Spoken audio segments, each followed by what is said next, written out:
and the Duke by Meara Platt. Narrated by Hollis McCarthy. Chapter 1. Shoreham Manor, Brighton, England, August 1817. Dear heaven, he is gorgeous. Lady Cherish Northam stared at Gawain, Duke of Bromley, who had just arrived at Shoreham Manor, the Brighton estate of her dearest friend and neighbour, Lady Shoreham. He strode into the parlour with his two friends, also dukes, and all three of them greying at the temples. These men were known throughout the ton as the Silver Dukes, and Cherish now understood what all the fuss surrounding them was about. They weren't so much silver as silverish, for there were only hints of grey shot through their hair, and none of them looked at all feeble. A buzz of excitement filled the air as others noticed them. They had arrived fashionably late to Lady Shoreham's week-long house-party, striding into the room with all the arrogance of warriors just returned from battle. Lady Shoreham, who stood beside Cherish, now frowned. So typical of those beasts, to purposely make a grand entrance. Now all the ladies are going to fuss and flutter over them because they are dukes and too handsome to ignore. "Is that so terrible, Fiona?" Cherish asked. "Was this not the point of your house-party, to match unmarried young ladies to eligible gentlemen?" "Yes, but these three are confirmed bachelors, and it will take more than a week to wear them down." She tapped a finger to her lips as she stared at them. "But wouldn't it be fun if we managed it?" "We?" "Oh, no." Cherish's eyes rounded in surprise. "Fiona, do not get any silly ideas into your head, especially about me. You are my dearest friend," Fiona said with a little sniff. "I would never do anything to hurt you." Cherish trusted Fiona. In fact, she adored her, but she could also tell that her friend was plotting something. Dear heaven, she hoped Fiona was not thinking to match her to one of those ton gods. "Oh, drat," Fiona said with a huff. "The ladies are already fluttering around them. What a nuisance. And just look at how those rascals are eating up the attention. They will ruin my party because no lady will pay attention to the other gentlemen while busy swooning over those old dogs. What gall showing up late. They did this on purpose to rile me, I'm sure. I ought to toss them out on their vaunted backsides." Cherish laughed. "Why did you invite them if they were only going to rile you? And especially if they are not of a mind to marry?" "I had to. Bromley is a cousin of mine, and we are on a mission." Cherish wanted to ask what sort of mission, but they were interrupted as the three dukes now marched toward them with smiles on their faces. She meant to ease away, but Fiona grabbed her hand. "Stay right here, Cherish. I have need of you." "What for? Surely you do not need me to—" "Gawain!" Fiona cried with abundant cheer, giving her cousin, the stunning dark-haired one with a hint of silver at his temples and striking green eyes, a kiss on the cheek as he reached their side. "Sorry we're late, Fiona." He bussed her cheek in return. "Camborne's horse threw a shoe, and it took us forever to find a farrier to repair it." "I suppose there were serving maids to comfort you while you waited at the nearest tavern," Fiona muttered. "You had better be on your best behaviour here, or I will never forgive you." The other two dukes now joined them in time to hear her grumbling. "Ugh, no lassies for us," Malcolm, Duke of Camborne, assured her. "We've sworn off them. Well, I have, for now. It'll be off to Scotland and fishing next for me, alone. I assure ye, I'll be having no theatrics from a fish." Cherish had read in the gossip rags about this duke's latest fiasco with some actress. but she kept her expression blank. It was not her place to approve or disapprove of his behaviour. She disapproved, of course. Connor, Duke of Linton, nodded as he stepped forward to give Lady Shoreham a kiss on the cheek. "I have my own theatrics to attend to," he said with a light groan. "My children are acting up again. I fear I will have to cut short my visit and return to Linton Grange to see what they have done to their latest nanny. I hope to still find her alive." Fiona appeared, genuinely concerned. "Oh dear. When will you go, Connor? But yes, you must go to your children. They are most important, and you mustn't neglect them." The Duke of Linton laughed. "Neglect them? I cannot be away from them for more than a week or two before they act out. I suppose it is their way of telling me to come home, which I will do tomorrow. But I wanted to see you first. It has been too long since you lost your Albert. I'm sorry I did not visit sooner." "You've had your own troubles," she said with genuine sincerity. "How are you managing on the whole?" "Apparently quite badly, if you ask my children. However, I think I am doing well. And you?"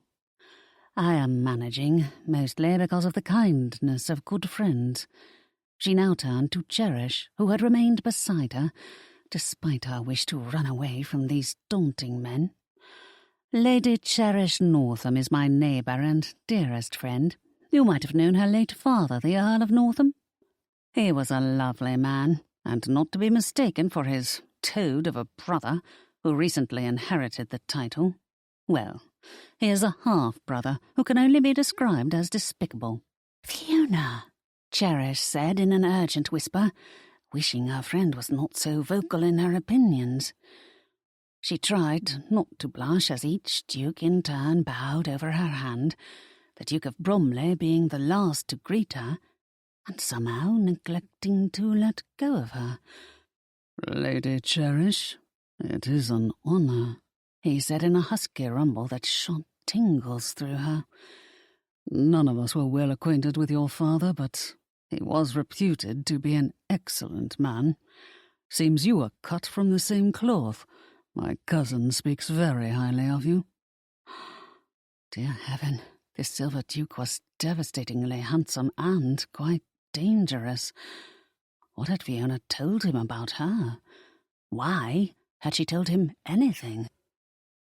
"Thank you, Your Grace." She held her smile, waiting for him to release her hand. When he did not, she finally slipped it out of his grasp. "I ought to leave you to catch up with each other.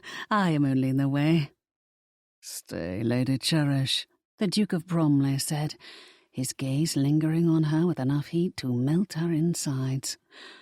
Was this Duke eyeing her for a meal? Well, she had no intention of becoming the latest gullible lady to satisfy his appetite. "My cousin is obviously busy, so why don't you take me around to make introductions?" She swallowed hard. "Me? You must forgive me, Your Grace. I do not know most of these guests. You see, I have not been to London in quite a while, not since I was a little girl." He frowned. "Were you never presented at St. James?" "No." Fiona took it upon herself to embellish Cherish's response. Lady Cherish had her hands full managing her father's estate, when she ought to have been making her debut. My dear Albert and I offered to sponsor her at the time, since her parents were not in good health and could not manage the London whirl. His frown deepened. "Did they refuse?" Cherish cleared her throat. "No, I refused. I am an only child and all they had. They were my heart and my life. I could not leave them in their time of need." His expression softened. "I see. And what of now? Will the new Earl of Northam sponsor you?" "No," Fiona cut in, her tone incensed. "He is an ogre, Gawain, utterly detestable. Why, he—" "Fiona," Cherish whispered once more. "Please." She did not need her dirty linen exposed to these strangers. Besides, she was too old now to make a debut.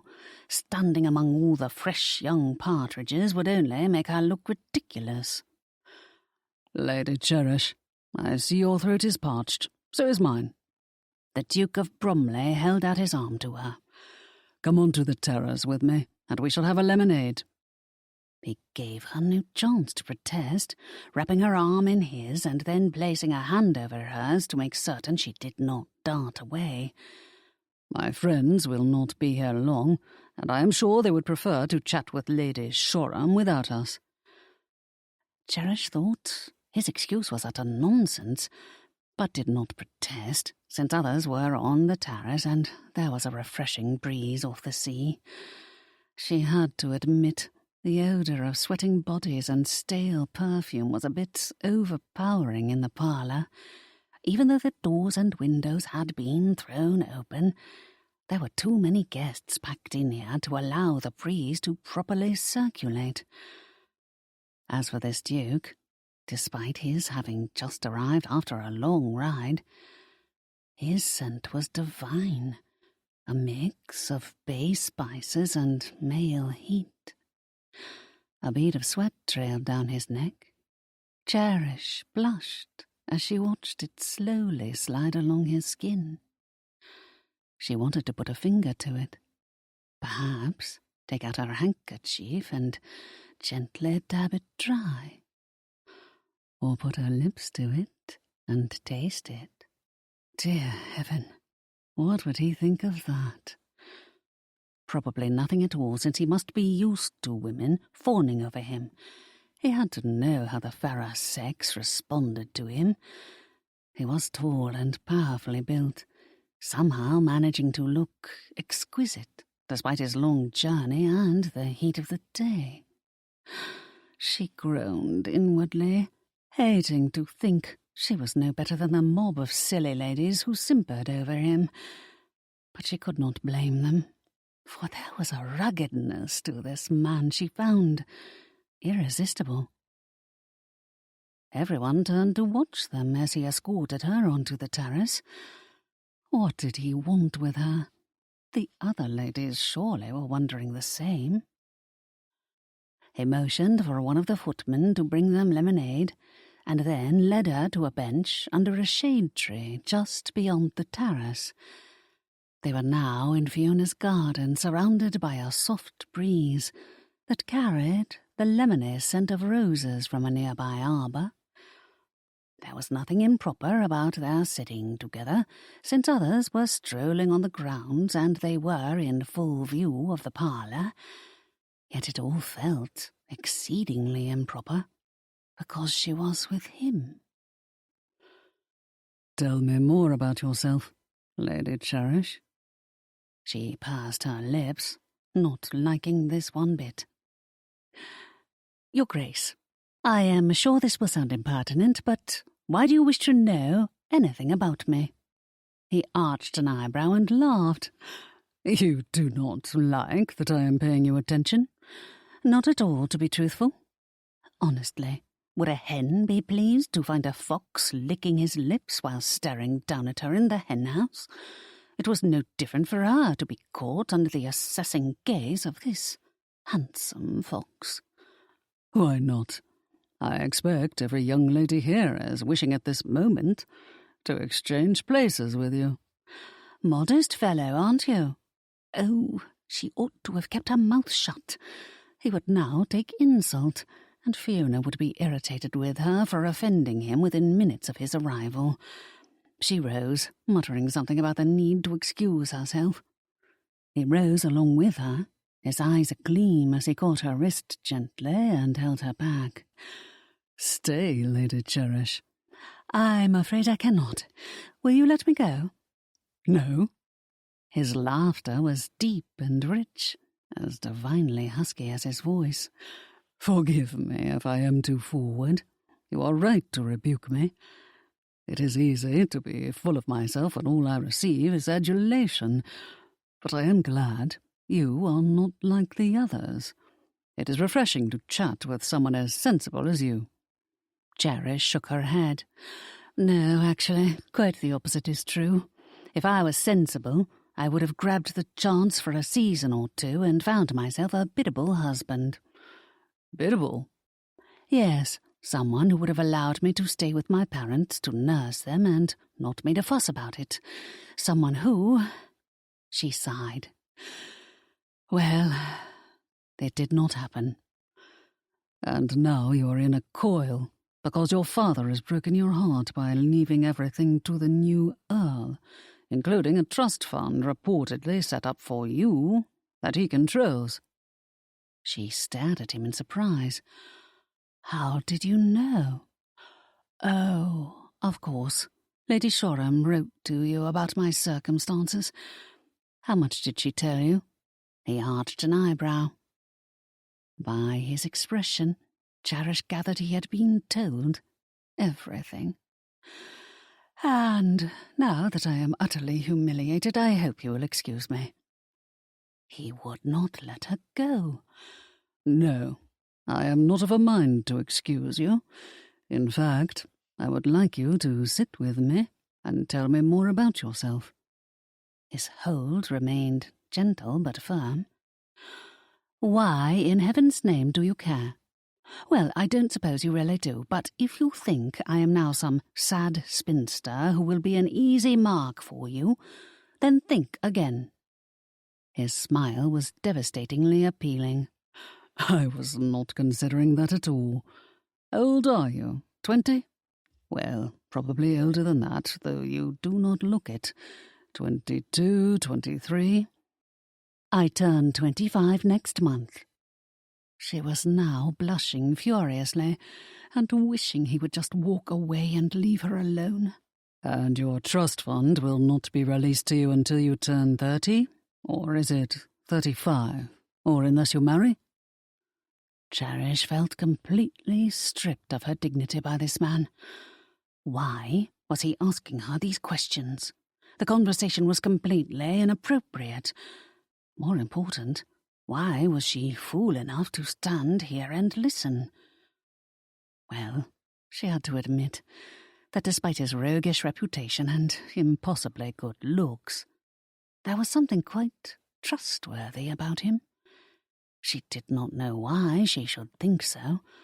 Perhaps because there was no hint of condescension in his voice. In fact, his deep rumble was quite soothing. He also had a broad and lovely shoulder to cry on. She feared to succumb to his comforting manner. No, she would never dare get that close to him. You seem to know all there is to know about me, she said, no doubt sounding a little snappish. Now you really must let me go, Your Grace. I doubt we have anything more to say to each other, unless you wish to save me from my desperate straits by offering to marry me. Do you? She was certain that comment would chase him off. Why was the wretch still smiling at her? He appeared quite relaxed and certainly amused as he said, In truth, I am almost tempted. She laughed at the sheer impossibility of it. Dear heaven, you are a haughty fellow. His expression turned serious. I am not going to offer to marry you, but I know someone who will. I am speaking of my nephew, Lord Reginald Burton. He is my sister's only son and my heir. Have you met him? Cherish swallowed hard as she nodded. The one who laughs like a woodpecker? Bromley winced. Only when he is drunk. Which he has been since arriving at Lady Shoreham's 2 days ago. I'm sure you'll find him off in the study with some of the younger reprobates digging into her stock of brandy. Ah, then you have met him. He raked a hand through his hair. He is nice-looking, isn't he? Cherish was either going to hit this arrogant man or choose to go along with the humour in the absurd situation. She chose the humour because she was not a violent person and would never strike anyone. Did you plan this ambush of me with Lady Shoreham? I wouldn't call it an ambush, he replied. Oh, then what would you call whatever it is that you are doing? Matchmaking, he said in all seriousness. Fiona is my cousin and sort of a godmother to Reginald. We are worried about him. He is a good lad, but perhaps immature for his age. At the age of 26, he ought to be thinking like a man and building a respectable future for himself. We were hoping that marriage to a beautiful, sensible young lady like you might appeal to him and mould him into the good man he has it in him to be. She curtsied, bowing low and keeping her gaze on him as she said, "Well done, your Grace. You have thoroughly humiliated me, completely demolished my pride and self-respect. I thank you for considering me as the sacrificial lamb, but I must decline." She straightened and glowered at him. "Do me the courtesy of never speaking to me again." His mouth gaped open. Was this man serious? Had he believed she would leap at the chance to marry his wastrel nephew just because her life was utterly abysmal at the moment? Well, perhaps she was the idiot, but she could not bring herself to sell her soul to some dolt who would never love her. She strode back into the parlour and sought out Fiona, hoping to draw her aside for a serious conversation. Fortunately, she happened to find her in the hallway with her housekeeper, the very able Mrs. Harris, discussing room arrangements. Cherish approached as soon as the housekeeper hurried off. "Fiona, how could you do this to me? I thought we were friends." "Do what, Cherish?" She appeared genuinely confused. "Foist me on your nephew, Reginald Burton. Will you deny this was your scheme all along?" Fiona's eyes widened in surprise. "Bromley told you that? Lord, he is such an ass. For telling me the truth about your intentions? Yes, he is a supreme ass and impossibly arrogant, but at least he is honest about your schemes." Fiona emitted a trill of laughter. His scheme? Cherish eyed her warily. Only his? Good heavens! You don't think I would ever consider matching you with Reggie? You are completely unsuited to each other. However, Bromley is determined for the lad to marry someone strong of heart, reliable, intelligent, and honest. Good-looking, too, since Reggie has an eye for the ladies, and would not look twice at someone he did not deem beautiful. I immediately thought of you. Apparently Bromley believes you have all these qualifications. It certainly did not take him long to approve. One glance at you and he knew. But I knew it as well. But that is because we have been friends for quite some time now. And before you berate me, just be aware that I quickly dismissed you as a possibility for Reggie. Thank goodness for that, Cherish muttered. Indeed, you are far too educated for him. Oh, I love him dearly, but he can be a bit of a clot at times, don't you agree? I put your name forward and am only pretending to go along with Bromley's scheme because my scheme is something altogether different. Yours? Cherish clasped her hands, now worried about what Fiona had in mind.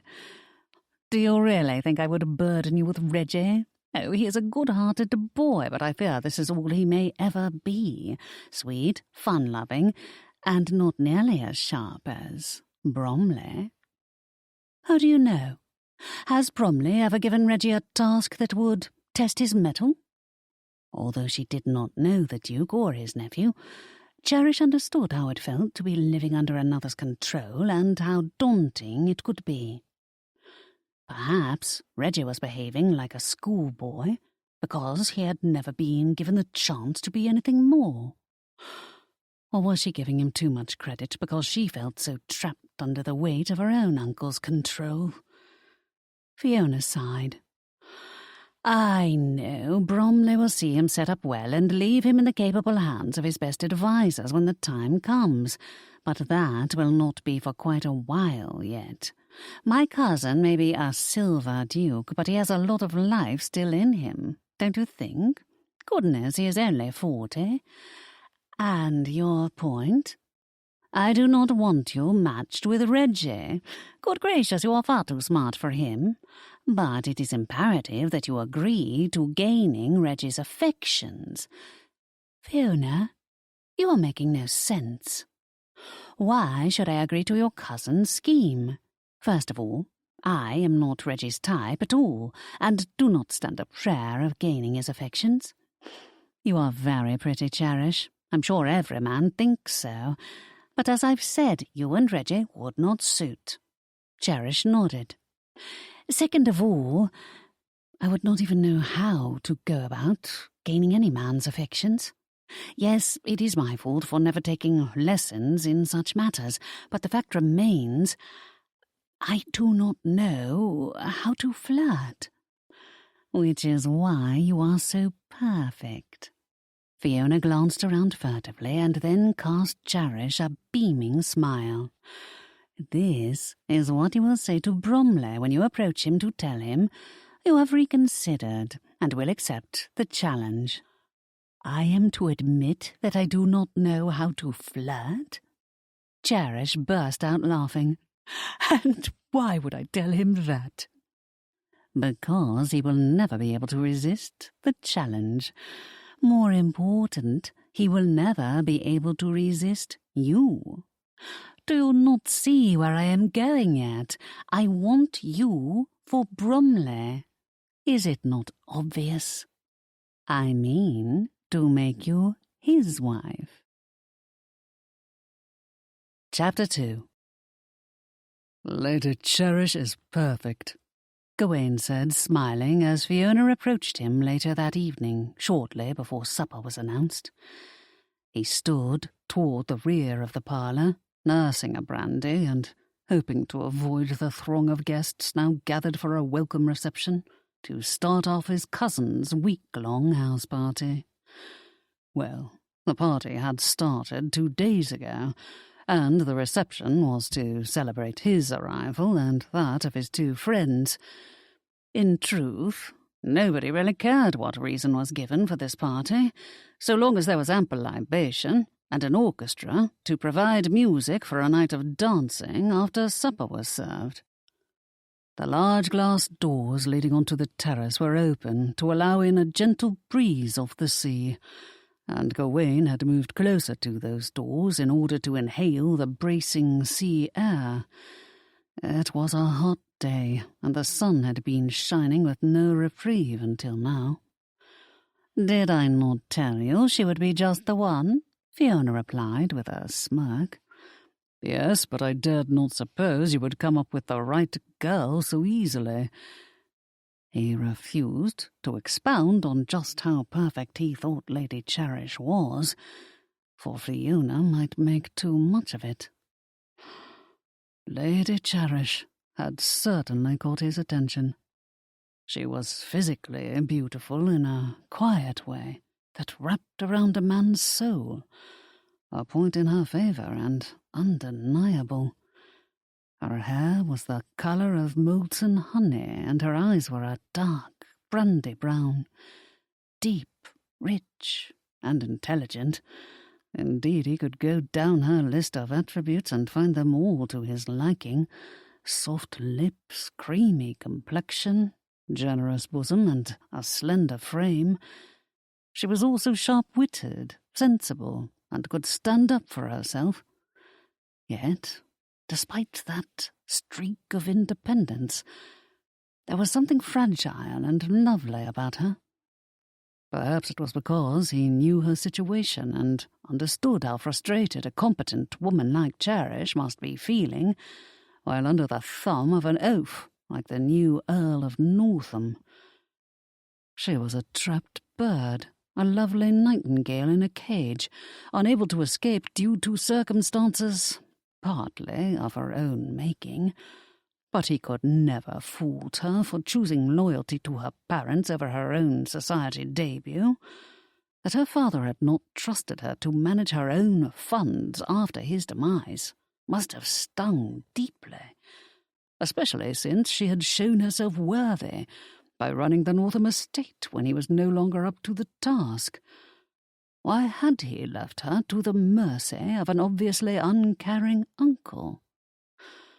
Well, her father's failing was now serving Gawain's purpose.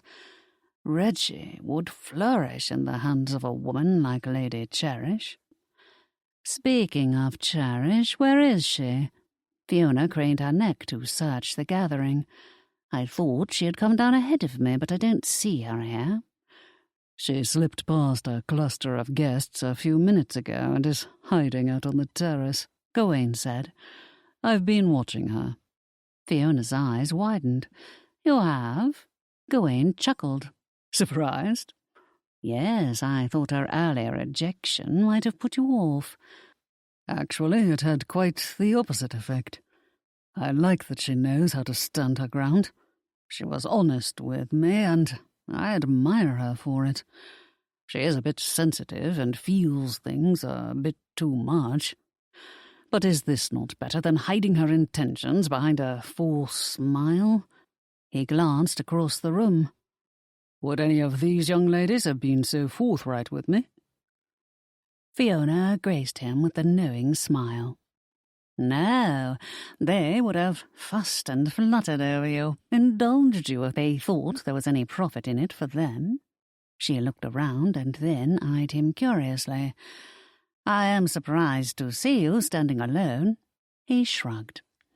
I might have been scowling and chased everyone away. Fiona laughed. It must have been some scowl. I suppose I could have been more polite, but I do not wish to get caught up in this marriage business. It is a business, Fiona agreed. But a husband is a husband. If those young ladies cannot have you, then any one of them would be amenable to settling for Reggie as the next best thing. Which is why they are unacceptable for Reggie. Lady Cherish is not so mercenary. I think I will have to get to know her better if I am to warm her up to the idea of Reggie. She does not come across as grasping. She is kind and generous. In truth, I wish she would be a little tougher and think more about her own interests. How else is she to escape her uncle's clutches? Gawain looked toward the terrace again, his heart unexpectedly tugging as he noticed Cherish standing alone, her slender form illuminated by the golden light of the setting sun. She was incredibly pretty, and he found it difficult to tear his gaze away. Her hair gleamed as rich and beautiful as a flame-gold sunburst. I am going to try again. Fiona's eyes rounded in surprise. But she refused you the first time. What makes you think she will reconsider? Gawain grinned. I can be persuasive. Fiona sighed and shook her head. She is my dearest friend, and I will never forgive you if you hurt her, Gawain. She isn't merely a mission. She may seem resilient, but she's quite soft on the inside. Tread carefully with her heart. He arched an eyebrow. Reggie's the one who needs to appreciate her. I'll keep an eye on him to make certain he does not take advantage. He left the parlour and strode out onto the terrace, in time to see Lady Cherish skitter away into the garden. No doubt she had noticed his approach and chose to run off rather than face him. Well, he would deal with her as gently as he might any skittish filly. He ambled slowly toward her, but she wasn't having any of it. Instead, she frowned at him and started toward the beach. Shoreham Manor was on the water and had its own private sand beach within a sheltered cove. In truth, this was a lovely estate, and quite a pleasant reprieve from London's summer heat. He would enjoy spending more than a mere week here. An entire summer would do him nicely, swimming or riding in the mornings and hiking in the afternoons. But first, He needed to deal with Cherish and gain her cooperation. Gawain folded his arms across his chest as he continued to watch the girl scurry away. He knew she could escape no farther than the beach. He would follow her into the water if he had to, assuming she were so foolish as to take her escape that far. But he knew she was no fool and was not going to leap into the water.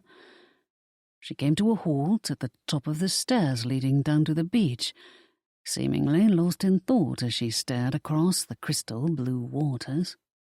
However, he had no doubt she was acutely aware of his approach. The wind was dying down, so there was hardly a ripple upon the water. Waves gently washed to shore with the softest whoosh. Several birds flew overhead, occasionally breaking the silence with their caws as they soared and dove against a deep blue sky. He stopped beside her, ignoring her frown when she turned to acknowledge his presence. "Lady Cherish, we started off badly. I did not mean to embarrass you. Why do we not take a step backward and simply start again? You might find me less of an ogre as we get acquainted." She fumbled with her hands, first clasping them in front of her and then setting them at her sides. Well, Fiona had said she was shy, so perhaps the girl found his attention more disconcerting than he realized. Had he been rude to put his cards on the table within minutes of meeting her? He merely wanted to be honest, certainly did not wish to lie to her. He also did not want her thinking he was interested in her. Was this not considerate of him? "Yes, let's get acquainted," she agreed, surprising him. "The sooner we get to know each other, the sooner you'll realize how foolish your venture is. Might I suggest you stop meddling in the lives of others and simply look out for yourself?" He laughed. "Is your tongue always this sharp, or have you honed it just for me?" "I do not mean to speak harshly, but you are a man used to getting your way in all things. Is this not so? I suppose it is because you are always fawned over by the ladies and sought out by those who want something from you.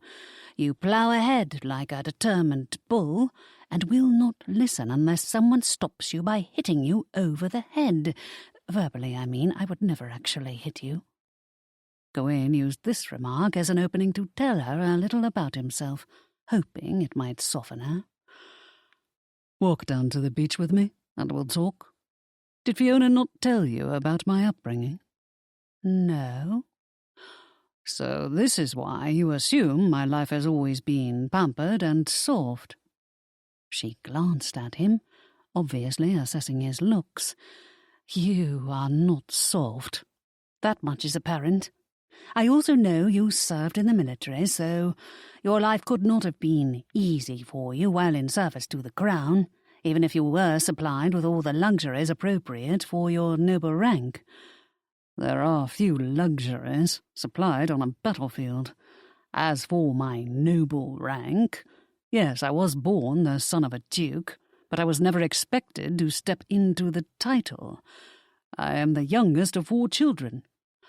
"Youngest?" He nodded. "I had 2 older brothers and a sister who was Reg's mother." She turned to him in surprise. "I did not realize." He gestured toward his face. "I did not gain these scars or the wear lines on my brow from living an easy life. I've spent most of my years in military service, not just a few pampered moments, as you seem to think. It was never my wish nor my expectation to become the Duke of Bromley, but with the deaths of my father and brothers all in short succession, I suddenly found myself in this position. When my sister passed, I also took on the responsibility of seeing to Reg's care." She cast him a pained look. "Oh, I see." "Unfortunately, Reg's character was mostly formed by the time I stepped in, but there is much good in him that can still be salvaged." He shook his head and hastened to press on, when he saw her tense at the mention of his nephew. "Do not be so quick to judge any of us. I would not be bothering with Reggie if I did not think he had significant merit." "You are right," she nodded. "Forgive me." "I did not take offence. The men in your life have disappointed you, so you have reason to be wary. As for me, I spent most of my life as the ignored third son, until suddenly coming into the title, and overnight becoming everyone's darling. I was in my early 30s by then. It is the insincerity of it all that galls me. I do not think I shall ever grow used to it." "But are you not perpetuating that insincerity by trying to match me to your nephew? How does this help anyone?" She cleared her throat. "Why do you not marry and sire heirs? Then your nephew will not be a concern for you." They had walked down the stairs and were now about to step onto the sand. "No, I have no desire to be a 60-year-old father to a son about to enter university. My time has come and gone." She shook her head. "I beg to disagree. Facing an empty future is no way to live one's life." "Well, I am one to talk, since I have done nothing to help myself. But there is nothing stopping you. With your present wealth and title, you have only to crook your finger to have any woman you want for a wife. The most beautiful, the wealthiest, the most charming, even a royal princess, if that is your aspiration." She paused and stared at her slippers. "Do you mind if I walk barefoot? It is shockingly forward of me, but I cannot abide the thought of those grains of sand getting into my slippers." He grinned. "Go right ahead. I am hardly one easily shocked." She sat on the bottom step and daintily took her slippers off. She then left them neatly on the bottom step and stood by his side. A sense of warmth flowed through him, an odd feeling of... He wasn't certain what it was, only that he liked having Cherish beside him. He thought she would start hurling questions at him, but was surprised when they merely walked along the beach in companionable silence. She darted close to the waves, and then darted back as they swept to shore, a smile enchanting as she indulged in the simple pleasure. He enjoyed watching her, but kept to the sand, since he was not about to take off his boots or allow them to get wet. To his own surprise, he found himself smiling at her in return, liking her ability to take genuine delight in a mere stroll along the beach. Sunlight caressed her face, and he could not seem to take his gaze off her. In truth, she was such a pretty thing. His own tension receded, for walking beside her was quite pleasant. However, he was never going to accomplish his purpose if they did not talk. He cleared his throat, seeing that he would have to take the labouring oar in this conversation. "Have you and Fiona been neighbours long?" She darted close in order to avoid a wave that came in suddenly and nipped at her toes. "Yes." He lifted her slightly as he drew her back to avoid the hem of her gown getting soaked. "How long?" She smiled in gratitude as she looked up at him with those big brandy eyes of hers. "Very long." He sighed. "Lady Cherish." Bollocks. He was going to kiss her if she did not turn away. To his relief, she resumed walking along the sand. "I suppose merely bobbing my head in response to your questions will not do." He chuckled. "It is hard to hold a conversation when only one party is forthcoming." "Which leaves me a little confused. I know this will sound impertinent, Your Grace, but why are you still bothering with me when I told you I will not agree to your scheme for Reggie?" The wind blew her curls loose so that a few fluttered about her ears. On instinct he reached out and tucked a strand or two behind her ear. "I think the question to ask is, why are you so reluctant to better your circumstances? Marriage to Reggie would offer you a way out of your situation. Or has Fiona exaggerated the problem between you and your uncle? She sighed. No, she hasn't exaggerated it. With each passing day I am further reduced in the household. My clothes are several years old now and would be out of style, if not for the alterations Fiona had her seamstress make for me. As for this week, I am here because my uncle and his family happened to be visiting his wife's brother. They left me behind, of course. Gawain tamped down his irritation over her treatment. It would not do to allow his feelings to become entangled. I think you are going to haul off and hit me as I ask this next question, he said. But it must be asked. He was a big man, and she looked quite little standing beside him. But there was also a lovely strength to her that made them more than equals. She frowned at him. Are you going to insult me by bribing me now?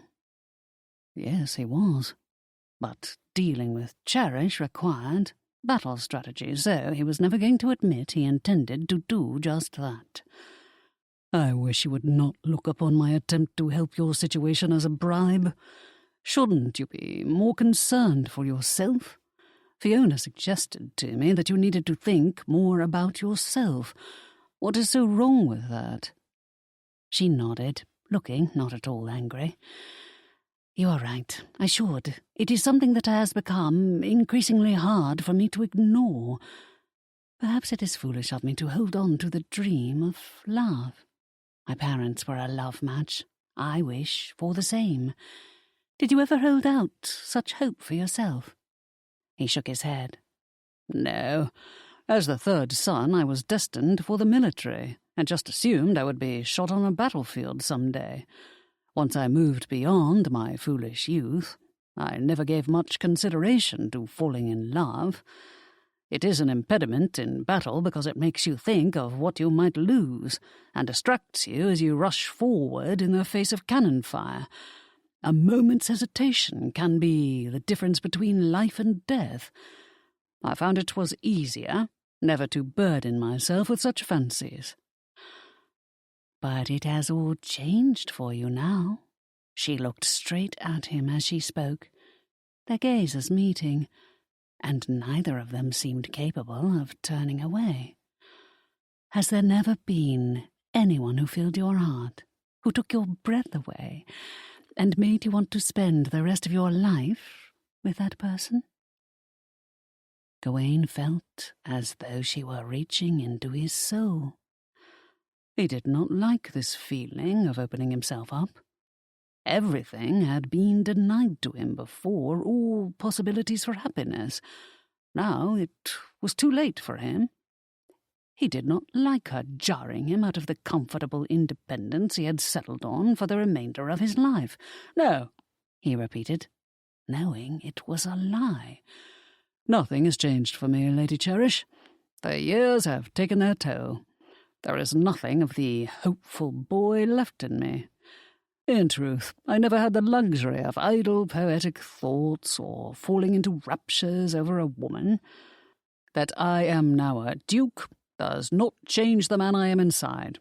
Who I am now is set in stone. No one is suggesting that you change the essence of yourself. In truth, it probably enhances your appeal to women. He laughed and shook his head. She frowned at him again. Why are you so determined to keep yourself cut off? The question troubled him more than he would let on. This conversation is not about me. I have no need to be saved, but you do.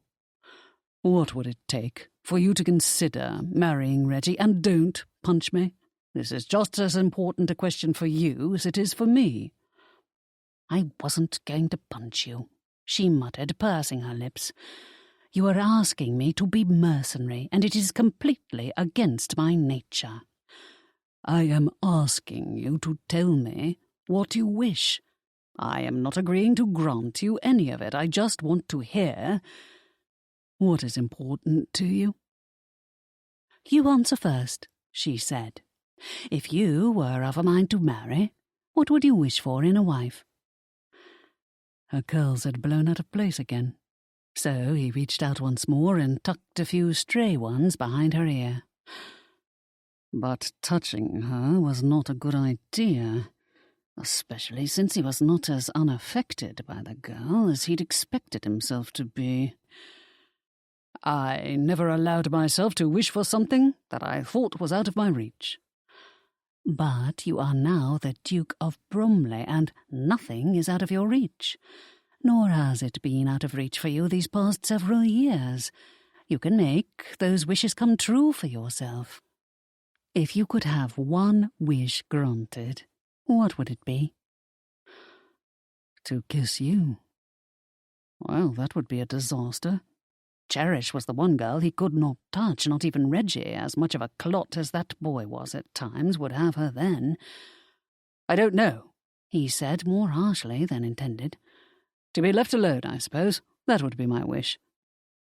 She shook her head and cast him an admonishing look, but her expression was soft, so he knew she was not trying to criticize him. "We are a woeful pair, aren't we? Your choice is almost as bad as mine. Yours is a terrible and sad state of affairs."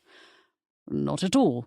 Terrible and sad is making the wrong selection in a wife and having to live with the mistake for the rest of my existence." "So it is easier for you to make no choice at all." She was still frowning at him, in a delightfully tender way, if such a thing were possible. "I will make a deal with you. I think we must both give this question some thought. I shall sleep on it tonight and let you know what I would wish for, assuming I agreed to consider Reggie as a husband." "That is fair enough." He was not going to push her by suggesting she and Reggie could be a love match. Even he knew it was not possible. Cherish would be good for his nephew, but those two were never going to fall into raptures over each other. "We had better head back to the others," he said. "The dinner bell will sound shortly, and there will be talk if we show up late." She shook her head and laughed, her impish grin charming as she regarded him. "Ha! That would be a scandal broth, the two of us cooked together on the day of your arrival. That would shoot your plans for Reggie to bits." "It would not be funny at all," he said quite soberly. "I have no intention of seeing you ruined by gossip." "Especially since you would not do the honourable thing and marry me." She cast him that look again, the one that seemed to reach into his soul. "Yet I think it would prey upon your sense of honour if you were not to step up. I wonder what you would do if it ever came to that." "Do not put it to the test." "I would never trick you into a compromising situation. You were the one who followed me down here. I was trying to escape you. Even so, I would not demand you marry me. But I suppose that is me being foolish again, for that scandal would give my uncle all the excuse he needed to further demote me in the family standing." "All the more reason why you must seriously consider Reggie, and not dally over your decision. We have only the week to make this happen. Reggie and I return to London once the party is over." He held her lightly by the elbow and walked her back to the beach steps. The girl looked as though she wanted to cry. Well, she wasn't really a girl. Cherish was a woman, and had the luscious curves to prove it. But it was time she stepped up to the realities of her spinster future and made those hard decisions for herself. "My father was inconsolable," she said, taking a seat on the step and dusting the sand off her feet. "Already grieving the loss of my mother before she passed on.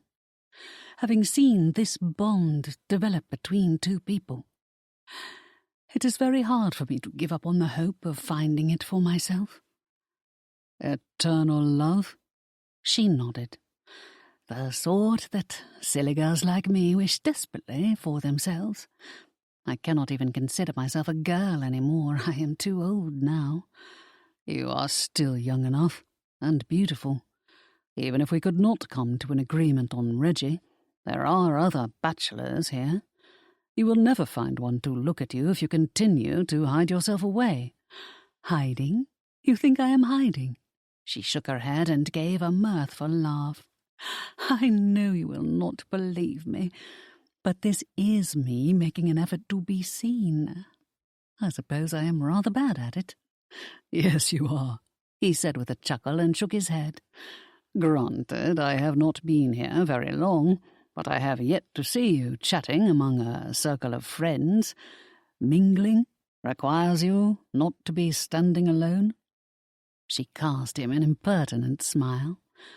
But I am not alone now. You are here with me. He laughed again. I do not count. First of all, I am old enough to be your father. Well, not quite that old, but almost. No, I am a confirmed bachelor, but my nephew— Oh, please, give me at least the night to mull over the possibility of Reggie. Never once in all my years have I considered marrying someone who laughs like a woodpecker. This was progress. She hadn't hit him or outright said no. The dinner bell sounded as they approached the house. In the next moment a shrill woodpecker laugh emanated from the parlour and carried on the wind to Gawain's ears. Cherish shot him a look. He winced. I know. Do not say it, I know. The peahens surrounding his nephew thought his antics were hilarious. Gawain sighed. For Reggie, attaching himself to one of those little dim-wits would be a disaster. As they strode in, he counted 6 young ladies clapping their hands and squealing with glee around the boy. Gad, could they be more foolish? Or had he become that much of an ogre to frown on every bit of enjoyment? It was a summer house party, after all. Uncle, you made it. The lad came over and gave him a drunken hug. Gawain hugged his nephew back because, after all, he did love the boy. Bloody blazes. He turned to include Cherish in their conversation, but she had quietly slipped away. This was going to be more difficult than he imagined. Cherish was perfect, of course, but why did Reggie have to be such a clot? A most amiable one, of course, but still a clot. Where was Cherish? Chapter 3. Lord help us, is he to be the next Duke of Bromley? Gawain shook his head and sighed as he, Linton and Camborne returned from their early morning ride the following day, in time to find Reggie already in the study with several of his bachelor friends, about to break open another bottle of brandy. What is this country coming to? Gawain strode over to his nephew and grabbed the bottle out of his hand. We haven't even been called to breakfast yet, Reggie. If I catch you tippling before 5 o'clock this evening, I am going to give you the hiding of your life. Uncle, that is unfair. This is a house party. Are we not permitted to misbehave? Reggie glanced at his indolent friends, who did not look happy with Gawain, but were too afraid to complain to his face. Good, because he was not about to indulge these wastrels. I do not care what your friends do. They are not my responsibility, but you are, and I say you are not to misbehave. He raked a hand through his hair in consternation. Men do not act in this reckless way.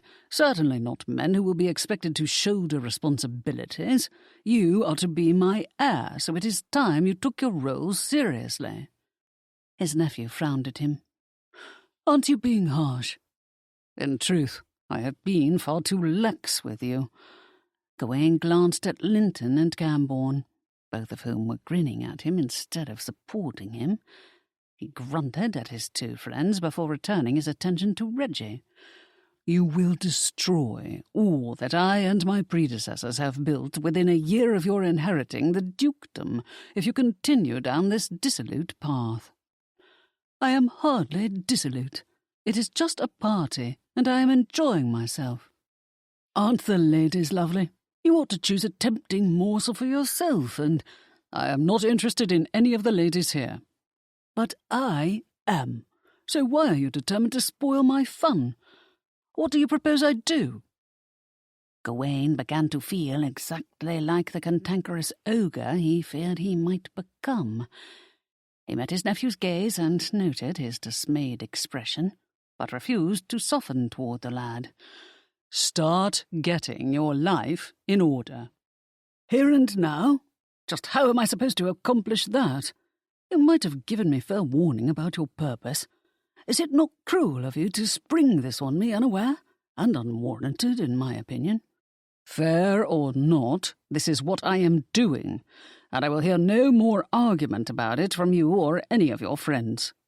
He shot Reggie's companions a warning scowl that had them all clamping their mouths shut. In the short time I have been here, all I've seen you do is behave like a nitwit, drinking too much and ogling every girl you see. But they are all so pretty, his nephew said with a pout.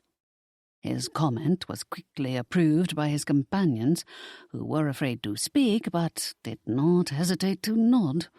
One or two muttered under their breath, quick to point out their favourites among the young ladies. Gawain was not surprised when not even one mumbled Cherish's name. All these lads were young and foolish. To his mind, Cherish was easily the standout among all the young ladies present at this party. Looks fade over time, Reggie. The right wife must offer you more than just a pretty smile. You have to be careful about this, for the woman you marry will be a duchess some day. She will represent the Bromley family as much as you will. You cannot marry a pea-brain or a wanton. Is this why you never married? His nephew asked, sounding not at all insolent. This was the thing about Reggie. He was so likeable, and did take things to heart. This was why Gawain wanted to ensure he found the right woman to guide his nephew. My situation was different from yours. I was off fighting battles, and never expected to be settled in one place long enough to set up a family. Nor did I ever expect to become a duke. It seems ridiculous for me to go on the hunt now. I am too old. You are to take up the mantle in continuing the family line. Reggie regarded him with affection and perhaps a touch of pity, something Gawain hated, but could not fault the lad, when even he looked upon his lost time with regret. Uncle, you are too hard on yourself. There is not a woman here who would deny you. I am not marrying someone young enough to be my daughter. Put it out of your head. What genteel young lady would have him now, with these scars on his face or the grey in his hair? He had no desire to see the cringe in her eyes when she looked at him in the intimacy of their bedchamber.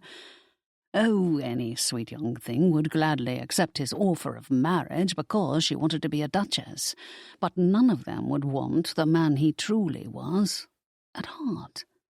He had no doubt that bedroom door would slam shut against him as soon as he bred heirs of his chosen wife. No, that humiliation was not for him. He set the bottle of brandy back in the cabinet and herded the young bucks out of the study. Go have your breakfast. I'm sure there are some lovely ladies already there by now, enjoying their morning cup of tea. Reggie, try not to make an ass of yourself. Thank you, Uncle. Your faith in me warms my heart.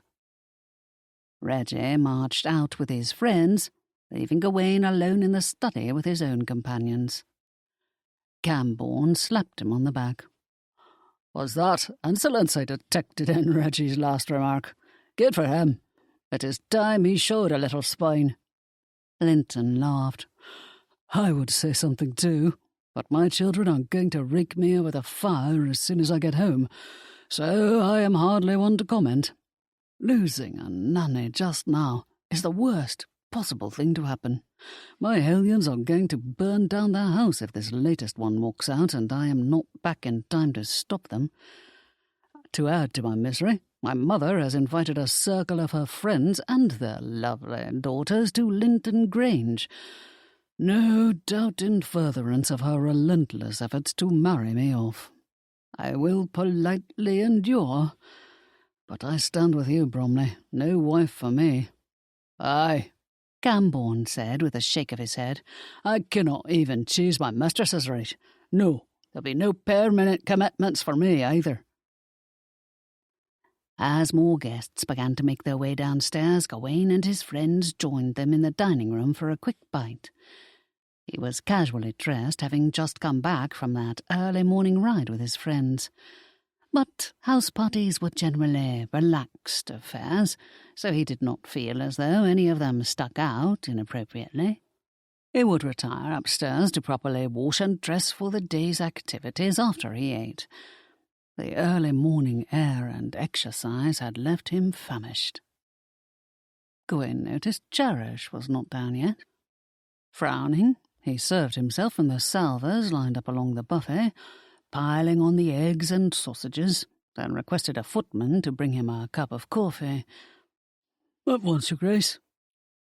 He settled beside Fiona and was not surprised when one of the silly geese with flaxen hair and big blue eyes took the seat on the other side of him. "Good morning, Your Grace," she said with a giggle. "Good morning." He forgot her name, blast it. But these young girls all looked the same to him with their baby faces and flirtatious manner. She batted her eyelashes at him.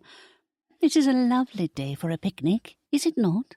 "Yes, just perfect." Dear heaven, what was her name? He must have looked perplexed because Fiona shot him a knowing smirk before leaning over and joining in the conversation. "Lady Margaret. Each lady shall have a basket with the name of a gentleman written in it. That gentleman is to be your partner for the picnic." Ah, Lady Margaret. Right. He hoped Fiona had not assigned him to her. What was he going to say to this girl, who would have been in leading strings when the Peninsular War started, and not even a glimmer in the eye of her parents when hostilities arose in the American colonies? Perhaps he was being too harsh, but she did not appear to have anything but air between her ears. However, that did not stop her from talking at him incessantly. Drat! She was all giggles and effervescent chirpiness. How did a man survive this onslaught every morning? No one was more relieved than he when Cherish finally walked in. She was dressed in a fairly plain gown, but the rose colour suited her complexion, as did the hint of lace at the collar and sleeves. Her hair was done up in a loose bun that flattered the fullness of her hair. She had little hoop earrings in her ears, but no other adornment. She looked beautiful. He came to his feet to offer his chair, since the table was crowded and most of the seats were already taken. "Please, have mine." She smiled at him. "I do not wish to kick you out." "Not at all, I am finished." He glanced down at himself. "Besides, my friends and I only returned a short while ago from our morning ride and are hardly presentable. I understand we are to have a picnic later this morning."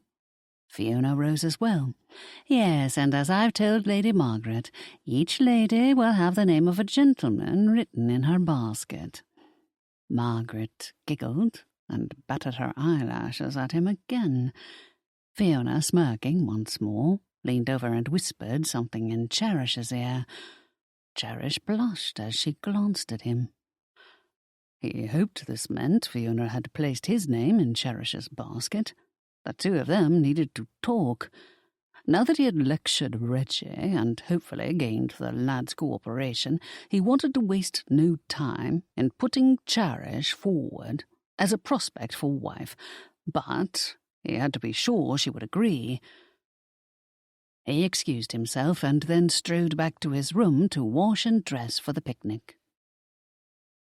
Linton and Cambourne had mentioned they were leaving after breakfast, so he made certain to seek them out as soon as he returned downstairs.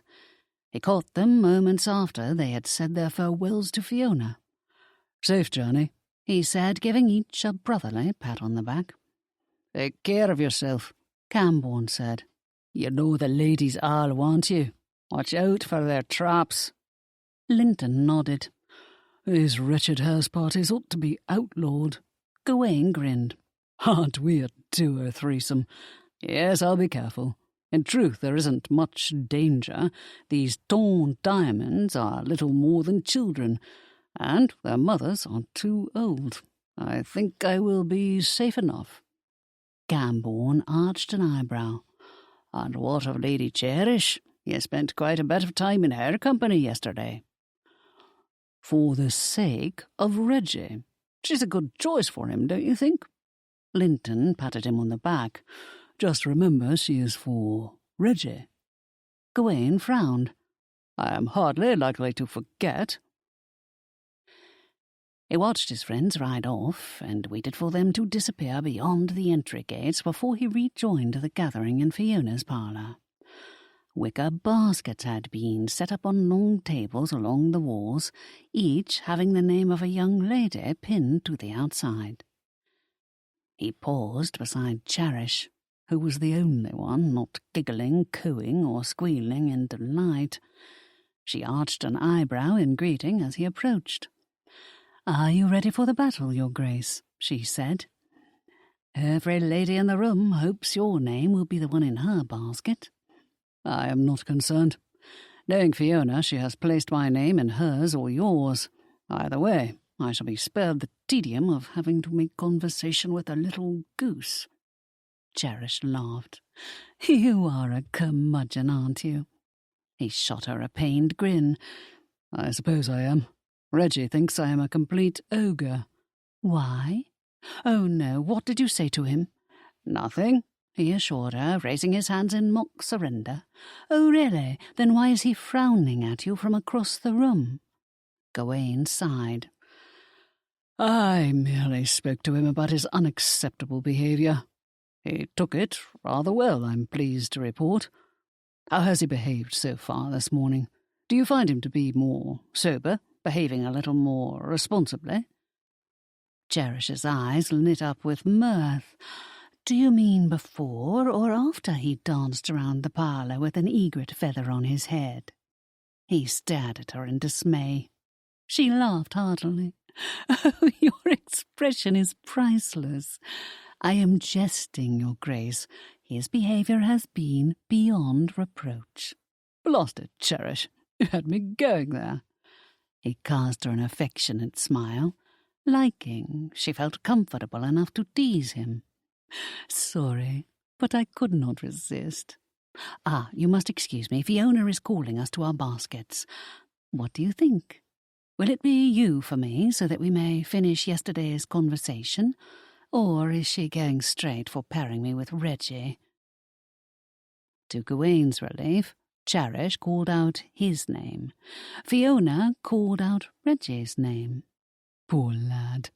Gawain almost felt sorry for Reggie, who obviously wished to be matched to one of the silly, giggling girls. But Gawain and Fiona were not going to let any young lady other than Cherish claim him. He grabbed hold of their picnic basket and held out his arm to Cherish. "Let's find a shady spot before the others grab them all." She nodded. "I'm sure there is no shortage of trees, but I would like to be far enough away from the others that we are not overheard." "Then you've given your situation thought and come to a conclusion?" She nodded again. "I expect it will be to your liking." His stomach churned. Why was he irritated about her bending to his will? She was a good choice for Reggie, and he would be a kind husband to her. "Right, let's go." They wound up settling on the beach again. Since Fiona had her staff set up several open-air tents at lengthy intervals along the stretch of sand. The day was hot, and the wind off the water provided a refreshing escape from the heat. Gawain removed his jacket, so that Cherish could sit upon it while he stretched out upon the warm sand and watched her dig into the basket. "There's a tablecloth in here, Your Grace. We can spread it out so that you need not get all those little grains dug into your clothing." He shook his head. "No, I'm quite comfortable. Besides, the tablecloth is not all that big. It'll be just enough for us to set the food atop it. What's in our basket?" "Oh, it looks lovely. Chicken, fruit, a loaf of freshly baked bread. Oh, the aroma is heavenly. Cider for me, looks like ale for you. Silverware and table linens. Are you hungry? I'll set it all out now." "I am always hungry. Look at the size of me. Do I not look as though I have a hearty appetite?" "You look quite fit for an old man," she said, purposely tweaking him. He grimaced. "Ouch." "You know I am merely teasing you. You are all muscle as far as I can tell. I suppose that is due to your years of military service. You and your friends were out riding early this morning, so I expect you keep to a fit routine." He nodded. "I am not used to idling about." "And now you are determined to work your hardiness into your soft nephew?" She drew out the chicken and a knife, and began to expertly carve the bird, while he poured each of them a drink. "Do you have a favourite part?" "Breasts, of course," he said. She blushed as he set a glass of cider beside her. He took a swig of his ale and then sighed. "You asked. I merely responded. Every man enjoys a good breast. On a chicken, do not read more into it than there is." "I wasn't." Well, he should not have added the "of course" to it. "What's your favourite part, Cherish?" "Leg and wing." "Excellent. Then we will not be fighting over the pieces." She laughed. "There is no need to fight when there are two of everything on the bird for us to share. But men do not think this way. They see what they want and will fight to claim all the spoils for themselves. Did it not cross your mind that we could each have had one of everything? But no matter, you are welcome to my breasts." She blushed again. "Oh, that is—" "I know, you meant the bird." He cast her a wicked grin. "See, sounds lewd even when you say it." She cleared her throat. "We ought to discuss your nephew." He nodded. "What have you decided?" "I will give it a try. It would be supremely foolish of me to ignore the chance to break away from a life that can only be filled with drudgery otherwise. Nor do I trust my uncle to give me what I am owed when I reach my 30th birthday. According to my father's solicitor, that is when I come into the first half of my inheritance. The second part comes to me when I am 35. Of course, it is all to be turned over to me immediately if I marry." "I assume this is why your uncle left you behind at Northam Hall while he and his wife went off to visit her family. He dares not have you in the company of men while he dips into your trust funds." "I do not know for a fact that he is using my funds for his own comforts. To my great frustration, I also do not know exactly what was left to me in trust. No one will tell me, not even my father's solicitor, who refuses to respond to me now that my uncle has gotten to him and probably warned him to keep silent. However, I know that my father was no wastrel. I maintained his ledgers to the end, so I am fully aware of what he was able to pass on outside of his entailment." "They showed you the terms of the trust, but provided no accounting of the corpus itself, or the income it earns?" "That's right. Not a single account of anything. I thought nothing of it at first, But over a year has elapsed, and I am still being put off. My fear is that my uncle's greed will get the better of him, and there will be nothing left for me." She emitted a ragged sigh and looked at him with her big doe eyes. "I suppose revealing my concerns puts you in a better bargaining position over me?" "No, Cherish. I would never take advantage of you in this fashion. You are to be part of my family, and I will always protect you." She regarded him in obvious surprise. "Thank you. That sounds quite nice. I wish my uncle had even a smidgen of your honour. He is so loathsome. Hopefully his failings will no longer matter once I marry. But I do have a concern." He frowned. "What is it? Do you think your uncle will try to stop me? You are of an age to consent. I do not need his permission to marry you off to my nephew." He took a swig of his ale, irritated with himself for almost leaving off that last detail. His nephew. Right. She was to be Reggie's. He nodded. "He is a sneaky fellow, and I am too convenient to have around. He will lose an unpaid servant, not to mention now having someone powerful to hold him to account for whatever he has done with my funds.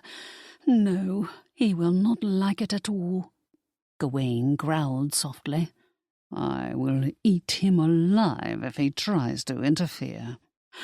"Goodness, I think I am very much going to like having you on my side."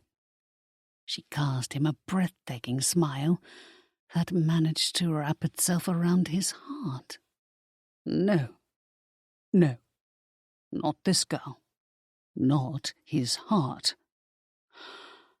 "Would you think less of me if I admitted how eager I am to watch you give my uncle his comeuppance?" she asked, unaware of his wayward thoughts. "There is much to be said for having a big, growling duke on my side." He could not get over how beautiful her face was as it lightened in that moment. She had a luminescent glow about her. But as lovely as she looked, her sparkle also brought home just how burdened she must have felt until now. Despite his resolve to keep his hands off her, he found himself reaching out to tuck a finger under her chin. "I shall be just that, whenever you are ready to defy him. I will fight for you, Cherish. But I am also glad you have finally come around to fighting for yourself." "I know. It was foolish of me to put it off for this long."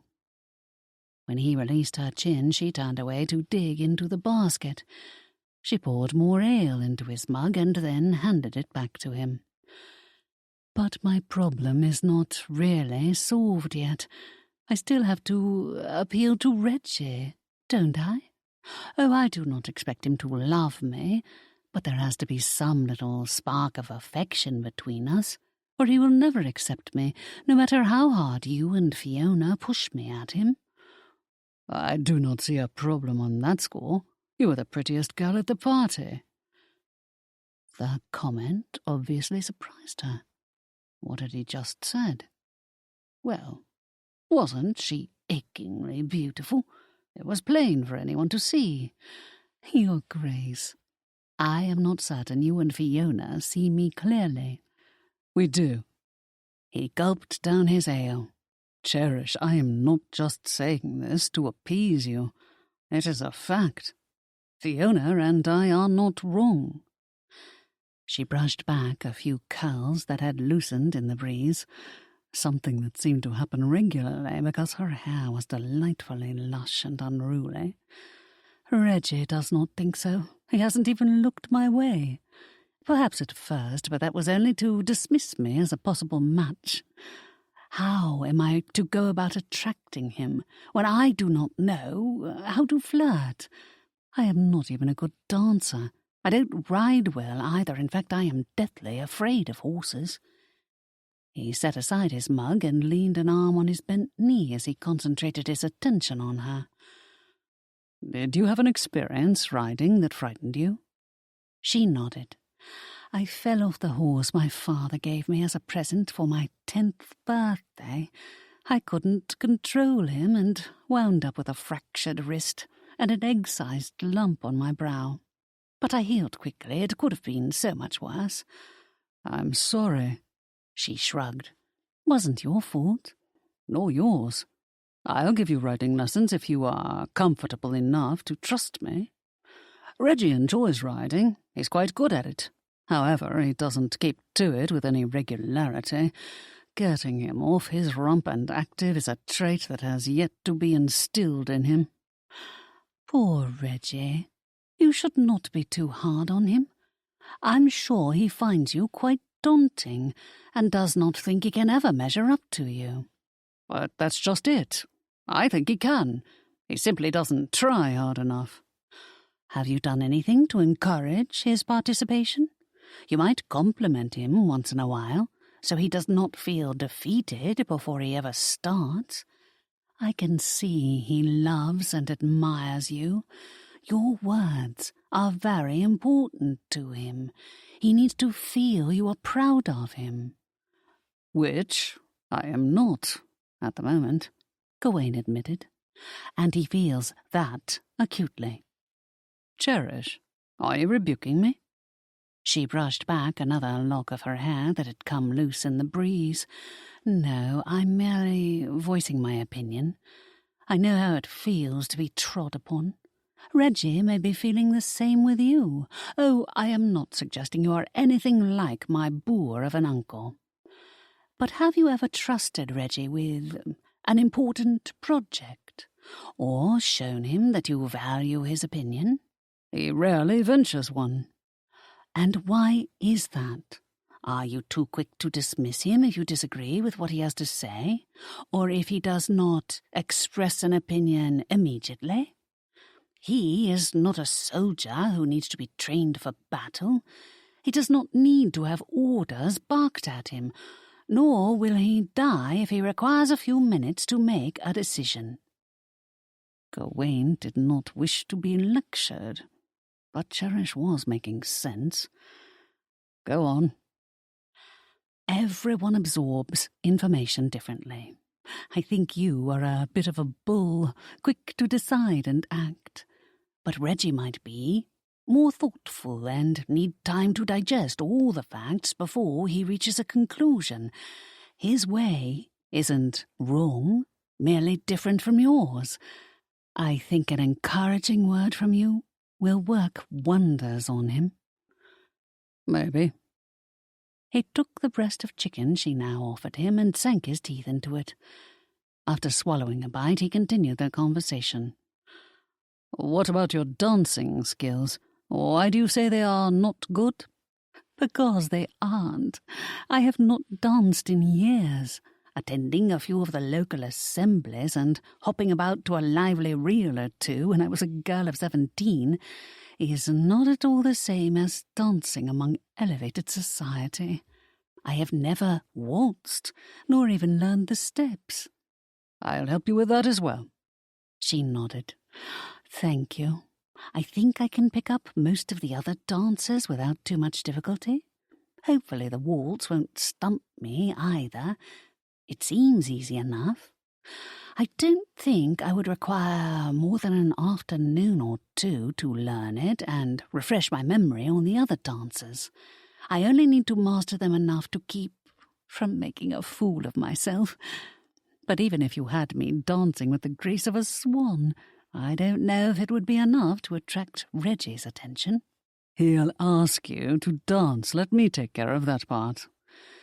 Then it shall be up to me to keep him interested? Oh dear. She began to nibble her lip, looking adorably distressed. Botheration, she is pretty. He arched an eyebrow. I see you will also need lessons on how to flirt with a man. She laughed, desperately. I'll show you how it is done. Believe me, I've been assaulted by the best. We'll add that to your lessons. He took another bite of the breast, refusing, absolutely refusing to think of her breasts. It was wrong on every level. So very wrong. Cherish, you've told me everything you cannot do. Now, tell me what you can do to impress my nephew. Surely you must have a few skills. She winced. I can manage an estate, and am a wizard at sums, but I do not think this is the sort of thing you mean. It might attract a practical man like you, but no one else. As for the traditional feminine accomplishments, I can sing, and I play the pianoforte quite well, but that is about the extent of my talents. How good are you at those? Fairly good, I think, she said with a shrug. Does Fiona know this? Yes, I've played for her whenever she asks me. She often hosts recitals when she is in residence. Nothing fancy, just the local gentry and other neighbours, coming around for an evening musicale or afternoon tea. Knowing how modest this girl was, her shrug probably meant she had a voice of professional quality and an equal ability on the instrument.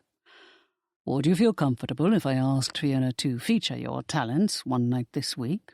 Tonight or tomorrow night, since I would like to have you noticed as soon as possible. I'm sure Fiona can fit in a casual music call after supper or an afternoon recital. I suppose, she said, putting a hand to her cheek as she blushed. As you may have gathered, I am not very good at being the centre of attention. He cast her a wry smile. I've noticed. But I will perform if you arrange it with Fiona. Good. I'll speak to her about it as soon as we are through with the picnic. He set aside his chicken and drank more ale. Cherish, you haven't asked me. She frowned. Asked you what? What I will provide for you in return for agreeing to marry my nephew. She appeared confused by his question. He has to ask me first, don't you think? Honestly, this girl needed a little of the mercenary in her. If he were not honourable, he could so easily cheat her. He wasn't ever going to hurt her, of course. If anything, he had a surprisingly strong urge to protect her. A ridiculously strong urge that would sabotage his best-laid plans if he weren't careful. Should you not look out for yourself if our matchmaking fails? She nibbled her fleshy lower lip in thought. I suppose. But what would you suggest is fair? The notion of Reggie nibbling those luscious lips had his stomach roiling again.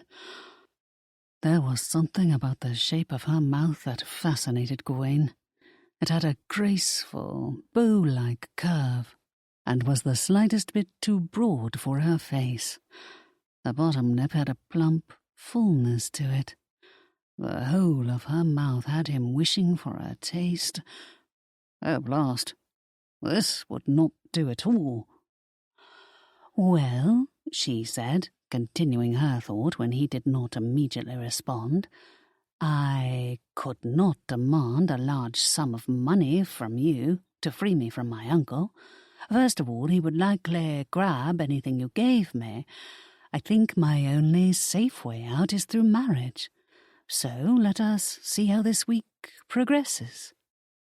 We are already 3 days into the week, since my friends and I arrived late. There is little time left. I think we must have an immediate plan of action. Ah, that's the bull in you talking again? Are you always so impatient to charge ahead? She cast him another of her delicious smiles. If it is clear Reggie will never ask me, then perhaps you will agree to help me find someone else? Would you do this for me? You are sharp and know the character of these men. I would trust your judgment. This is the best reward I could have, to be safe and married to someone kind. He growled low in his throat. I would kill anyone who ever dared hurt you. Gad, where had that come from? Her eyes widened and she laughed. That ought to scare every man away from me. But what a marvellously apish thing to say. Hopefully a worthy man won't need to be threatened by you, or he wouldn't be all that worthy, would he? Do you think Reggie might have a desire to protect me in this way? He raked a hand through his hair, startled by the pang of jealousy now gripping him. Him? Jealous of his own nephew? What was happening to him? Chapter 4. The picnic was followed by various afternoon entertainments, such as archery for the ladies and a ride through the countryside for the gentlemen, after which most guests retired to their chambers to rest up and prepare for the evening's entertainments, which were scheduled to include Cherish's singing a few tunes while accompanying herself on the pianoforte. But Cherish did not bother to rest. She took a moment to wash up before hurrying downstairs to the music room, where the Duke of Bromley was waiting for her. She paused at the threshold, hoping to calm the flutter in her stomach before she marched through the open door. This silver duke was going to teach her to dance the waltz. How was she ever to maintain her composure, especially when in his arms? "Here I am, Your Grace." He smiled as she walked toward him. Good. We haven't much time, so let's get started right away. I'll teach you the waltz first, since this is a dance you have yet to learn. The others, the quadrille, gavotte, reels, will likely come back to you with or without our taking the time to refresh your recollection of them. All right. What are we to do for music? You said you can sing. This evening's recital will be quite painful for all of you if I can't, she said in jest. His smile and resonant chuckle in response simply melted her insides. How about you hum us a waltz as we go through the steps? She nodded. All right. He had taken off his jacket and opened up the doors leading onto the terrace in order to allow in a breeze. As he approached to take her in his arms, she made a quick assessment of his appearance. Dear heaven, the man was sinfully handsome. He wore dark trousers, a silverish-green waistcoat, and a dark green cravat that contrasted beautifully with the crisp white lawn of his shirt. Those hues brought out the deep green of his eyes and dashes of silver in his dark hair.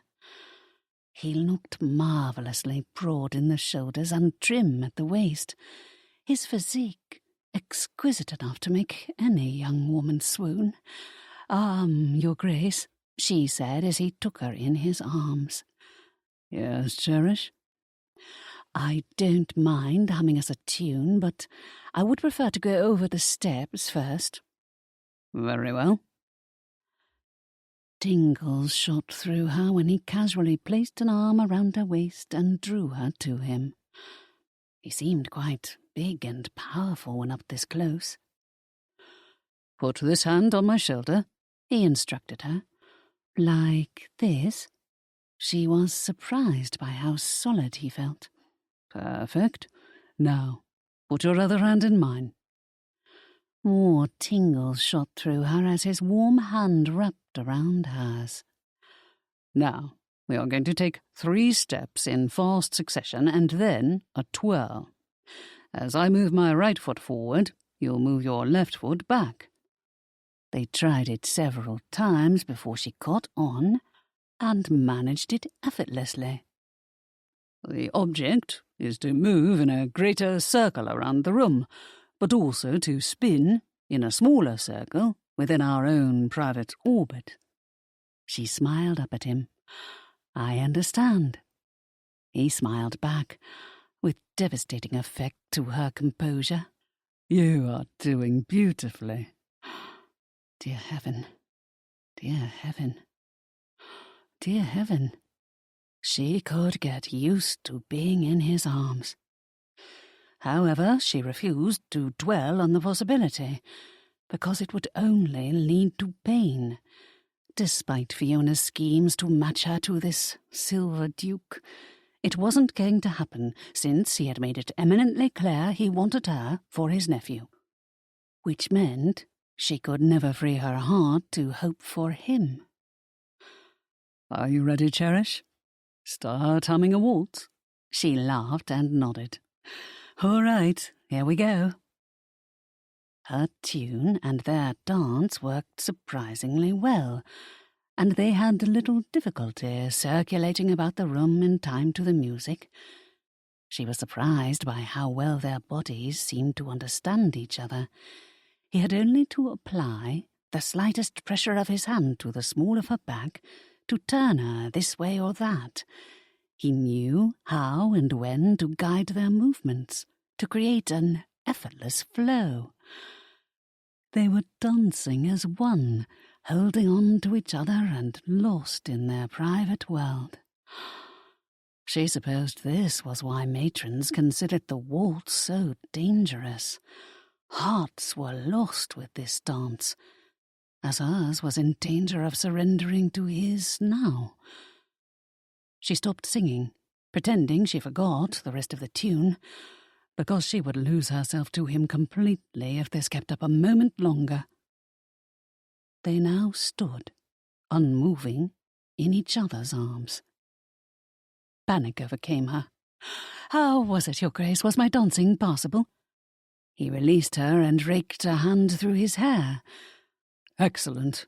You have a natural grace and ability. Let's move on to the next dance." She nodded, relieved he had stepped away to cut that surprisingly strong bond between them. Had he felt it too? She dared not call it a bond of attraction, for people did not fall in love over a simple dance. "You have a lovely voice, by the way," he said, raking a hand through his hair again as he studied her. "Thank you." They went through the steps of a few other popular dances, none as intimate as the waltz. But for Cherish, these dances felt almost worse, because each touch was brief and teasing, and that left her hungrier for his next momentary touch. They were about to go over the steps of the quadrille when Reggie strolled in. "Uncle Gwen, there you are. What are you two up to?" "We are just finishing a dance lesson," Cherish said. "Mine, sadly. I haven't danced in quite a while. Your uncle was attempting to help me out." "What fun. May I join you? I adored dancing," Reggie said, stepping to her side. "Which ones have you yet to go through? I can help teach you, since your tutor appears to be tiring. Uncle, have a seat and rest your weary bones while I take over. You don't mind, do you?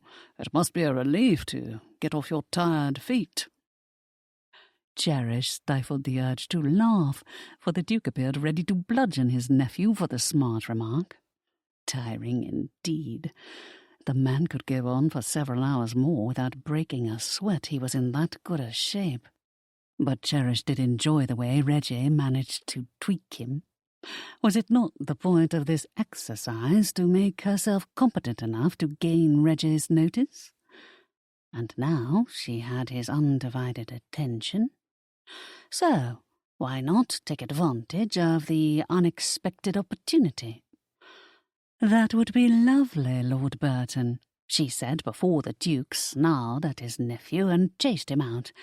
"I noticed you dancing the other night, and you were divine." "Really?" Reggie preened. "Yes, easily the best man on the dance floor." She did not mention that most of his friends were not sober enough to stand up straight those first nights before the Silver Dukes arrived.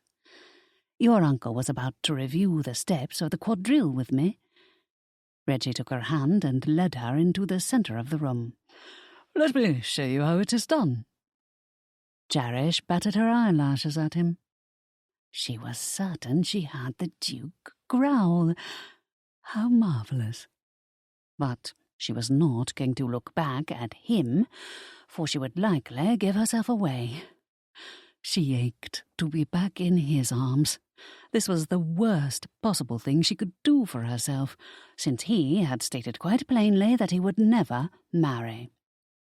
He had also told her to start looking out for herself and urged her toward his nephew.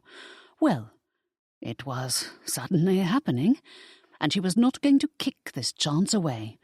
If she could not have love, then she would accept kindness. She could tell by the way Reggie held her and guided her through the steps that he was a good and warm-hearted man. There was nothing rough in his motions, yet he was not soft either. He was simply pleasant and complimentary. Yes, she would accept kindness, because falling in love with this Silver Duke, despite Fiona's schemes otherwise, would only lead to heartbreak. If he was determined never to marry, then she would have to settle for something less than marriage if she wished to be with him. No matter how deeply she could grow to love the Duke of Bromley, she would never accept becoming his mistress. It did not matter that she might crave to be held in his arms every night for the rest of her life. To be at his mercy, a mere bauble for his amusement, was her fate worse than spending her life as a drudge at Northam Hall? No, she would never be with any man who had the power to toss her away with the promise of a few coins to ease his conscience. "You did brilliantly, Lady Cherish," Reggie said, when they finished going through the first round of steps. "You made it easy for me, Lord Burton," she replied, genuinely pleased he approved of her attempts. "I cannot thank you enough. I was so afraid to make a fool of myself, especially at tomorrow night's formal soiree." "You shan't, I assure you." He glanced over at his uncle, but quickly returned his attention to her. "I shall claim at least one dance from you. Perhaps two, if it is permitted." He bowed over her hand and kissed it gallantly. She heard the Duke softly growl again. Had Fiona told Reggie about her plot to match her and the Duke? Because he truly felt as though Reggie was having jolly good fun playing the role of attentive beau. After ignoring her for the past 3 days, she had to question his sudden interest in her. It was not possible for him to be infatuated with her. Fiona must have let him in on her plans, and he was joining in with hearty approval. That was all it could possibly be. But what if his sudden notice of her was real? No. There had not been the hint of attraction between her and Reggie until, supposedly, this very moment, and the way Reggie kept sliding glances at his uncle was telling. Yes, he had to know of Fiona's plan. Cherish now felt caught in the middle. But she could not weaken toward the Duke so long as he held to his conviction of never marrying.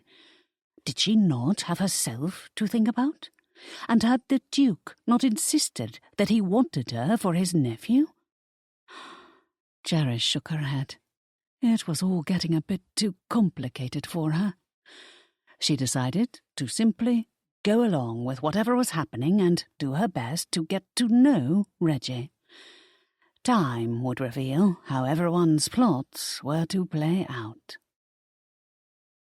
Reggie cleared his throat. "I plan on going for a morning ride tomorrow, Lady Cherish. Would you care to join me?"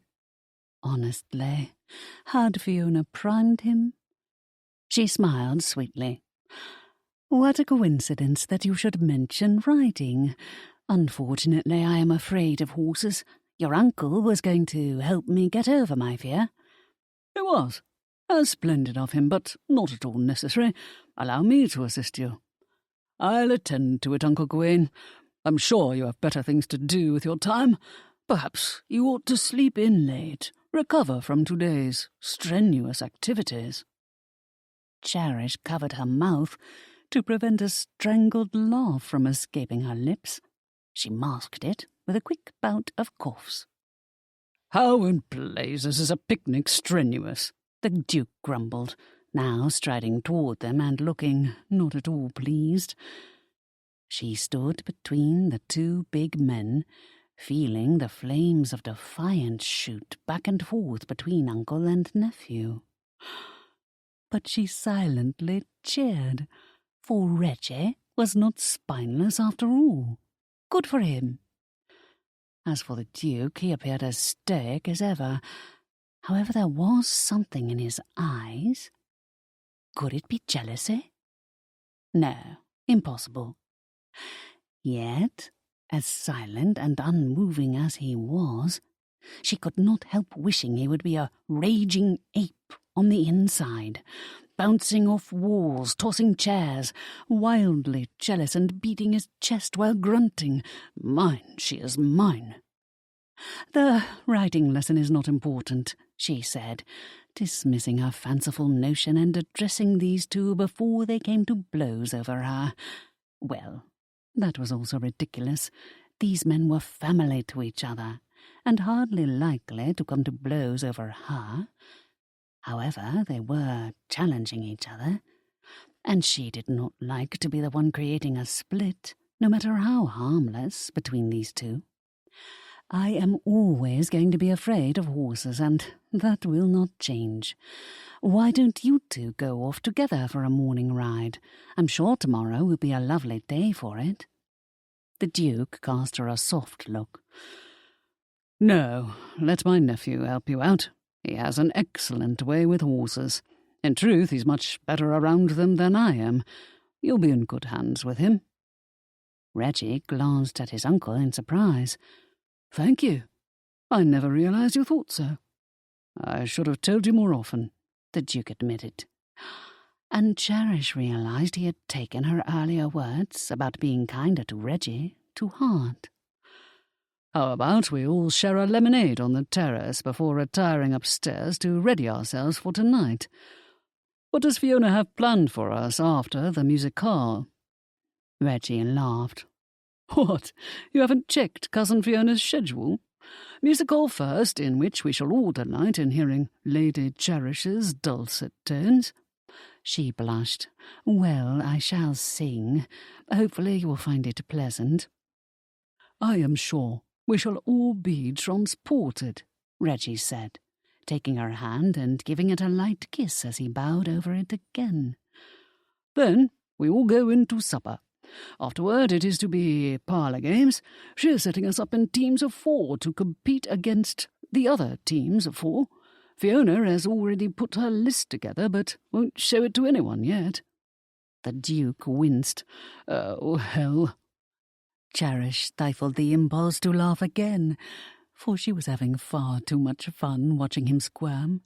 This big, powerful man was such a marvel of contradictions.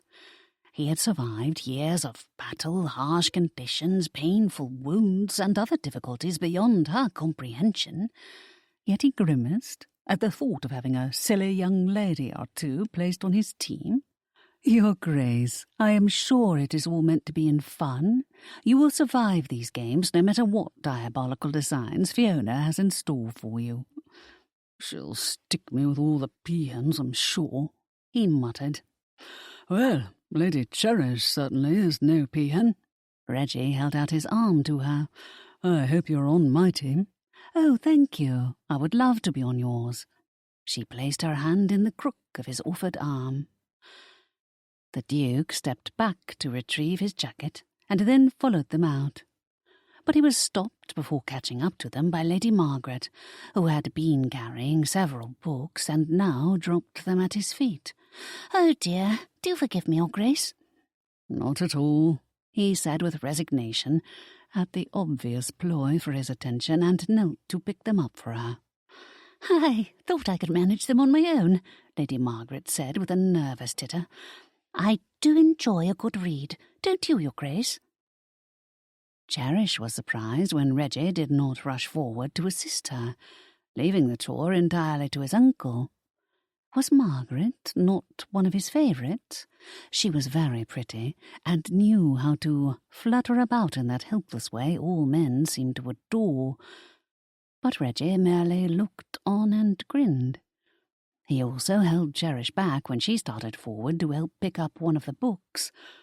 "Come with me," he whispered, and led her off to the terrace.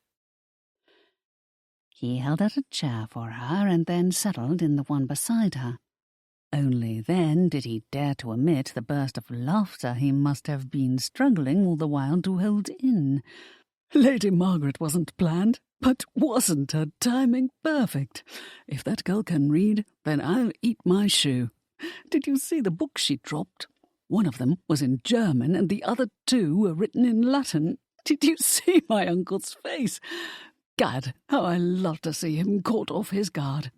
He's always so perfect. It is maddening." Cherish joined him in a mirthful chuckle. "I knew it. I gather Fiona has told you of her plan?" "To match you with my uncle? Yes, and I think it is brilliant. He wants to match us, and I am determined to see that plan blow up in his face." He suddenly realized he might have insulted her and hastened to apologize. "I did not mean... you are clearly a lovely young woman. Do forgive me. I certainly meant no insult." "None taken." "Thank you, Lady Cherish. I can see why Fiona adores you, and I am convinced my uncle is not indifferent to you either. As for me, I am not of a mind to marry yet. Besides, my uncle is right about my needing to grow up a bit before I make a suitable duke or proper husband." She shook her head. "It is quite all right. I am not at all offended. I think you are a good soul, although—" "What, Lady Cherish?" "That woodpecker laugh of yours. Is it real or merely put on?" He grimaced. "It is real, but only when I am drunk. You must think me an idiot." "Not at all, but I do prefer you when you are sober." "Well, I am almost grown out of these drunken revels. I'm sure within another year or two I shall be a model citizen." He called over one of the footmen and ordered lemonade for them. "And 3 glasses. Oh, and move this chair away from Lady Cherish. Put it to the right of mine." They had taken seats at a wrought iron table with 3 matching chairs surrounding it. The empty chair had been beside her, but the footman now placed it beside Reggie. Cherish was disappointed that the Duke would be forced to sit next to Reggie and not her, but it was in furtherance of Fiona's plan to make the Duke realize he, not his nephew, was the right match for her. Even if everything they did failed, as Cherish truly thought it would, it was still worth the attempt. She was so strongly attracted to this man, and not because he was a duke. In truth, his title was an irritating impediment. It sat atop his big, strong shoulders like a giant chip. He had grown so wary of everyone's motives that he refused to ever let down his guard and allow anyone in. The Duke joined them a few moments later, striding onto the terrace in all his magnificence. He frowned upon taking in the seating arrangement, but said nothing, and settled his large frame on the chair beside his nephew. "Stupid trick," he muttered, spreading his long legs before him. "I'll wager my entire estate that girl has never read a book in her life." Cherish thought he was likely right, but Lady Margaret was young, and it was not her fault that her family chose to have her trained in the art of flirting rather than academics. Yes, she was never going to expound on important scientific theories, but she was very likable and did not appear to have a malicious bone in her body. In truth, Cherish liked Lady Margaret, and felt sorry that her family was pushing her toward this Silver Duke when it was obvious she liked Reggie. "Do not be too hard on her, Your Grace. You ought to be flattered the ladies are interested in you." "That's just it. They are not. The Duke glanced at his nephew. Lesson number 1, Reggie. When you are a duke, everyone will desire you for your wealth and title. They will not give a fig about who you really are. Reggie leaned forward, his expression dispirited. Not everyone, surely. There are a few good people, but spotting them is a talent you must develop for your own protection. Some liars are easily detected because they are so obvious one can spot their falsehood before they ever open their mouth, but the best ones often are not so easily spotted. They will work slowly and quietly, sowing seeds of doubt, so that you no longer trust your good friends. Their motives are insidious. Their goal is to separate you from your family and anyone else who may have earned your trust. Cherish was surprised by his comment.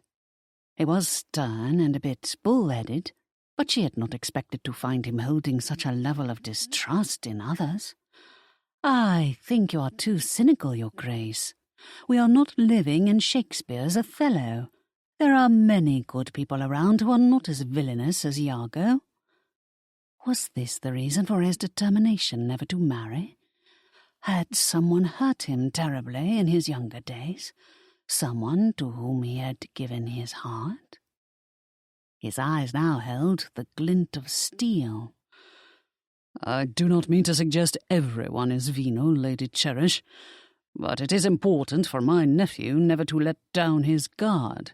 Even now he is a target for the unscrupulous, as am I. But many steer wide of me because they fear to face my wrath. Reggie frowned. And you are worried that I will be a dupe to everyone's schemes? I hope I am not that foolish. I know you are not, Reggie, but you are not yet fierce. To protect yourself, you have to develop a bit of the ruthless in you, or the bad actors will swarm all over you like bees to honey. Ladies are the most dangerous, for they can get very close and sting you hardest and deepest. Cherish quietly held her breath. So there was a woman in his life. Who was she? And what did she do to hurt him so badly? Chapter 5.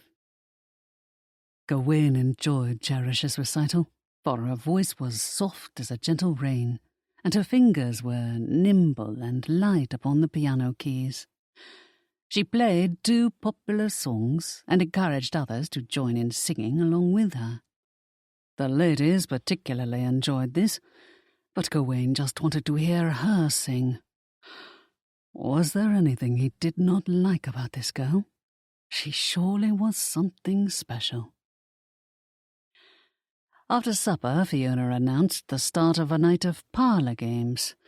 Gawain, to his dismay, was teamed with 2 peahens, Lady Yvonne and Lady Eugenia, and one of Reggie's friends, a young man he had yet to see sober, Lord Pershing. If Fiona was trying to torture him, she had managed to do a wonderful job of it. It wasn't that Gawain was completely against parlour games, and he had to admit the ladies assigned to his team were quite beautiful. Unfortunately, there was not a hint of brain matter between their ears.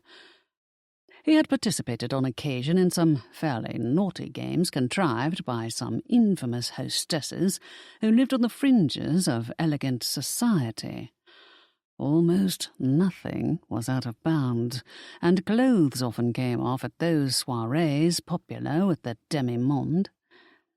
But Fiona's guests were proper society, and nothing shocking or remotely interesting was going to happen tonight. He would endure and play along with the silliness, because he was supposed to set a proper example for Reggie. But what he really wanted to do was spend more time alone with Cherish. As his teammates joined him, he smiled and resolved to behave himself. Cherish was teamed with Reggie, Lady Margaret, and another friend of Reggie's by the name of Lord Durham. Durham and Reggie had been friends since childhood, and Gawain quite liked the boy. Well, he was a few years older than Reggie, and had always had a good head on his shoulders, so this boy had to be close to 30 years of age by now. The first game was to be charades.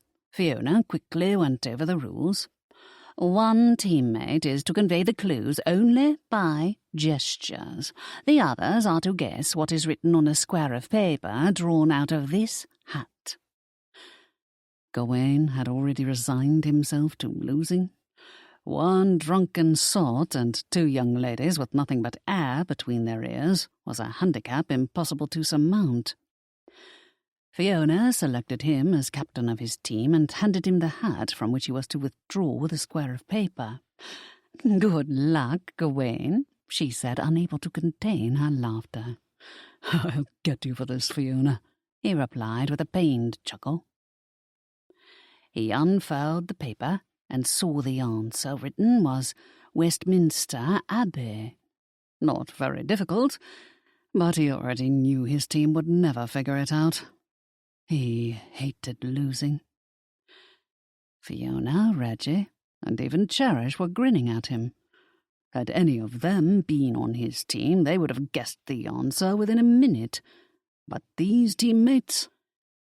He turned to Yvonne, Eugenia, and Pershing with a groan. "All right. Pershing, open your eyes." The ladies giggled. Pershing weaved. Gawain sighed and pointed west. He may have been pointing to the moon for all the good it did. "Pointing!" Lady Yvonne shouted out with glee. "Outdoors!" Lady Eugenia began to hop up and down. "Swimming, trees, kittens."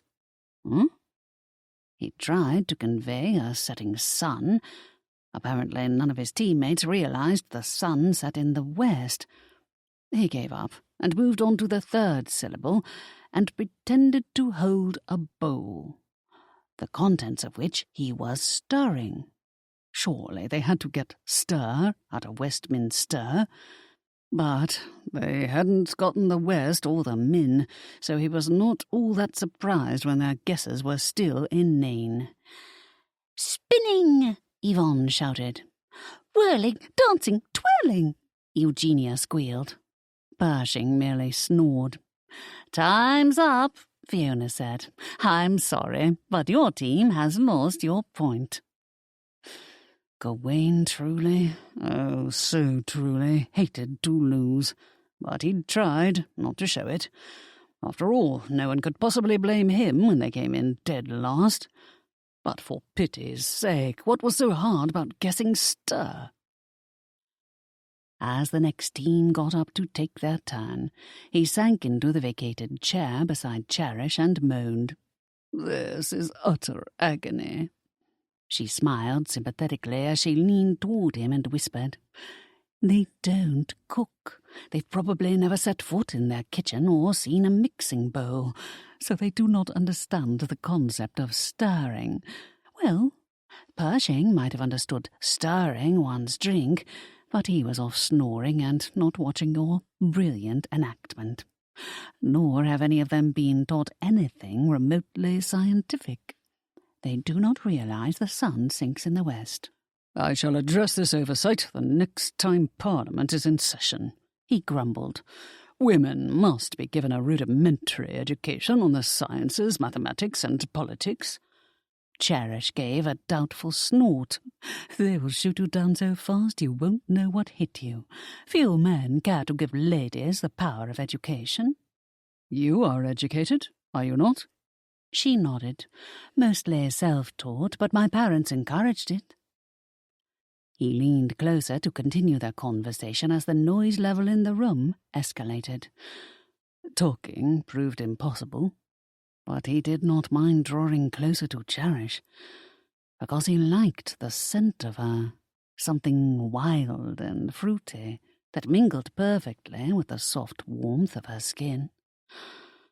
If he wasn't careful, The desire to taste her might very well overwhelm him.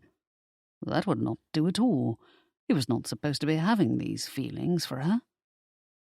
Fortunately, her team was up next, so his torture at their closeness was short-lived as she left his side to join the others. Durham, Reggie, and Cherish were smart, and Durham was chosen to give the clues. He stared at the paper a moment, and then began to gesture, falling asleep. Lady Margaret, the weak link in their strong chain, was hopping about like a clueless pup, shouting out inane responses to the clues Durham was giving. Gawain immediately realized it was a quote from a Shakespeare play, Hamlet's famous soliloquy. Every schoolboy knew the start of the passage, to be or not to be. Cherish and Reggie guessed it at the same time, together reciting lines from that famous passage. To die, to sleep, perchance to dream, Reggie said. Durham nodded and motioned for them to continue. Cherish finished the verse. Aye, there's the rub, for in the sleep of death what dreams may come. Yes, Durham shouted. That's the answer. What dreams may come. Margaret looked on and clapped, probably having no idea what her teammates were talking about. Cherish, Reggie, and Durham, with Lady Margaret as their little albatross, were handily in the lead as the night progressed. Gawain's team was dead last. He tried to tamp down his own apish instincts to win, knowing it was an impossibility. What choice did he have but to take his loss with good sportsmanship? Lord, oh, how he hated to lose. Fiona and Reggie were taking too much pleasure from his suffering. Gad, were all relatives this irritating?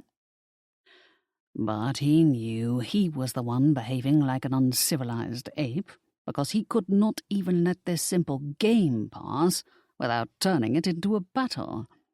Yes, he'd been raised in the military, and the training to win was ingrained in him. He wasn't angry so much as frustrated. The last game was to be bobbing for apples. Simple enough, Gawain muttered, as they were all herded into the garden where 4 barrels filled with water were set out on mats. Fiona dropped 1 apple into each barrel. Footmen stood close by with towels in hand because everyone who played was going to get soaked. There were 4 teams of 4 who were to participate, so 16 players in all. How he got ripped into this, Gawain did not know. But he owed it to Fiona to endure this night of torture, since she was helping him out with Reggie. It shall be the men against the ladies in this one, Fiona announced. If I were to pit you men against one another, you would try to drown each other. So I shall assign 1 man on each team to a lady on the opposing team. First one to come up with the apple in their mouth wins. They played in turns, and the first teams selected were not his or Cherish's team. He stood watching beside Cherish as she cheered and seemed to take genuine delight in watching the mayhem of the game. Everyone on a team took a turn, but each game was limited to 2 minutes, so no points were awarded if neither player came up with the apple in time. Few players came up with the apple, so only 2 out of the first set of challengers were awarded a point. No one seemed to care if they won or lost. There was an awful lot of accidental kissing as both sets of lips were vying for the same apple. A time or 2 the apple was forgotten, and the contestants went straight to the kissing part. Then his team was called up. Gawain was not surprised to be pitted against Cherish, because Fiona was diabolical when she wanted to be and had to know this would irk him. By this time all of the men had removed their jackets, cravats, and waistcoats, so as not to ruin the expensive fabrics as they were sloshed with water. The ladies were given towels to wear as bibs to protect their gowns, and they each were provided mats to prevent grass and mud stains on their clothing as they bent on their knees and dipped their head in the barrel. A fresh apple was dropped into the barrel for each round. Cherish smiled at him. "Are you ready, Your Grace?" "Something tells me you are an expert at this game." She laughed. "Not at all. If anything, you have the advantage, since you have the bigger mouth to grasp that apple. But I've forgotten what silly fun these games can be. It feels good to take a simple pleasure and not worry about what others think." He saw the enchantment in her features again, the shimmering joy in her beautiful eyes. "Ready, set, go," Fiona called out, and everyone's face hit water as they began to chase the bobbing apple. Too often, Gawain missed the apple and wound up with his lips on Cherish's cheek or nose. His entire body exploded in heat when the apple slipped away, and his lips wound up on hers. Yes, that was hardest to draw away. She had the sweetest lips. Suddenly, all he wanted to do was kiss her. Kiss her wet, kiss her hard, just kiss her. He was spared his continuing agony when Fiona called time and no one on the 4 teams had caught their apples. But the end of his round did not mean the end of his spurt of heat over Cherish. As for Cherish, she appeared completely unaffected by the innocent touch of their lips. She left his side and now took over as timekeeper when Fiona's turn came up. Fiona groaned when she realized she had to face Pershing, who had finally awakened from his drunken stupor. "I'm sure there must be some mistake," she muttered. Gawain could not stifle his grin. "You're the one who set up the game. Serves you right, Fiona. I had that idiot on my team the entire night. Now he is all yours." To no one's surprise, the stupid sot of a lord almost drowned when he passed out in the water, and Gawain had to lift his head out of the barrel when it did not bob up after the apple. He turned with a scowl toward Reggie. "If you ever behave like this, idiot, I will drown you myself." "Botheration, what did I do?" Reggie griped back at him. Gawain sighed. "Nothing. Just don't ever be like him." "Fine, I'll be just like you, and hold myself out to be such a paragon that no woman will ever be good enough for me. I cannot wait to die alone in a cold bed." Cherish had been standing beside them all the while, and now turned to them with a gasp. But she quickly turned away again and continued to keep time on the other players. Gawain felt his nephew's words acutely, because the boy was right, and the barb had struck straight in his heart. He strode off toward the beach, knowing the games were now at an end, and everyone would soon return inside to chat, play cards or billiards, or simply retire to bed. He would not join them, for he was not fit company. Losing always put him in a bad temperament. It was foolish of him to behave like a spoiled child and resent someone else's win over something utterly inconsequential. Yes, he failed miserably at being a good sport. Perhaps winning mattered to him, because Cherish was watching, and he wanted to look like a conquering hero in her eyes. Bah! It was the opposite of what he ought to want. Bloody places. He was still reeling from that brief touch of her lips. He stopped at the top of the stairs and simply looked out across the water as the sun began to set. The colours of the sky were a brilliant mix of orange and lavender, and the sea glistened. There was a lightly salty tang to the air, as a soft breeze wafted across the white-foamed waves toward him. The magnificent view and pleasant breeze ought to have calmed him, but he remained too riled to fully appreciate the beauty of his surroundings or this sunset. He had been so determined to find the right girl for Reggie that it never crossed his mind that Cherish would feel so right for him. But he would have to get over this unexpected longing for the girl. For pity's sake, he had only known her a few days, not even a week, not even half a week. That Fiona had been writing to him about her for several months did not count, other than to explain why he felt so comfortable around her. His heart hitched when he sensed Cherish approaching. Oh, great. Now he could feel her presence before he ever set eyes on her. This was very bad.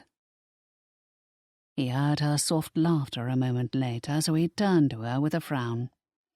Don't you dare berate me. She came to his side and smiled up at him.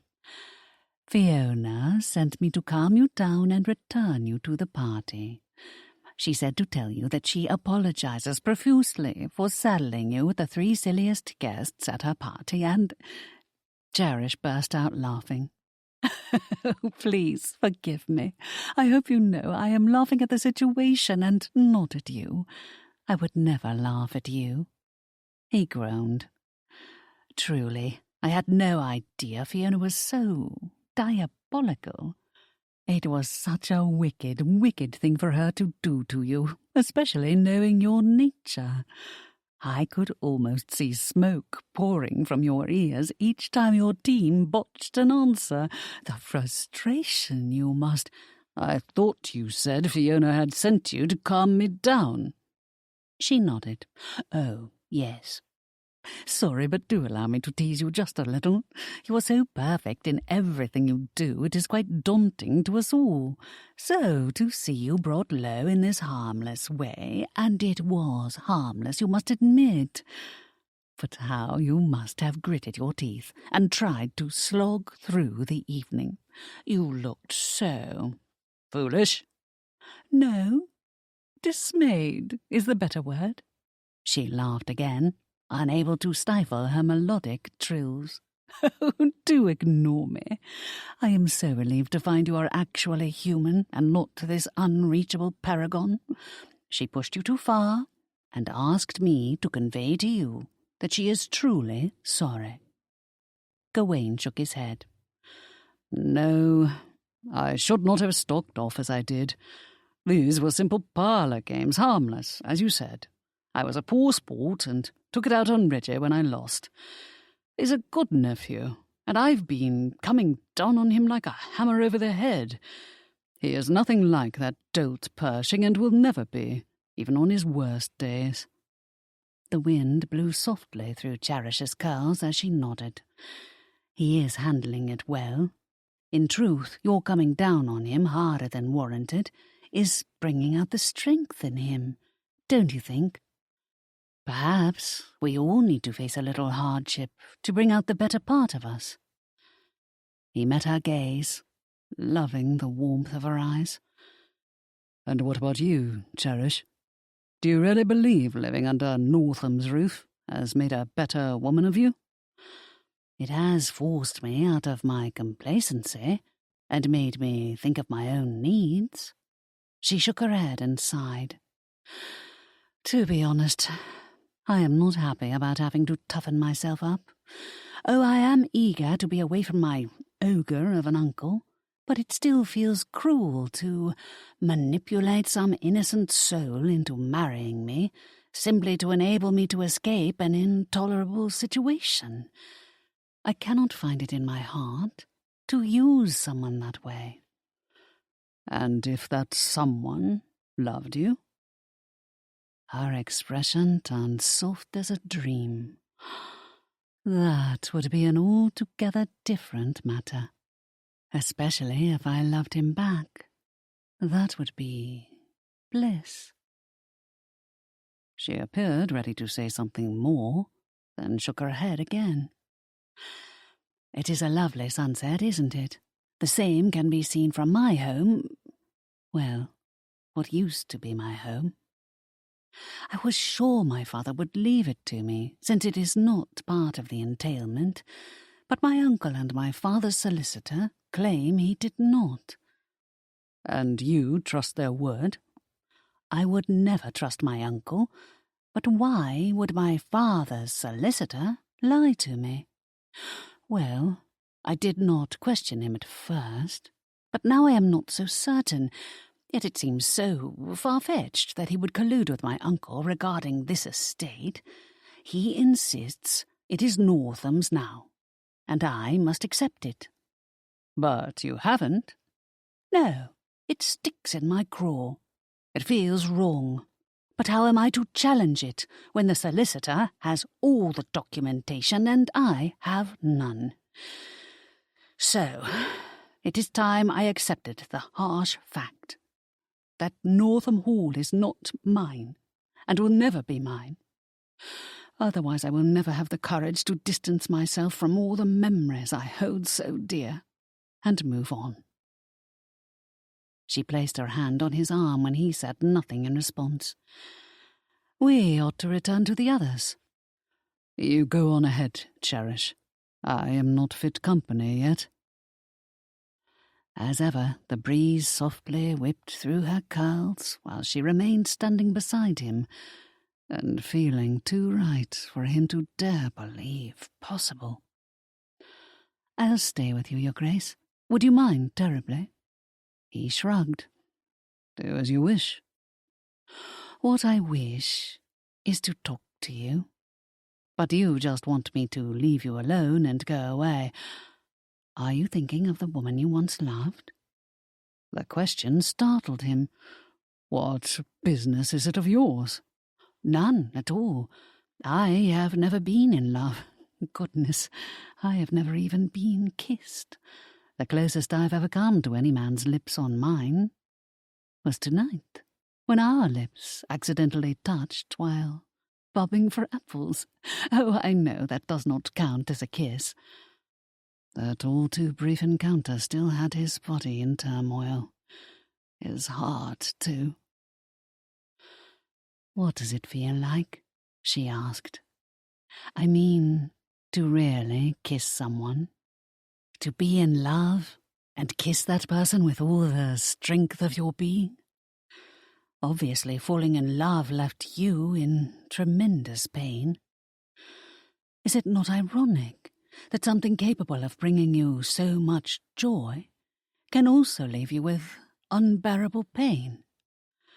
Cherish, I do not wish to talk about it. You needn't. I am doing all the talking. Ignore me, if you would rather not comment, while I sort it out for myself.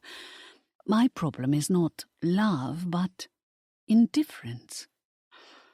I think indifference is worse than anything else. This is what I am facing. The prospect of living my life as a shadow, ignored by the family who ought to love me, and yet left me without resources to do something about it. I thought I could endure my lot and not care. But you are discovering that you cannot? It is awful. I've tried to harden myself because Fiona insists I am too soft and think too much with my feelings instead of my brain, but never feeling anything makes the entire point of living meaningless. Don't you think? Cherish, if you are trying to get me to open up my heart and confide in you, forget it. I am not going to talk about myself.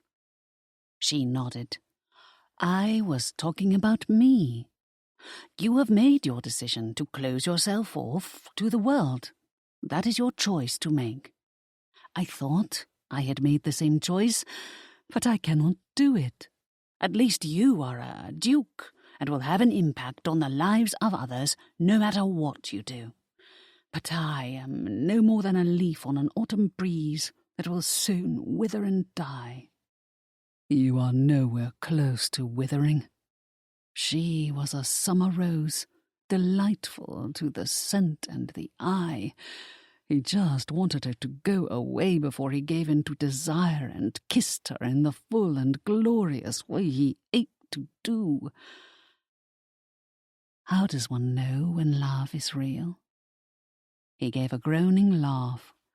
Why don't you ask me something simple, like explaining the theory of gravity or the origins of the moon and stars?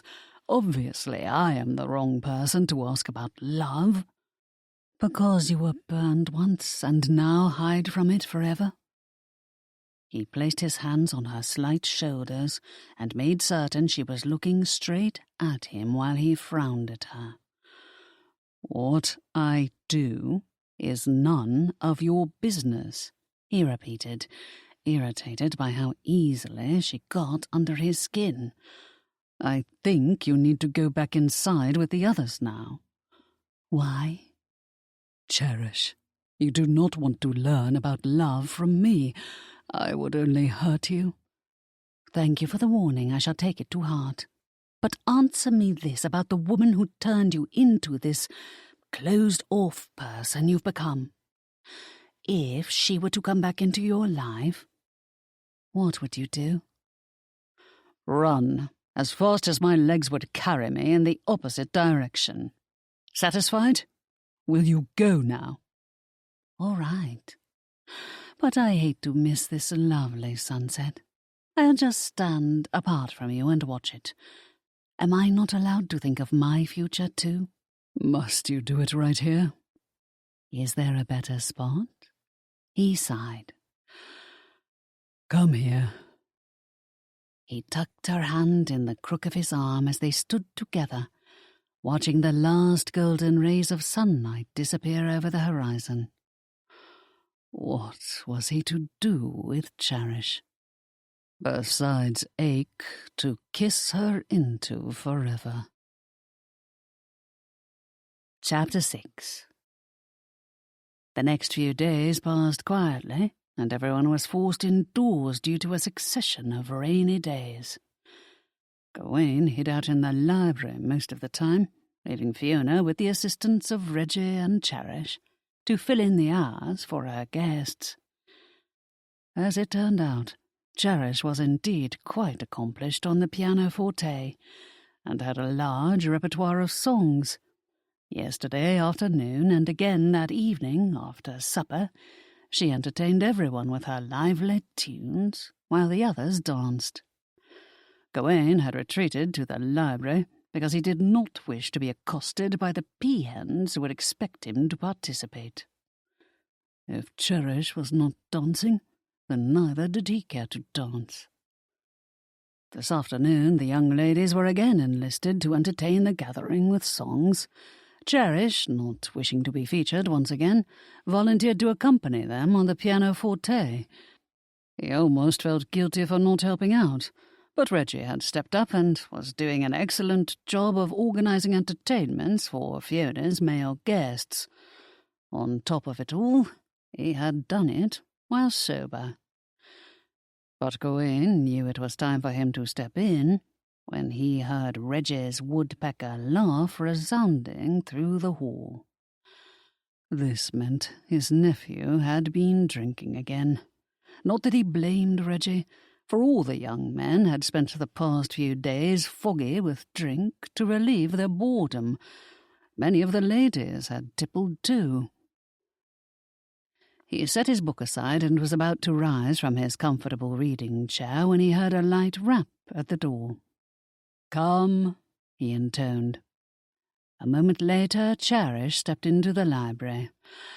Your Grace."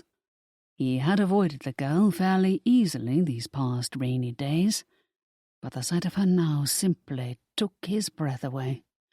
She was a ray of sunshine, and her radiant smile had his heart beating ridiculously fast. How did she manage this? Her gowns were nothing fancy, including this one she had on, which was a dark green muslin barely trimmed with silk. It had little white flowers embroidered around the bodice and hem that added just the slightest frivolity to her otherwise serious nature. Her throat was bare as usual. All she had on were those small gold earrings dangling from the lobes of her little ears. Gad, she drove him wild. He wanted to spend the night nibbling her ears, her throat, which was why he had made it a point to avoid her in the first place. "What is it, Cherish?" "Fiona needs your assistance." He cast her a wry smile. "I was just about to seek her out. I heard Reggie's woodpecker laugh." Cherish arched a delicate eyebrow and tossed him another smile. "It is hard to miss, but don't judge him too harshly. The young men are bored and have little to do other than dance and drink." "I know. I was young once, too." He held her back a moment before they walked out. "How are you and Reggie getting along?" "He is very nice, but—" "Are you irritated that he is drinking?" "No, they all are. He is actually more sober than the rest. Well, Lord Durham also has his wits about him. He's another one like you who always prefers to remain in control of his senses." "Then what is your hesitation?"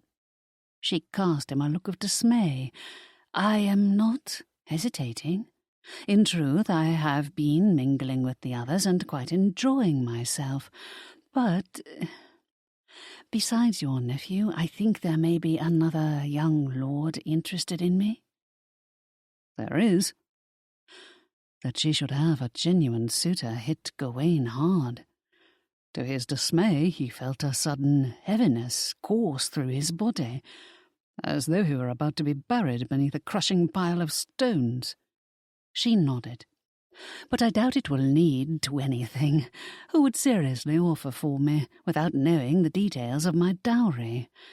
It is absurd that I am left completely in the dark about my trust fund, or any other arrangements my father made for me before his passing." "Who is this other man?" "Oh, he isn't important. It will never come to anything anyway. I think he truly likes me, but he needs to marry an heiress." Gawain's insides began to churn.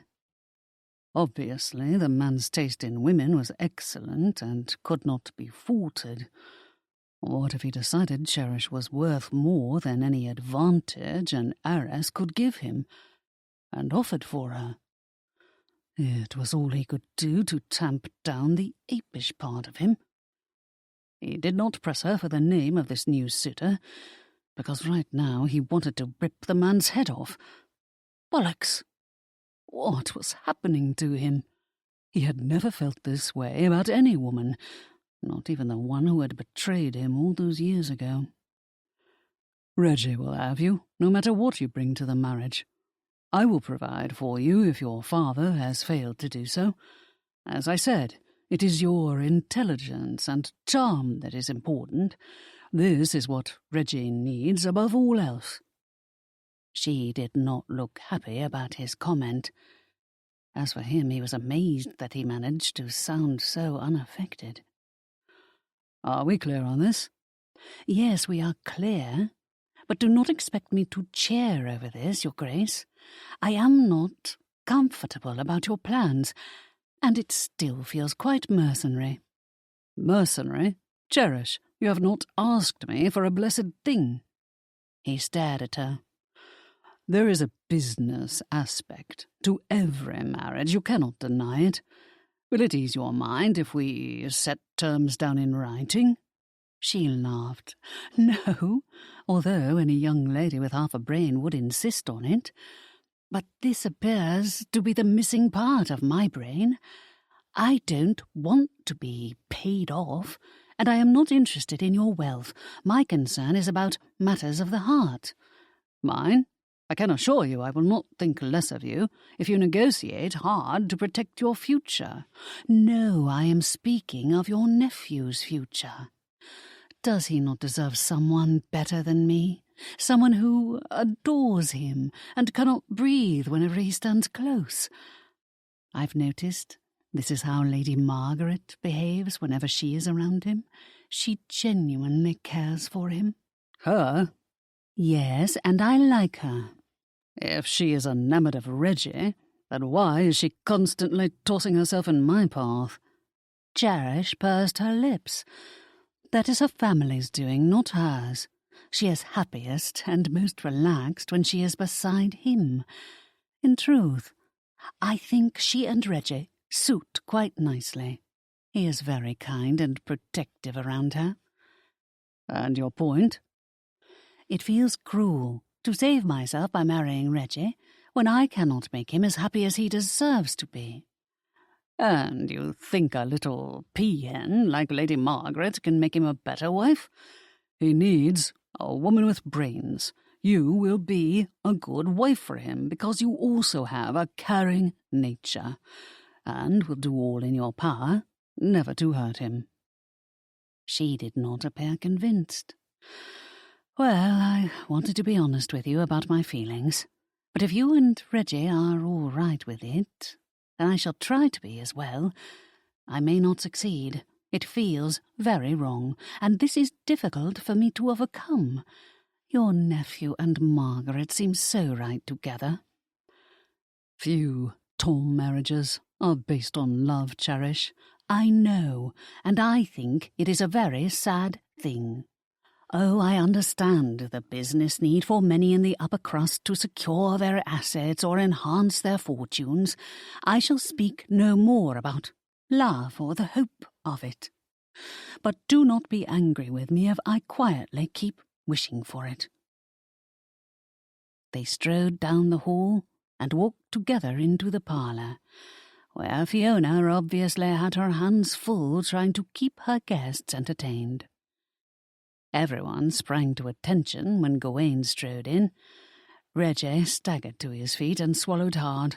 You aren't going to berate me, are you? No, Gawain said. Just lay off the brandy for a while. Cherish darted away when the peahens began to cluster around him. He took his punishment with manly grace, smiling all the while they chattered at him and split his head open with their inane comments. He held his smile as they shamelessly flirted with him, and did not bother to ask him a single question about his likes or dislikes, his feelings, his thoughts, on anything. Well, why should they? Their parents must have pounded all the relevant facts about him into their head. His noble lineage, how he acquired his peerage, the extent of the Bromley holdings, the ladies he had escorted in the past, how best to lure him into a compromising position. Cherish was the only one who stood to the side and did not bother to vie for his attention. Well, he had firmly chased her away by now. He'd shoved her at Reggie.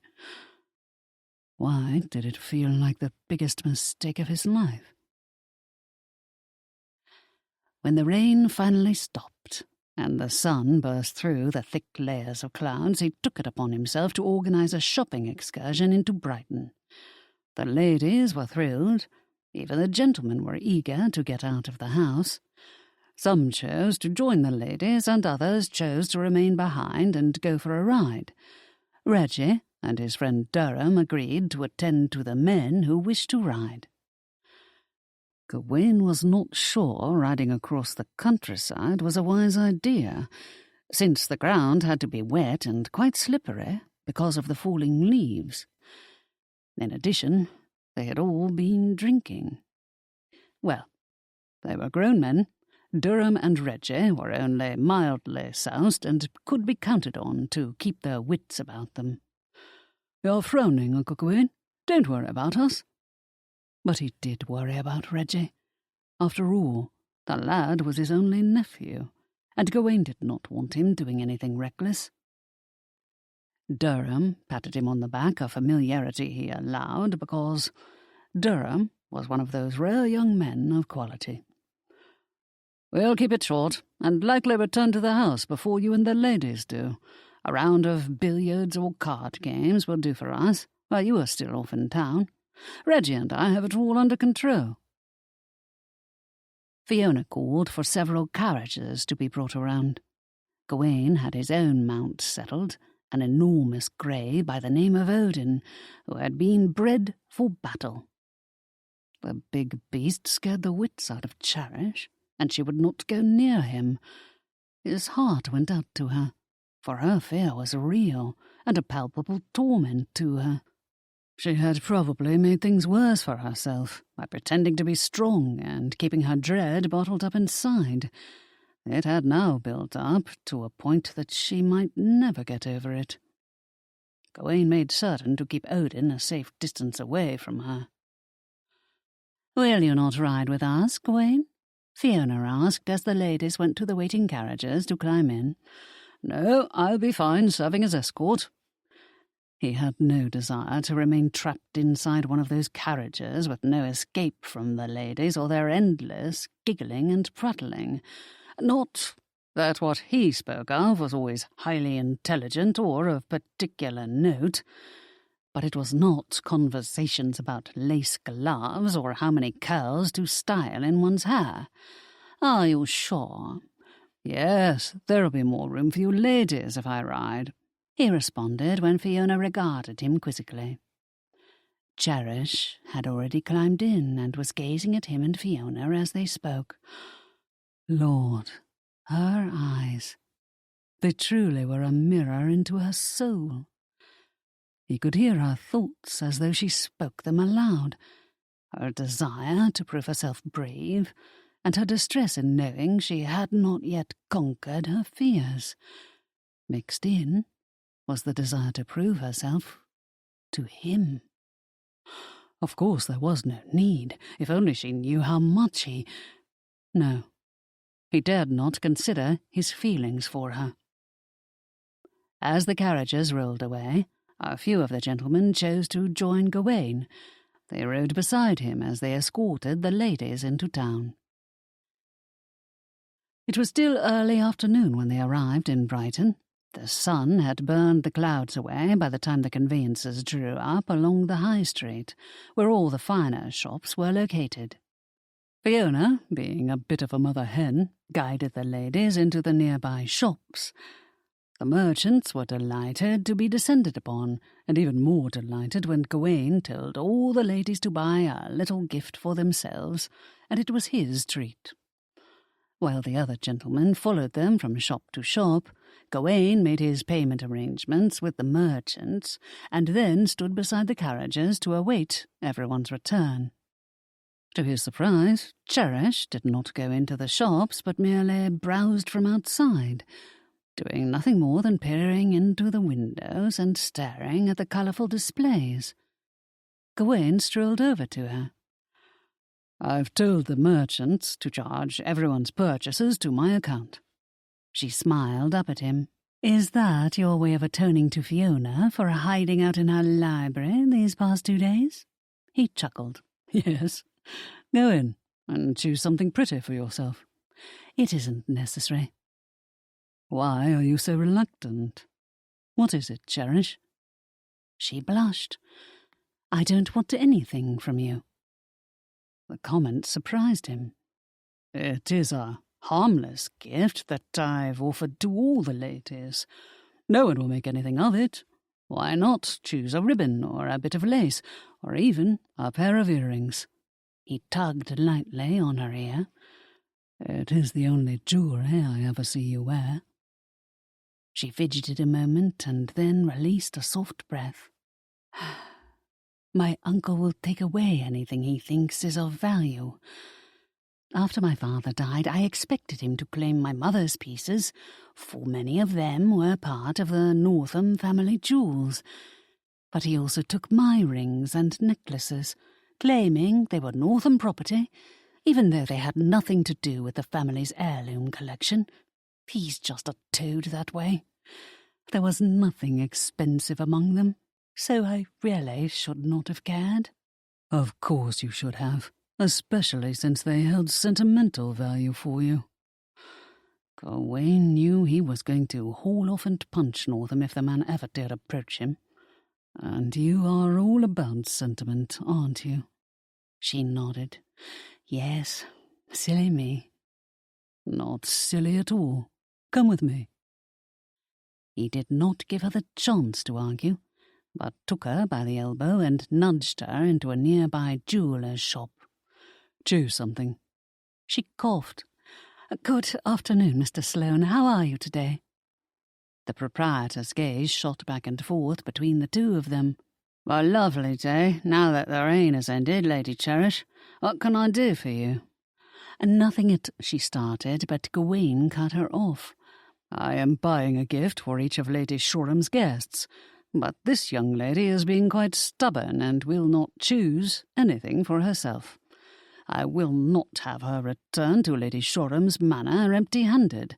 Let me see your selection of lockets. Heart lockets, if you please." He regarded several display cases. "Let me have a closer look at these, too," he said, pointing at a row of cameo brooches. "These might do. Something simple but elegant." "At once, Your Grace. Let me show you my finest." Mr. Sloane hurried into his back room to fetch his samples. "Why are you doing this? Northam will only take away whatever I choose," Cherish whispered, obviously irritated with him and also feeling humiliated over her circumstances. "Fiona will let me know if he does, and I will come down on him like a Viking horde. I assure you, Lord Northam will not touch this gift if he values his life." She rolled her eyes at him, but he caught the glimpse of a smile that she was trying hard to hide. "You are being apish again, you know." He grinned. "I know." "I think you rather like flexing your muscles from time to time." His grin broadened. "I do. So, let me have my pleasure, will you? I cannot abide grasping people. It sets my blood boiling, especially when they grasp what they can from someone who is not in a position to fight back." "I should fight back," she said with a nod. "I am ashamed I haven't done so yet." "Cherish, no. I did not mean to admonish you in any way. None of this is your fault. You could not possibly defend yourself without my assistance, since our English laws are stacked against you. Now, come, look at what Mr. Sloane has brought out and choose something lovely for yourself." Since he gave her little choice, she chose a cameo brooch, a carving of a lady with a book, and pinned it to the lace fichu at her bosom so that it sat snugly just atop the cleavage of her breasts. "What do you think, Your Grace?" "That he was in serious trouble over this girl. His heart was in an uproar." "Perfect." He led her back outside. The ladies all showed him their purchases. He smiled and nodded and pretended to care. Well, he was pleased they had all enjoyed their shopping outing and the gift each chose for herself. However, every last one of them noticed Cherish's cameo brooch. Dear heaven, did all women have such sharp eyes? They ought to be tossed into military service and trained as sharpshooters. Fiona came to his rescue before gossip got out of hand. "Oh, thank you, my dear Bromley. Lady Cherish has been so helpful to me," she explained to the others. "I begged for his help in selecting something special for her. I knew she would adore this cameo brooch as soon as I spotted it in Mr. Sloane's shop. Did he have it set aside for us as I requested?" Gawain cast her a wry smile. "All attended to." "Good." She leaned forward, kissed his cheek, and then whispered, "You dolt! Whatever possessed you to buy her something sure to raise eyebrows? Is she not in a bad enough situation? Did you have to put her at risk of being labelled your paramour?" "She is not in any danger of it." "Only because I jumped in and rescued her in time." He drew away. After assisting all the ladies back into their carriages, he strode to his mount and prepared to ride home along with the other men. But his mind was caught up in thoughts of Cherish. So what if he had bought her that trinket? It wasn't a diamond necklace or anything remotely sparkling, nor had it made a dent in his pocket change. One would think he had given her a crown jewel for all the fuss. The look of pleasure in Cherish's eyes, once she had resigned herself to accepting it, was worth everything. He had just climbed onto his saddle when someone called to him from a passing carriage. His blood turned to ice. Katie, the young woman who had broken his heart all those years ago. Only now she was Countess Elbin, the widowed Countess Elbin. What was she doing here? And what else was she going to do to ruin his life? Chapter 7. Fiona rushed into Cherish's bedchamber as soon as they returned from their shopping excursion. "Trouble," she said, her face looking quite pale as she shut the door behind her and then leaned against it with a groan.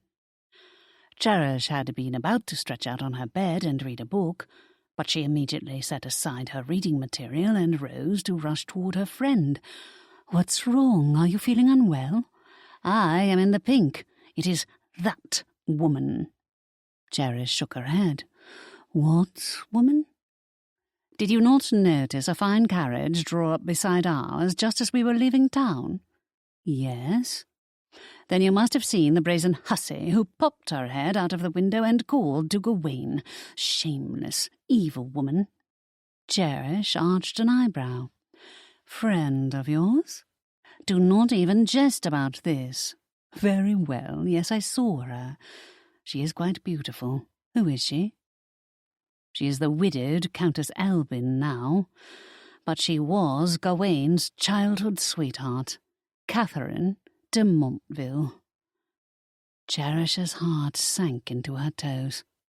No, not merely sank, but plunged to her toes. She sat down heavily on the bed. Oh, indeed, she is going to ruin all our plans." Cherish felt numb. How was she ever to compete with this woman who was classically beautiful and obviously wealthy, if her elegant carriage and the gleaming jewels dangling from her wrist and throat were any indication? This meant she had been provided for by a husband who understood his duty in protecting the financial security of his loved ones. Why couldn't her father have been such a man? But her toad of an uncle had fooled them all, pretending to idolize and adore his elder brother, even though they were only brothers of the half-blood. He had hidden his jealousy well. But she and her parents were also to blame for allowing this situation to befall her. They had been naive and simply accepted the vile toad, despite telltale signs they would have spotted had they been the least bit cynical. Well, too late now. What was done was done. She turned her thoughts to Lady Elbin. Cherish had caught a mere glimpse of her, but it was enough to notice how sophisticated and exquisitely striking she was, with her cat-like green eyes, a perfectly formed nose, creamy complexion, and stunning dark curls. And now to be told she and the Duke had known and adored each other all of their lives? How could she compete with this? Fiona began to pace across the exquisite Aubusson carpet that covered the hardwood floor of her bedchamber. Blast the conniving woman! She cornered me, and I had to invite her to supper this evening. I'm so sorry, Cherish. This is an awful turn of events. Cherish felt too numb to respond. Fiona paused in her pacing and stared at her. "I hate that woman for how badly she hurt Gawain." "What happened between them?" Cherish asked, barely managing a breath. "Plenty, I'm sure. I mean, she could not have been a virgin when she entered into her marriage." "Fiona!" "Well, it is true. Who can resist Gawain? But he was no cad. He was born noble, and would never hurt a genteel young lady in that way. He wanted to marry her. He thought she wished for the same, or he never would have claimed her in that way. Cherish tried not to ache over what her friend was revealing. Obviously, something went wrong between them. It wasn't his doing, that I can assure you. He loved her, and would have moved heaven and earth to marry her. But she went to London for her debut season, and not 3 months later came home married to the Earl of Alban. Gawain was devastated. She had been proclaiming her love for him all the while, but he now realized she had been lying to him all along. Perhaps her family situation required her to make the sacrifice and marry Alban. No, she was quite secure. But now she has doubled or tripled her wealth and gained a title too. She never once told Gawain she was sorry. In fact, she was surprisingly mercenary about it all. She assured Gawain that she did not love Alban, and then told him they could be together whenever Alban wasn't around.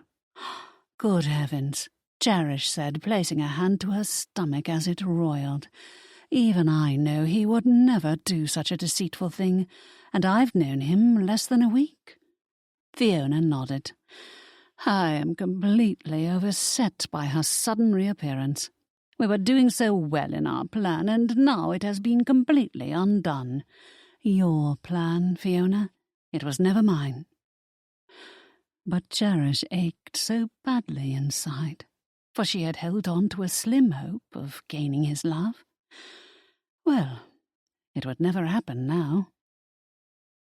Fiona resumed her pacing and then paused again to stare at her.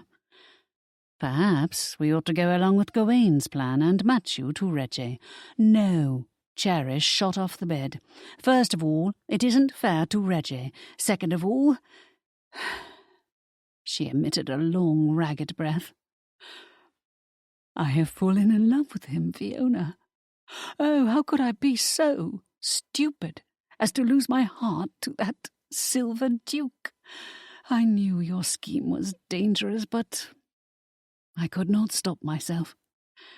There were moments I thought he might like me in return. But it was all fanciful wishing on my part. I see this now. No, you are not imagining it, Fiona said, coming to her side and taking her hands in her own. He does like you very much, I'm sure. I've noticed how he responds whenever you walk into a room. His eyes light up, and he turns into a jealous ape whenever some other man dares approach you. I've never seen it, because he tries to hide his feelings from you. So typical of him, she muttered, shaking her head. But I know my cousin and see right through him. There is something between the two of you, I am certain of it. If only she hadn't walked back into his life to interfere. Unfortunately, the woman had shown up, and Cherish did not know what to do about it. How can I compete with someone he once loved that fiercely? Fiona pursed her lips and frowned. By being you. Gawain is older and wiser now, and more cynical. He has to know better than to ever trust her again. But he trusts you as well he should. You are loyal and honest. Frankly, you are good to a fault. You have to fight for him, Cherish. We cannot let that horrid woman win. Cherish hated when her friend got that determined look in her eyes, but said nothing when Fiona released her hands and resumed pacing while she thought aloud. We have several things working in our favour. First, Gawain will never forget what she did to him. She is the one who betrayed him and turned him into the cold Silver Duke he has become. Second, and more important, I doubt she has changed her character. We must use this to our advantage. He has to see her for the mercenary and unfeeling woman she has always been. But what if he cannot or will not see through her feminine wiles? He is a duke now, and she will certainly accept his offer of marriage, assuming he proposes to her. Fiona gripped her by the shoulders. He never will if he is in love with you. This is a war, and you need to fight it. Only you are capable of defeating her. Fiona, how am I ever to do it? I am not an accomplished flirt. I have no dazzling gowns, and I am no competition for her in looks. You are completely wrong about all of it, especially in the matter of looks. You are far prettier. Says my best friend, who is wonderful and supportive, and blinded by the fact that she adores me, Cherish said with a chuckle. Honestly, Fiona, you have to look upon the situation objectively. It is a lost cause. Never say such a thing. You cannot give up before you have even tried. Gawain would not want you to. Gawain, is it? One look at her and he has forgotten I exist. Fiona sighed. Let's just see how this evening progresses. Perhaps we're in a panic over nothing. Cherish knew the danger was quite real. She wanted to fight for him, but she was so inexperienced around men. Nor was she the sort to shimmer and glitter around them like a sparkling butterfly. She was a miserable failure at the art of flirtation. How was she ever to win his heart? Well, she could not be anything other than herself. He had already been hurt deeply by one woman lying about her feelings, so Cherish was not going to make that same mistake and put on a false face to tempt him, no matter how well-intentioned her motives. Fiona was already digging into her armoire and sorting through her gowns. Oh, yes, this one will do quite nicely. She withdrew a silk gown in a copper hue that Cherish rarely wore because the neckline plunged too low for her taste, although it was considered quite fashionable and appropriate for tonight's supper. Whenever she did wear it, she attached a bit of lace at her bosom for modesty. Fiona seemed to read her mind. Do not take out your lace. I shall burn it if you dare pin it to the gown. You have the perfect cleavage, and Gawain's eyes will pop wide at the first sight of you. Cherish laughed. Fine. Your not-so-subtle hint is understood. I happen to agree with your choice of gown. I can wear the cameo brooch with it, and I think that is important. He was so pleased when he helped me choose it, and I want him to be reminded of that. Now you are catching on, Fiona said with a smirk. Let me find you a bit of silk ribbon to match, and we'll make a choker out of it to hold the cameo at your throat. I'll have my lady's maid attend to your hair. She is a wonder. I'll direct her exactly how to style it, and you are not to touch a wisp or curl of it. Trust me, Cherish. This is all out war, and we are going to win it. Dear heaven. But Cherish was pleased. The Duke of Bromley and his cousin were both competitive and hated to lose. She could see the similarities in their natures. Despite their compulsion to always win, they were also exceedingly honourable, loyal, and clever. Cherish would also add compassionate to their fine qualities. The Duke gave the appearance of being icy, but she had no doubt he would be the first to run to the aid of someone in distress. By the time Fiona's maid finished dressing her, Cherish did not recognize herself. She had never in her life considered herself sultry, but she was exactly that now. Every curl, every nip and tuck of silk, every detail was designed to draw the Duke's eyes toward some part of her body that was considered sensual. She clapped her hands, not nearly as appalled by her alluring transformation as she ought to have been. Take that, Your Grace, she muttered to herself. What do you think of me now? Reggie and Fiona stopped by her door so the three of them could walk downstairs together. Reggie's eyes bugged wide the moment he caught sight of her. He burst out laughing. "Spectacular! What did you do? My uncle is going to bounce off the walls like a great ape." Cherish could not contain her own mirth. "The credit goes to Fiona and her maid. I had nothing to do with it." He shook his head. "Oh, you did. This is all you, Cherish. Well done. You are absolutely sparkling. I am in raptures of you myself." She blushed. "Oh, Gad! Blush like that when my uncle compliments you, and you will have him eating out of the palm of your hand. He will be completely undone."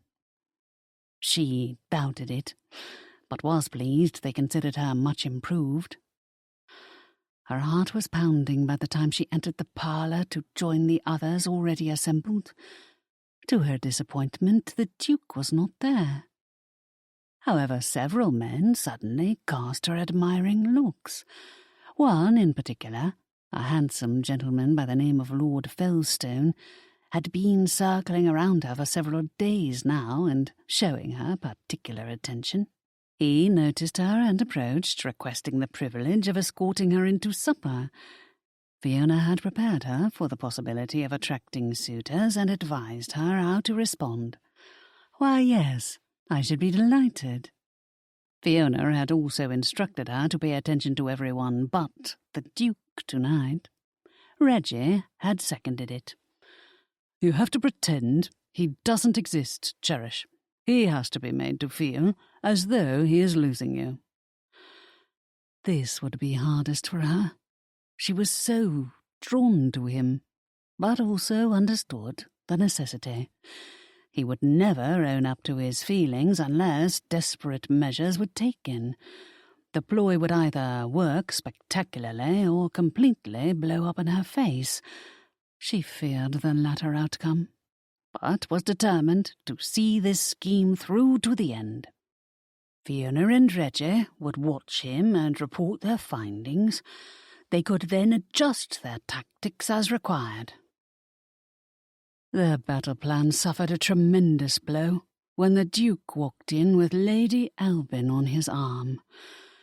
She wasn't so much on his arm as clinging to it possessively, her cat eyes scanning the room for any rivals, and her claws firmly dug into him.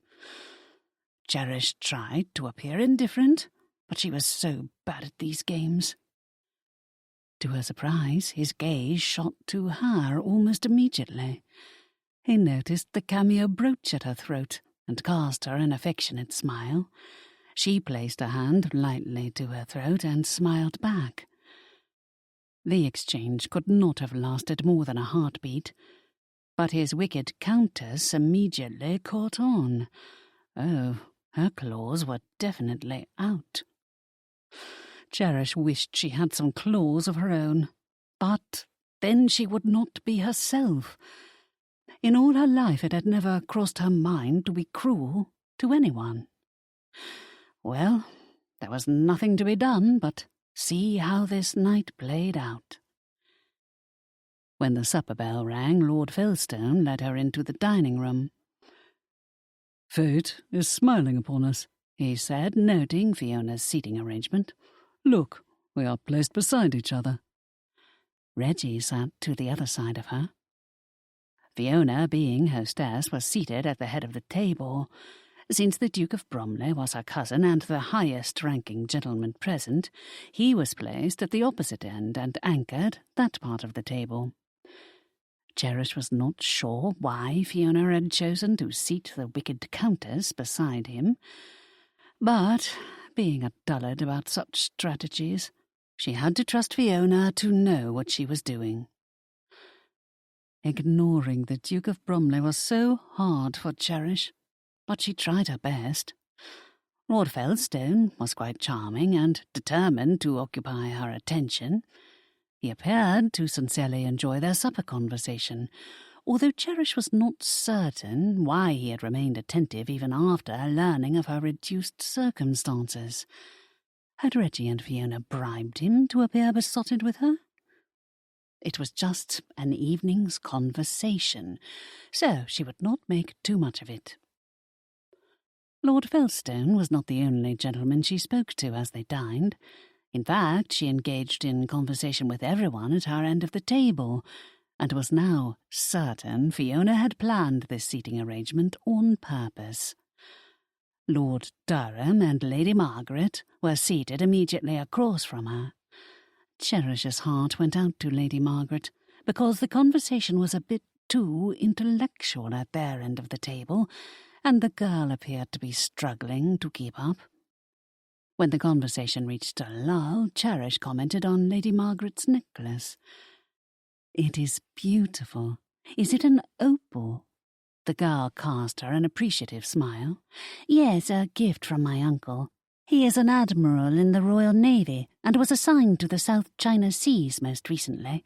He brought this necklace back for me. I think it is quite beautiful too. Prettier than diamonds or emeralds. And your cameo is lovely, Lady Cherish. I love those too." The conversation then turned to her uncle's travels, and those of the gentlemen at the table. Lord Durham was surprisingly well-travelled. "I spent quite some time in Italy and Greece, in addition to seeing much of the world. There is no denying their ancient sites, their food and culture are all fascinating. But there is no place as beautiful as England. I am happy to be back home, and in the company of my closest friends." Cherish had to admit she was enjoying herself despite her heartache. She tried very hard not to glance down the table to where the Duke was seated, but curiosity finally got the better of her, and she looked. To her surprise, he happened to be looking back at her. She smiled at him. Oh, she probably should have sniffed and tossed her chin into the air, or ignored him and turned away. But her instincts were to be honest, even if she were ultimately humiliated by her feelings. He had gone on about how no one knew who he really was or cared to know anything about him beyond his title and wealth. He detested insincerity and dishonesty. If she were to win him, she sensed it would only be done by remaining true to her natural self, with all her faults, flaws, and foibles laid out in the open for him to view. But she had many good qualities for him to notice as well. A few minutes later they exchanged glances again. Once again she smiled at him, because she sincerely liked him, and it felt like the right thing to do. He took a sip of his wine and then smiled back. Her heart lurched when he took another sip and then winked at her. She also blushed, the heat immediately coursing up her neck and into her cheeks. Well, so much for coming across as sultry. She looked down at the food on her plate, a crisped duck atop a bed of cauliflower and potatoes, and took a hasty bite. Delicious. She tried not to look his way again. "I understand we are to have dancing again tonight," Lord Felstone said. Fiona nodded. "A full orchestra this evening, so that Lady Cherish is not chained to the pianoforte while we are all having fun. You must claim 2 dancers from her, Lord Felstone, in order to make up for those nights she lost while helping us out." "It will be my pleasure," he replied with a nod, then asked Cherish if she would allow him to claim a second. She nodded. "I would like that very much." Felstone was about Reggie's age and quite nice-looking. Fiona had already filled her in on most of his details. She knew he was the eldest son of a profligate earl. She also knew the old earl, having lived a life of excessive drinking and gambling, was no longer in the best of health and not expected to survive the year. This meant Felstone would inherit an earldom that consisted of a rather run-down estate. It was a shame, for Felstone appeared to be a clever and kind fellow, not at all inclined to follow in his father's wastrel footsteps. Given the choice, he was the sort who would have chosen a love match for himself. But he was soon to be saddled with a ruined earldom, and this would require him to find an heiress, unless he wished to spend his life struggling to bring the estate back to profitability during his lifetime. For this reason, Cherish doubted he was free to pursue her in earnest. This also assumed he was genuinely interested in her and had not been bribed by Fiona Reggie. Well, it did not matter. She resolved to have a good time and not dwell on anything serious tonight. However, maintaining a light and jovial facade was not as easy as she'd hoped. Her heart was lost to the Duke of Bromley, and seeing him with his first love was quite hard to endure. Settling her feelings elsewhere was impossible while she still loved him. Still loved him? What was wrong with her? She had known him only a few days. How could she love him at all upon so short an acquaintance? And yet she was in love with him. It was ridiculous, but how could she deny her feelings? He had claimed her heart, and she could not move on until all hope of his reciprocating that love was lost. She stared into her lemon syllabub, taking small bites of the creamy dessert with her spoon, grateful Fiona's cook had put very little white wine in it. That would have turned the dessert to liquid and made it more of a drink than a sweet treat to end their repast. Wine had been poured liberally throughout their meal, and Cherish found herself a little giddy. By the time the ladies rose to take their tea and sherry in the parlour, while the men remained behind for their ports, brandies, and smokes, she tried not to glance at the Duke as she passed by his chair on her way out, but he was awfully hard to ignore as he stood along with the other men, looking magnificently sleek and powerful. The wicked Countess had remained beside him, no doubt curious to see what he would do as she passed. Goodness, this woman was crafty and manipulative. In the next moment, the evil woman stuck her foot out and tripped Cherish. She cried out, finding herself about to fall. "Cherish!" The Duke caught her before she tumbled. "Are you all right?" She nodded, having safely landed in his arms. "Yes, how clumsy of me," she said, her heart racing at the near disaster. I must have tripped on something." How could she tell him that his first love had purposely stuck out her foot to send her toppling? Would he believe her? His arms remained circled around her. "You look a bit unsteady on your feet. Fiona's cook put a little extra spirits in everything tonight. Take a moment to catch your breath. I have you." She nodded again, just wanting to stay in his embrace all night. "You look exceptionally pretty, by the way. What have you done differently?" Fiona had her maid help me with my hair, and she chose my gown. Otherwise I would have looked like my usual country mouse self. He frowned. "You have never looked like a mouse. But tonight—" His frown melted away, and he grinned. "You are a breathtaking angel." Truly? Did he think so? She laughed. Fiona would be pleased her efforts were a success. "Top marks for her," he said in a husky whisper, and then released her. She walked off to the parlour, knowing she had made an enemy of the Countess, who now followed closely behind her. Cherish felt the icy, feline gaze at her back. The woman's scheme to trip her had worked to throw her into the Duke's arms instead. Not at all what that evil woman had intended. Lady Margaret approached Cherish as she entered the parlour. The girl was frowning and appeared worried. "Lady Cherish, may I have a word with you?" Cherish nodded. "Of course. What is wrong?" Margaret led her aside so they could speak in private.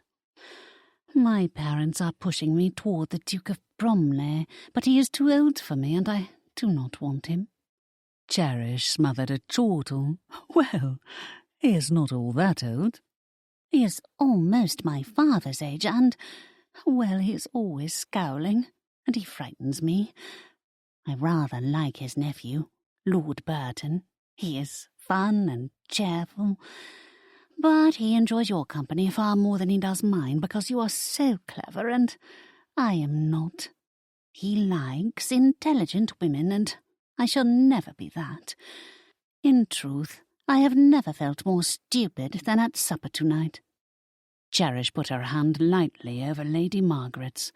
"No, you were pleasant and charming. Everyone thought you were delightful." "I was a dolt, and everyone knew it. I could hardly follow any of the conversations, until you turned the topic to my opal and my uncle's travels. Thank you for that. It was a much easier topic for me to follow, and I could actually speak on the subject without sounding like the peahen they all think I am." Margaret emitted a ragged sigh and continued. "You are so very smart, and I so much admire you. Can you teach me to be clever?" "So that you can impress Lord Burton?" She blushed.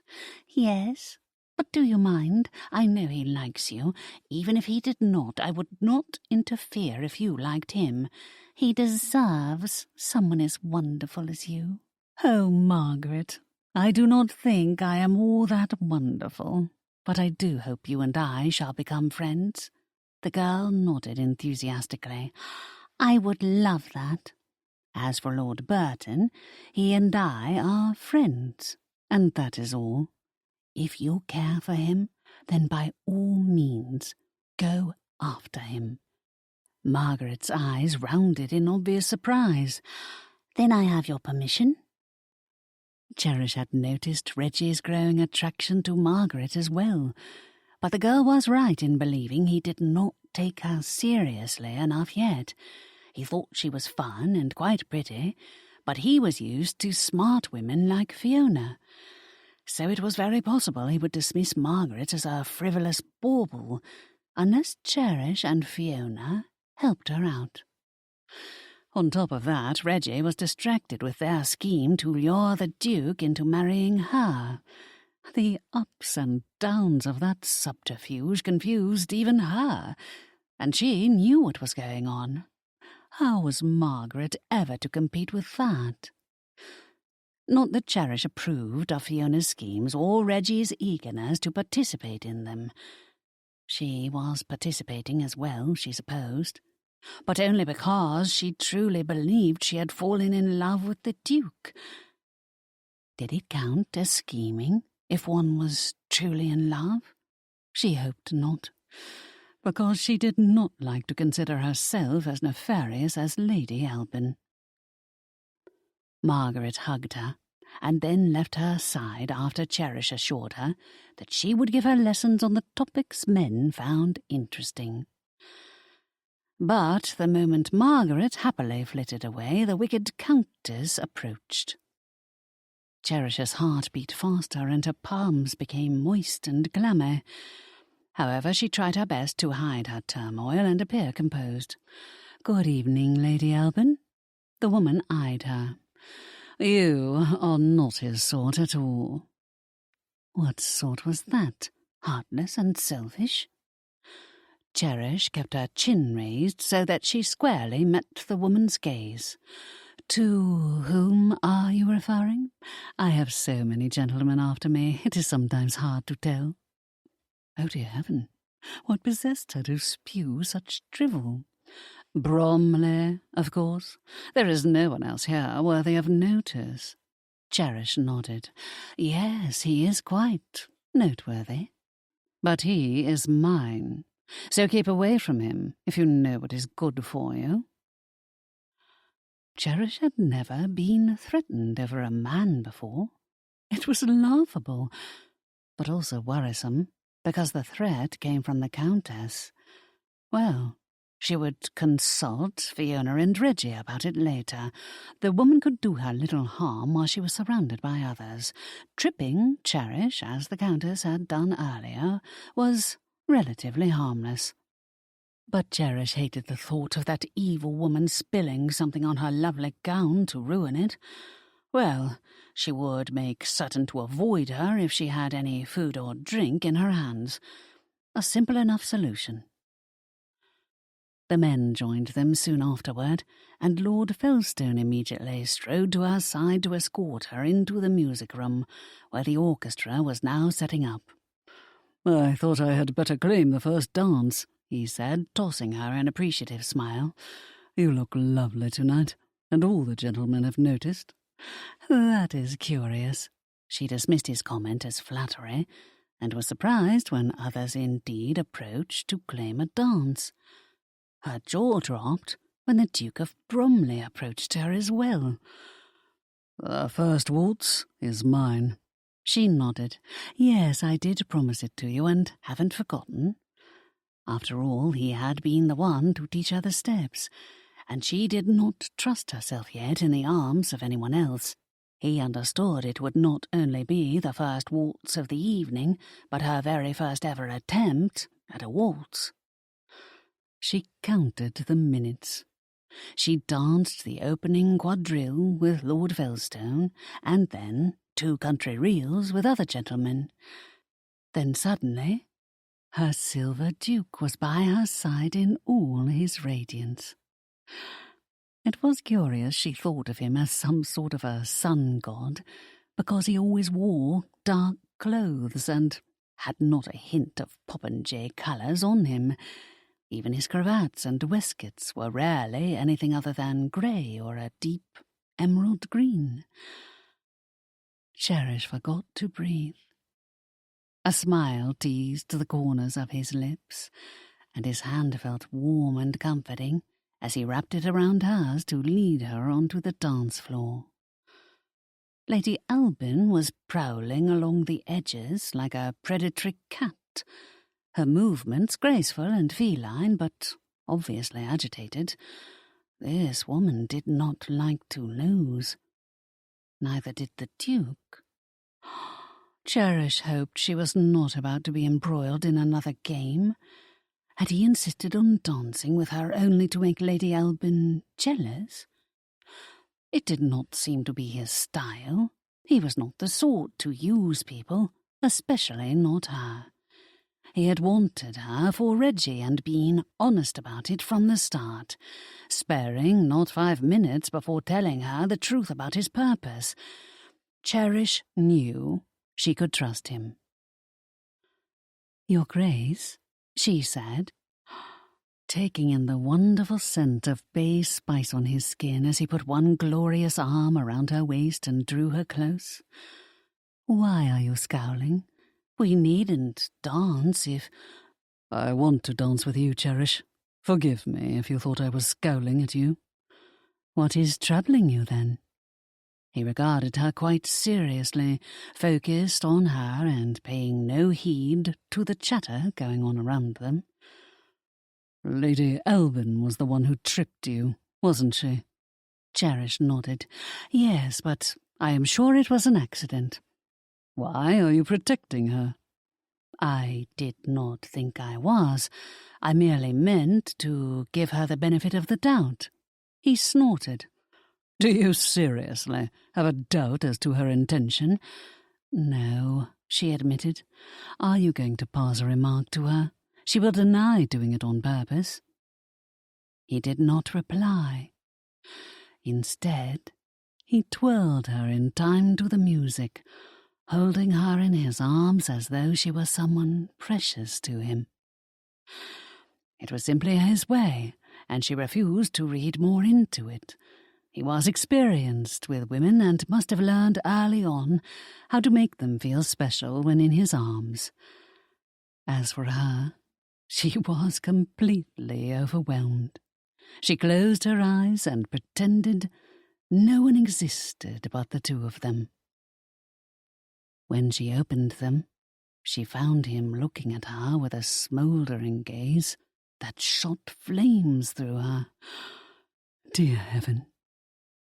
It was ridiculous, of course. He meant nothing by it. They were twirling on a crowded dance floor, and his former love was pacing on the sidelines, following their every movement. Cherish looked up at him. Your Grace, I am not familiar with the games played in your elite ton circles. He frowned lightly. Do you think I am playing a game with you? No, that is... I'm not certain what is happening just now. Would you kindly explain to me what is going on? Chapter 8. Nothing is going on, Gawain responded with a soft growl, twirling Cherish in his arms to the strains of a waltz, marvelling how perfectly she fit against him and moved with him. She regarded him dubiously, for good reason, he supposed.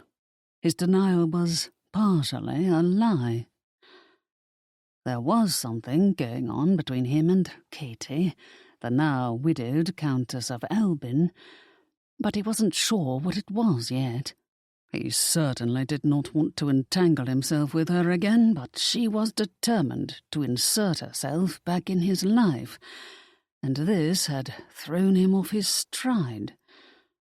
He wanted her to leave, and would demand it if she did not soon reveal her motives in approaching him after all these years. He did not trust her, and did not want her back in his life again. But he and Katie had so much history between them. How could he dismiss her without a thought? Yet she was nothing as he remembered her. Gone was her youthful embrace of life and the allure of her smile. Seeing her around Cherish with her claws out and filled with malice had surprised him.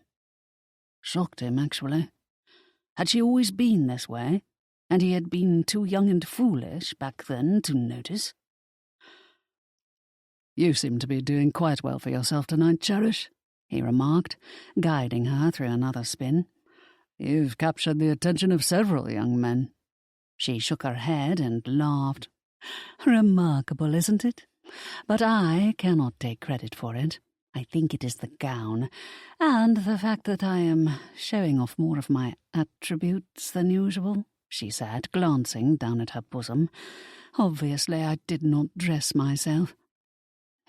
It is evident Fiona had a hand in making you over. She wasn't going to let you hide away, and I'm glad of it. You look lovely. Dare I say it? You sparkle. She stared up at him again, her eyes wide and shimmering. Her expression was sweet and soft, far more alluring than any of Katie's practiced looks. Thank you, Your Grace. I'm glad you think so.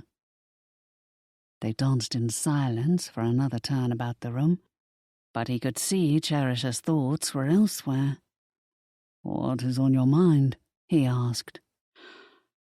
Are you still in love with her? He tensed. I am not discussing Lady Elbin with you. He was still trying to make sense of his old flame's behaviour. Strength and determination were good qualities. At least, he had always thought so.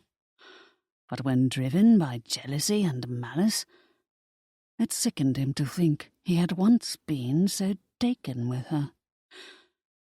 I see. Cherish pursed her lips, and now her lithe little body was as tense as his. Botheration. He was in turmoil because Cherish felt so right. But Katie had also felt right all those years ago.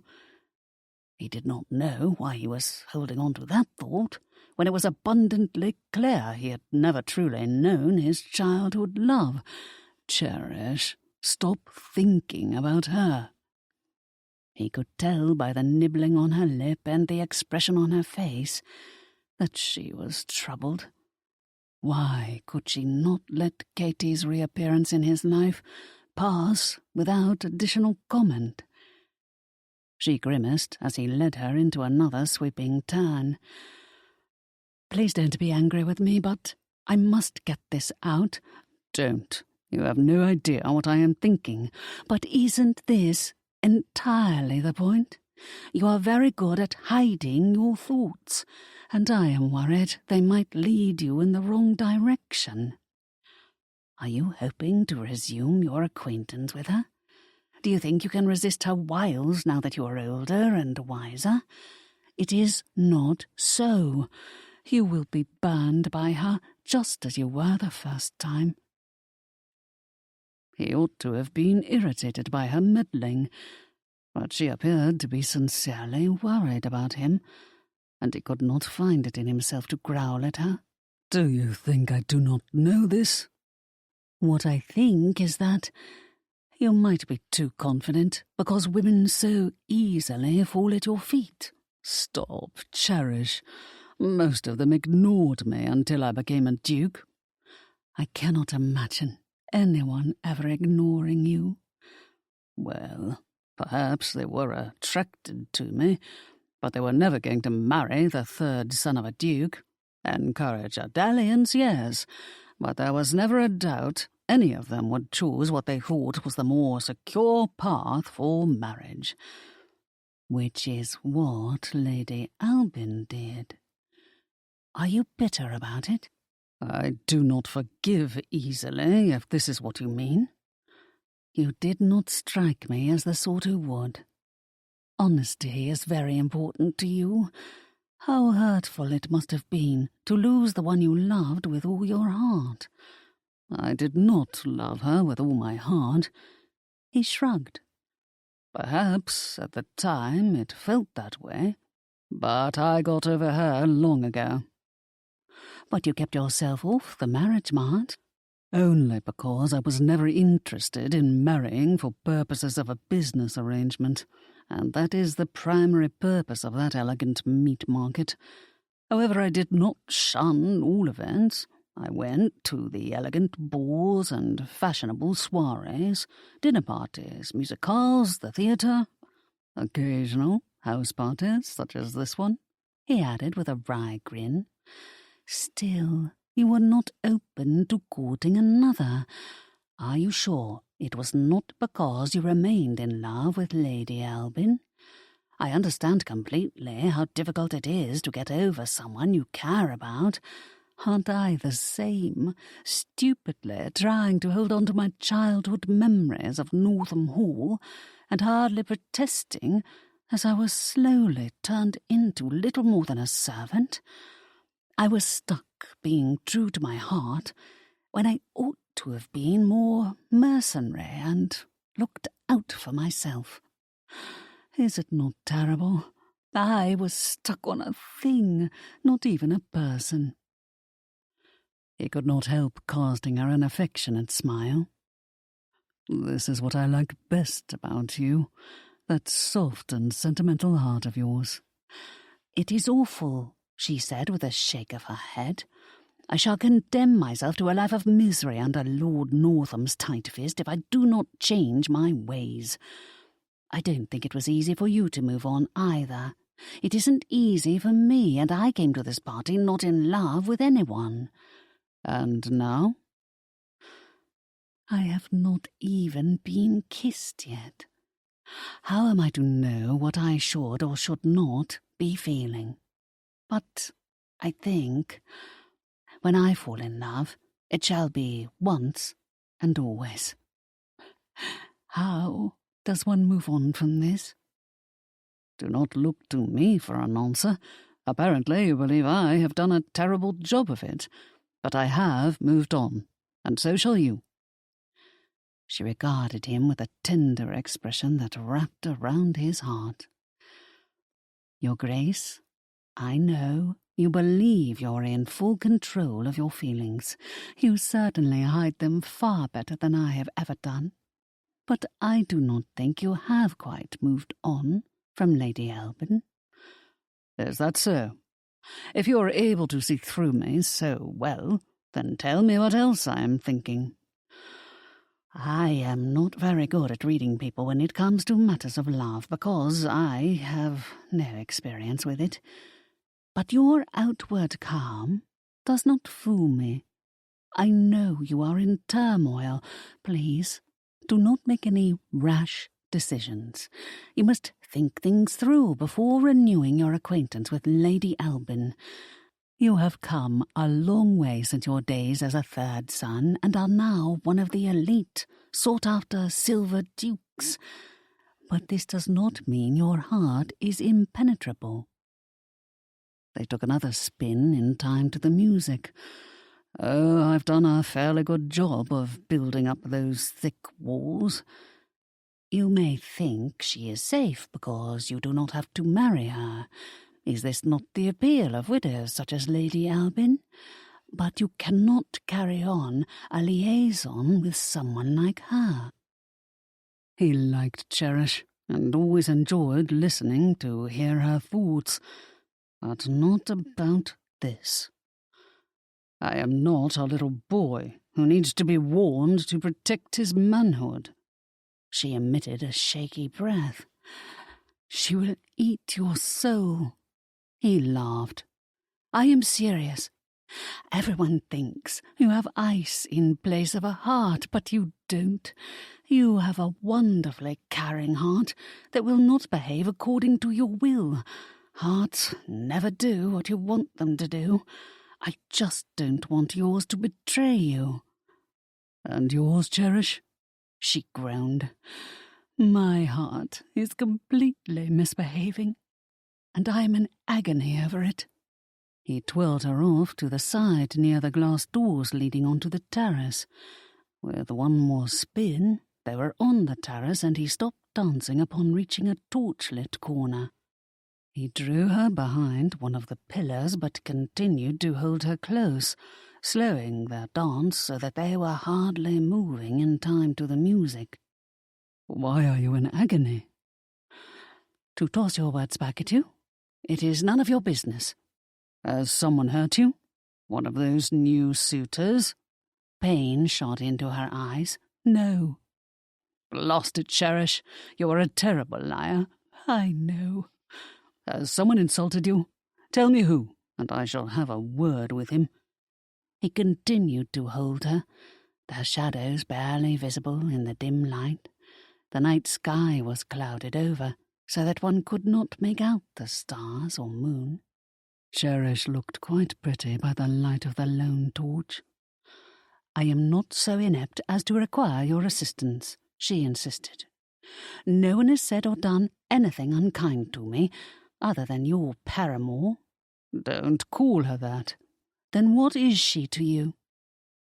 He released Cherish, no longer maintaining the pretence of dancing with her, and walked over to the balustrade. I don't know what she is. I don't know who she really is, or whether I ever want to see her again. There, are you satisfied? No, but I am truly sorry you are so turned upside down by her. I'm not turned upside down. She shook her head and regarded him with irritating patience. Now who is lying? Perhaps Cherish was right, and he was merely deluding himself. As much as he did not trust Katie, he suspected they could easily fall back into an intimate relationship. Since she was a widowed countess with means of her own, she would suffer little if the gossips found out about their renewed acquaintance. They could bed her without the need to marry her.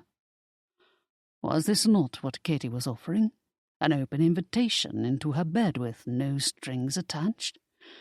Even Cherish, as untried and innocent as she was, could see where it was certain to lead.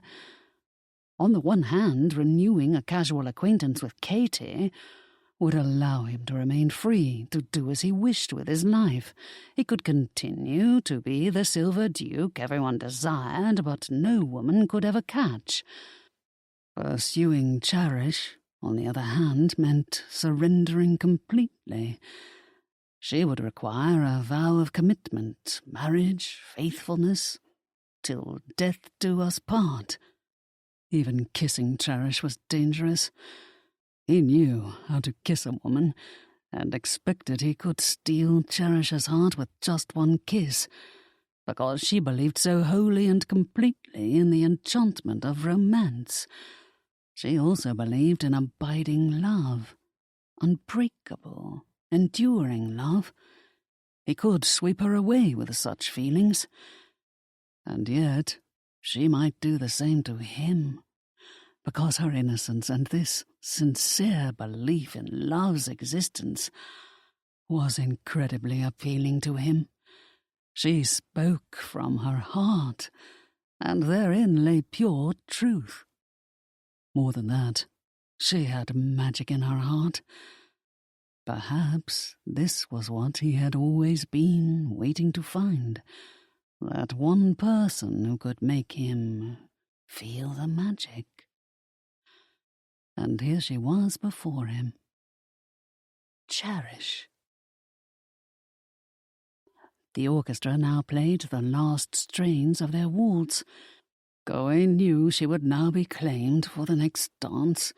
He was about to offer his arm to escort her back inside when Regis spotted them. "Ah, there you are," he said to Cherish, sounding annoyingly gleeful. "Our turn to dance." She smiled in obvious relief and walked off with him. Gawain was left standing alone on the terrace. It did not take long for Katie to approach him. "You are wasting your time with her," she said quite matter-of-factly. "She's the demanding sort, and will expect a proposal of marriage out of you if you so much as kiss her." Had he not been thinking this very thing? But he resented Katie's mention of it. He arched an eyebrow. "And what have you to offer me?" He knew he sounded surly and perhaps insulting, but what did she expect after decades of lies and not a single apology from her? "I can offer you your heart's desire, Bromley. Anything you want, I am free now to give you. All of myself." She drew close and held her perfumed body against him. Hers was a heavy scent, cloying and sweetly stale. He eased away. "Out of curiosity, Katie, why did you marry Albin?" "He was rich, titled, and doted on me. He was also my father's age, so I knew he was likely to pass on before I got too old to enjoy myself." Gawain snorted. "That's touching. I loved you, not him. What do you want me to say? I saw the opportunity and took it for us." "Us? I never asked this of you." She sniffed. "No, you wanted me to be the wife of a soldier. How are we to live off your meagre wages?" "My father was the Duke of Bromley. He would have taken you in and looked after you. You could have made a comfortable life for yourself at Bromley Hall or in London, if that was your preference. My father would not have stinted on your allowance, nor would my brothers had they survived to assume the title." "A comfortable life? To be your proper and meek wife, left to sit about embroidering handkerchiefs for you while awaiting your return, to be dependent upon the largesse of your family and forced to behave as they saw fit, never to rule a home of my own? No, this was never something I desired. Why should I be at their mercy if they disapproved of my friends or my style of life? And what if you had died in battle? What would have become of me then? You were third in line to succeed your father. What was the wife of a third son ever going to inherit?" He said nothing, merely eyed her coldly. She tipped up her chin in defiance. "Did you expect our love to provide all the nourishment I needed? You ought to appreciate the sacrifices I made for us." "Us? Again? You keep dragging me into this decision completely of your own making. That's rich. But it is true. No, it was never true, and I don't appreciate your so-called sacrifice." Because you are still angry at the thought of losing me. You were never a good loser. That hasn't changed. Did it never occur to you to reach out to me and explain? I know I was away from England much of the time, but there were years when you could have contacted me. Do you think I remain so besotted that I will once again fall for your lies? Our hearts are bound to each other, Bromley. Why won't you admit it? Yours was never bound to mine. Why have you come back, Katie? Is it because I am now a duke? Will you pretend it is not an attractive quality? Every girl here is hoping to marry the Duke of Bromley. She moved closer to him again. Marry me or don't. I do not care. Give us a chance, why don't you? I know we can rekindle the love we once had. No. She sighed. I am in Brighton until the end of August. I know you are here for another few days. Think about us. If you are not ready to come to me here in Brighton, then come to me in London. I'll be waiting for you. He watched her walk away. She moved like a cat. And just like a cat, she was now circling Cherish, as though ready to spring upon an unwary mouse. He did not like that Katie had her eyes on Cherish. Gawain rubbed a hand along the back of his neck. How much clearer did he have to be with Katie? Was an outright refusal not enough? There would be no rekindling of their relationship. She was no longer the woman he wanted. If anything, he was furiously kicking himself for being so dense about her for all these years. He'd held on to a dream of perfection that never existed, and had only himself to blame for remaining so deluded. So many years lost, by refusing to move on to seek his own happiness elsewhere. Well, he had not completely shut himself off. He would have married if someone special had come along, but no one ever had until now. Cherish. Yes, she was lovely in every way, and could make him happy. But he also had to think of Reggie. The lad needed a wife he could trust with his heart and with his life, a wife who thought of others rather than only of herself.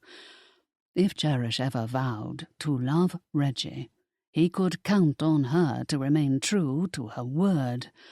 If Reggie were ever to go into the army, she was the sort of girl who would wait faithfully for his return.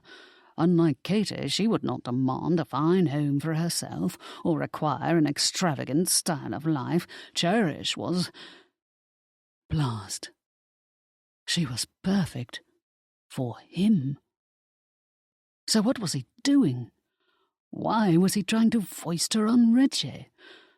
Bah, he muttered, returning inside to watch Cherish and soak her in, because he could not seem to get his fill of the girl. She danced almost every dance and had no shortage of admirers. Yet there was nothing haughty in her demeanour. If anything, she seemed uncomfortable by the compliments tossed at her. However, she did enjoy dancing, and her smile was sheer radiance as she hopped and twirled in time to the music. Gawain did not dance again, for the jaunty reels were more suited to the younger crowd, to Reggie and his friends, who were already in their cups and hopping about like frogs in a pond. Instead, he performed his duties to Fiona by wandering through the room and engaging her guests in conversation. It was 2:00 in the morning by the time the dancing ended, and perhaps 3:00 by the time the last stragglers made their way to their bedchambers.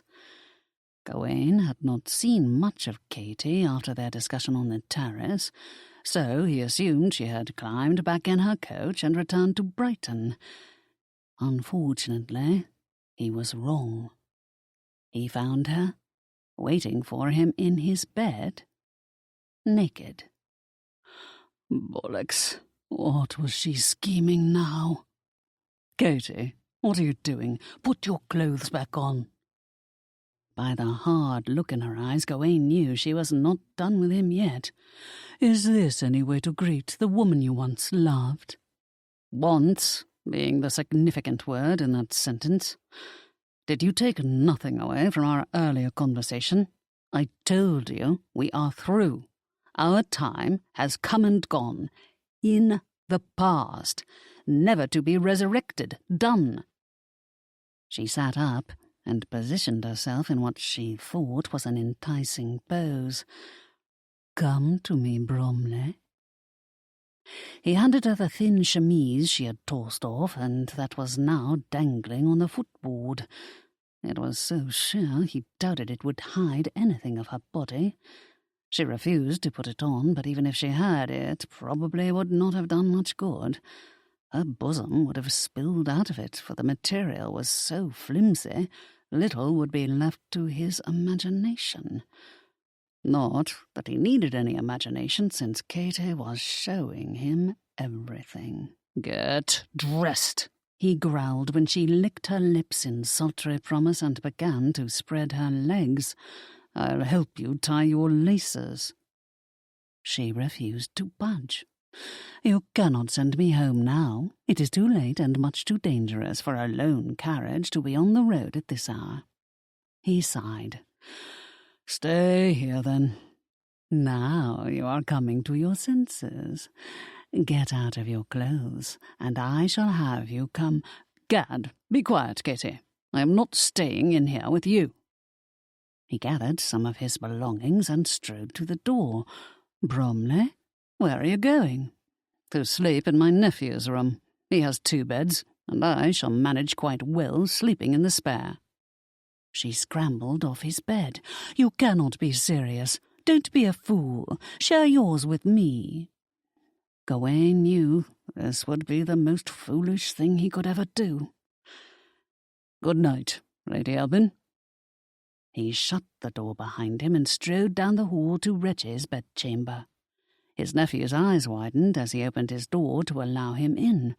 "Uncle?" Gawain strode past the lad and tossed his change of clothes onto one of the chairs. "Don't ask," he said, beginning to undress. "I am sleeping here tonight." "Why?" He said nothing as he stripped down to his trousers and then settled atop the mattress with a heavy sigh. "Truly, uncle, talk to me. What is going on?" "Lady Elwyn is sleeping in my chamber. I'll advise Fiona to send her packing in the morning." Reggie chortled. "Ha! The Silver Duke has woman troubles. I thought something like this might happen. I'm glad you did not take her up on her offer. Bloody hell. You didn't take her up on it, did you? I mean, why leave afterward if the damage has already been done? Even if it was just a quick tumble, you know what I mean?" "I did not touch her." "Good. What business is it of yours whether I did or not?" Gawain glanced over at his nephew, who was gawking at him.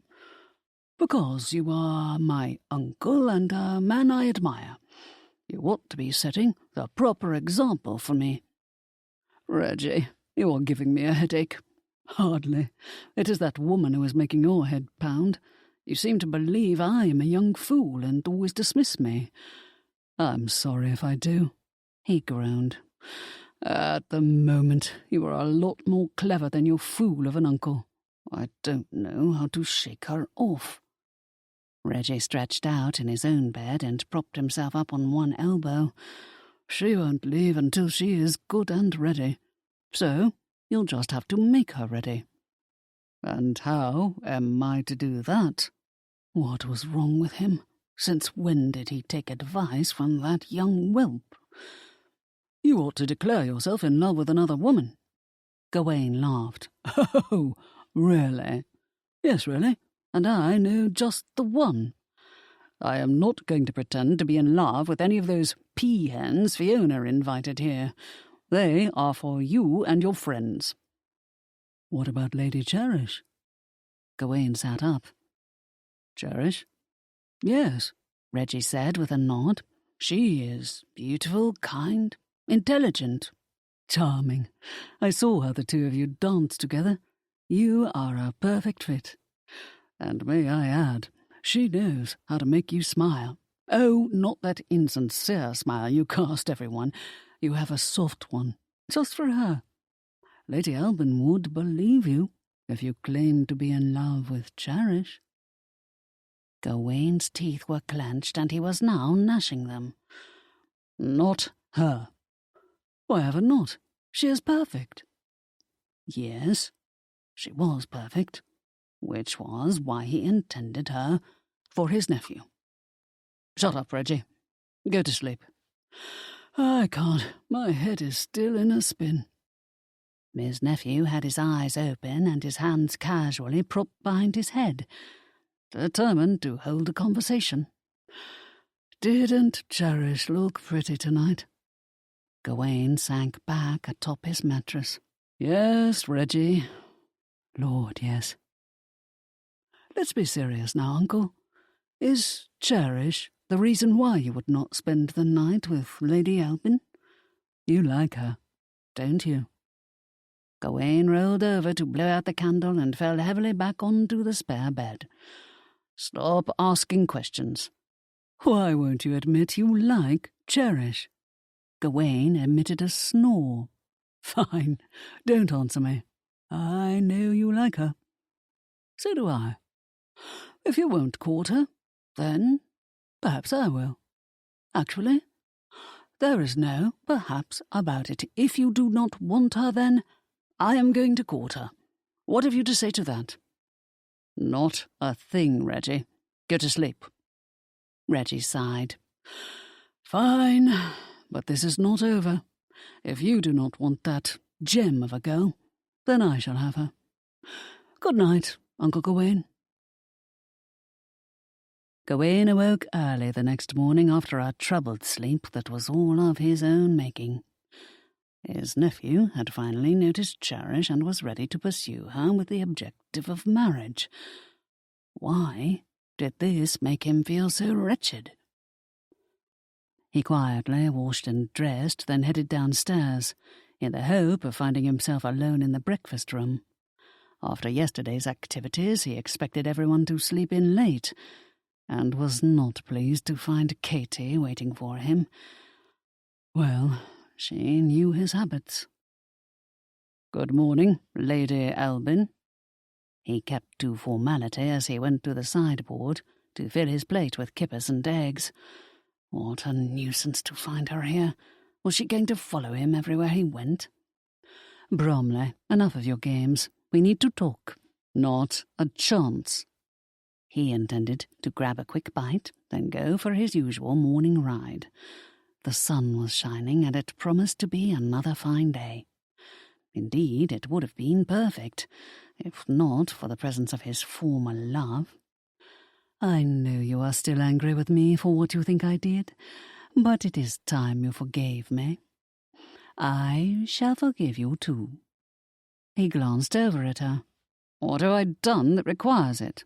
You were beastly to me yesterday. It is time you realized your mistake and came back to me. He sighed and took a seat across the table from her, motioning for a footman to bring him a cup of coffee. Why are you here, Katie? What do you really want from me? She took a sip of her tea and then daintily set down the cup. Is it not enough to simply want you? He laughed. Yes, for some women, but never for you. Does Fiona know you are still here? Someone must have helped her into her clothes and styled her hair this morning. She arched a perfectly formed eyebrow. I have no idea. One of Lady Shoreham's valets summoned the housekeeper when he found me in your bed. The poor man was quite shocked. Don't tell me he found you naked. She grinned. Oops. I'm glad one of us finds humour in the situation. I assume Lady Shoreham has been told by now, since this is her house. Why are you so put out? I am a countess. She is not about to refuse me if I choose to remain. Gawain held back a chuckle, for Fiona would toss the King of England out on his regal derriere if she were of a mind to do so. He wanted Katy out of here. It was bad enough these footmen were listening in, and now knew she had spent the night in his bedchamber, naked. Hopefully, they also understood he had not remained with her. Odd how her perfect hair and perfect smile, and every other detail of her perfect self, now irked him rather than tempted him. He finished his breakfast, took a last sip of his coffee, and then rose. I'm off. Her eyes widened. Where are you going? Morning ride. I'll go with you. Give me a moment to change into my riding habit. Have the groom saddle a horse for me as well. You came prepared, didn't you? I always do. I prefer to ride alone. He strode out, his only concern being for Cherish, who had no idea of these goings-on and would take the brunt of Katy's anger if she wasn't warned. Even Reggie, as dense as that lad could sometimes be, had noticed his uncle's attraction to Cherish. Gawain, of course, would always deny it, but it had to show, for what he felt was no mere passing fancy. Was it possible he was in love with Cherish? Bah, he muttered, heading upstairs to knock at Cherish's door and talk to her before he rode off. He heard the soft pad of her bare feet as she scurried to answer the door, and then sucked in a breath at the sight of her. She looked adorably sleepy, her cheeks pink and her hair in a long, loose tumble over her shoulders. Her big brandy eyes widened upon her finding him at the door. "Your Grace, what is the matter?" Her nightgown and robe were of plain white cotton. No sultry silks for her. Yet she looked incredibly alluring. "Cherish, you are going to hear a rumour that Lady Elbin spent the night in my bedchamber." Her eyes grew even wider, and she appeared shocked, as he knew she would be. But there was no other way to put it but to be direct. "Did she?" "Blast." Her look more resembled hurt than shock. Perhaps he should have said nothing and just let her hear the gossip. But how would that have been any better? "Yes, she did, but I spent the night in Reggie's chamber. I want you to know that I was not in there with her." "Why is it important for me to know this?" "You are unmarried and free to do as you please. Is this not what you silver dukes do? Take any woman you desire into your bed and then move on? No attachments, no responsibilities, no thought to the lady once you are done with her." "Why are you making me out to be an ogre? I have never forced any woman into my bed or ever given false hope. I certainly did not invite Lady Elbin into my bedchamber." "How did she get in there, then?" she asked, her small hand gripping the door so tightly her knuckles turned white.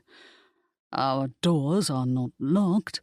I suppose she assumed I would welcome her traipsing in, which I did not. Since she would not leave, I did." "And slept in Reggie's room? Now that you have told me, what am I supposed to do about it?" "Trust me." Those warm eyes of hers, which so clearly expressed her displeasure a moment ago, now softened. "I do trust you, Your Grace. I'm sorry if I sounded surly. I am not always at my best in the morning, and your statement startled me." "You, surly? You are a sweetheart, Cherish." He ached to kiss her, for her lips also had that rosy tinge of morning on them, and he could think of nothing nicer than sinking his mouth onto hers. "Well, I just wanted you to know the truth, especially after our discussion last night. Yes, she was in my bedchamber, and I doubt I will be able to dislodge her. But I left, and will remain in Rich's room until she proceeds on her merry way." She cast him a soft smile. "Thank you, Your Grace." He sighed. "Call me, Gawain. There's no need for formality between us." "My goodness, you are very friendly this morning." Not nearly as friendly as he would like to be, but he would talk to her about this later. He had a lot to think through before he said anything more to her. However, since he was a clot and unable to resist her, he leaned forward to kiss her lightly on the cheek. "I'll see you later." He strode out of the house and went to the stable to saddle his mount, for he was eager to ride off before Katy followed him. For this reason he attended to the saddle himself rather than wait for a groom's assistance. The air was cool as he rode off on Odin. His horse enjoyed these morning runs as much as he did. A light mist still hovered over the waves that could be seen rolling to shore in the distance, but there was none on the land since the sun had already burned through it, save for a lingering tendril here and there. The countryside was quite pretty around Shoreham Manor, consisting mostly of gently rolling hills, green meadows dotted with red and yellow flowers that grew in wild abundance, stone fences that proved easy for his horse to jump, tree-lined country lanes, and meandering streams that flowed into the English Channel. It was not long before he left Fiona's stretch of property and crossed onto the Northam estate. He was curious to see where Cherish was born and raised. She spoke of her home with love, but what was there for her to love about it, now that she was confined to what amounted to indentured servitude because of her uncle's callousness? He rode through an apple orchard, and then up a neatly maintained drive toward a big white house that was beginning to show signs of neglect. Whatever Cherish had poured of herself into this house would soon be lost because of her uncle's stinting nature. Men such as Northam would never understand the devotion and effort it took to maintain one's properties. He was the sort to spend his generous inheritance indulgently on himself and then blame others when his well ran dry. It bothered Gawain that the oath could not spare even a shilling for Cherish's needs. He dismounted and strode to the front door. An elderly man, no doubt the head butler, opened it in response to his knock, and immediately came forward to greet him. "Are you lost, sir?" he asked politely. Gawain shook his head. "No, I am the Duke of Bromley. Your neighbour, Lady Shoreham, is my cousin." "Ah, of course. Then you must be acquainted with our mistress, Lady Cherish. She is spending the week with Lady Shoreham." Gawain smiled. "Yes, I am." The butler's eyes immediately brightened. "A lovely girl, isn't she, Your Grace?" "Yes, quite lovely. I did not mean to disturb anyone. Lady Cherish mentioned her uncle and his family were away, so I thought I would ride by and see if all was in order." The old man, who now introduced himself as Potter, nodded.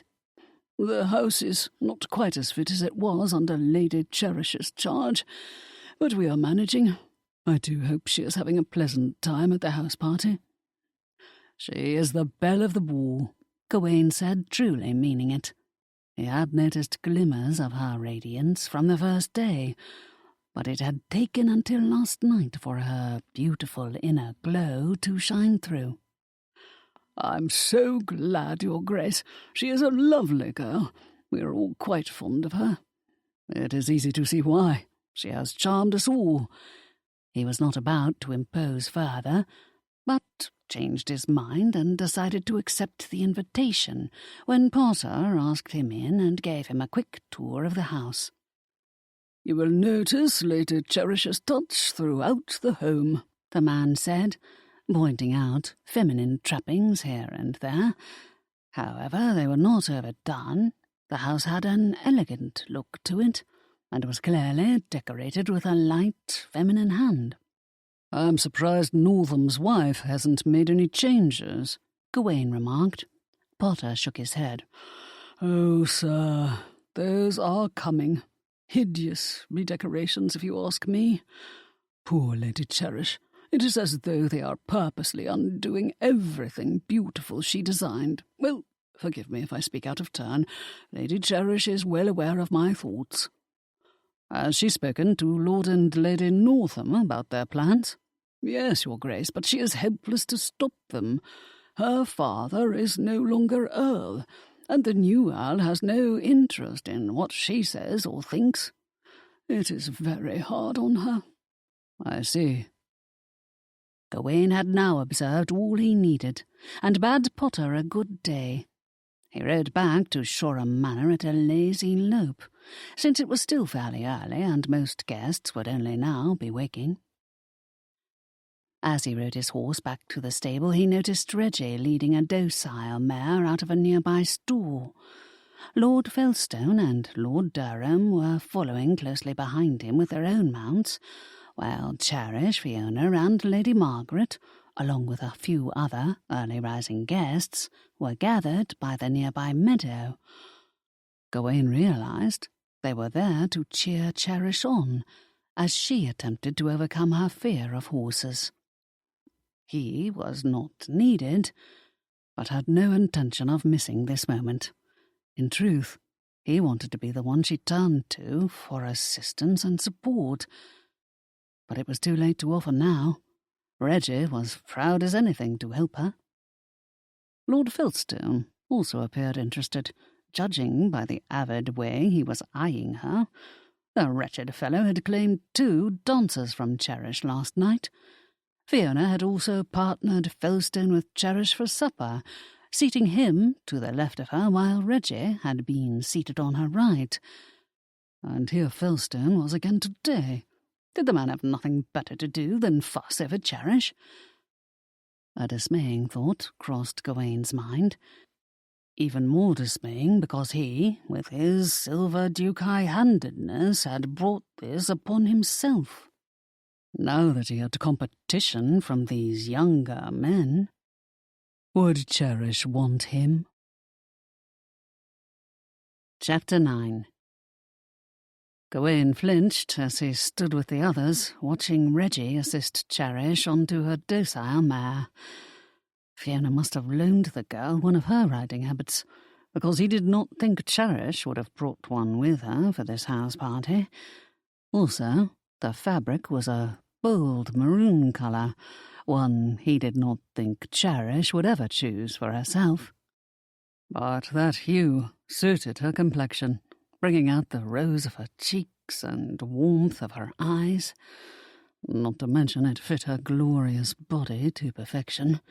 Well, perfect, in his opinion, because it fit just a bit too tightly around the bodice and gave a hint of her spectacular attributes.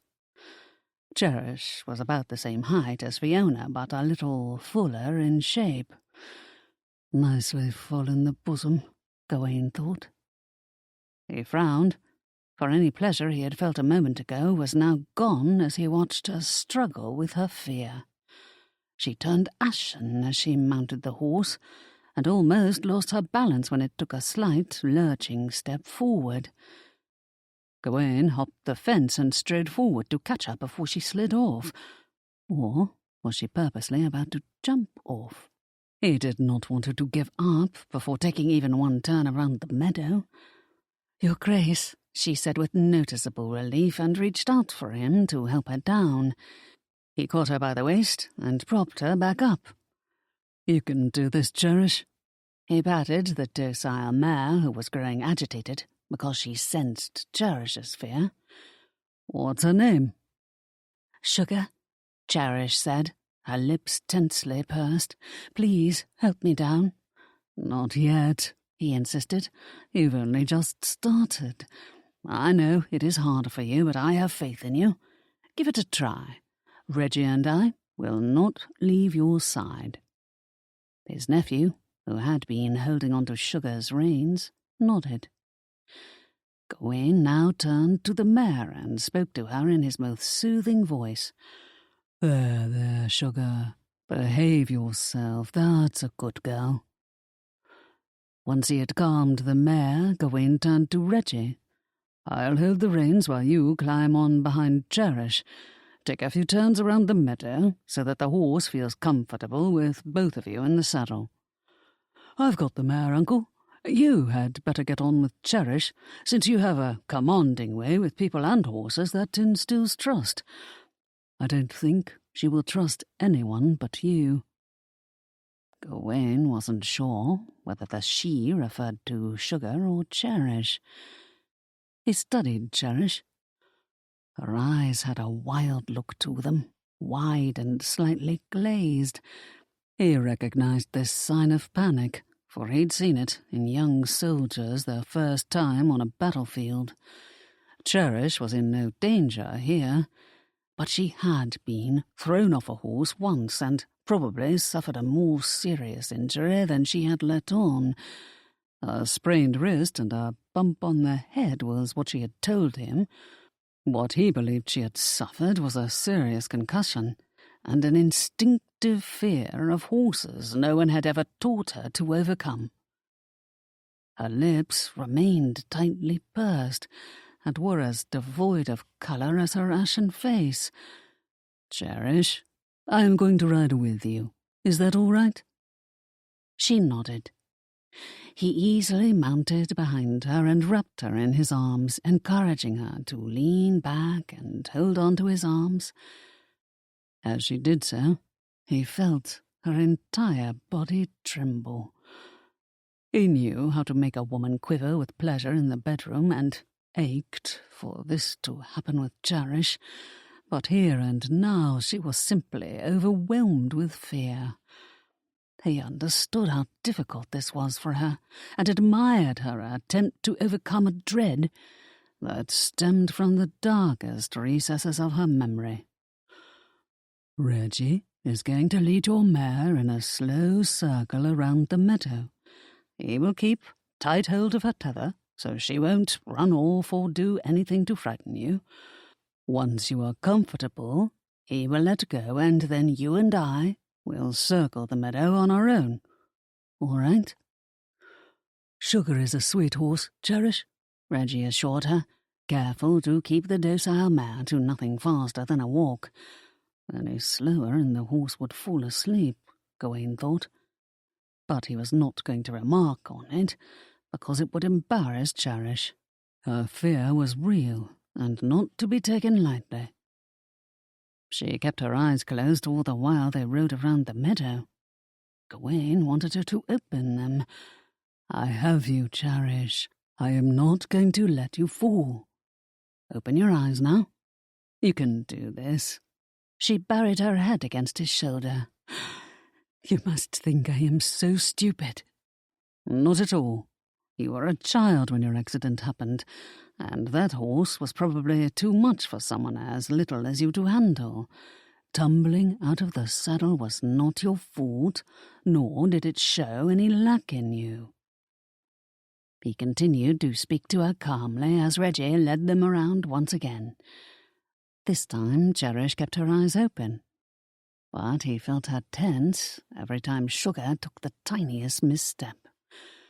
The ground is uneven, that's all. Sugar is docile and will not bolt. You are in charge and she knows it. She will listen to your instructions. Cherish turned slightly to stare up at him. You are the one in charge. I am the coward she wants to throw off. Please don't be angry, but I don't think I can do this on my own. Yes, you can. Give it time. I'll stay on with you, and we are going to take another turn. Just us. Reggie, hand me Sugar's reins. Cherish held her breath. You are going to pass out if you don't breathe, Gawain gently teased. I will never let go of you until you tell me you are ready. I give you my word of honour. What if I am never ready? Then I will hold you forever. The words rang surprisingly true as he spoke them, in so many ways other than merely riding. He could hold her throughout his life, throughout marriage. Their marriage. Gawain was amazed the notion did not terrify him. Still, it was ridiculous to think anyone could lose their heart to another upon a few days' acquaintance. After completing several circles, he tugged on Sugar's reins to draw her up. They had gone in a slow circle and then a faster circle, so that the horse had almost broken into a trot. They could have gone around a few more times, but Cherish was still fearful, and trembled the moment he urged Sugar to speed up the littlest bit. And yet she was the one who now insisted on continuing, because she was so determined to overcome her fear. He thought she had done well for herself this first time out. "I'm proud of you, Cherish." "Oh, dear heaven, I am so pathetic. Are we done for the morning?" she asked, sounding hopeful. He nodded. "Yes, almost. I am going to get off now, but I want you to remain in the saddle a little while longer." She gasped. "Without you?" "Yes, you don't need me. Sugar is just going to stand in this spot with you in the saddle. I have her reins and will be right here with you." "All right." She tried to sound brave, but those beautiful brandy eyes of hers were still wild, and her voice shook as she spoke. Her distress was evident to all. "You can do this, Cherish." Reggie gave her an encouraging nod. "I should be able to," she agreed. "I will. All you are asking me to do is sit on a horse. Even a child can do this. I don't know why I am so scared." Because her last tumble off a horse almost killed her, Gawain knew. He took hold of her hand and gave it a light squeeze. "These things take time. No one expects you to overcome this in a day." The onlookers had not walked away. They were a nice group, and were calling out encouragements to Cherish. Lady Margaret was particularly kind to her, and Gawain realized he might have been too harsh when first judging the little peahen. She lacked Cherish's intelligence, but was otherwise a pleasant and cheerful girl. He noticed Reggie smiling at Lady Margaret. The girl blushed and smiled back. What was Reggie doing? Had he not told Gawain just last night that he might court Cherish if he did not? So why was he tossing those grins at Margaret? He would have a talk with the boy later. They would have plenty of time for heart-to-heart discussions if Katie would not leave, and he was stuck sharing a bedchamber with Reggie for the rest of the week. The annoying reminder made him think of Katie. Where was she? Not that he cared to see her again, but he did not like the thought of her roaming around Fiona's house unchecked and thinking up mischief. When Cherish asked again whether she could get down, Gawain nodded. "All right." He helped her to dismount. She cast him a dismayed smile. "I thought I would do better. Look at me, my hands won't stop shaking." He took them in his once more. "You'll do better tomorrow, I promise you. Each day will get easier." The others now joined him and Cherish while Reggie led Sugar back to her stall. "You got back up on the horse, and that is enough success for today," Fiona insisted, and Lord Durham agreed. "You were marvellous," Lord Felstone said, and Gawain stifled the urge to punch him. Of course, this was the jealous ape in him coming out. Felstone had done nothing untoward. No, all he had done was admire Cherish and... Bollocks. Was he going to offer for her before the party ended? Lady Margaret hopped up and down beside them and clapped her hands. "Cherish, you were brilliant." Cherish laughed and gave the girl a hug. "Thank you, Margaret. But I was awful and cowardly and utterly inept. Thank you all for being so kind to me as I struggled." She turned to Gawain. I marvel at your patience. I am truly sorry if I disappointed you. You could never, Cherish. No apology required. And Lady Margaret is right. You were brilliant. Same time tomorrow? Her laughter was as soft as the breeze surrounding them. Are you that much of a glutton for punishment, to put yourself through this ordeal again? It struck him that he would do anything for this girl. Yes. Let's just say I enjoy a good challenge, and you are certainly that. While Felstone, Reggie and Durham now rode off for their quick jaunt in the surrounding countryside, Gawain returned to the house with the ladies. He could have gone for another turn with the men, but preferred to see what Katie was doing. He spotted her, seated in the parlour with a circle of friends and admirers. Most of Fiona's guests knew her, since she was popular among the ton élite. How kind of you to assist that incompetent girl on her horse. Of course, Gawain expected she had been watching, and probably seething at the sight of him holding Cherish. It isn't incompetent, but something far more serious. Any man who has fought in battle will understand what I mean. A few of the guests surrounding Katie nodded. Most had no idea what he was talking about. He had no intention of elaborating, and walked on to see the removal of the rest of his belongings out of the bedchamber Katie had now taken over. He had only brought clothes enough for the week, so it would not take long for Fiona's staff to transfer them to Reggie's quarters. He felt mildly sorry for Reggie to now be stuck with him for the remainder of their stay. But this would also ensure the lad did not invite ladies into his bed or sneak off into anyone else's bed without Gawain knowing about it. If Reggie seriously intended to court Cherish or that sweet but bubble-headed Margaret, then he should simply make his choice and not be dallying with anyone else. By the time the switch in rooms had been made and Gawain had taken the time to wash up and change out of his riding clothes, luncheon was about to be served. He had hoped for casual seating arrangements, but Fiona planned a formal luncheon for them. He was not surprised to be assigned his usual seat at the head of the table, but cast Fiona a glower when he found Katie seated beside him again. His cousin shot back a look that warned Katie was his problem, and he had better deal with her or Fiona would toss them both out.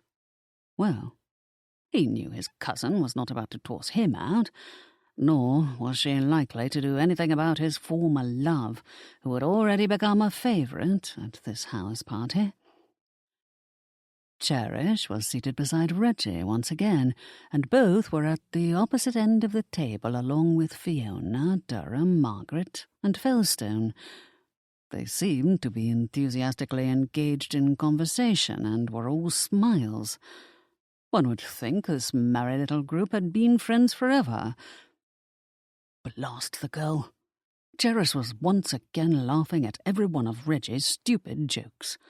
When Reggie was not talking to her, then Felstone had his turn regaling her with his witticisms. Blast them both for being charming and attentive to her. Gawain grumbled when Cherish laughed at another of Reggie's stories. He had not heard a single stupid woodpecker laugh out of the lad. Yes, all was falling into place quite perfectly, and he could not feel worse about it. His stomach churned, and he lost his appetite. Katie leaned closer and cast him an insincere smile. "She is too young for you, Bromley. Is it not obvious she prefers Reggie over you? And if not Reggie, then Felstone has this horse race won. You are completely out of the running." "It is none of your concern, Lady Elban." She sighed. "Ah, so formal with me. You are still angry with me. But I do not wish to see you hurt, Bromley. Lady Cherish is not for you." "But you are?" He took a sip of his wine, and then set the glass down because he had no appetite for wine either.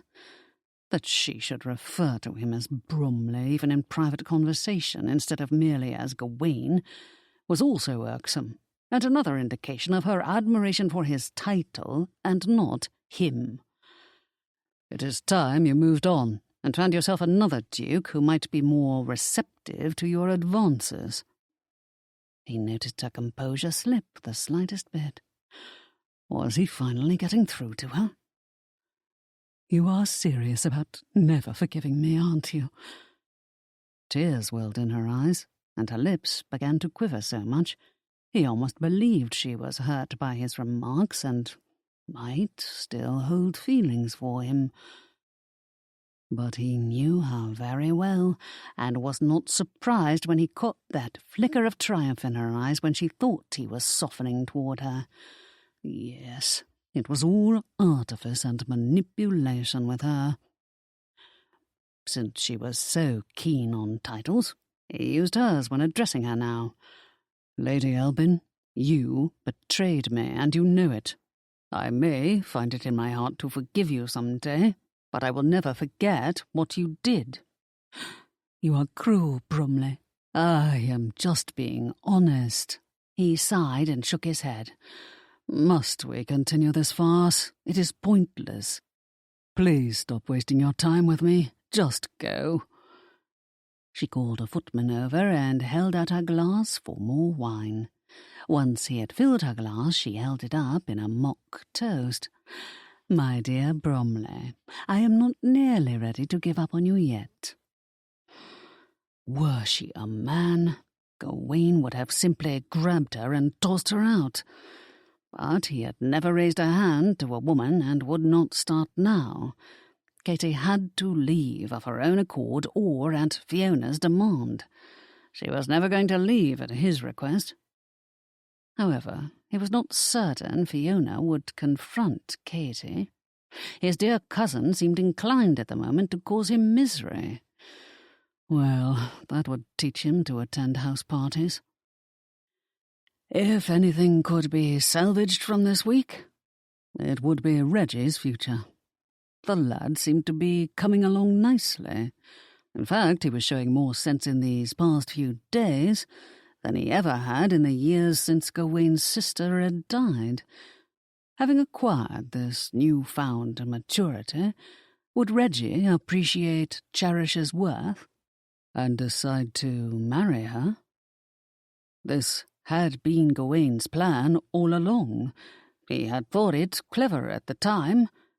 Now, not so much. What would he do if Reggie proposed to Cherish? Chapter 10. Gawain strode to the stable the following morning, intending to take his usual ride and still return in time for Cherish's next lesson on overcoming her fear of horses. But he was dismayed to find Katie standing in wait for him. "What are you doing?" he grumbled, taking no pains to be polite to her. Both of their horses had been saddled and were at the ready. Despite the early hour, Katie looked quite bright-eyed and elegant in her riding habit. She wore one of those stylish riding hats with it, perched at the perfect slant atop her flawlessly coiffured head, to show her off to best advantage. Of course, she knew how to make herself up splendidly, no doubt having sat in front of a mirror for hours, posing this way and that until she got the look just right. We used to ride together in our younger days. I know you remember, because we did more than ride our horses. You gave me a ride or two and enjoyed it immensely. Don't you dare deny it, Bromley. He wanted to tell her to stop referring to him by his title, for it grated on his nerves. But he did not want her to call him Gawain either. Blast! He just wanted her gone. He had begged Fiona to toss her out already, but his stubborn cousin took his pleas as a lark and ignored him, You are a big boy, Gawain. Can you not manage her yourself? No, he could not. Oh, he was not concerned for himself, but for Cherish. Why was Fiona being so dense? Katy had a vindictive side to her that she hid well from others. Had she not hidden this uglier side successfully from him when they were younger? Well, he would keep close watch on her and hope nothing untoward happened. He took the reins of his mount from the groom who had led the beast out. I won't deny our past, Katy, but you do not seem to be listening to me when I tell you this is all we are to each other now, nothing more than two people who were friends years ago. I am never going to make the same mistake with you again. It was not a mistake, and I shall prove it to you. She called over one of the grooms to assist her in mounting. Gawain had to admit she was an excellent rider and fearless in the saddle. In truth, she did many things well, in addition to having perfected the art of being charming. While they cantered away from the stable and into the countryside, his thoughts strayed to Cherish, and how lacking she was in horsemanship or tall elegance. Yet he far preferred her brand of charm, which was simple and honest. Therein lay the difference, for Cherish could tell him the moon was green, and he would believe her. In contrast, Katy could tell him the sun rose in the east every morning, which it did, and he would question whether she was telling him the truth. Trust was the issue, and he simply did not trust Katy. Nor did he like the pettiness he now saw in her behaviour. He was used to people approaching him with the intent of getting something out of him, but was sincerely sorry that Katy could be counted among them. He had grown quite cynical over the years, and also quite adept at spotting those who sought to take advantage. Katy fell into that category for certain. She was here, and trying to cozy up to him because she wanted something out of him. But what? He wished she would simply tell him straight out. They raced across meadows and over hills, the wind biting as it struck Gawain's face. The day would warm eventually, but for now the overnight chill remained in the air, and a morning mist lingered amid leafy copses and shallow dales. Gawain did not particularly wish to speak to Katy, but their horses needed to rest after that run, so he drew his up beside a nearby stream. He dismounted and then walked over to assist Katy. "What is it you really want from me?" he asked when she put her hands on his shoulders while he helped her down. But she held on to him when he tried to release her, lifting up on tiptoes to kiss him. He pulled back and drew her off him as gently but firmly as he could manage. "Trying to kiss me will not work. Do you think you can find it in yourself to simply tell me the truth?" "Here is the truth," she said, now rubbing herself against him. "You know we both want this." He stepped back again. "How much clearer must I be? Stop trying to seduce me. It isn't going to work." "Because you think I am too old now," she said, sounding quite wounded. Well, she was in her mid-30s, and probably worried about her looks fading. She was a woman who had done quite well for herself on looks alone. The possibility she was losing this advantage had to be an upsetting revelation. "You are still beautiful, and I am sure most men think so. But what you also are is false, conniving, and selfish. Those are quite ugly traits. Stop trying to win me over, because I am long past caring for you. Why are you really here?" "Because I want us. Isn't that enough truth for you?"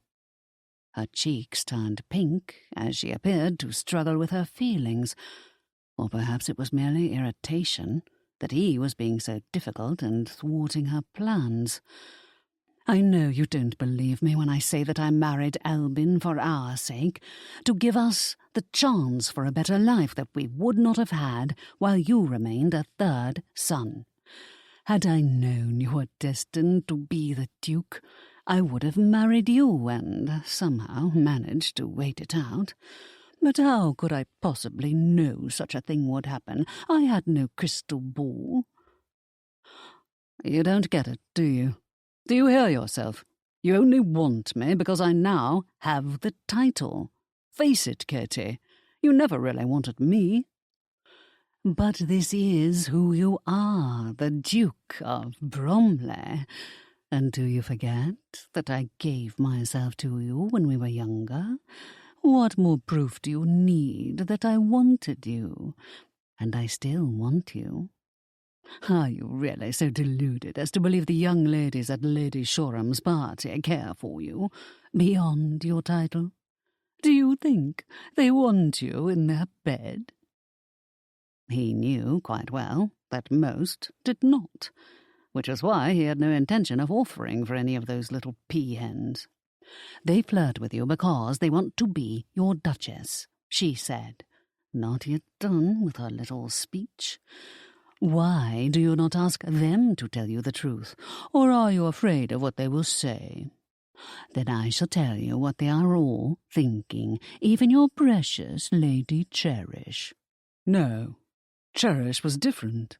She would melt at his touch, and lose her heart to him if he kissed her. You are too old for them, and they will be repulsed by the intimacies you force on them, just as I was when my husband touched me. But I endured. For us. I closed my eyes and pretended you were the one with me. After all I have been through, is this how I am to be rewarded for my sacrifice? Rewarded? He stared at her in disbelief. You gave up on us building a life together, gave up on our happiness and our chance for children.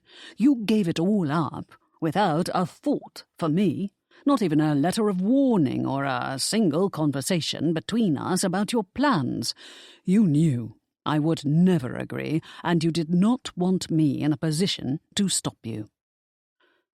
As he spoke, he had been watching her shifting expressions and noticed her look of disdain at the mention of children. That look did something to his heart. She did not want to raise a family, and would not have been a good mother to any sons or daughters they might have had.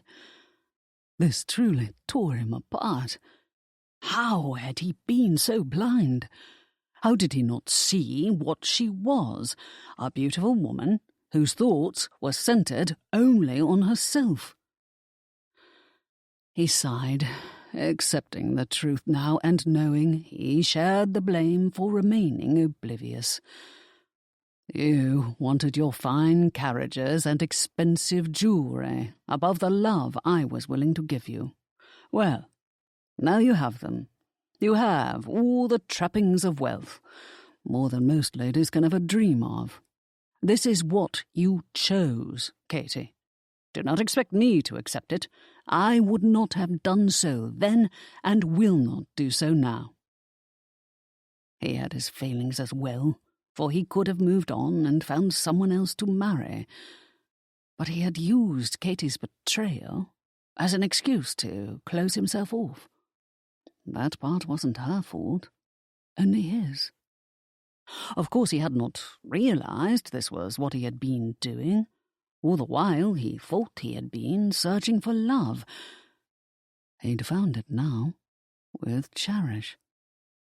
So why was he still playing matchmaker to her and Reggie, or saying nothing as Felstone hovered close? He helped Katie back up on her horse and then mounted his own. Their ride back to Fiona's stable was as breakneck and reckless as their ride out. He supposed they both had anger and disappointment to work through, but their talk only firmed his resolve about Katie. He wanted nothing to do with her. There was not a chance in hell he would ever make her his duchess. She would think only of her own needs, and never concern herself with the needs of others. This was not the sort of wife he wanted. If ever he were to marry, it had to be someone like Cherish, someone whose heart was tender and whose instincts were kind. Well, he did not know why his thoughts were even straying there, for had he not made a mess of that too? He shook back to the present as they approached Fiona's manor. Cherish was walking toward the stable as they rode up. He immediately drew back on his reins to slow his mount, but Katie had no such intention. To his horror, she rode toward Cherish at full gallop, and would have caused a serious injury if Cherish had not been alert and leaped out of the way in time. But she fell backward and landed hard on the ground. "Cherish!" He raced to her side, unable to restrain his fury, not only aimed at Katie, but at himself for everything he had done wrong leading up to this moment. He wrapped Cherish in his arms as she struggled to sit up. "Take another moment, love. You had the wind knocked out of you." Love? Had he just let that endearment slip? She was shaking hard and too overset to notice. "She ran me down on purpose." "I know. This is my fault." She looked up at him in surprise. "How is it yours?" "Long story. Let's get you back to the house," he said, stopping her as she struggled to rise and was obviously having difficulty. "I did not mean to have you walking on your own. I'll carry you back. Can you put your arms around my neck?" "No, people would talk. Give me another moment to catch my breath and I'll manage on my own. I think I am all right." But she emitted a groaning laugh not a moment later and sagged against him. "This must be the fates telling me I am not meant to be near horses." He glanced around and saw none of the others who had been cheering her on yesterday. "You came out here alone?" She nodded against his chest. "Why, Cherish?" He was kneeling beside her, and rather liked cradling her in his arms. She did not seem to mind either, for she was comfortably nestled in them. She placed her hand on his chest as she tried to get up again, but he stopped her once more. "Give it a moment longer. I wish you had waited for me. I would have accompanied you out here." "No, I had to do this on my own. I felt so cowardly yesterday." "Why? No one thought less of you for your struggles." "I hate being this way, feeling so helpless and weak. I thought to approach Sugar and work my way up to riding her. Not that I consider myself brave enough to ride her yet," she said with a wincing laugh. "But I wanted to give her a little hay and have a talk with her. I even brought a few apples along for a special treat for her. It sounds ridiculous, I know." "Not at all. I think it is quite admirable of you." "Hardly. I was determined to have Sugar like me and was ready to bribe her to accomplish it. The apples spilled out of my basket. Oh, and the basket is crushed too." "Never mind about those. They are easily replaced. You are not." She nodded. "You and Lady Alvin ride so effortlessly. I wish I could do the same." "It doesn't matter whether you ever do or not, Cherish. No one will like you any less for your lack of horsemanship. It is nothing compared to all your other fine qualities." She snorted. "You needn't flatter me simply because I took a dive in the dirt. I'm not. Can you not see? You are a favourite at this party. Those little PNs adore you, and several gentlemen of excellent character have also taken an interest in you." "Oh, really?" She laughed. "Yes, really. What about Reggie or Lord Felstone? They have both been quite attentive to you." "Perhaps." She gave a slight shrug as though to dismiss his statement. Are you ready to tell me your long story? How are you in any way to blame for Lady Albin's actions? Is it so hard to figure out? No, I suppose not. She wishes to revive your friendship, and for some reason thinks I am standing in her way. He lifted her in his arms to carry her to the manor house. Do not protest. You are badly shaken, and I will not have you falling again. She rested her head against his shoulder. To Gawain it felt as though she belonged with him, her body soft and perfect as it moulded to his. Why does she think I am standing in her way? In her mind, it is easier to blame you than admit to her own failings. She refuses to see that it is her own character I find unworthy. She was angry when I told her so. I spelled it out quite plainly. This is a reason to run you down with her horse, but why me? Lady Albin clearly does not like me. It is one thing to sneer at me, but quite another to put me in physical danger. Is there something more you are not telling me? He sighed. I suppose she knows I admire you above any other young lady here. This is why she is worried you are her competition. It is beyond her abilities to accept that I will never have her under any circumstances. That door shut when she married Lord Albin. She refuses to admit any of the past is her fault and places the blame everywhere but on herself. Do you still love her? No, Cherish. I meant it when I said that I stopped caring for her long ago. Even if I were still besotted, which I assure you I am not, her behaviour since arriving here, especially that dirty trick she pulled just now, would have opened my eyes to her petty nature. But I was already aware. A betrayal is a betrayal. Once trust is lost, there is no reclaiming it. You will never trust her again? He nodded. How can I? This applies to anyone, not just Lady Albin.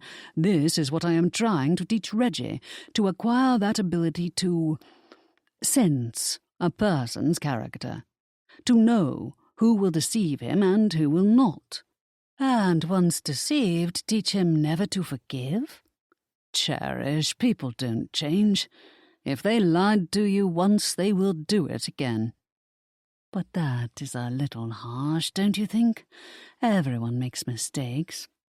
Yes, he said with a wry grin. Even I am not perfect, as shocking as this may appear to you. She laughed. He loved the sweet quality of her voice, in addition to everything else he liked about her. There is a difference between an honest mistake and outright deception. This is what I hope Reggie will learn, in time. Fiona rushed toward them as he reached the terrace and was about to carry Cherish into the parlour. Gawain, what happened? Accident by the stable, Cherish said, making no mention of Katie's running her down. Was she waiting for him to explain? Reggie and Margaret also rushed forward. Oh, Cherish! Margaret cried with genuine concern.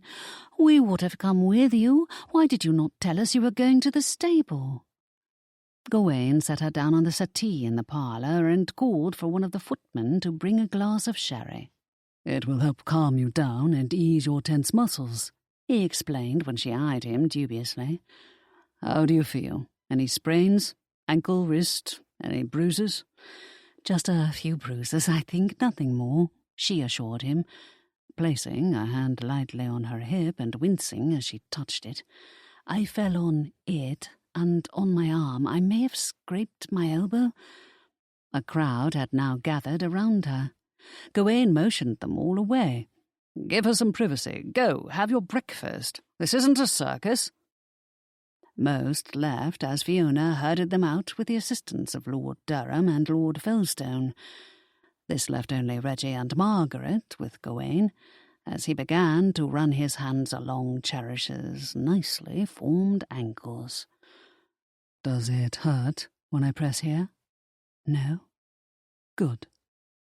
He moved to her wrists, taking them in his hands one at a time and pressing lightly. "Now?" She emitted a soft cry. "The right one hurts a little. Hardly anything at all." "You landed on it, and it took the brunt of your weight as you fell. What happened, Uncle Gawain? Did she trip?" Reggie asked.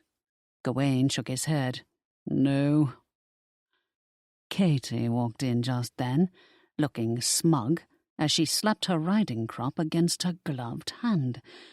She walked right by them with her head held high and no intention of issuing an apology. Margaret gasped as she stared at Katy's retreating form. "Did she do something to hurt you, Cherish?" Cherish pursed her lips, obviously uncertain what to say. "It isn't important, just an accident." "Accident my arse," Reggie grumbled, and set an accusing eye on Gawain. "When are you going to get rid of that menace?" Margaret nodded in agreement. "She is very mean." Gawain frowned. "I would have tossed her out yesterday, but it isn't up to me.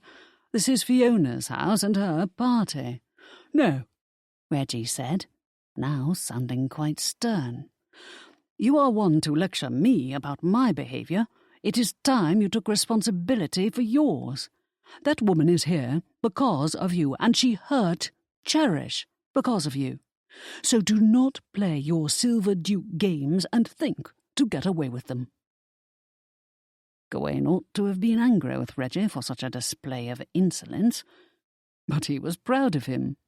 Proud for standing up for Cherish and taking him on, because none of this would have happened if not for his past actions. Perhaps he had been wrong to consider the lad soft and in need of toughening. Reggie was showing he had the makings of a man. "You are right," Gawain admitted. "I have already asked her to leave, repeatedly, but she refuses. I cannot bodily toss her out while Fiona is permitting her to stay. That still does not excuse me. It never occurred to me that she would seek her vengeance on someone other than myself. Again, this does not excuse whatever part I played in it." Now Cherish frowned. "How are you to blame? She is a grown woman and knew exactly what she was doing." "Don't you dare absolve my uncle," Reggie said. "Everything he has done until this moment has led up to your injury. Thank goodness you were not hurt worse. Not that Lady Elbin would care. She is as obsessed with resuming her romance with my uncle as he is with avoiding it. But it cannot be overlooked that Lady Elbin thought she had a chance with him because he has remained unmarried all these years." He turned to Gawain before continuing. "Nor will she give up hope until you do marry, and you know it. But more important, what about Cherish?" "What about me?" Cherish asked. Reggie turned back to her, raking a hand through his hair in order to calm his own turmoil. "Lady Elbin came at you because my uncle likes you. He likes you very much. Is it not obvious? In truth, I think he likes you so much it scares him." "Reggie," Gawain said with a growl, having no desire for his feelings to be the subject of discussion. His nephew ignored him. "You are more of a threat than you realize, Cherish. But will my uncle ever admit it? Will he ever follow his heart? No, he will let you go, and pretend you are better off with me, because this is what he does best, deny his feelings and lock everyone out. Those stone barricades around his heart are more precious to him than anything or anyone else. Do not fall in love with him, Cherish. He will only crush you." He stormed off, and Margaret chased after him. Gawain was now left alone to face this sweet girl who had done nothing to deserve any of the treatment she was receiving. Not from him, nor from Katy, nor from a vindictive uncle who meant to use her as a servant. The footman returned just then with the glass of sherry he'd ordered. Blast! How much had the man heard? Not that Gawain cared for himself, but he did not want Cherish tarnished in any way.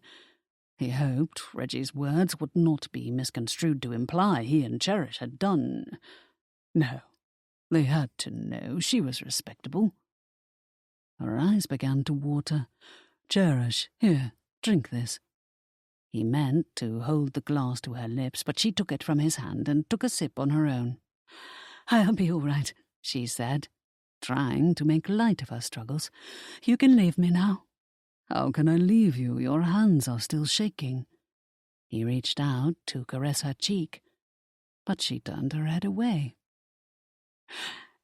"I already knew this about you," she said, her throat so constricted she could hardly get the words out. "For a moment, I thought perhaps you might open your heart to me. But no. It is as your nephew warned. You will never change." Great. Now she believed Reggie. Well, with good reason, he supposed.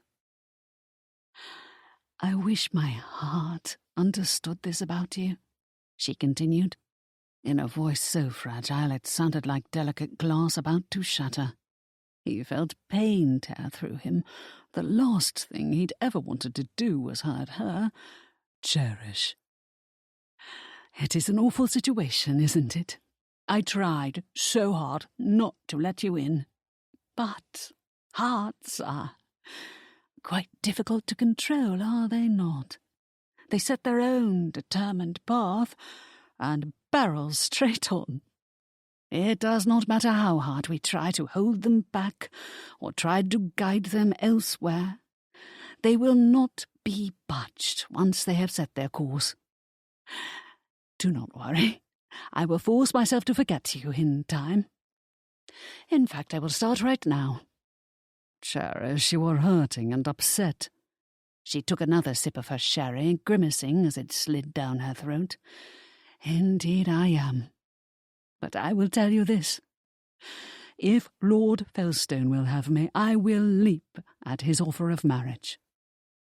Her words were a solid punch to his heart. "Even if you do not love him?" "Aren't you the very one who told me to start thinking of myself?" Tears warmed in her eyes. "Well, this is me being mercenary, trying to be mercenary. Is this not what you want?" "No, I did not mean—" "Oh, then what did you mean? Were you not encouraging me to turn greedy and grasping? Was I not directed to set my cap for Reggie, and, failing that, find some other dupe like Lord Felstone, who might succumb to my captivating smiles and innocent blushes? Are you suggesting that now I should not grab what I can?"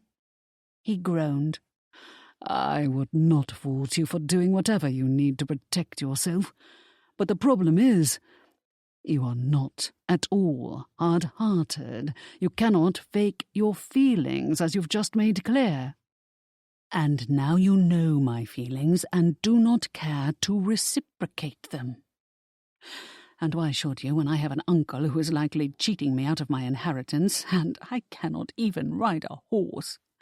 Yes, you ought to distance yourself from me as soon as possible. In fact, I shall make it easy for you. Go away, and do not speak to me again, for I do not wish to speak to you. Truly, I am sorry I ever met you." "Cherish, please." "No." She drank the last of her sherry, and obviously had no taste for it, if her expression was any indication. "Ugh, that is vile. I'll have another." He sighed and set the glass aside. "I think you've had enough." "Do I embarrass you because I am drunk before breakfast? I wouldn't worry about it if I were you. I am merely in pain, not yet drunk." "I'll have Fiona's housekeeper fetch some bandages." She shook her head. "A bandage won't fix my heart. There is only one thing that can fix what you have caused, and it is not something you will ever give me. So here I sit, aching for the hope of love you brought to me. Your love, not Reggie's nor Fellstone's. I am so desperately sorry for ever letting my guard down around you. I should have been better prepared for the pain you are bound to cause. It was inevitable. This pain in my heart, I mean.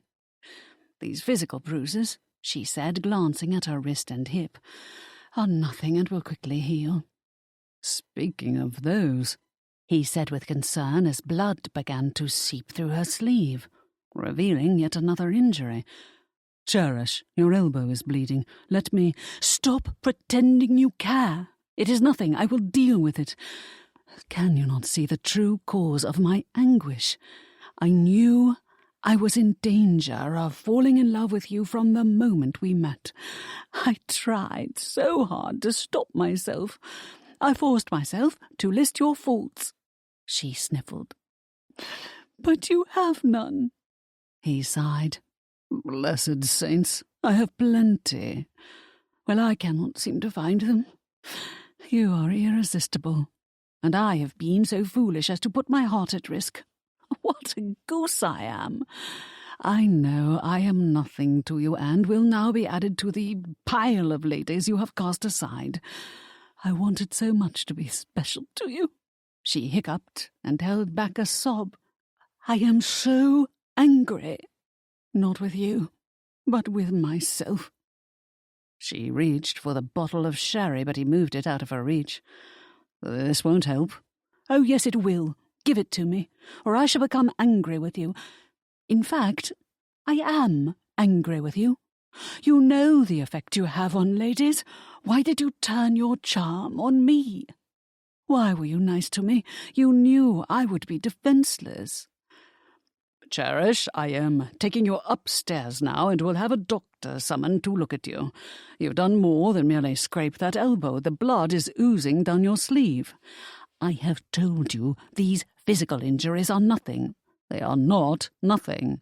He attempted to assist her, but she rose from the settee on her own despite her noticeable pain. If you will not let me carry you, then at least take my arm to steady yourself, and rely on you once more. Lean against you, and let you be my hero. She slapped his hand away, and then rushed out of the parlour. Gawain was now left alone.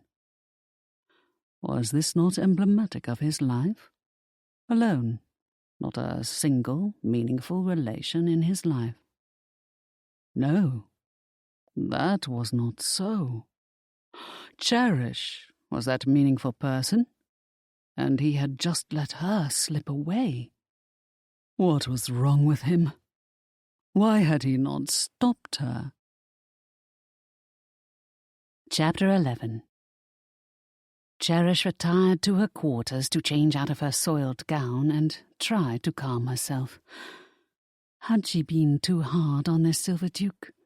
She did not believe her injury was his fault. In truth, he had been sincerely concerned and rushed to help her. But almost being trampled by Lady Albin's beast of a horse brought back terrors of that fool of her own horse all those years ago. She was shaken and overset, and her head was throbbing at the sensitive spot she'd hit when falling as a child. Then Reggie had lashed out at his uncle and set her off further. She understood Reggie's concerns. What had started off as a fun bit of plotting between him and Fiona to match her to the Duke of Bromley had now gotten out of hand. Reggie did have the softest heart, and seeing her injured had upset him as much as it had upset her. Everyone was now angry. Lady Albin, for one, the Duke for another, Reggie, even sweet Margaret. As for Fiona, Cherish expected to hear Lady Albin go flying out a window once her friend heard the full story of what had happened and got her hands on the woman. It would be no less than that horrid Countess deserved. Cherish had just managed to remove her soiled gown and was standing in nothing but her chemise when she had a knock at the door. "Who is it?" "It's Fiona. Let me in." She opened the door a crack to make sure no one else was with her, then nodded and stepped aside as Fiona marched past her in a huff. "I cannot believe that woman." Cherish sighed. "I gather you heard what happened by the stable. Who told you, Gawain or Reggie?" "Reggie told me. The witch might have killed you." Fiona's eyes were blazing, and she began to pace across Cherish's room, but paused to stare at her when she saw that Cherish had a handkerchief pressed to her elbow and it was stained with blood. "Should I summon a doctor for you?" "No, I am more shaken than seriously harmed. Truly, I can take care of this scrape myself." Fiona continued to stare at her, an eyebrow raised in question. "Will you help me bury her body after I strangle her?" Cherish laughed. "Sure, why not? I keep a shovel at hand by my bedside for just such a purpose." They both had a chuckle. "But seriously, Fiona, I'm all right." "Do stop pacing. You seem to be more upset about the incident than I am." This wasn't quite true, because Cherish was very much outraged and had unfairly taken her frustration out on the Duke. "I promise you I am just a little bruised, that's all." "A little bruised? Cherish, will you listen to yourself? Your wrist is swelling, and there is blood pouring from your elbow." "It is not pouring, it is hardly worth noticing." She had stopped most of the bleeding by now, she hoped. It still required proper tending, but Fiona was already seething over the incident, and Cherish did not wish to add more reasons to inflame her. "My head groom saw it all and confirmed what happened. I confronted that witch before coming to see you. I told her if she is not out of my house within the hour, I shall burn all her belongings and her along with them." Cherish grinned. "I'll help you light the bonfire." Fiona laughed as she sank onto Cherish's bed. "I am so sorry for my part in it. Gawain begged me to toss her out before she caused trouble, but I was enjoying watching him squirm and thought it would help our matchmaking cause to keep her here. I thought it would push him toward you that much faster." "It hasn't. If anything, it has turned him off to any serious relations with women." She sank onto the bed beside her friend. "I did not help matters either. I was so upset. I told him I never wished to speak to him again." She flopped on her back atop the mattress. "Oh, Fiona, I said terrible things to him. He will never have me now. Perhaps it is for the best. He was never going to propose to me. We were all wrong to hope he would. And now I've fallen in love with him." "You have?" Fiona's eyes widened, and she cast Cherish a smile of pure delight. "I'm so glad. He is not immune to your charms. In fact, I have never seen him so taken with anyone as he is with you. I cannot say for certain, but I think he may be falling in love with you too." "No, he isn't, and will never be." Cherish sighed and sat up again. "I told him that if Lord Felstone proposed to me, I would accept his offer. What a stupid thing for me to say! But I was overset." Fiona patted her hand. "I am sure he realizes it. He will not allow matters to remain this way. I would not be surprised if he sought you out within a few hours. He does not dare do it now while you are still riled." "He won't, ever." Cherish took several deep breaths to keep from crying. "I've ruined my chances with him, assuming I ever had any in the first place." "Well, there's always Reggie." She laughed. "Oh, the poor fellow. No, not Reggie. He likes Margaret, and she adores him. I will do all I can to encourage that match. She is a sweet girl, and I hope Reggie's feelings for her turn into love. But I'm not sure he takes her seriously yet. He has been quite attentive to her recently, have you noticed? And do you know what Margaret asked me? Fiona shook her head. No, what? She asked if I would help make her smarter. Being deprived of an education, even the most rudimentary knowledge of history, politics, the arts and sciences, has left her ignorant and feeling stupid. Are we not guilty of dismissing her for this very reason? But she is aware of her limitations, and is afraid Reggie will never propose to her while he considers her nothing more than a charming peahen. Oh, the poor thing. Cherish nodded. I said I would help her out. Good, I will do the same. She has a kind and compassionate heart, and I am so sorry we may have hurt her feelings. She is too sweet ever to blame us. Well, I hope one of us ends up happily matched by the end of this week, and I would not mind at all if it were Margaret. Fiona patted her hand again, and then rose. I agree. But if it is to be only one of us, then I would rather it be you. Well, I had better see what Lady Albin is up to now. Hopefully she is packing and will soon be on her way. She certainly came prepared with a complete change of wardrobe for every occasion. I never saw anyone bring so many clothes for what should have been a mere dinner party and a possible overnight stay. I feel as though I allowed in the Trojan horse. It was a completely calculated ambush on her part. Fiona, do you think she truly loves him? Who, Gawain? Honestly, I don't know. In my opinion, she does not. I am not sure she ever loved him, or was ever capable of loving anyone other than herself. Are her actions not revealing enough?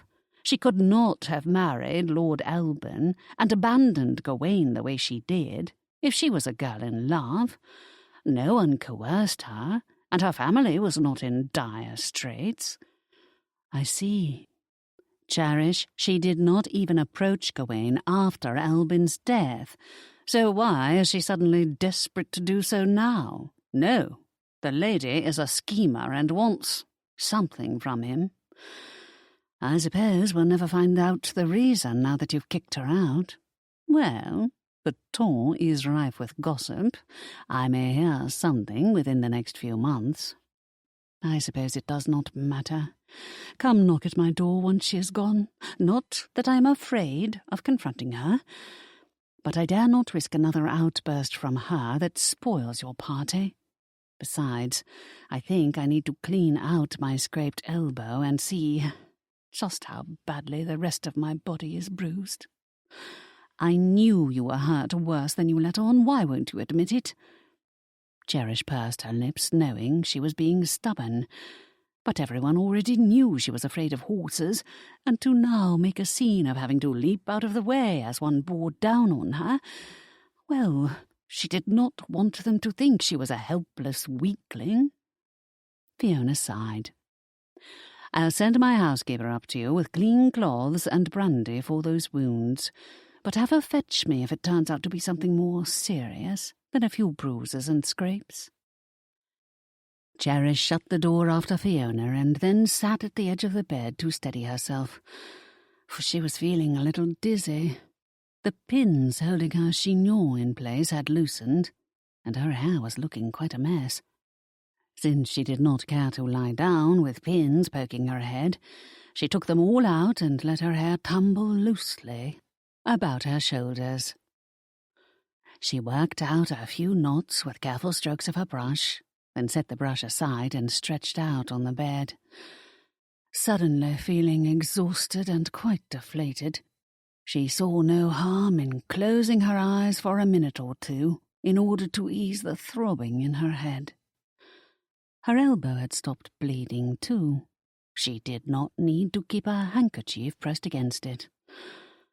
Perhaps her loss of blood was contributing to her headache.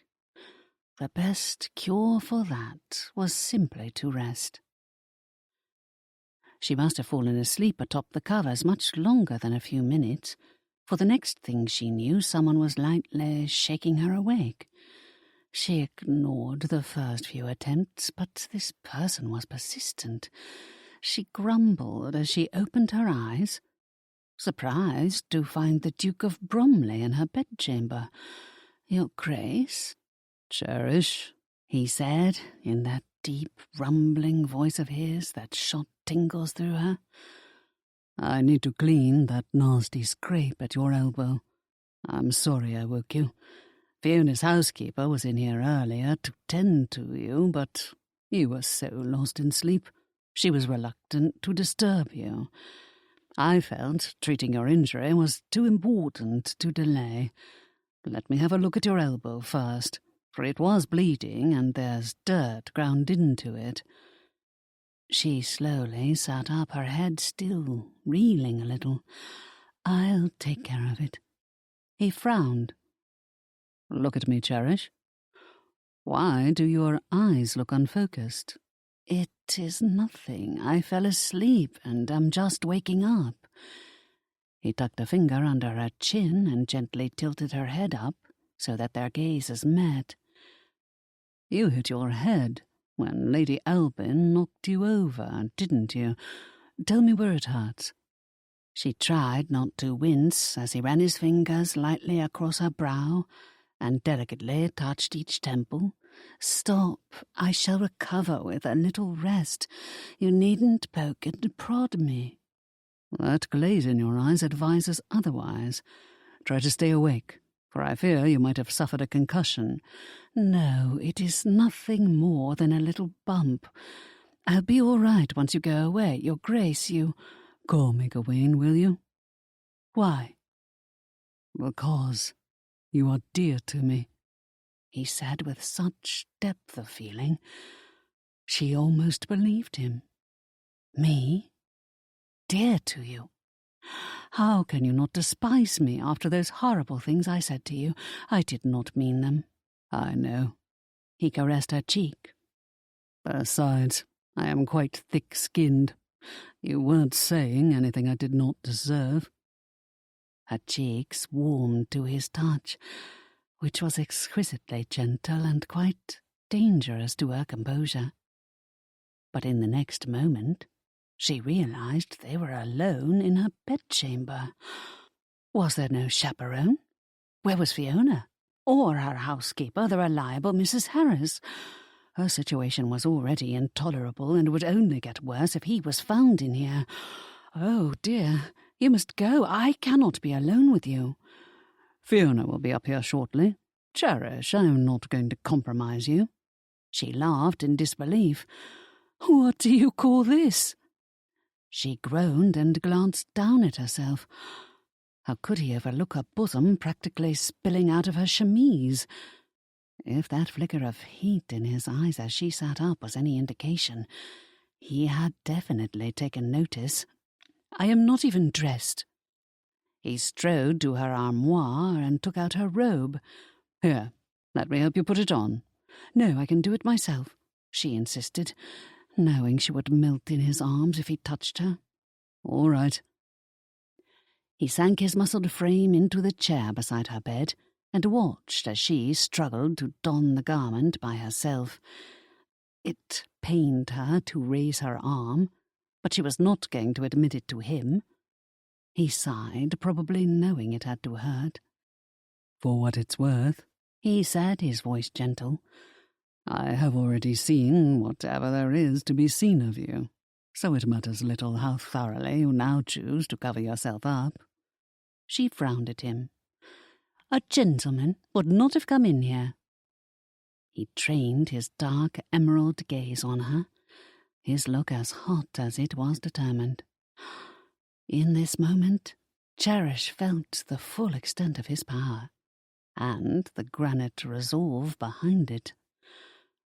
"I am no gentleman, and I still need to cleanse that wound." "Fiona will do it." He cast her a wry smile.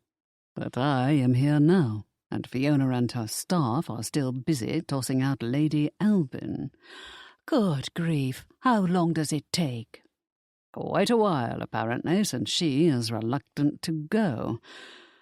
I have no idea what she wants of me, or why she refuses to be honest with me.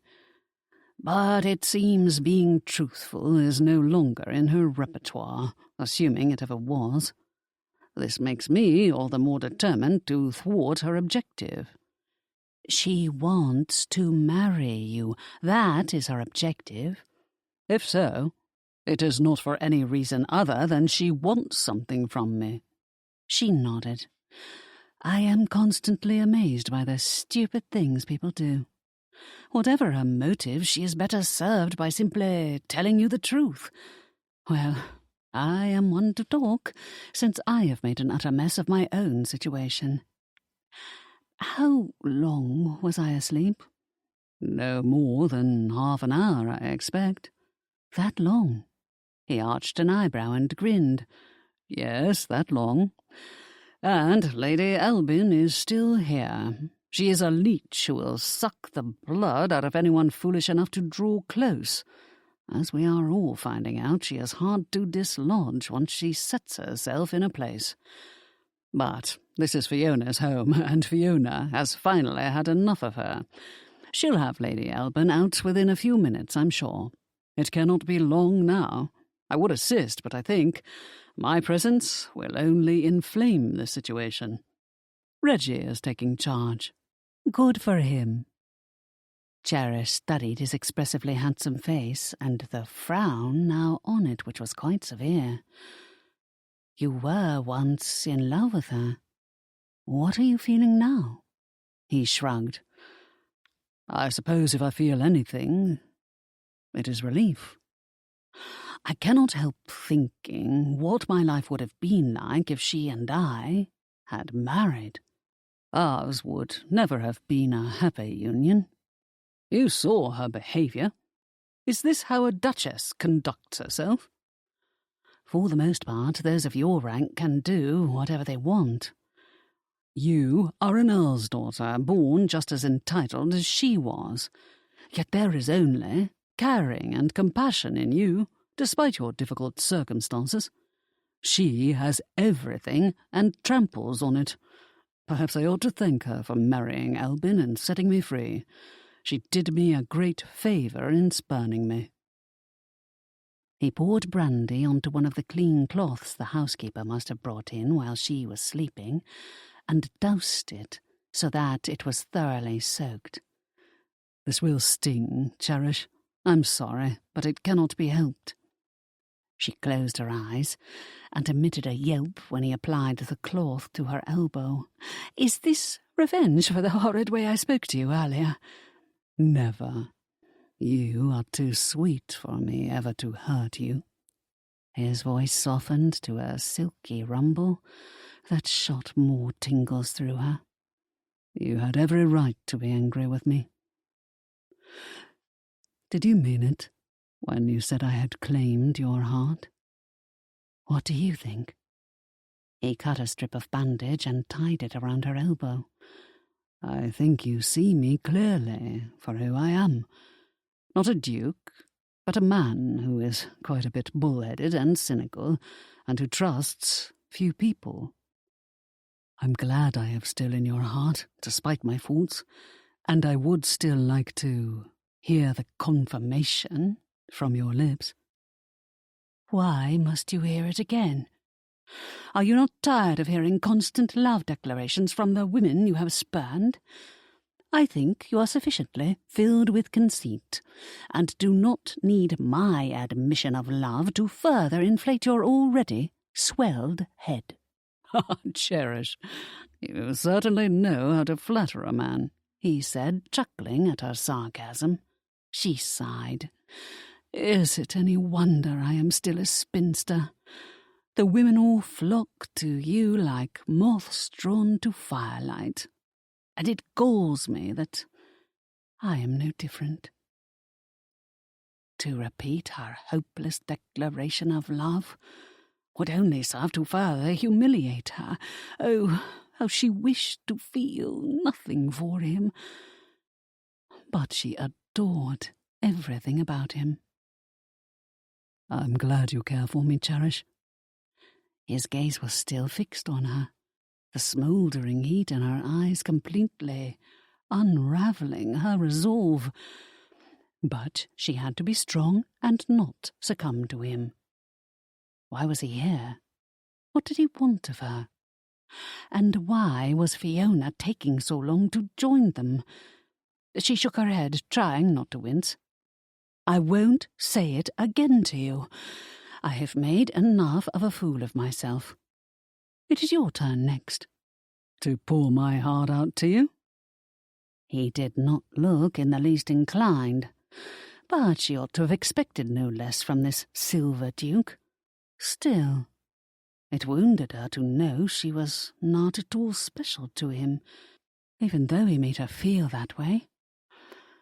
Do you have any feelings for me? Of course I do. You are lovely. Lovely enough to marry? She wiped away the tears that had formed when feeling the sting of the brandy applied to her elbow, although some of those tears were for herself and her hopeless situation. Why did she have to fall desperately in love with him, in a matter of days no less? Never mind, that is just my misery talking, she said. You've known me less than a week. Even I think it is too much to ask of you in this short time. He reached out his hand and lightly touched it to her hip. You struggled when walking earlier. Let me see your hip. I need to make sure it is merely bruised and nothing worse. She gave a mirthless laugh and skittered back a little on her bed. No, that is indecent. Keep the rest of your body covered up, but I must look at you, Cherish. You might have fractured it when you fell backward. You took a bad spill, much worse than you are letting on. The hip is just bruised. Cherish, you are hurting all over. I am not, she insisted, which did not sound convincing at all, since she was now sniffling and wincing every time she moved. He cast her a look of exasperation. Stop being stubborn, will you? You are incapable of hiding your feelings from me, or anyone for that matter. I am not going to look at your rump, I give you my word of honour. You have already seen too much of my heart, and probably too much of my body. It is more than I can bear just now. Please, go away. No. We need to talk, and you need to stop scowling at me. He rose and crossed the room to close the door, an outrageous act that would certainly seal her ruination. She frowned at him. Open it at once. Are you mad? Possibly, but we still must talk, and I do not wish us to be disturbed. What sort of conversation are we going to have while I am half naked and we are alone in my room? She curled her hands into fists, determined to punch him if he thought to take advantage of their situation. Being in love with you does not mean I will allow you to take liberties. Go downstairs. I will be along in a few minutes. Whatever he meant to say to her next was drowned out by a sudden commotion downstairs. The shouts, filtering up from the entry hall, were loud enough to reach their ears despite the door being closed. What in blazes? The Duke muttered, striding to the door he had just closed and flinging it open. Stay here, Cherish. Let me see what is going on. Fiona's housekeeper rushed in just as he was about to step into the hall to investigate. Your Grace, she said, emitting a soft cry. Oh, this is simply awful. Her face was ashen as she stared in dismay at Cherish. Cherish's breath caught. What is it, Mrs. Harris? Your uncle. He is here. Her stomach churned. What? But he isn't due back for another week yet. I'm so sorry, my lady, but he's here, quite angry and charging through the house in search of you. The footmen are trying to restrain him, but he is in quite a temper. Oh, Lady Cherish, you mustn't come downstairs. Your Grace, keep her safe. Don't let that ogre get his hands on her. There's no telling what he will do if he finds her. Cherish scrambled off the bed and stood shakily. I am not going to hide like a coward and allow him to ruin Fiona's party. I had better—" The Duke growled, interrupting her. "Are you mad? Did you not hear what Mrs. Harris just said? You are to do nothing at all." "How can you expect me to sit here like a helpless lump while he storms through Fiona's house?" "You were almost trampled by a horse not an hour ago. Is this not enough excitement for you in a day? I will deal with him." "You? No, I must take care of this." She cast him a look of defiance that he promptly ignored, while he peered down the hall again to make certain her uncle was not approaching. But she could hear the horrid man still bellowing and slamming doors downstairs, creating chaos while on his rampage. Fortunately, the hour was early, so most guests were still safely tucked in their rooms, although his noisy presence must have awakened them all by now. "Cherish, do not argue with me. Promise me you will stay here while I deal with him." "No. If you go downstairs, then so will I." He strode back to her side and gently nudged her onto the bed. "Don't you dare. Why are you being so stubborn? Don't you realize you are in danger?" He put an arm around her waist when she shot back up and tried to dart past him. She frowned at him. "I am not a child who needs to be coddled. Let me go." "No." This time he drew her up against his body and held her fast when she tried to escape his grasp. "Do you hear me, Cherish? You are not to go to him, nor will I allow that man anywhere near you." Her uncle was now shouting for Fiona. "Am I to hide in here while he goes after Fiona next? She already has her hands full getting rid of your Lady Elbin." "She is not my—" "Never mind. I am not going to stand here and argue with you. Cherish, look at you. Your hair is undone and you are barefoot, not to mention you are not even dressed." He stroked a hand through her hair that had fallen in a loose tumble down her back, and was not even drawn back by a hair ribbon. Well, perhaps he was right. She could not walk out of her bedchamber clad in only her undergarments and robe without causing more scandal. He stared at her toes peeking out from under the hem of her robe. She emitted a deflated breath. "Mrs. Harris, will you help me dress?" "No, Mrs. Harris," the Duke cut in, overriding her request. "You are to stay here and make certain Lady Cherish does not leave her room. Tie her down if you must." He now released Cherish with the intention of handing her over to Mrs. Harris's care, and then raked his fingers through his dark mane of hair. "Gad, what a morning this is turning out to be." "Indeed, a horrible morning," Cherish muttered, intent on ignoring his orders. As soon as he turned to leave, she went to her armoire and withdrew a gown. "I am not having you deal with my uncle on your own," she muttered. "He is my problem, my responsibility. Block his path, Mrs. Harris. Throw your body across the door." "Lady Cherish—" "Oh, never mind. Your Grace, just wait for me while I dress, and we shall confront him together. It is the only way. You do not know him as I do. He will not budge from here without me." She removed her robe, shocking the housekeeper because the Duke was still in her bedchamber and about to argue some more about her remaining in hiding. But his mouth gaped open before he managed to speak a word. Drat, the chemise was sliding off her shoulders.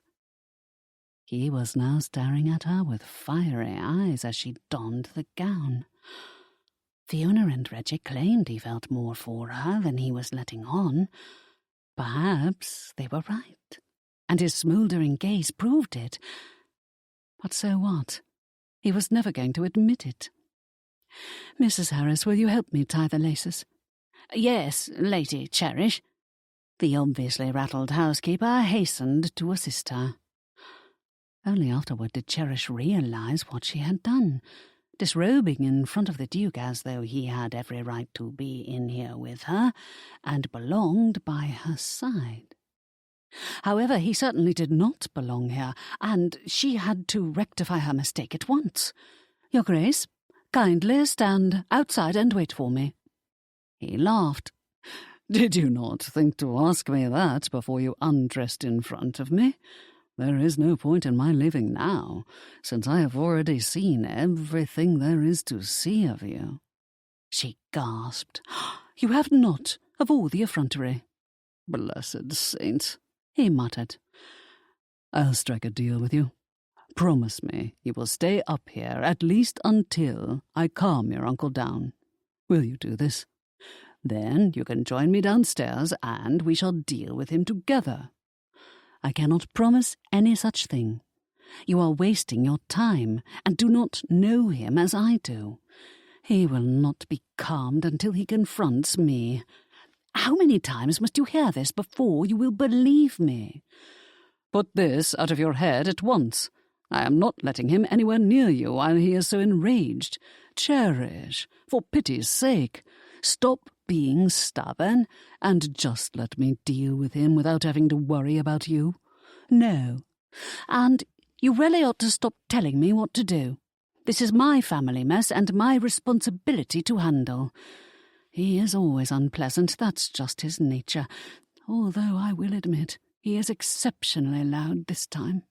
She sank onto her bed and reached down to put on her shoes. She decided not to bother fixing her hair since her uncle was bellowing again, and she dared not waste any more time in doing it up properly. The Duke had remarked on what a horrible morning this was turning out to be, and she heartily agreed. If only she could go back to sleep and pretend none of this was happening. But her wretched uncle was intent on causing trouble. That Lady Albin was still here and would be witness to their inevitable confrontation also irked her to no end. I am ready, Your Grace. Her head was now in a spin, and the Duke was watching her quite intently. She placed her arm in his and smiled up at him, but she could see he was not fooled at all and knew she needed to hold on to him to steady herself. He cast her a concerned look. Cherish. No, I do not need you to act like a protective ape over me. Who is to protect you, if not me? You? Ha! That is a jest. I am going downstairs with you, and that's an end to our discussion. I have to face him now, or my life will be intolerable once I am back at Northam Hall. She emitted a soft breath. However, I am glad you are by my side. He can be quite a bore, and I think he is angrier than he has ever been with me at the moment. Does this not trouble you, Cherish? It certainly worries me. Why should he be so enraged merely because you are attending a neighbour's party? He frowned pensively. This does not feel right. Something is decidedly rotten about this entire situation. She nodded. Is it not obvious? My uncle has been cheating me, although I do not know exactly what he's taken from me because no one will tell me. It is becoming clear to me that they have all been in on it. My father's solicitor, his banker, and my toad of an uncle and his ogress wife. This is why my uncle thinks to keep me confined to our home, while his two accomplices will not respond to my letters. They'll respond to me, that's for certain. Stay here, while I wring his bloody neck and get the truth out of him. You? But you are a Silver Duke. So what? You are not going to be around to protect me beyond these next few days. So kindly, do not stick your nose in this and let me deal with him on my own. No, he muttered, disengaging himself from her and giving her another useless warning glower to stay put. Do you think I will ever allow anyone to hurt you? Whether now, or a year from now, or a decade from now? That said, he turned and strode down the hall, looking as marvellously fierce as any warrior of legend. All he lacked was a suit of shining armour. But Cherish did not think he needed one. as he marched off to slay her evil dragon. Was it any wonder she loved this silver duke? Chapter 12. As Gawain marched out of Cherish's bedchamber, he heard Cherish's uncle start up the stairs in search of her. The oaf's heavy footfalls clomped on each step as he continued to shout her name. "Cherish! Where are you? Do not make this worse for yourself." Gawain was not a praying man, but he was now feverishly praying Cherish would use some sense and let him handle this matter, while she remained safely hidden in her bedchamber. He came face to face with her uncle, just in time to prevent him from advancing beyond the stairs. They'd reached the landing at the same moment, but Gawain was a big man and easily able to block this oaf's path. "Take another step, Northam, and I shall toss you down the stairs head first." He folded his arms over his chest and positioned himself at the top step in order to pose an impenetrable barrier between Northam and his niece. "You had better do as he says, uncle," Cherish said, softly padding up behind Gawain, as she clearly ignored all his warnings to keep herself safely tucked away. Blast the girl. He ought to be angry. He was angry, but he also wanted to hold Cherish in his arms and protect her with his life. Not that he felt either of them were presently in serious danger of losing their lives at the hands of a bellowing uncle. The man was big, but out of shape and no match for Gawain. However, Cherish was little and did not stand a chance of defending herself. He had no idea what Northam might do to her once he got her back home. He fully expected the cur would beat her for defying him. Surely Cherish had to know this. Gawain would kill him if he ever raised a hand to her. He nudged her firmly behind him. "That is far enough. You can talk to him from there." She sighed, but did not try to skirt around him again. "Uncle, why don't we all go into Lady Shoram's study and discuss this misunderstanding like reasonable adults?" "You defied me." "How? I am a grown woman, capable of making my own decisions. I have every right to choose my own friends, and I resent your coming here and upsetting us all by howling like a banshee at this hour of the morning. I am no runaway child, nor am I an idiot, so do not insult my intelligence by pretending you care whether I live or die." "Your father left me in charge of you," Northam growled as he lunged for her. Gawain held him off and ordered Fiona's footman, who had been chasing her uncle and now stood just behind him on the stairs, to restrain him. "Take him into Lady Shoram's study and hold him there until I arrive. If he struggles, you have my permission to toss him head first over the railing." That quieted the man. He gave no struggle as they marched him away. Gawain turned to Cherish. "Why must you be so contrary? I am trying to protect you. Stay up here until further notice." "Why must you be so pig-headed? You have no right to order me about. I am coming with you." "No, you're not." Her eyes widened and she clenched her fists. "You really are being insufferable, you know." "Me? I seem to be the only one using any common sense. Can you not see he is dangerous to you?" She cast him a pained look. "Of course I see it. This is precisely why it is important for me to hold my ground now." He held her back when she tried to descend the stairs. "Why won't you allow me to confront my uncle?" "Do you really need to ask? Do you still not get it? He may have quieted for the moment, but he is a raging bull, and you are a—" He groaned. "You are a kitten." Her mouth dropped open to form a perfect O, and she let out a soft breath. "Is this what you think of me? A helpless kitten?" I resent that. I can fight my own battles. Blessed saints, you're a stubborn thing. You cannot even ride a horse, and you think to take on a raging bull?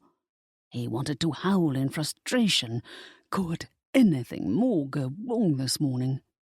Her expression turned pained once again. That is not fair. I know, forgive me, Cherish, but I am so worried about what he might do to you. Knowing when to retreat is just as important as knowing when to march forward and to fight. But this is something you do not seem to comprehend. If I had a key to your room, I would hide you inside and keep you safely locked away until I am finished with your uncle. Why are you meddling when I am trying to get rid of the fool on your behalf? Her uncle was just the sort to fight dirty too. This churl would not hesitate to hurt Cherish. Why did she refuse to see this? Stop treating this as a lark, Gawain continued. Can you not see he is too incensed to be reasonable? Of course I can. But I am outraged too. What right does he have to tell me who to see or where to go or what to do? I have no intention of confronting him alone. I want you with me. I am delighted to have you by my side, especially now that you are so puffed up like an enormous bullfrog. A bullfrog? Was this what she thought he was doing? Croaking warnings at her? She sighed. If you must know, you make my insides melt. He groaned. I'll be all right, she said softly. He won't dare put a hand on me while you are standing beside me. Which entirely begs the point. What will he do to you when I am not around to protect you? This is precisely the reason why I must take the lead in confronting him. If you do it, he will walk all over me once I am back at Northam Hall. She pursed her lips, obviously concerned about what might happen to her once she returned home. They were such sweet lips, and all he wanted to do was kiss them.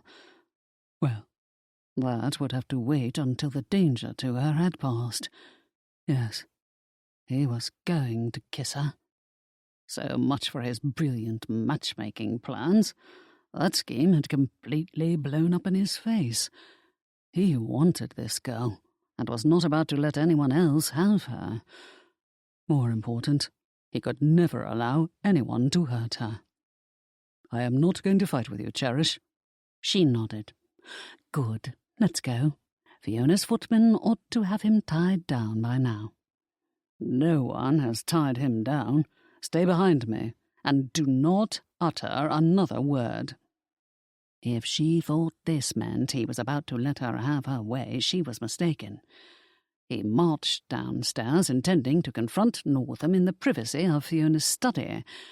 However, guests were already gathered in the entry hall, curious as to what was happening. He was certainly providing plenty of entertainment fodder. 2 circuses going on at once. Had Fiona sent Lady Albin packing yet? He ignored everyone's questions as he made his way to the study. Northam's bellows carried beyond closed doors. To Gawain's dismay, the footmen were once again wrestling with Cherish's uncle. Gawain motioned for the hapless footman to release Northam. But do not leave.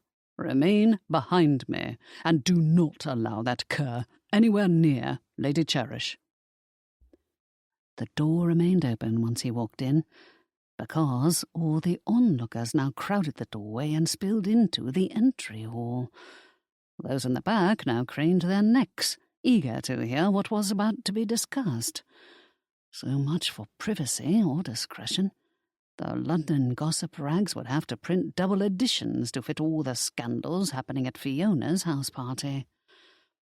You ought to be ashamed of yourself, Cherish chided her uncle, as the crowd parted for her, allowing her to follow Gawain into the study. Gawain nudged her behind him. Quiet. Of all the gall, she muttered, and was about to pop around him again, but he held her firmly back in place. It was easy to do, since she was little, and his hands were big enough that he only needed one to keep her pinned against him. As he did so, he grazed her arm and felt moisture on the fabric of her sleeve. Her elbow was bleeding again. Bollocks. He wanted to get this scene over with so he could tend to her properly and make certain she rested. "Oh, drat," she said, also noticing the blood. Gawain passed her his handkerchief. "Keep it pressed to your elbow." "Thank you, but I am still irritated with you for—" "Cherish! Gad, they would have lost the war to Napoleon in 2 days if all his soldiers behaved as unreasonably as she did." "Enough, love. Do as I say." Did he just call her love? Bollocks again. How had that slipped out? Had she even heard him? Everyone else surely had, and now there would be another scandal tossed into the pot. Cherish was still muttering about his apishly protective instincts and how annoying they were. He was a duke, a silver duke, not some great mountain ape running amok in Fiona's study. Perhaps he was not as calm or rational as he thought, for he wanted to pound Cherish's uncle to dust. "Why are you here, Northam?" The look of loathing Northam cast Cherish did not bode well for the girl. What was going on? "She's coming back with me," Northam spat out. "I'll send for her things later." Gawain planted his legs wide and crossed his arms over his chest. "No, Cherish stays here." He wished more footmen were on hand to grab this man and toss him out, but most were already occupied assisting Fiona and Reggie and sending Lady Elbin packing. Another unwanted guest who would not leave. Well, it was of no moment. He would handle Northam by himself. He only needed the footman to keep Cherish from meddling. Where was Durham? Or Felstone? He would not mind their assistance too. They would be better able to keep Cherish safe if a fight broke out and fists flew. Not that he intended to instigate a fight or even strike the first blow, but Northam had his hands curled into fists and was obviously contemplating taking a swing at him. "Let's sit, like gentlemen, and discuss this peacefully," Gawain suggested to Northam as they stared each other down. "She's my niece. No discussion. I'll give you peaceful." Her uncle growled and threw a punch. Gawain easily sidestepped him. The howling clod tripped over his own feet and wound up sprawled on the floor. The onlookers laughed, but this only served to further infuriate him. "I'll get you for this, Cherish." Gawain planted a boot firmly on his back, preventing him from getting up. "Northam, stop making a nuisance of yourself and go home," he said in his authoritative voice, normally reserved for soldiers serving under his battle command. Her uncle's expression turned menacing when he saw Cherish now standing beside Gawain. "You little witch." "Oh, a witch, am I?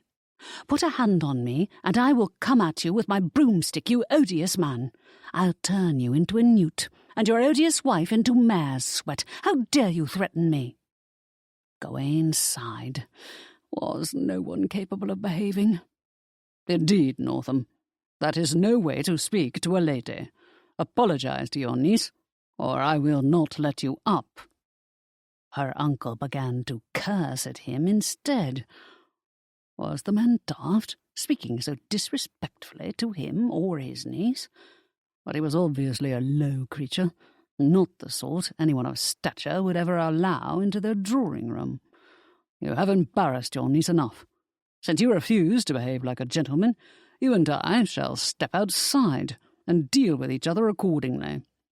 "And I shall have your guts for garters," Northam howled, then cursed the moment Gawain shoved him to his feet. He had barely regained his footing before he lashed out at Cherish again. "You'll feel the back of my hand the moment I get you home. As for Lady Shoreham—" "Shut up, Northam," Gawain warned. It is one thing to insult me, but I will not have you threatening the ladies."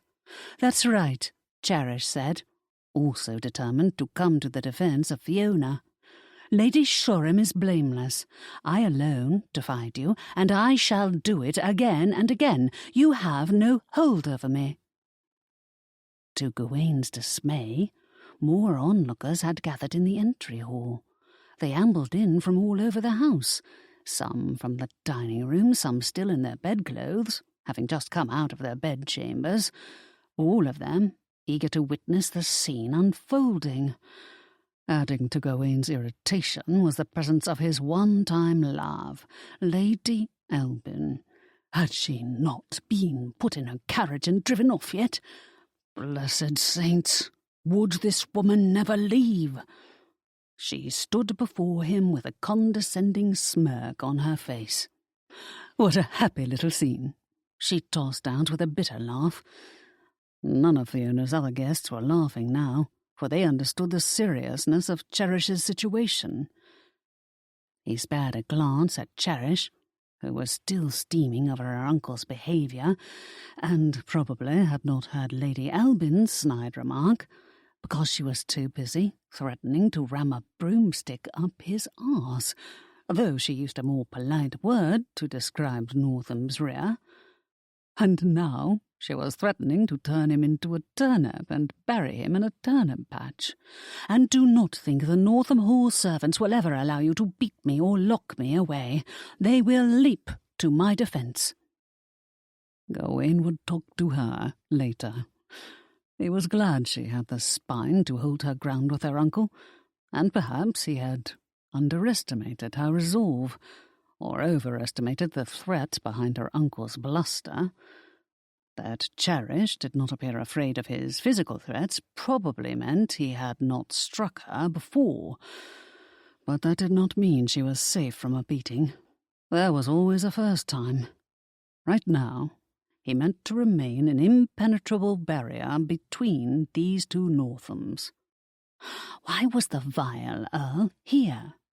What was really going on that he had to tear home a week early and drag his niece away from Fiona's party? As the oaf spouted more threats against Cherish, Gawaine knew what he had to do.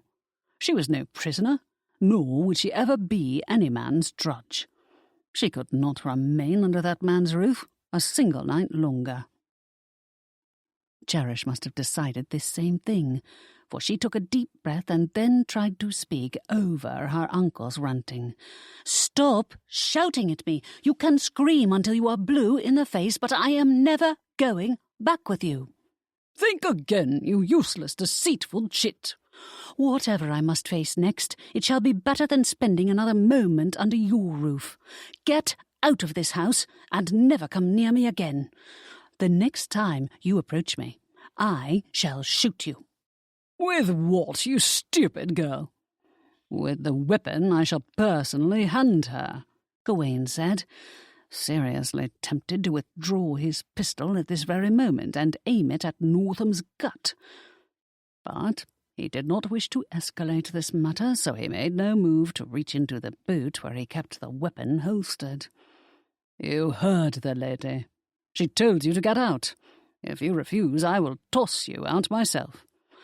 "And he has the muscle to do it, too," Cherish interjected with an air of satisfaction. "Where will you go, Cherish?" her uncle said. "Into this man's arms? Has he already had you?" "This man?" She gasped and skittered forward once more, too irate to keep a safe distance from this oaf. Gawaine drew her back to keep her out of her uncle's reach. Gad, these Northams did not take kindly to orders. She caused him a look of irritation before addressing her uncle. "Do you not know who he is? This is the Duke of Bromley. The Duke. And you were foolish enough to insult him and then try to strike him." "What do I care, you insolent girl? I demand you come back with me now. How else are you to keep a respectable roof over your head? Or have you already decided to go with the Duke and to become his mistress? How long do you think it will take him to tire of you and leave you destitute? Will you slink back to Lady Shoreham then, and hope she will take a ruined girl like you on as her scullery maid? For that is all you will be good for." "Enough, Northam," Gawain said, knowing it was long past time to take proper charge.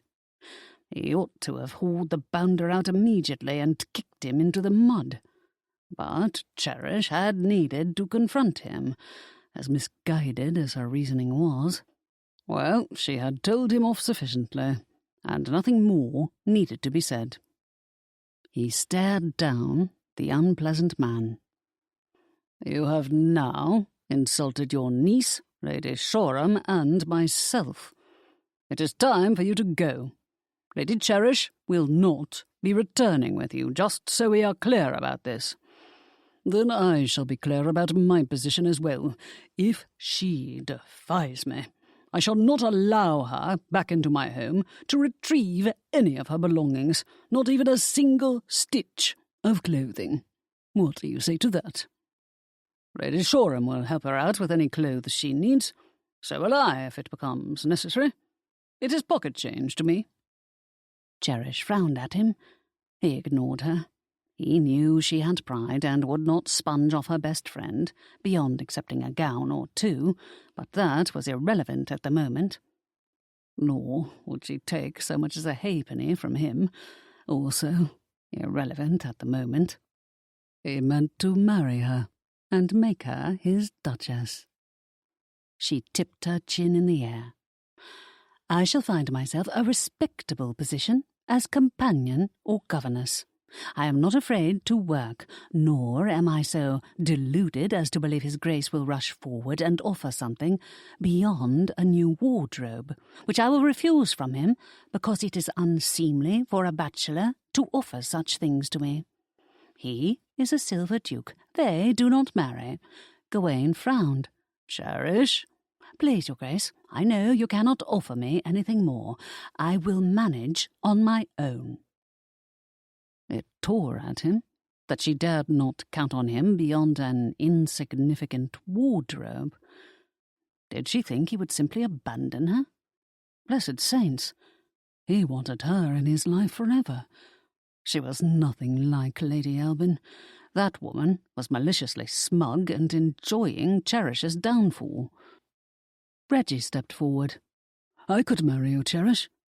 She gasped and glanced in dismay at Margaret, who now looked as though someone had shoved a sword through her heart. The poor girl was about to burst into tears. "Yes," Margaret said, her lips quivering and tears forming in her eyes. "It is right that you must. Cherish is our friend and needs to be protected." "No, Reggie," Cherish said with determination. "You deserve someone whose heart lights up for you." She gave Margaret a hug. "I will not marry him when it is obvious he deserves someone as fine as you." Gawain sighed. Yes, that little peahen Margaret truly adored his nephew. Even he, as thick-headed as he was and resistant to matters of love and marriage, had noticed how much the sweet girl cared for Reggie. Nor had it escaped his notice that Reggie was growing to care for her. Perhaps it was not an all-consuming love yet, but Margaret's genuine adulation was bringing out the better part of his nephew, and Gawain liked what he had been seeing these past few days.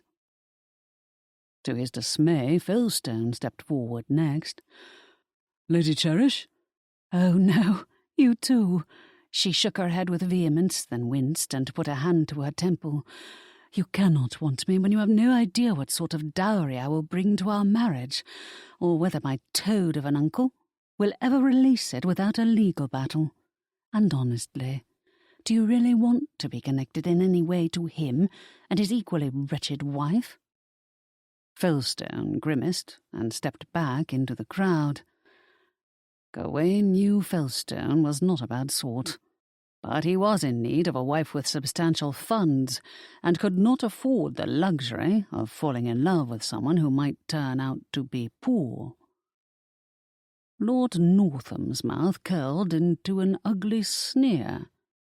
Unable to get at Cherish, since Gawain still blocked him, the fool attempted to punch Gawain again. He easily avoided the blow and twisted Northam's arm behind his back with enough force to bring the wretched fellow to his knees again. "Stay down," he commanded, angry with himself for making a bungle of the entire incident. He should have gone downstairs upon first hearing Northam's bellows, grabbed him by the scruff of his neck and hauled him out of the house before allowing him to utter another word. But Cherish would have come down with him, barefoot and indecently dressed, for everyone to ogle. Now they were surrounded by every last one of Fiona's guests, who had listened in as Northam debased and utterly humiliated Cherish. "Stay down, or I will beat you senseless. Your brains will make quite a splat on Lady Shoreham's lovely Florentine marble floor." Her uncle began to squeal like a pig as he squirmed and yelped and tried to escape his grasp, but Gawain was stronger and would not let him up, for he had reached the limit of his patience. Fiona's guests began to laugh and cheer, for the vile creature was finally getting his due.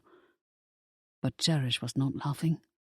In truth, she appeared on the verge of tears. It was bad enough Margaret was crying, but did Cherish have to cry too? Someone in the crowd urged Gawain to beat up her uncle. Cherish's eyes rounded in alarm as others began to urge the same. "Your Grace, you must not." He glanced at her. "Why not? Does he not deserve it? Are you sure you do not want me to do it and rid you of this pesky problem?" She gasped. "Perhaps I dream of it, but only in jest. You cannot harm him." "Even after he spoke to you the way he did?" He cast Northam a lethal glance, eager to tear this man apart limb from limb. "Cherish, no one has the right to treat you in this manner." "I know, but you will only have trouble piled on you if you hurt him." "If you think I am going to stand by while he mistreats you, then you had better think again." "Is this how he always talks to you?" "No, he's never bellowed at me like this before. Truly, this is something new." She inched closer to stand by his side. "But I don't know why he is behaving this way, quite frankly.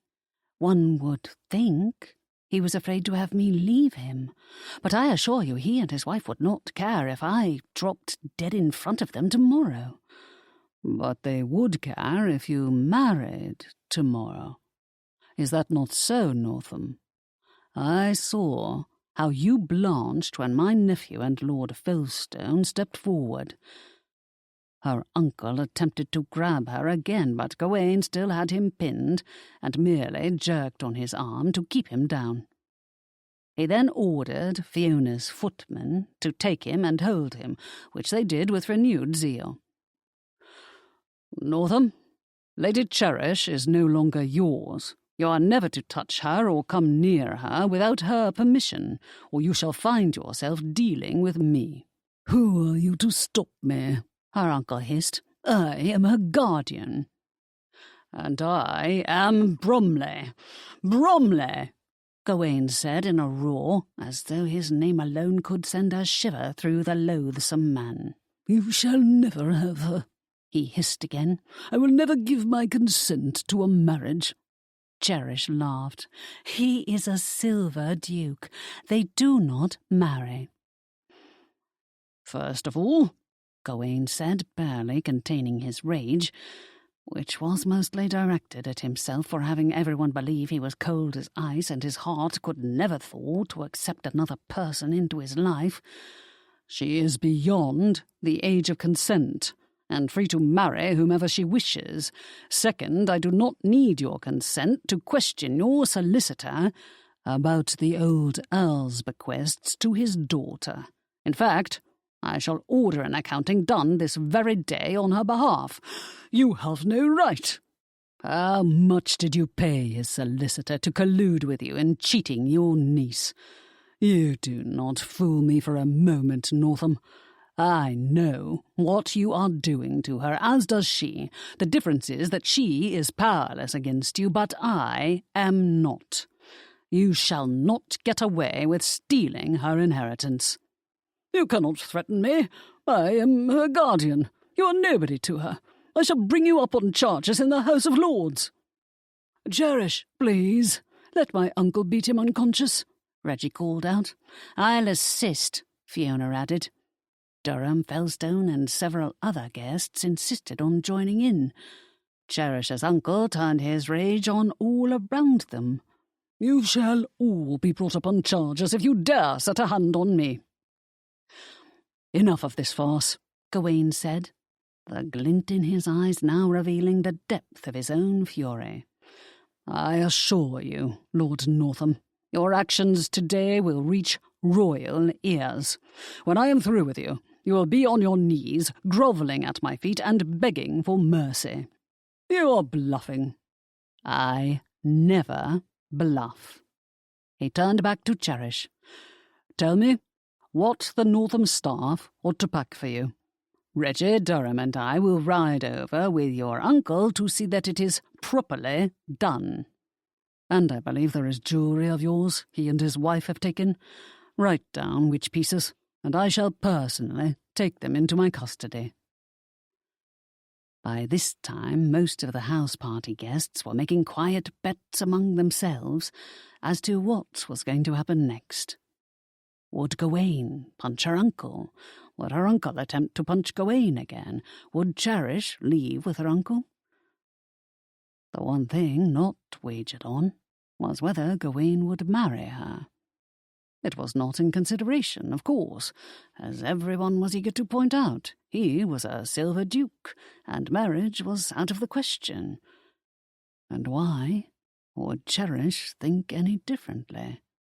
After all, he had rejected Lady Albyn, so what chance did Cherish ever have of gaining an offer from him? But they were all wrong. He wanted her more than he had ever wanted anything or anyone in his life. He wanted her even though she was irksome and stubborn, and had not listened to a word he said while he had been trying to protect her. In truth, he was proud of her for wanting to stand up to her uncle. At the same time, he was frustrated and mad as blazes that she wanted to do it on her own. He would have turned into a veritable beast if her uncle had set a hand on her. Cherish, he said softly, running his fingers through her hair to lightly brush the strands behind her little curled ears. There is one more thing we need to clarify before I leave to collect your things. She nodded. I'll make my list right away. There isn't much I want from that house. He's already ruined most of it. No, you mistake my meaning. She looked up at him, truly having no idea what he was asking. My list is short, and I will prepare it quickly. Is this not what we are talking about? No. Gawain shook his head and cleared his throat. Oh, then what do you need me to do? Bollocks. He so badly wanted to kiss this girl. Cherish, he said with a soft ache to his voice, running his knuckle lightly along the line of her jaw. I need you to marry me. This is what I need you to do, and what I am asking with all sincerity. She blinked. What? A collective gasp rose from the crowd, after which they all turned silent so that one could hear a pin drop. Cherish blinked again. Are you serious? Never more serious or determined about anything in my life. He heard more gasps as he bent on one knee before her.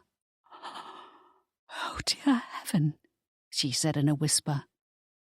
He took her hand in his. Cherish Northam, will you marry me?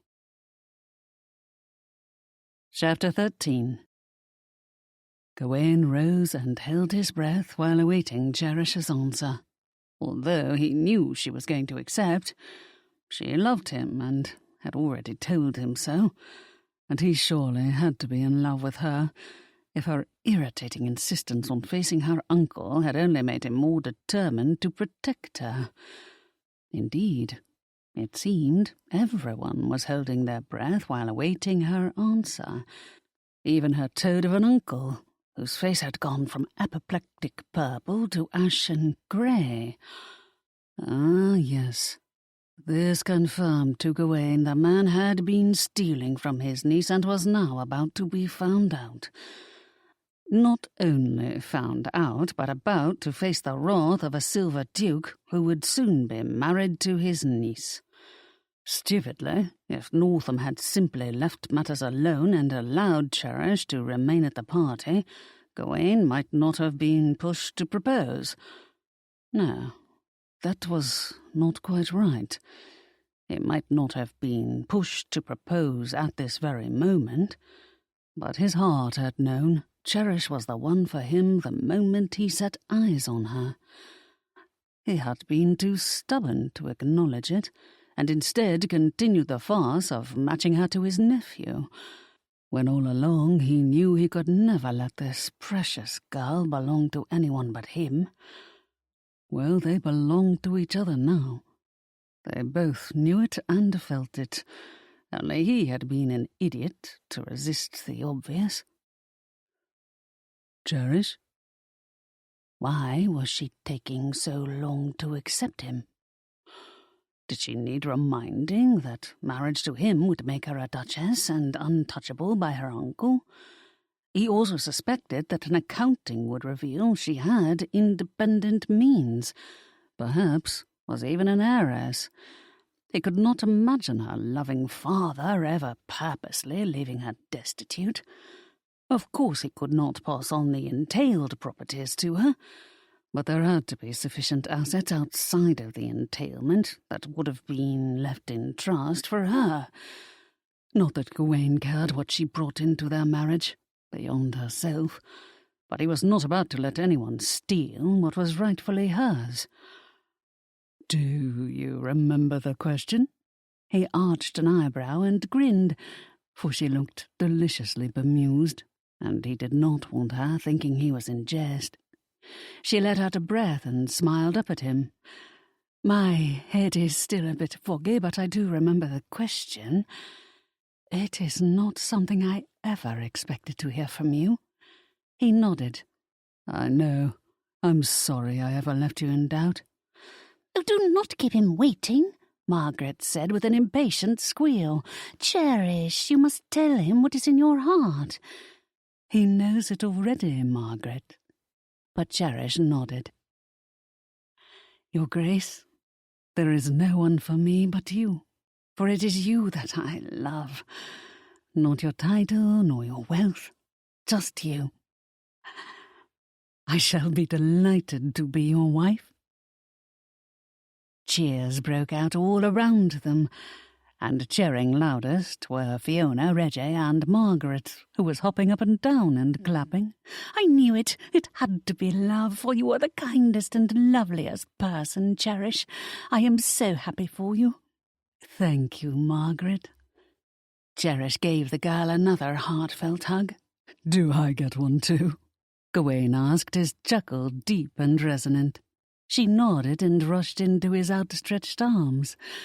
"Thank you," she whispered, with a shudder of relief that coursed through her lithe body as he wrapped his arms around her.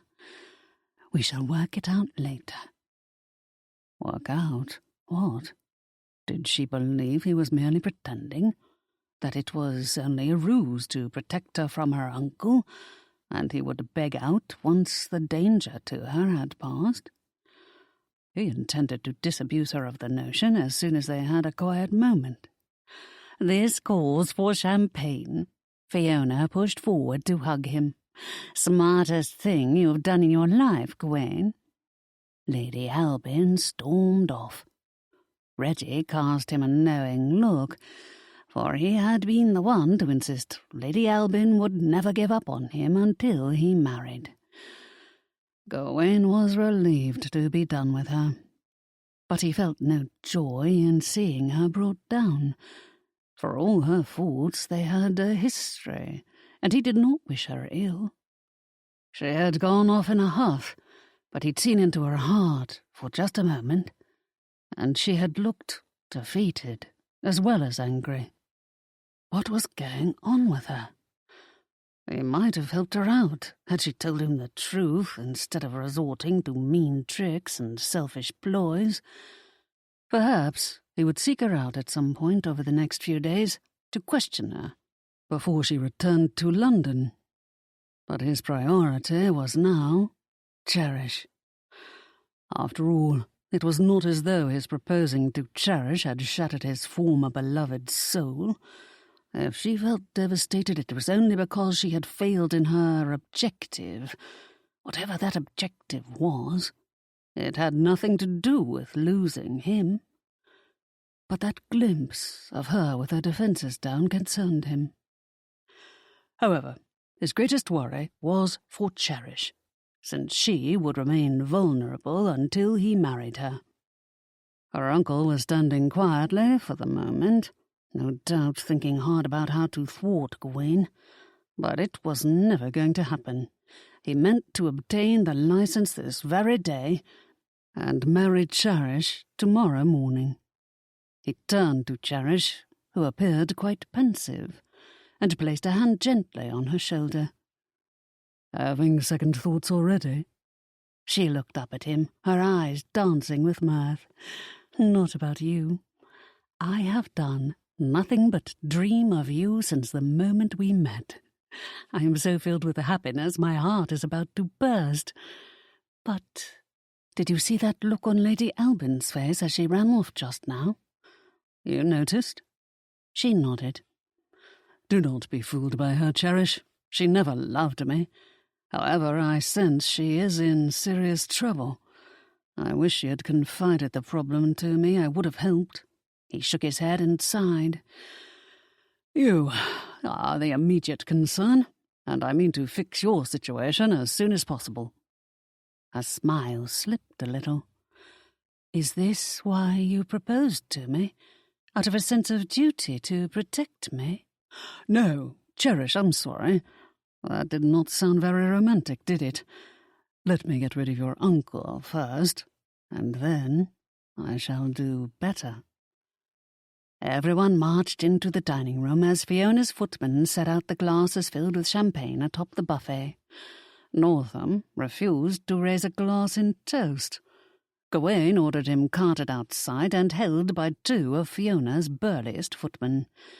He understood the man was in no humour to celebrate an engagement that would soon lead to his demise, but the oath was not going to ruin his and Cherish's special moment.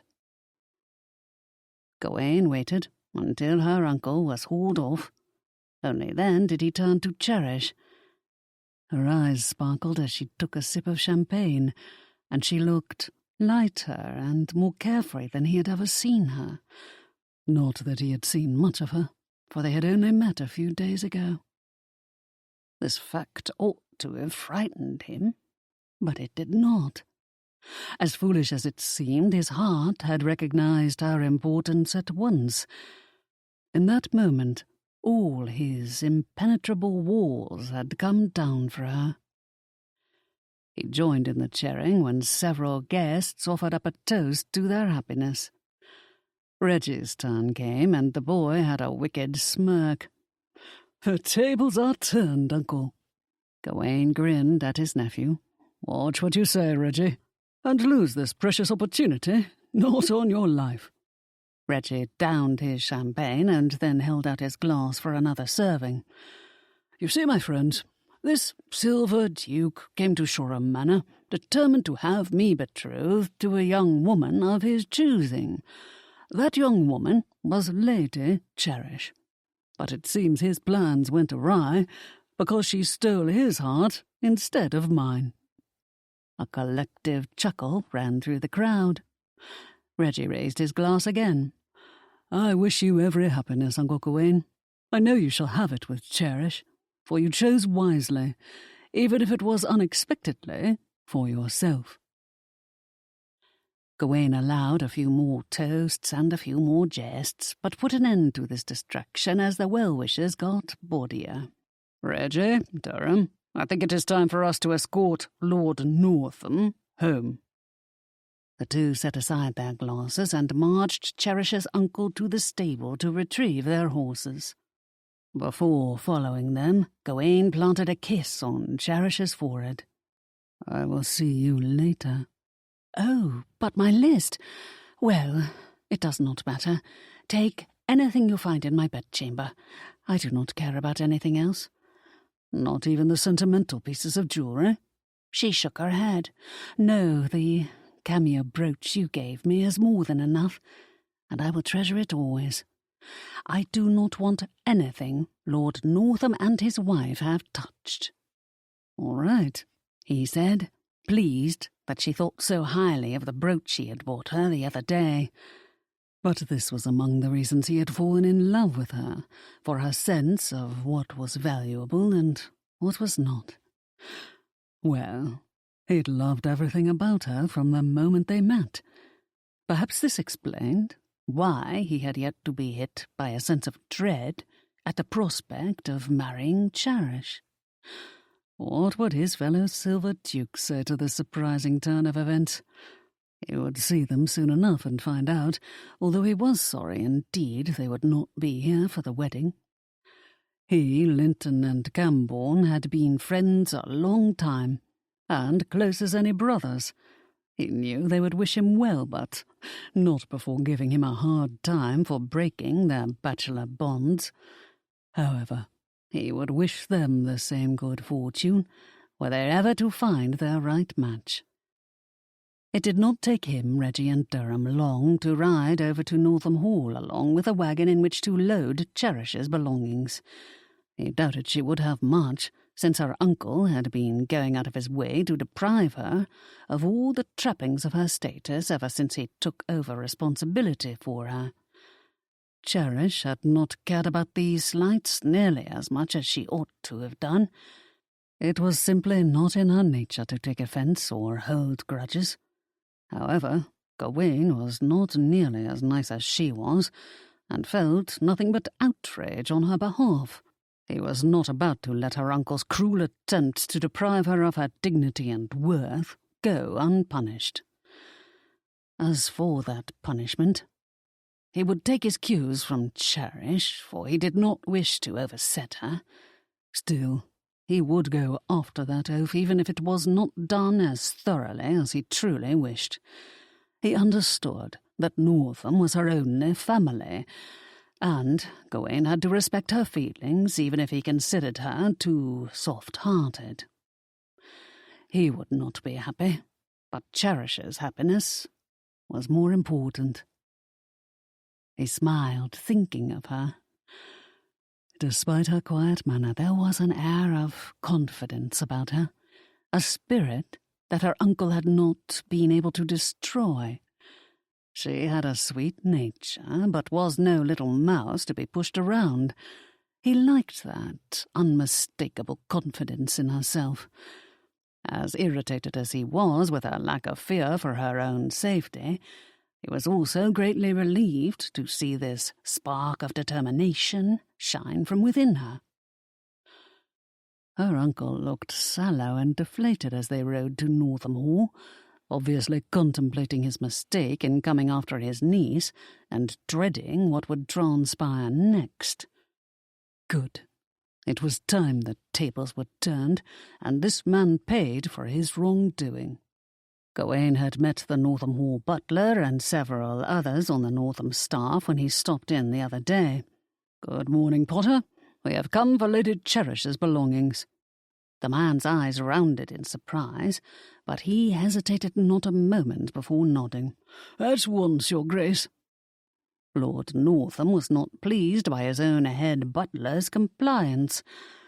"Anyone who assists Bromley shall be sacked on the spot. Not a thing is to be touched. She owns nothing, not a gown or a shoe buckle. It all belongs to me." Gawain frowned. "Be quiet, Northam. I am keeping count, of every petty, vindictive word out of your foul mouth. If you think this will not come back to bite you in the arse, then you had better think again." He turned to the butler. "Get her things packed at once, Potter. Ignore your master's threats. I shall hire anyone he sacks for doing the right thing." Upon hearing those words, the Northam servants came out of the woodwork like ants. They ignored their master while he ranted and raved, and paid no heed to the equally unlikable Lady Northam when she lumbered down the stairs and began to shriek at them in outrage. The servants took care as they packed Cherish's possessions. The Northam footman then loaded them onto the wagon Gawain had brought along for this purpose. "Well, Northam, are you going to discharge your entire household? Even your cook and scullery maids came out of the kitchen to assist me. It will serve you right if you and your wife are abandoned entirely and left to fend for yourselves." "Blast you, Bromley," Northam grumbled, and stormed back inside without a word to his staff, for it was obvious he dared not lose any of them. Potter looked back at Northam's retreating form and then turned to Gawain in dismay. "Too bad he kept silent. There is not one of us who wishes to serve him. Lady Cherish is another matter. We would lay down our lives for her. Your Grace, may I be so bold as to ask what is to become of her?" Gawain smiled. "She is to become my wife." "Your wife?" The old butler's eyes turned moist, and he cracked a broad grin. "I speak for the entire Northam staff when I say that we wish her every happiness, and know she will have it with you. This is excellent news. You will not find a finer lady." Gawain nodded. "I shall convey your regards to her. Send word to Lady Shoreham if Northam dares to mistreat any of you after I've gone. She will let me know." "Thank you, Your Grace. That is very generous and much appreciated. Alas, I fear he is too enamoured of his comforts to risk an uprising from his staff. I expect we are safe enough from his threats and bluster. Unfortunate, but there it is." Gawain and his companions made it back to Shoreham Manor in time for lunch.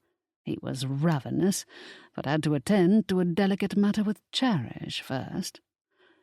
She must have been fretting as she watched for his return. Gawain's heart melted when he saw her standing on the front steps, with her hands clasped in front of her and a worried look on her face.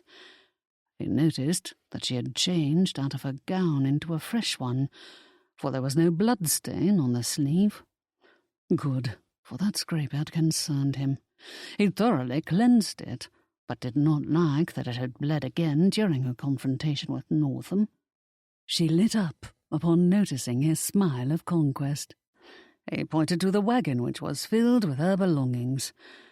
Fiona, Margaret, and a dozen other guests hurried out to greet them, but Gawain had eyes only for Cherish. Lord, would he always turn soft as a pudding at the sight of her? Was this what love did to a man? This was something new for him, a feeling he'd never experienced in the 40 years of his life. Upon reflection, he had never once felt this way with his first love, Lady Albin. That youthful affair could best be described as passionate, intense, too often volatile, but certainly not a mature love to last a lifetime. Gawain dismounted, handed Odin to one of the grooms, and then strode to Cherish. "Come with me," he said, taking her hand to lead her into the garden where they might have some privacy. She felt so right, walking beside him, her hand soft and little as it was swallowed in his. He felt good just being with her. In addition to changing out of her bloodied gown into a finer one, she had attended to her hair. No doubt Fiona had sent her maid to Cherish with specific instructions. Her hair was stylishly drawn back in a ribbon, but left long and loose to cascade down her back.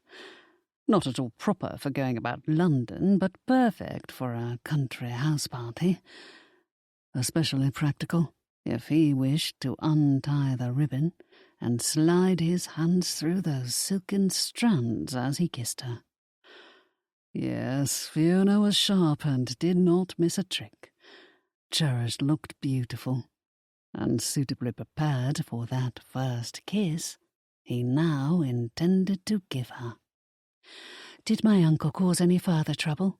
she asked, having no idea about his purpose as he led her away from the others. "No, love." She laughed and looked up at him. "Did you meet my ogress of an aunt?" "Yes, love, and she was every bit the ogress you warned she would be, but I easily handled her and her equally unpleasant husband."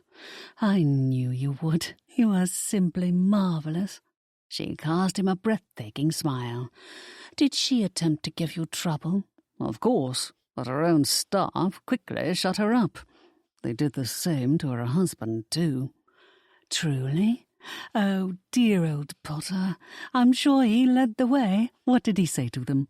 She suddenly gasped. "Did he put himself at risk? They are a vindictive pair. I cannot—" "All's well." Gawain shook his head and laughed. "I told your staff that if Northam sacked any of them, they were to come to me and I would provide work for them. Every last one of them came forward to help gather your belongings, even down to the scullery maids." Cherish cast him another of her radiant smiles. "You are brilliant. But Northam Hall has a staff of 25 who will now all need jobs." "No, love. Northam may be furious with them, but he and his wife value their comforts beyond anything else. He quickly realized that no one would be left to attend them, nor would anyone reliable come forward to replace those he had discharged once word got around about what he did. Everyone is safe, at least for now. But I did tell Potter to let Fiona know if Northam makes any trouble. What do you think of that, love?" "I think you are a chess master, and checkmated him brilliantly." He sighed. "Are you not going to remark on my endearment for you?" She gave a merry laugh. "I was wondering what that was about. Am I truly your love?" "I dared not hope, because I love you so very much, and was worried you had only proposed to me in order to save me from a dismal fate. But you seem content with our situation. Are you, Gawain?" "I am." He drew her into his arms as they reached a private spot in Fiona's garden, one that was hidden by a copse of trees, and also provided a lovely overlook to the cove and its glistening waters in the distance. A gentle sea breeze wafted around them, causing the branches to bow and sway with a soft rustle of leaves. "I had already made up my mind to marry you, Cherish. I was going to find the right moment to tell you how I felt, before your idiot uncle ever came along and forced my hand." Her eyes widened. "You were?" He nodded as he held her in his embrace, for he was in no hurry to let her go. "Yes." "Why? What made me different from the other women in your life?" "I'm not sure I can describe it. I think it was the sum of you. Your warmth, your honesty, your beautiful smile and beautiful eyes. It was in the way you made me feel whenever I was around you. I liked having you beside me. I liked talking to you. Whenever you walked into a room, everything suddenly felt good and right." She nodded. "This is very much how I felt whenever around you. Safe, wonderful, meant to be. I love you, Gawain. But you know this. I'll do my best to make you happy. But what shall I call you? Bromley or Duke is too formal. Sir? That also seems too formal." "I agree. It denotes someone subservient addressing me, and you shall never be that. As my wife, you shall stand as my equal." "That is quite forward-thinking of you." she remarked, obviously pleased. I am not so old yet as to be stuck in my ways. Nor am I, she said, then reminded him that she was old enough to be considered a spinster. Gawain is a wonderful name, but your friends and family also call you that. I ought to call you something special for your ears alone. My dearest. Yes, that might do, if you don't mind, for this is how I feel about you, and will do so forever. My dearest, he said in a whisper and caressed her cheek. I like it. I'm sorry I did not think of it first, for this is what you are to me as well. But there is one more thing we must do to seal this betrothal. She looked up at him, her smile more radiant than the sunshine surrounding them. Her hair shone a lovely molten gold as she stood in the dappled light, looking so achingly beautiful he could barely catch his breath. The breeze of the water delicately mussed her lively curls as she stood gazing up at him. There is a thing to do. What have I forgotten? You haven't forgotten anything, he said, watching her purse her lovely lips. But I have yet to kiss you. She inhaled lightly. No one has ever done that before. Is it not the saddest commentary on my life? You'll be my first kiss. All the better, and I am determined to make it special for you. The surf below crashed against the rocky outcropping as he spoke, reflecting the turbulence of his feelings. It struck him just how deep and powerful their love could grow over time. Poets spoke of love eternal. Gawain could see himself feeling this way about Cherish. Ready? She nodded. I have been waiting for you all of my life. Chapter 14. Gawain bent his head and closed his mouth over Cherish's beautifully shaped lips, with a heartfelt urgency and deep sense of satisfaction. He kissed her with possessive hunger, for he had finally found the one person who would always share his heart, the one person he could always trust with his heart. Cherish lifted on tiptoes and wrapped her arms around his neck, sighing as she surrendered herself to him. He deepened the kiss as she responded with warmth to the pressure of his mouth on hers. Her lips were soft, and they tasted so sweet. She moaned and melted against him, pressing her body to his with innocent urgency. He'd ached to feel her against him, to breathe in her intoxicating scent, that delicate hint of rose blossoms as their petals unfurled in sunlight. The roses in Fiona's garden held a fragrant trace of lemon, which he also inhaled on Cherish's warm skin. This was what she was, a beautiful garden rose. She leaned into him, the soft pillow of her breasts moulding to his chest and setting his blood on fire. She fit so perfectly against Gawain, as though she were made just for him. He slipped the ribbon out of her hair and buried his fingers in her silken strands, aching for the moment he would see their golden shimmer against his pillows. He felt a satisfaction he had never known before, a peace that had eluded him for all of his life until now. It had taken him all these years to understand what those romantic poets were going on about, this matching of one soul to another. Truly, theirs had to be a love eternal, one that could not be measured merely by time. He had never believed such a thing possible, and yet here was Cherish Northam. Perfect, beautiful, his. He ran his hands along her body, allowing no more than a graze of her full breasts, despite the urge to explore them with his hands and lips. Cherish had a woman's body, and he looked forward to drawing out her hidden inner passion in the privacy of their bedchamber. He knew she would not hold back either.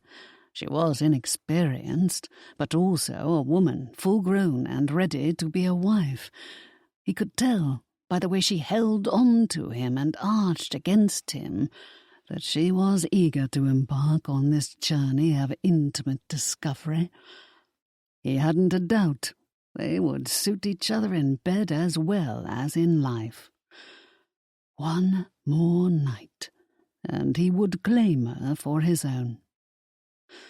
Not that he wished to wait even another hour, but it did not feel right to take her outside of the bonds of marriage when he would have the lawful right to do so within a day.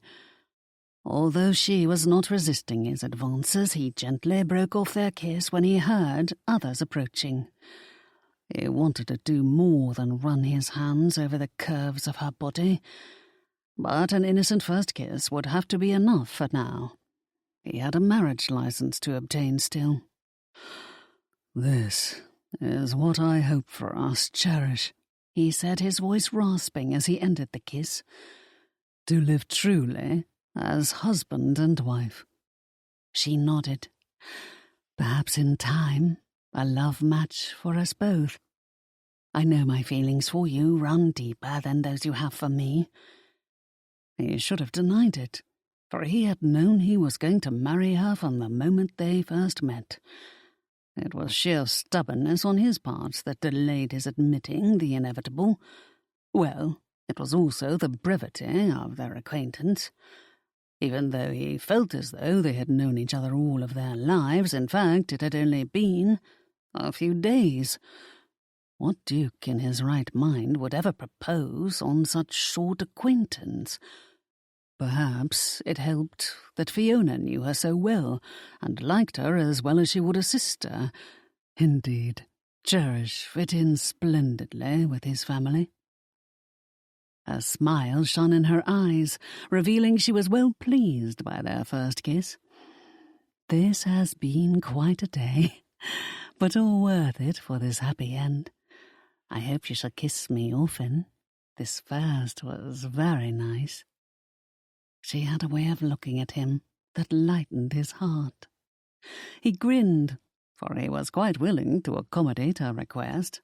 "There shall be more if you wish them." "Oh, I do wish them." She laughed, but then turned serious a moment later. "Thank you for this. I am still worried this is a dream and I will soon wake up." "You did receive a bump on the head," he said with a frown, "but your eyes look clear and you do not appear to be unsteady." "I am floating on a cloud, Gawain. Nothing can ruin this day for me now. Not a jealous countess or a cheating, scheming toad of an uncle." "Are you sure this is not a dream?" "No dream, Cherish. Nor do I need you to thank me for something I did as much for myself as I did for you. I'm sorry it was not more of a courtship." She shook her head. "A silver duke courting a young lady? Chaos would have erupted. To even hint at an interest in me would have caused a riot in Dawn circles." "Perhaps, but we seem to have caused quite a stir anyway." Between Katie's mischief and Northam's rants, plenty of entertainment had been provided for Fiona's guests. There would be plenty of gossip fodder for the London papers, too. "That is true. No proper courtship, but it shall still be a fun tale to regale our children. My little imps, if ever I told you of your father's—" She gasped.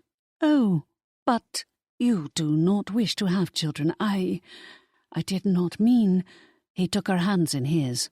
"Cherish, forget every stupid thing I've said, or have been rumoured to say. It is all different with you. If you wish to have children, then we shall have them. With you as their mother, I know they will be cared for and loved. whether or not I am around to see them grow up." She regarded him in dismay. "Do not say that.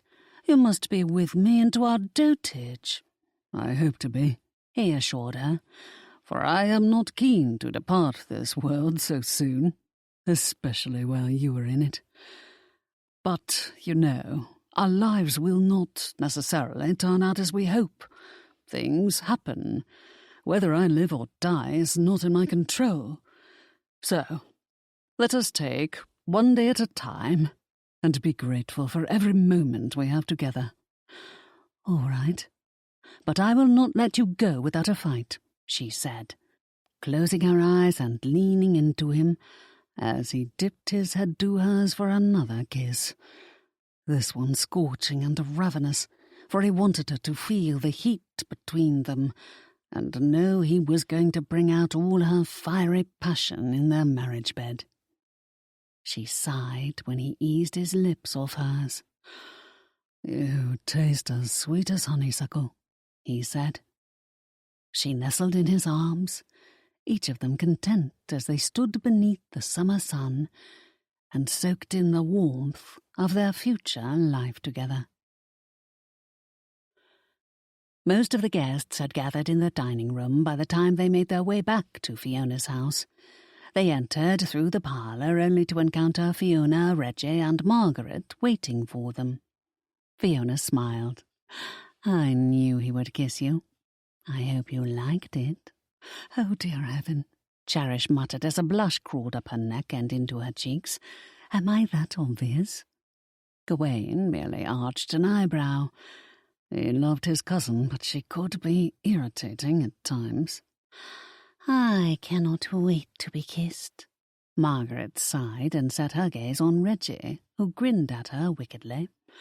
"That can be arranged," Reggie said. Gawain groaned. "Come on, whelp. I'll need that license if I am to get married tomorrow." "I'll unpack my things while you're gone," Cherish said as she let go of Gawain's arm. "I'll help you, Cherish," Margaret squealed and walked out with her, leaving Gawain alone with his cousin and his nephew. Fiona cleared her throat. Gawain sighed. "What? All I did was kiss her, I promise. Reggie, care to join me while I obtain the license?" His nephew threw his arms around him and gave him an enormous hug. "With greatest pleasure, Uncle Gawain." Gawain laughed and hugged him back.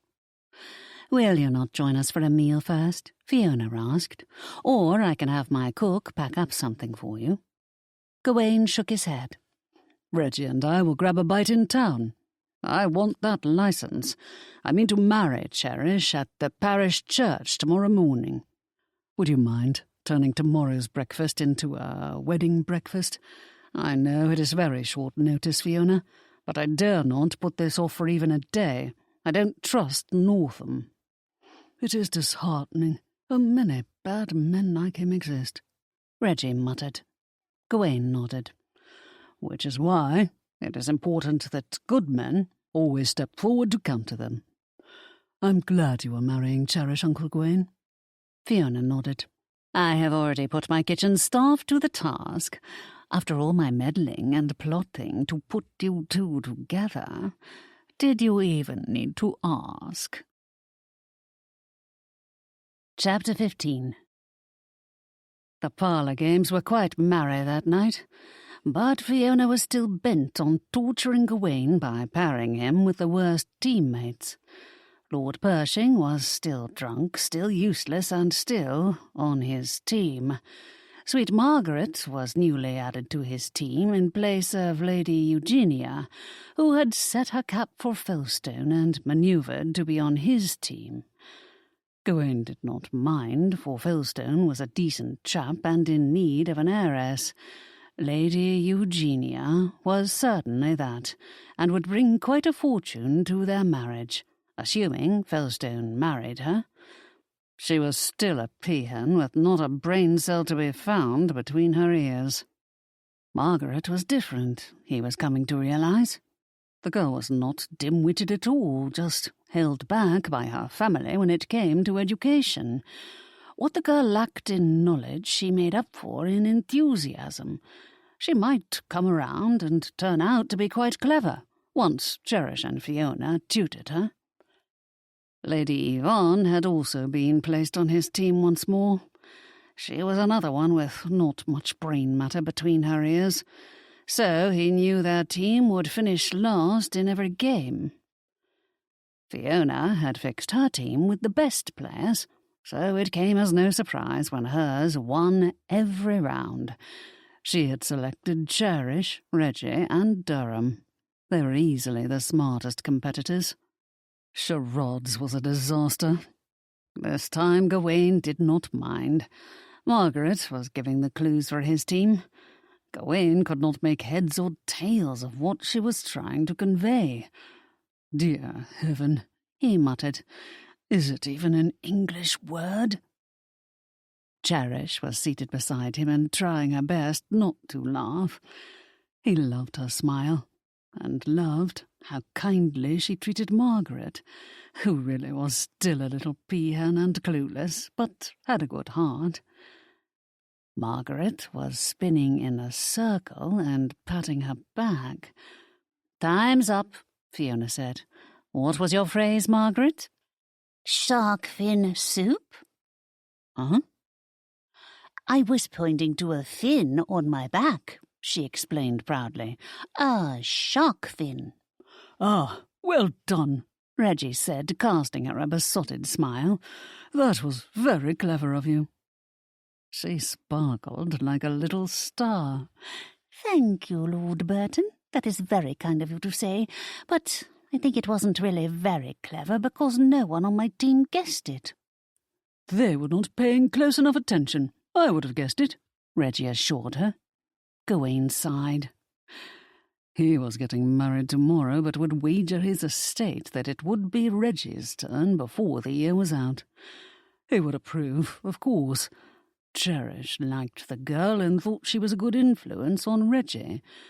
He agreed, for Margaret was never going to manipulate or take advantage of his nephew. The girl did not know the meaning of malice. She probably couldn't spell it either, but the point was that she would make a happy home for Reggie. There would be no one like Lady Albin stepping in to ruin his nephew's life. While the others remained in the parlour to continue the games, Gawain excused himself and Cherish. After all, Cherish had been run down by Lady Albin's horse this morning. Even though she appeared to be fine, she did have some bruising on her hip and wrist, not to mention the scraped elbow and the small bump on her head, which was hidden by her hair but could be felt. He held out his arm to her. "Ready, love?" She nodded. Margaret heard the endearment and cooed. "The day started miserably for you," Gawain said, as they climbed the stairs together, his arm protectively around her waist. Cherish paused in front of her bedroom door and leaned lightly against it as she regarded him. "I am not complaining." "You never do, I am discovering." "I have no reason for it." She cast him a weary smile. "I look forward to living under your roof instead of my toad of an uncle's roof, although I will miss Northam Hall itself. It is such a lovely home, and I was always happy there until the new Earl and his wife moved in." Music drifted toward them from downstairs, where the other guests were now moving on to dancing. Well, those like Pershing would head to the study to drink themselves into a stupor. A few others would settle in for games of cards, others for billiards. Some would disappear into the garden for a quick tryst behind some shrubbery. Such were the activities at these ever-popular house parties. No one needed a reason to drink, gamble, dance, or dally. Often, the dalliances were continued in the wee hours of the morning, with gentlemen sneaking into ladies' bedchambers. He contemplated doing the same with Cherish, for her luscious body had him in a royal. But he decided against it. Tomorrow night, once they were husband and wife, would do. Fiona's guests had been present when he proposed to Cherish this morning. It was a coup for them to be present to witness the fall of a silver duke. They were going to relate their first-hand account to their tall friends and the gossip rags. He did not want it also said that he had taken Lady Cherish Northam to his bed before exchanging vows of marriage. I am sorry your friends Linton and Cambourne will not be here to see us married. Well, I suppose they would not approve. On the contrary, they would heartily approve. Cherish's eyes widened in surprise. They would? Absolutely. He placed his hands on either side of her body and leaned in to lightly trap her against the door. Everyone assumed we were averse to marriage, but it was never so. None of us meant to avoid it. The years rolled on, and we never found that one special lady to our liking. It is said you sampled many.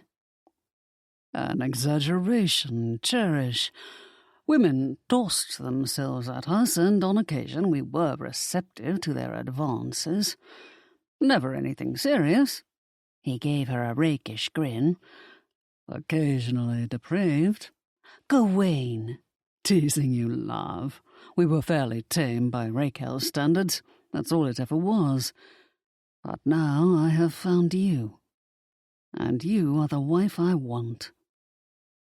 He was not ancient by any means, but 40 years old was a long time to wait to experience love. He had pretty much given up hope of ever finding the right woman. So had his friends.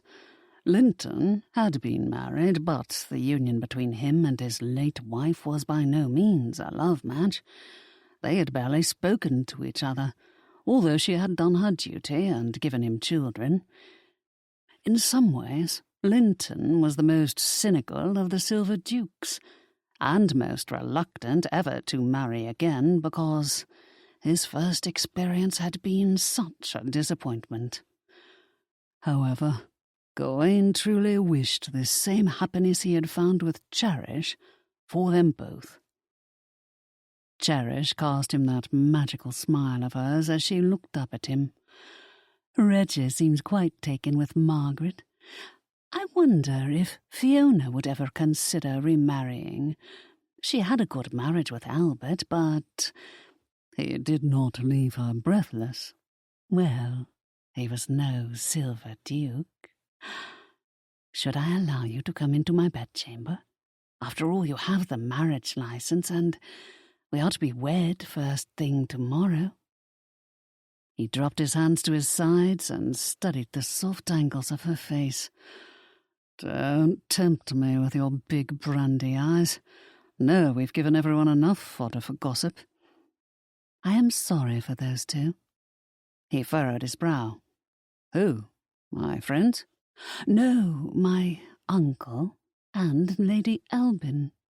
She might have won you back had she just been honest with you. No, Cherish. She had no chance once I met you. I was already smitten from the letters Fiona wrote to me about you. All I needed was a first glimpse of you, to know I was about to fall madly, deeply, and wildly in love with you. She inhaled. You truly love me? Bollocks. He had not meant for it to slip out that way, although it seemed cowardly and petty to deny it now. In truth, he had no wish to deny his feelings for her. Cherish had been nothing but honest with him. It was not fair to let her go on believing he had offered to marry her merely in order to protect her. He had used endearments when referring to her, but she obviously needed more convincing. Yes, Cherish. My heart was lost to you the moment I saw you beside Fiona that first day. You were standing in a circle of sunlight in the parlour, trying to pull your hand out of hers so that you could run off before we were ever introduced. Cherish nodded. She wouldn't let me go. I'm glad. Your hair shone gold, and your dark eyes sparkled. I had never seen a more beautiful woman in my life. And still you wanted to match me with Reggie? It was a half-hearted attempt at best, he said with a groan. Was it not obvious? I could not take my eyes off you. Nor can I now. He drew her back into his arms and crushed his mouth to hers, kissing her with every ounce of longing and every promise of building a life together. He kissed her as he knew she had always yearned to be kissed, deeply, with enough heat to make her swoon, with fire in his soul. She responded in a similar manner as he knew she would, because she was honest about her feelings, and he had easily been able to read them from the start. "Answer me this, Cherish," he said with a chuckle after ending the kiss, but keeping her in his arms since he could not seem to draw away from her, even though it was only a matter of a day before they would be together always. Did Fiona ever intend to help me match you with Reggie? Or was I doomed from the very start? Her eyes were beautifully alight as she grinned. "You were doomed, I think, although she did not let me in on her plan immediately. However, she always thought I was perfect for you. Now, looking back, it ought to have been obvious to me. She went on and on about you for months before we had ever met, and had built you up so much that I was in dread fear of meeting this paragon cousin of hers." Yes, Fiona is prone to exaggeration. Cherish laughed. "No, you were all that and more. I am also certain she contrived this house party to lure you here, specifically to meet me. I also expect she embellished her concerns about Reggie to ensure you would accept the invitation, so you never had a chance. She had no intention of allowing your scheme for Reggie to succeed." "I'm not sure I like the way she manipulated me." Cherish cast him a mild look of reproof. "You were trying to do the same thing to Reggie, so you must not be angry with her. As for Reggie, did you notice how he and Margaret behave around each other? She adores him. I think they are a good fit for each other. Well, I hope he comes around and marries her. Will you take issue with him if he chooses her?"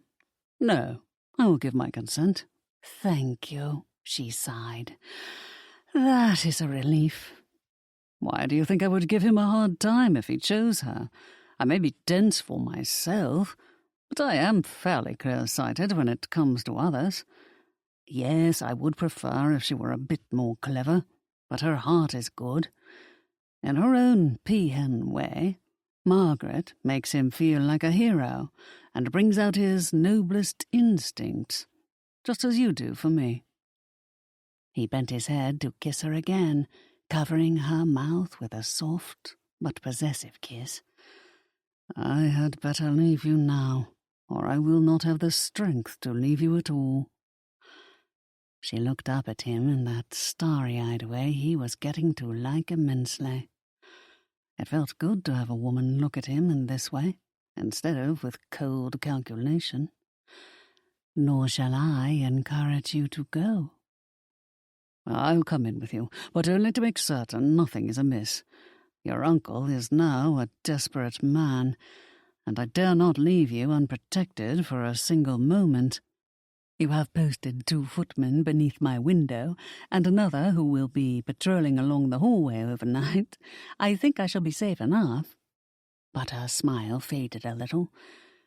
"I am going to miss being in your arms tonight." Most betrothed couples would not think twice about taking liberties, but he could not do this to Cherish.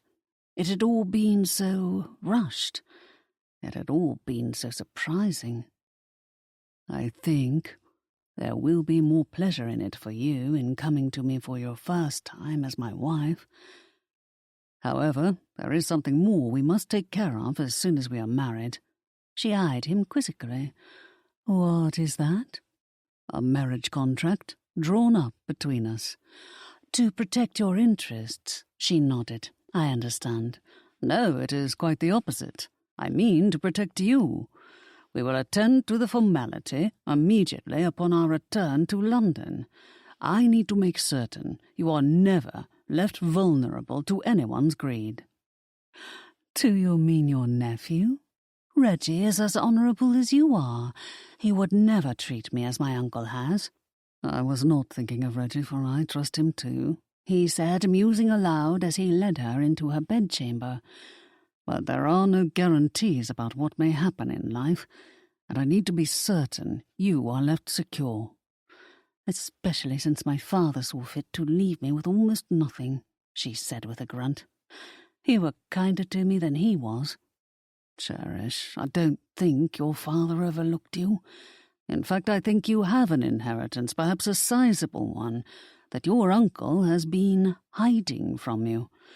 You already sensed something was wrong, but did not know where to turn for help, since every one of your father's people were in collusion with him. She nodded. Now I have you to help me reclaim it. And it shall remain yours, whatever there is. I do not want any of it, but will do whatever I can to make certain no one ever steals it from you again. In fact, I have already sent off a message to my man of affairs in London.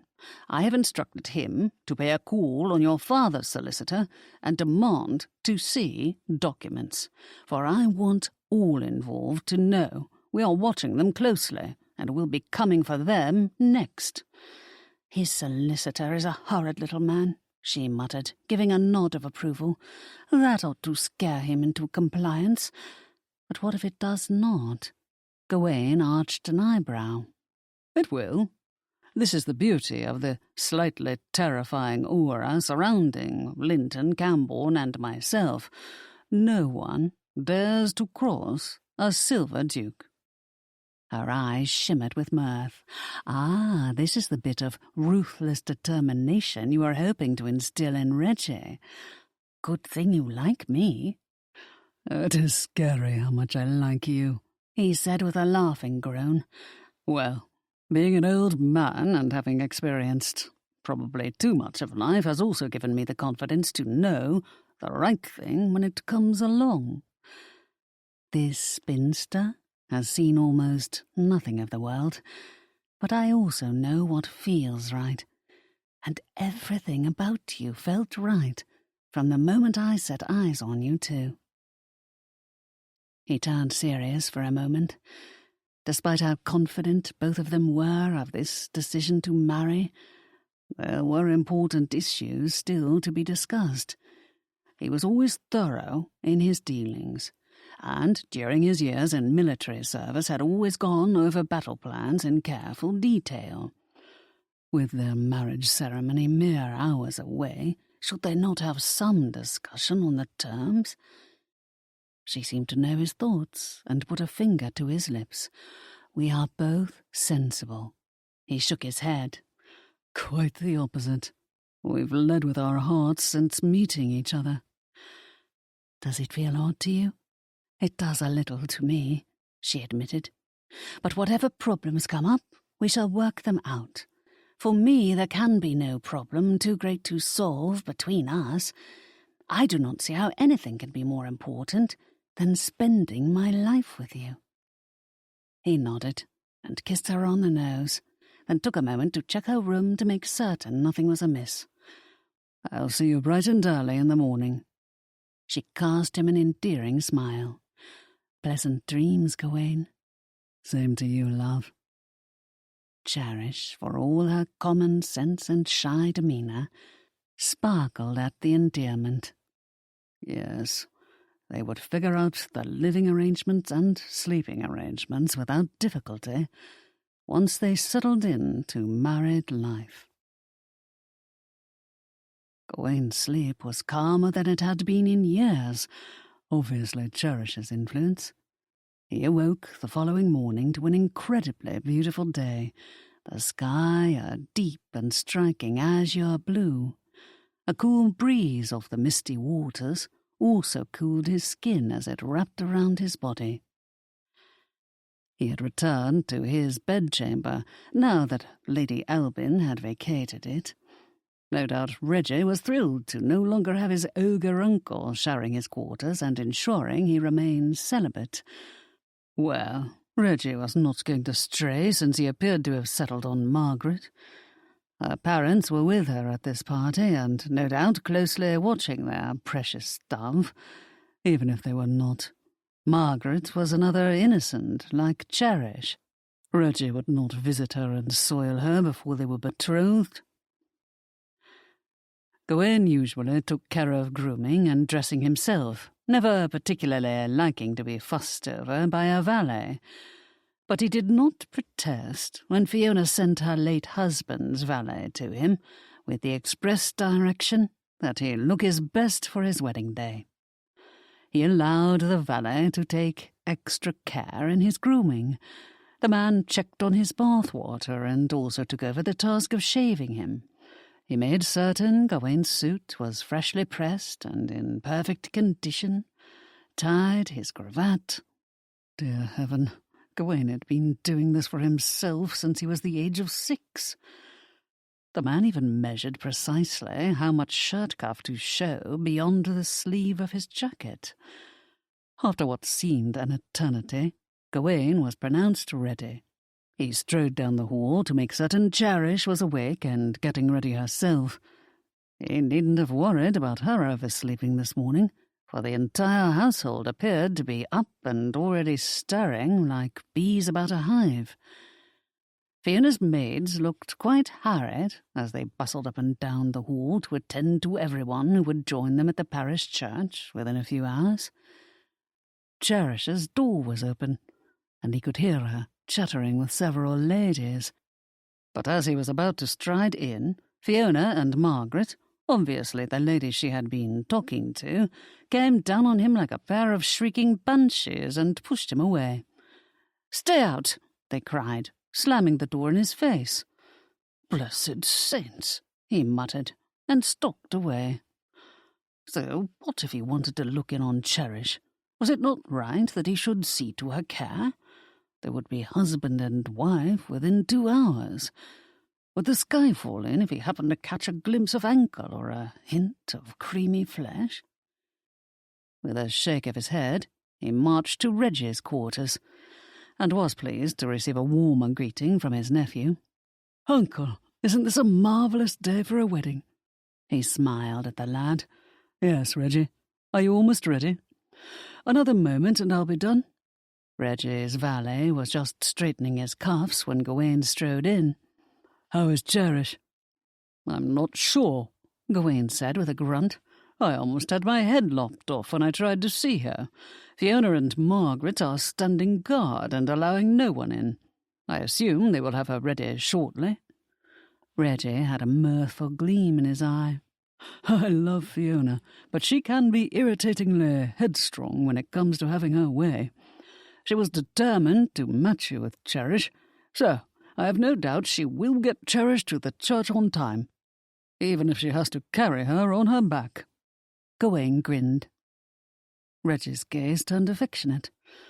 "Any second thoughts, uncle?" Gawain shook his head. "Not a one. Incredible as it seems, considering my marriage-averse reputation, I am amazed how easily everything falls into place when one has found the right person to share one's life. I'm sorry it took you so long to meet her, but the important thing is that you recognized her worth and did not let her slip away. Thanks to Fiona's prodding, I suppose I needed to be set up. You took on your role with much enthusiasm. Uncle, please no, I was not aware of her game until it was well underway, but I will admit to heartily joining in once I learned of it. Am I forgiven?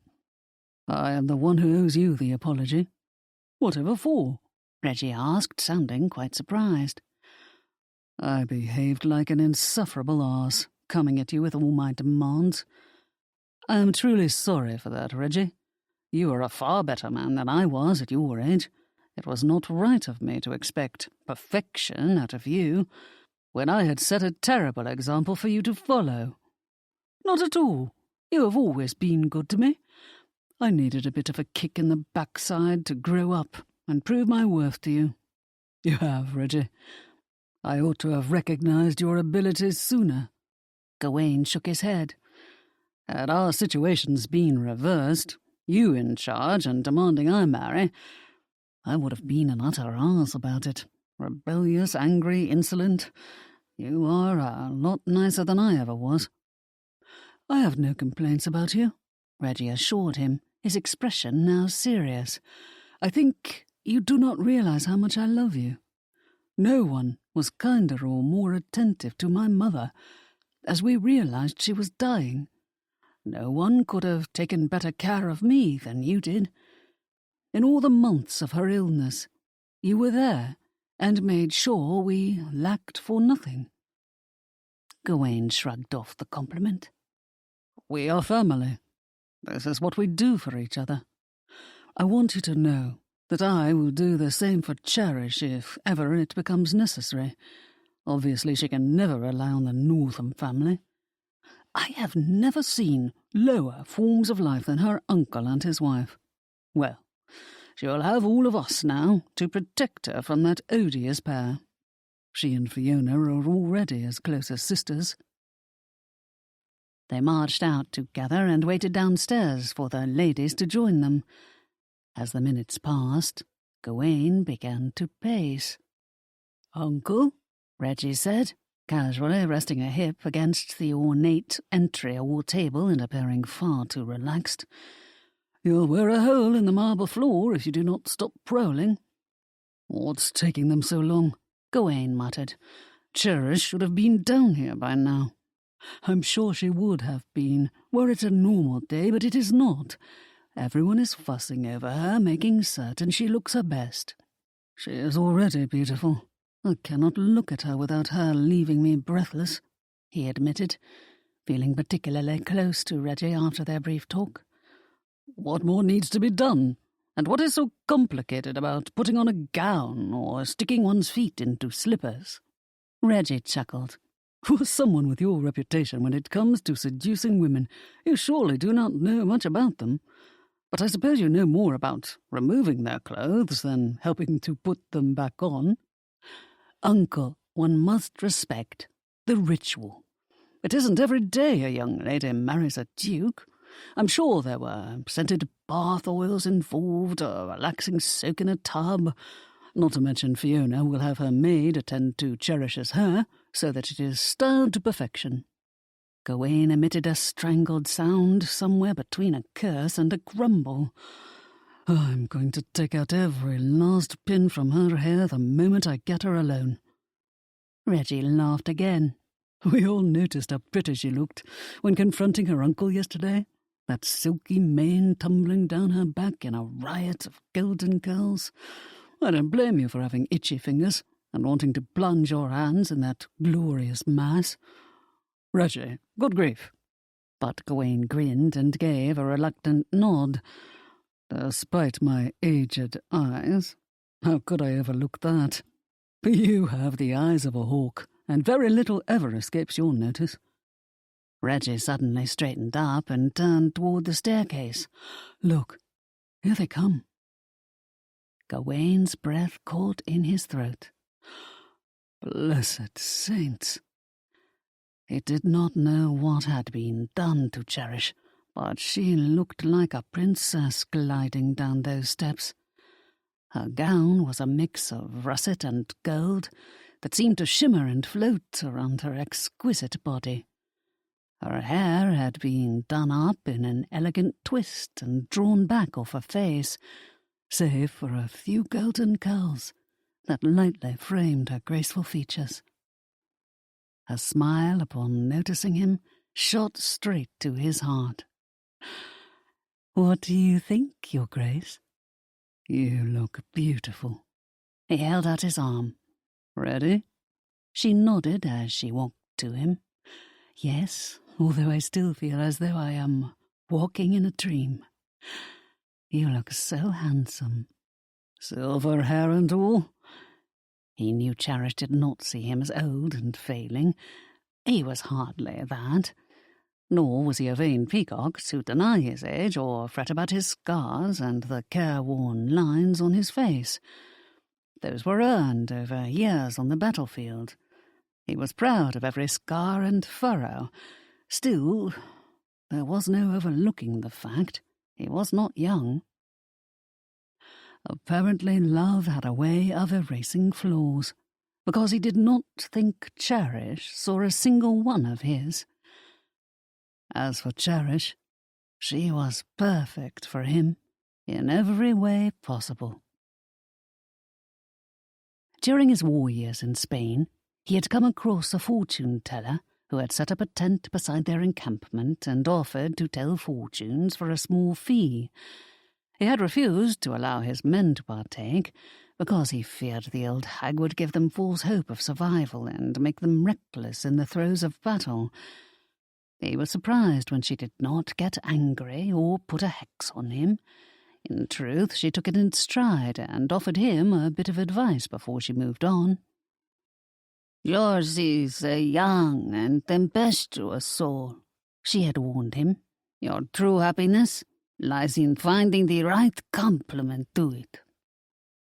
"What, an old soul?" he had shot back in all his arrogance. "No, a wise soul. You are fire, and she must be water." What she really meant was that he was an idiot and needed someone smart to guide him. Still, he had liked that description. Fire and water.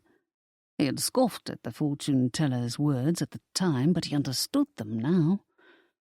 Cherish was clearly that perfect match for him. She was gentleness and calming waters. He was too often arrogant and demanding, although he tried his best not to be this way. But it was easy to fall into this sort of behaviour when everyone fawned over him and kissed his arse, even when he was being unreasonable. No one wanted to tell a duke the truth for fear of offending him. Cherish would always rein him in and speak to him with honesty. "You suddenly seem far away," she said, taking his arm. "No, Cherish. For once, I am ever present." "And ready to marry me?" He smiled, ridiculously eager. Her step was light and agile as they walked to the waiting carriage. She had a serene confidence about her, and although she looked younger than her 24, almost 25 years, she had likely exhibited this same serenity as a girl looking after her ailing parents. He did not think there was a moment in her life when she could have been described as inconsiderate or rebellious, or had ever behaved like a frivolous peahen. Perhaps this was why they were destined to be a good fit for each other. She would ground him with her common sense, and he would push her to be more daring. He breathed a sigh of relief when she hopped into the carriage without difficulty, showing no lasting effects from yesterday's tumble, other than a scrape to her elbow that was presently bandaged and covered by her long glove. The slight swelling in her wrist had already subsided by the time he inspected it last night. As for her hip, she was no longer wincing with each step. The discomfort was not something she could easily hide. He would have spotted it had she been in pain. Of course, he would take a closer look tonight. She could not hide her scrapes and bruises once she had her clothes off. They settled in Fiona's carriage, just the four of them, since Margaret was to ride in the carriage immediately behind theirs with her parents. Other conveniences stood in readiness for the rest of Fiona's guests, who would follow shortly behind them. Gawain was sorry Cherish had no family to stand beside her, but she did not appear to be suffering for the lack. He gave no further thought to the matter, since Fiona had taken on the role of clucking mother-hen and beloved sister to Cherish. Within the hour they were at St. Paul's Church, the small but splendid stone church, nestled between lush, rolling hills not far from the sea. Nothing was far from the water here in the country outside of Brighton. By the time the last guests arrived, he and Cherish had signed the required ledgers and were standing in front of the altar, merely waiting for the stragglers to enter and settle in the pews before the vicar proceeded with the ceremony. Cherish was incandescent as the vicar began his sermon. As for him, he was on alert for her uncle and any last-minute tricks the oaf might try to pull. But he needn't have worried, for all went smoothly. There was no sign of the man or his ogress wife. Before he knew it, the vicar was leading them through the recitation of their vows. "I do," Cherish said a moment later, her voice echoing sweetly around him. "Gawain, Duke of Bromley, Marquis of—" The vicar listed his titles, a list that ran ridiculously long when one added the knighthoods too. Cherish's eyes rounded in surprise. He arched an eyebrow, silently conveying that he was just a man, no matter how many honours were accorded him. He had been no more than a soldier until his father's and brother's untimely passing. Just a soldier and nothing more. He did not want Cherish to get caught up in his supposedly elevated status. But as the vicar read off the last of his titles, Cherish grinned and rolled her eyes at him. He grinned back, knowing she would never become full of herself now that her status was raised to Duchess. "I do," he replied, his voice ringing loud. A cheer rose from the crowd as the vicar declared them man and wife. He kissed Cherish lightly on the lips. "I love you," she whispered. "Same here," he replied, not certain that she heard him, as everyone now rushed forward and surrounded them with cheers and well-wishes. Shortly thereafter, everyone returned to Fiona's manor for the wedding breakfast. Gawain noted the flicker of surprise in Cherish's eyes when Fiona's staff greeted her as Your Grace. After a moment it sank in. Her smile broadened, and she accepted their good wishes with all the graciousness of a true duchess. "How does it feel, Cherish?" he asked when they sat down to enjoy the elaborate repast, organised by Fiona's cook on a mere day's notice. "To be your wife?" She took his hand under the table and cast him an affectionate smile. "Vastly different from my quiet existence. It is amazing how quickly one becomes the centre of attention, merely because of one's title. But I shall enjoy being your wife, immensely, especially in our private hours together." The rest of the day passed in a blur, and yet also felt interminable. Gawain hardly had a moment alone with Cherish. Finally, as the evening wore on, he took her hand in his and bade all the revellers a good night. They retired to her bedchamber, because he did not want their first night spent in the bed Lady Albin had commandeered from him and been sleeping in as recently as 2 nights ago. Her heavenly perfumed scent still permeated the drapes and bed-covers, as though she had purposely sprayed her scent around his room, like a jungle cat marking its territory.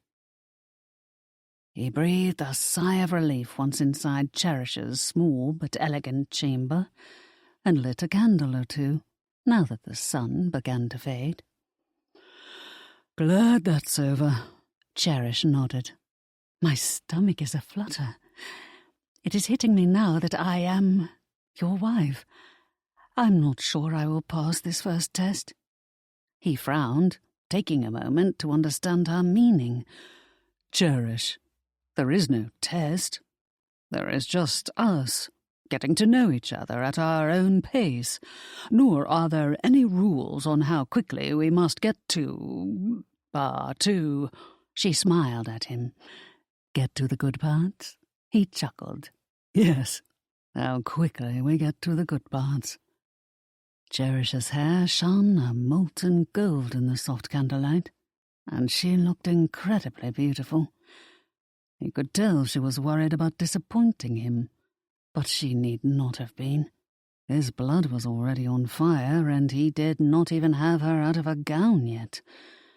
However, he did not want to rush their moment, even if his body had other ideas. My only concern is to make certain this marriage cannot be annulled, should your uncle ever try to cause trouble. Beyond that, we can enjoy each other at our leisure.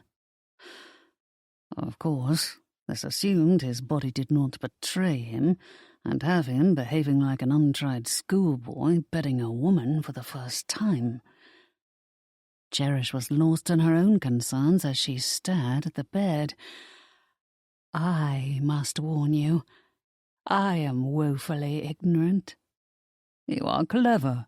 It will catch on fast, I assure you. He kept his gaze on her as he removed his jacket, and then his cravat. Besides, do you think this does not please me? You must know you married a possessive ape. She laughed and regarded him avidly as he removed his waistcoat. Your apish tendencies are to be protective, not possessive. You would not have been able to push me at Reggie if you were truly possessive. It was a close thing. Every time I saw you, I wanted to pound my chest and chase away all rivals. I wanted to make you mine. I must have confused the blazes out of Reggie and put the devil's fear into poor Philstone. She laughed and shook her head. You hid your turmoil well. Truly, I had no idea. I could not hide these apish feelings from myself. I was in agony. Served me right for coming up with this stupid scheme to match you and Reggie. I suppose I even owe your toad of an uncle a debt of gratitude for pushing me toward the right decision.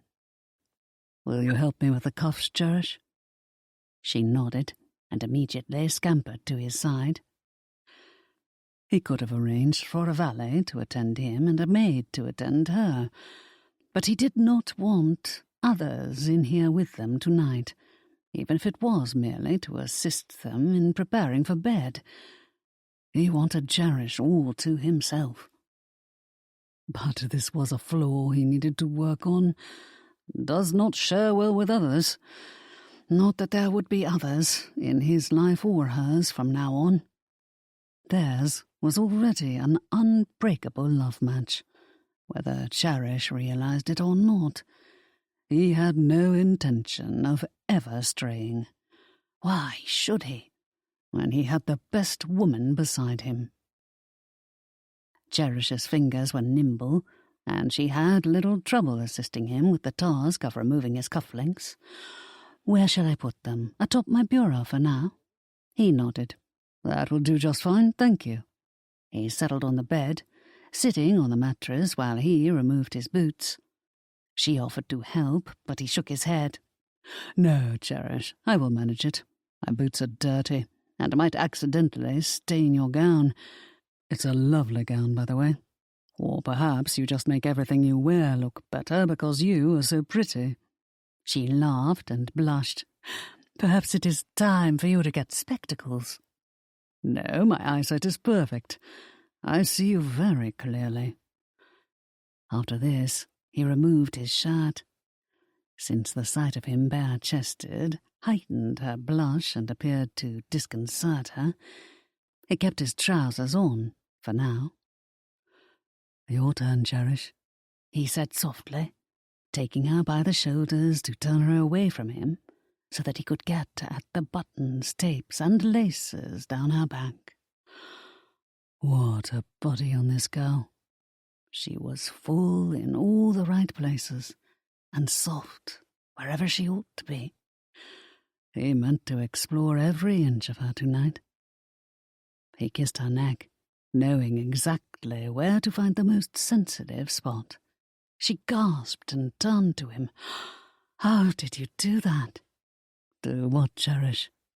Make me tingle? He smiled. I should hope I learned something over the years. She nodded. Yes, your experience. I suppose all the ladies respond to you this way? No, he said with a light frown. Everything changes when two people are committed to each other. What will pass between us is something special, shared only by us, and will strengthen our bonds.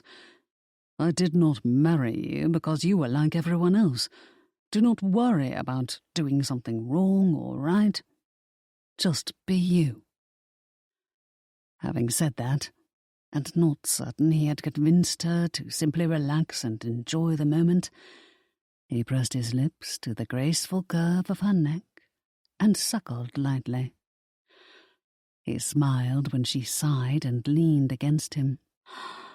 That feels good, too. Her eyes were closed as she allowed herself to succumb to these new sensations. That she seemed to enjoy them and want more was a promising sign. He took his time untying the last of her laces, liking the way she seemed to trust him and respond to his touch. Her skin was warm, and her scent was a delicious mix of floral and fruity. He gave her neck a final soft kiss as he slipped the gown off her shoulders and allowed it to slide with a silky whoosh onto the carpeted floor. After carefully setting the gown over one of the chairs, he then began to undo her corset. Flames shot through him as he turned her to face him and took in her delectable body that was barely hidden beneath her sheer chemise. "Don't, love," he said, when she tried to turn away and cover herself up. "You are beautiful. Let me look at you." She nodded and set her hands to her sides, not certain what to do next. "All right." The little control he had left disappeared once he took the pins from her hair and watched the mountain of curls tumble down her back in a now familiar golden cascade. How had no one claimed her hand in marriage before this? Not that it mattered, for she was his now, and he meant to introduce her to the pleasures of the bedchamber. More important, he hoped to show her how love between two people could flourish.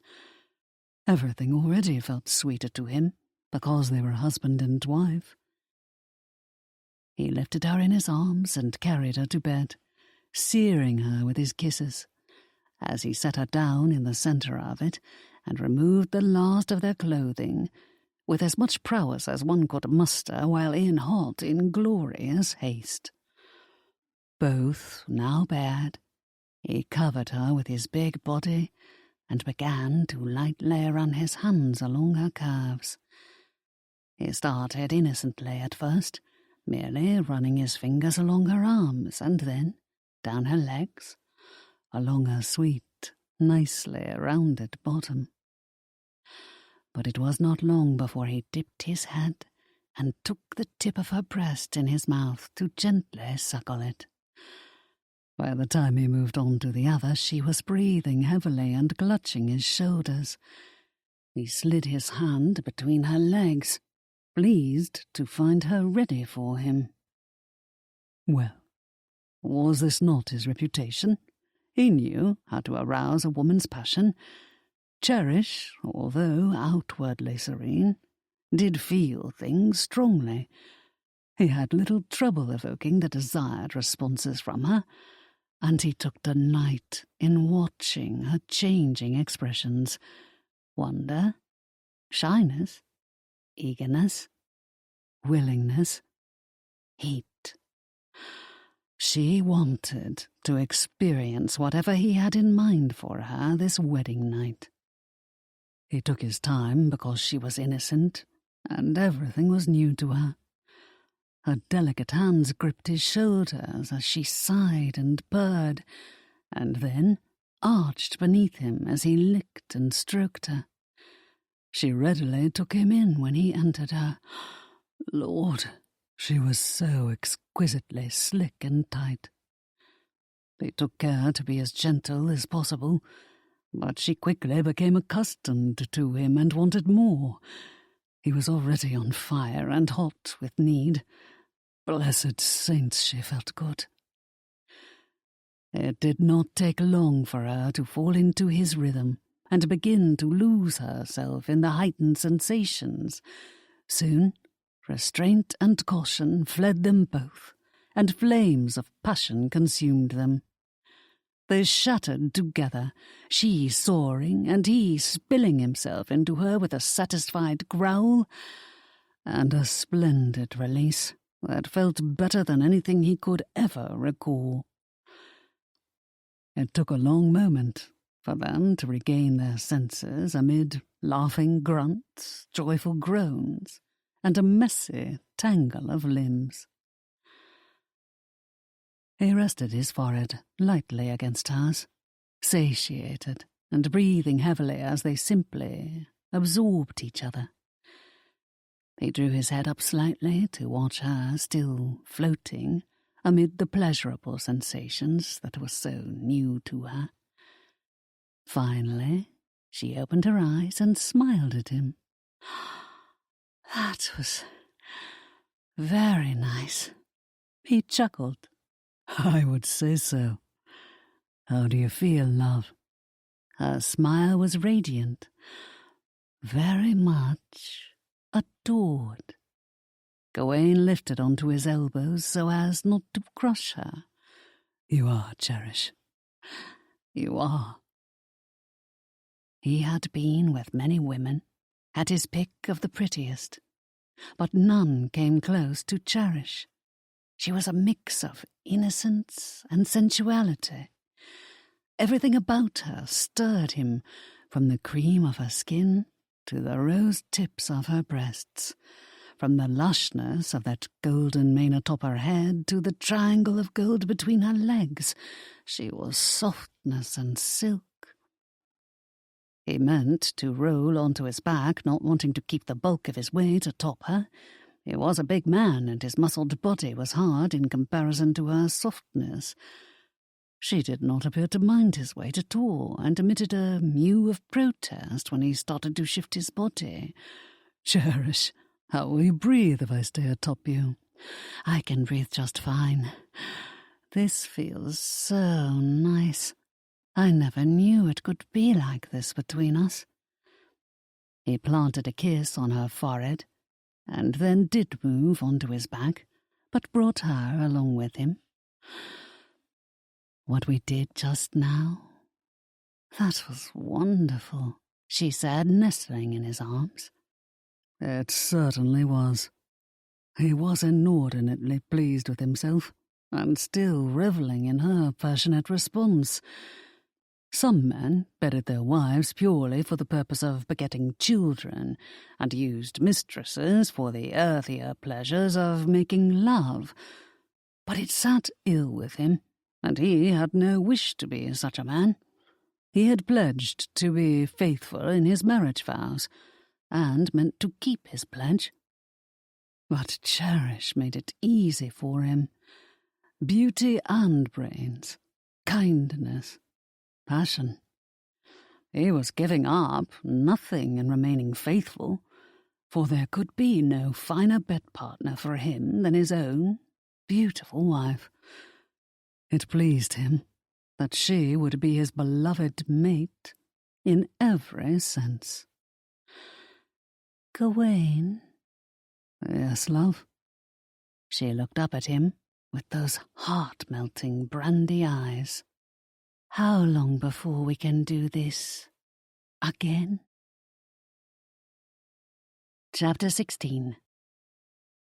Cherish realized she must have asked a stupid question when Gawain sank back against his pillow and laughed heartily. Give me a moment to recover, and I'll have at your luscious body again. Be patient with me. I didn't mean to sound so foolish. He caressed her cheek.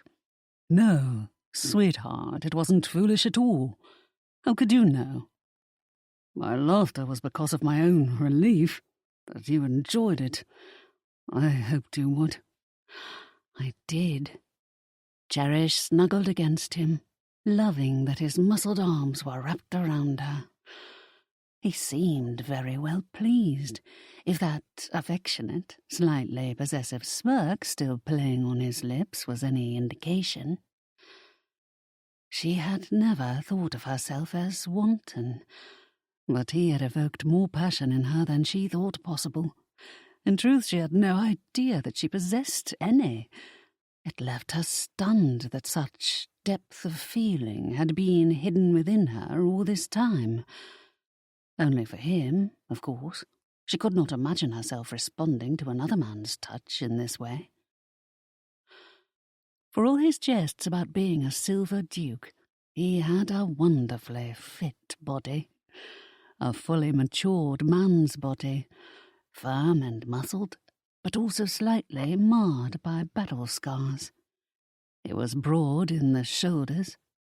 She liked the mix of salt and pepper in his hair along his temples, and the breadth of his chest.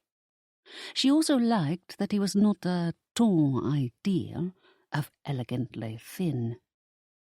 His muscles had been honed by years of physical labour and exertion. He also had the scent of a man, clean, of course, but hot, earthy, and with a hint of spice that made her want to inhale him deeply and run her tongue along his skin. He might like it. Should she try it? She was not quite so bold yet, which seemed ridiculous, since they had discarded their clothing, and she was enjoying the sight of his naked splendour as much as he was obviously enjoying the sight of her in all her glory. She tried to tuck the sheet around her for the sake of modesty. He grinned and did not stop her, but he remained stretched out atop the bed covers, not caring that she had grabbed the lion's share of them. Well, why should he be shy about his spectacular body? Her heart had yet to stop fluttering wildly. His arms fascinated her, the way his muscles rippled when he lifted her or put his weight on his forearms. Dear heaven, he was all hers to enjoy for the rest of her life. She tried to be discreet, but he had to know she was looking her fill and enjoying all of him immensely. He made a joke about his age and the grey in his hair, though she had not noticed more than mere traces. Does the difference in our age bother you, Gawain? It is not all that uncommon for a man to be significantly older than his wife, and need I remind you that most men would consider me old and firmly on the shelf. Then they are fools. I'm glad you think so. In her opinion, he would look equally handsome with a full head of silver hair. She only hoped hers would look as good when she got older. What happens next? She asked. Despite his assurances, she still wondered whether he only meant to protect her from her uncle, but did not really wish to change his silver duke ways. He seemed sincere in making this a true marriage, and had even said he loved her. But how much did they truly know about each other? Even if all he said was true now, would it change within a month? A kernel of doubt remained within her heart. Perhaps it was foolish to worry about such a thing. He had said he loved her and treated her as though he did. Nor was he the sort to make a statement merely to mollify her. But surely he must have uttered words of love to other women he had bedded. Had he held them as sweetly as he held her now? She hoped his love for her was no passing whim. It felt everlasting. But dukes were different from other people. Even if he did hold her in his heart, what would happen next? What do you mean, Cherish? Are you asking what happens next in our love-making? Well, that too. You know I enjoyed it. But I meant our future. Do you truly intend for us to stay together? Please, I would rather have the truth. He gave her cheek a light caress. I gave you my solemn marriage vow, and I aim to keep it. The only way we shall not be together is if you wish us to part ways. She gasped. Did I not give you the same vow? I have no desire to live apart from you, but I would not presume to make such demands on you. No matter your assurances, I cannot overlook that you were pushed into marrying me to save me from my uncle. No, Cherish. Let us put this to rest, once and for all. I know my reputation is not an easy one to overcome, but I was not coerced or made to feel guilty or ever pushed into marrying you. I am here, and will always be with you, because I am in love with you. She sat up and stared at him, and then shook her head and blinked several times, as though fearing the dutiful husband might disappear, and the cold-hearted duke he was reputed to be stepped back in his place. He reached out his arms to take her back in them. Do you have any idea how truly lovely you are? She cast him the sweetest smile. Apparently not. You've caught me by surprise. I know. I should have been more romantic with you. There wasn't much time, and it turns out I'm not really very good at expressing love. She leaned over and kissed him. Gawain, do you think it is possible for someone to fall in love before ever meeting the person of their dreams? I tingled the very first time Fiona mentioned your name. It was as though my heart already knew I was meant to fall in love with you. I was in a tizzy for days before you arrived, and almost fell into a swoon when I finally did meet you. I kept all of Fiona's letters about you. I've read every single one many times over. I would have recognized you the moment I walked in, even if you weren't standing right beside Fiona. I knew you would be beautiful, but not even her glowing description could do you justice. How was I this first time? You know, our coupling? He cast her an irreverent smile. Do you see me complaining? Well, I did not think that you would. He shook his head. Are you asking me to compare your performance to others? Yes, I suppose I am, she said with a wince. Your reputation precedes you. Your prowess with women is legendary. He groaned. Oh, bollocks. It isn't. Any lady would feel loved in your arms. But were you at all disappointed? No, Cherish. He rolled onto his side, propping himself on one elbow as he leaned slightly over her. It was extraordinary. You were extraordinary. Nothing to do with experience or practiced tricks. Which, by the way, I look forward to teaching you, he said with another naughty grin.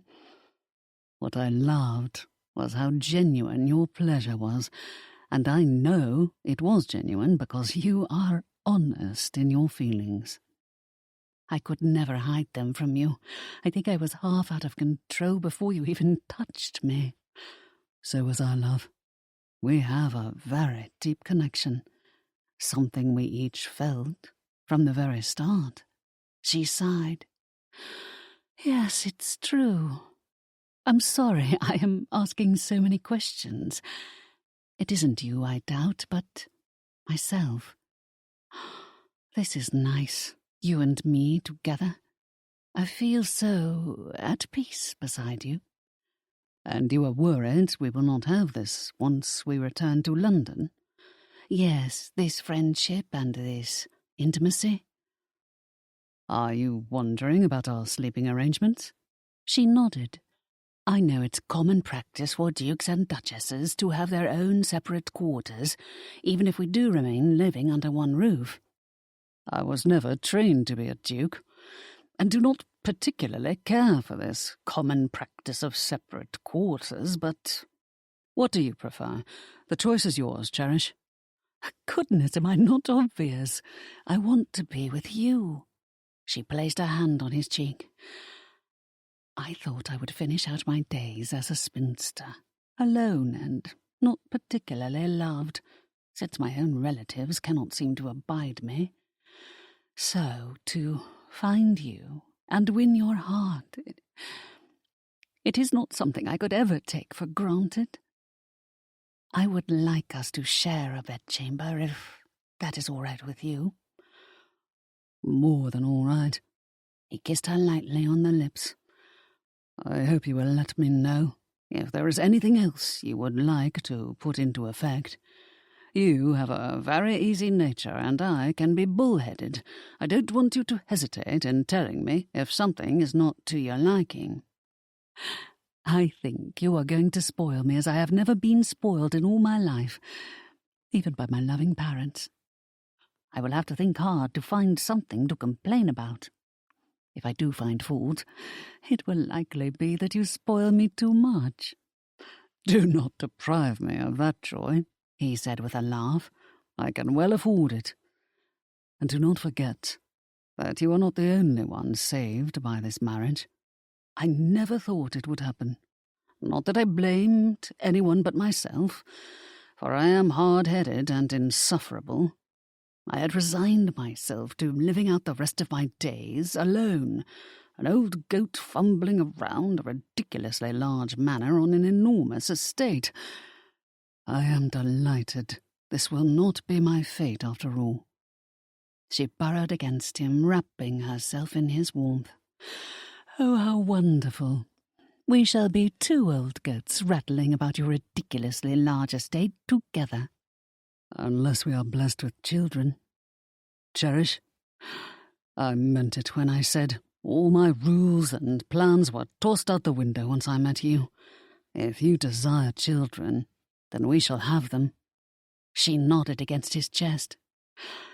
I ache for them, especially because they will be ours. I cannot imagine anything more wonderful than having a son like you. And a daughter, too. I hope they will have your zeal for life and our fighters. I know I am too complacent. I will put a little fire in you. She laughed. You already have. As for our children, I hope their hearts are as kind and compassionate as yours. But we shall not have any offspring if all we do is spend the night talking. He settled over her once again. She liked the heat of his big roughened hands on her skin, and the light crush of his body weighing down on hers. Then his mouth pressed down on hers, and he cupped one of her breasts in the palm of his hand, running his thumb lightly across the tip. Oh my! She was lost to all sensibility as fire swept through her veins, and she soon shattered, leaving nothing of herself but glitters of starlight. Had she responded too quickly? Did he feel cheated? She had not mastered this art of love yet, but Gawain did not seem to mind at all. Indeed, he attained his own release shortly after hers, and had a conquering smile when he took her back in his arms. He seemed quite pleased with the progress of this night. As the hour grew late, Cherish thought she would have trouble falling asleep after Gawain had claimed her this second time. So much was new to her, and her senses were excited. The intensity of their coupling had opened her heart and changed how she viewed herself, no longer ignored and unwanted. Gawain had called her a temptress and proclaimed she had wrung every last drop out of him. She thought it was the most amusing thing she had ever heard. She, a temptress, not in this lifetime. But she was glad he thought of her in this way. She fell asleep, nestled in his arms, and must not have moved a muscle the entire night, because she awoke in the same position come morning. She smiled, trying not to wake Gawain as she slipped out of his hold and stretched the ache out of her bones. "Now that is a sight to wake up to," he said with an appealingly husky growl, and arched an eyebrow as he studied her. "Oh." She drew the sheet around her bosom, knowing it was foolish of her to blush after what the two of them had done last night. "I did not realize you were awake." "I am usually up at dawn, but did not want to disturb you." He slipped the sheet off her and sat up to kiss the swell of her breasts. "You are the most beautiful woman I have ever beheld, clothed or unclothed, Cherish." "I suppose you have seen many."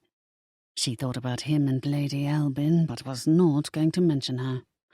She would rather undergo the labours of Hercules than ever bring up that woman's name again. Not that she was jealous or particularly worried. After all, he had rejected his first love, as well as all the other beauties who had shared his bed in the intervening years. "Gad, I said that awkwardly." He shook his head and groaned. "My reputation as a hound is all in the past now. What I meant to convey, rather awkwardly, is that I am glad you are my wife. Last night was a pleasure beyond all my expectations." She nodded. "Same for me." He nudged her back into his arms.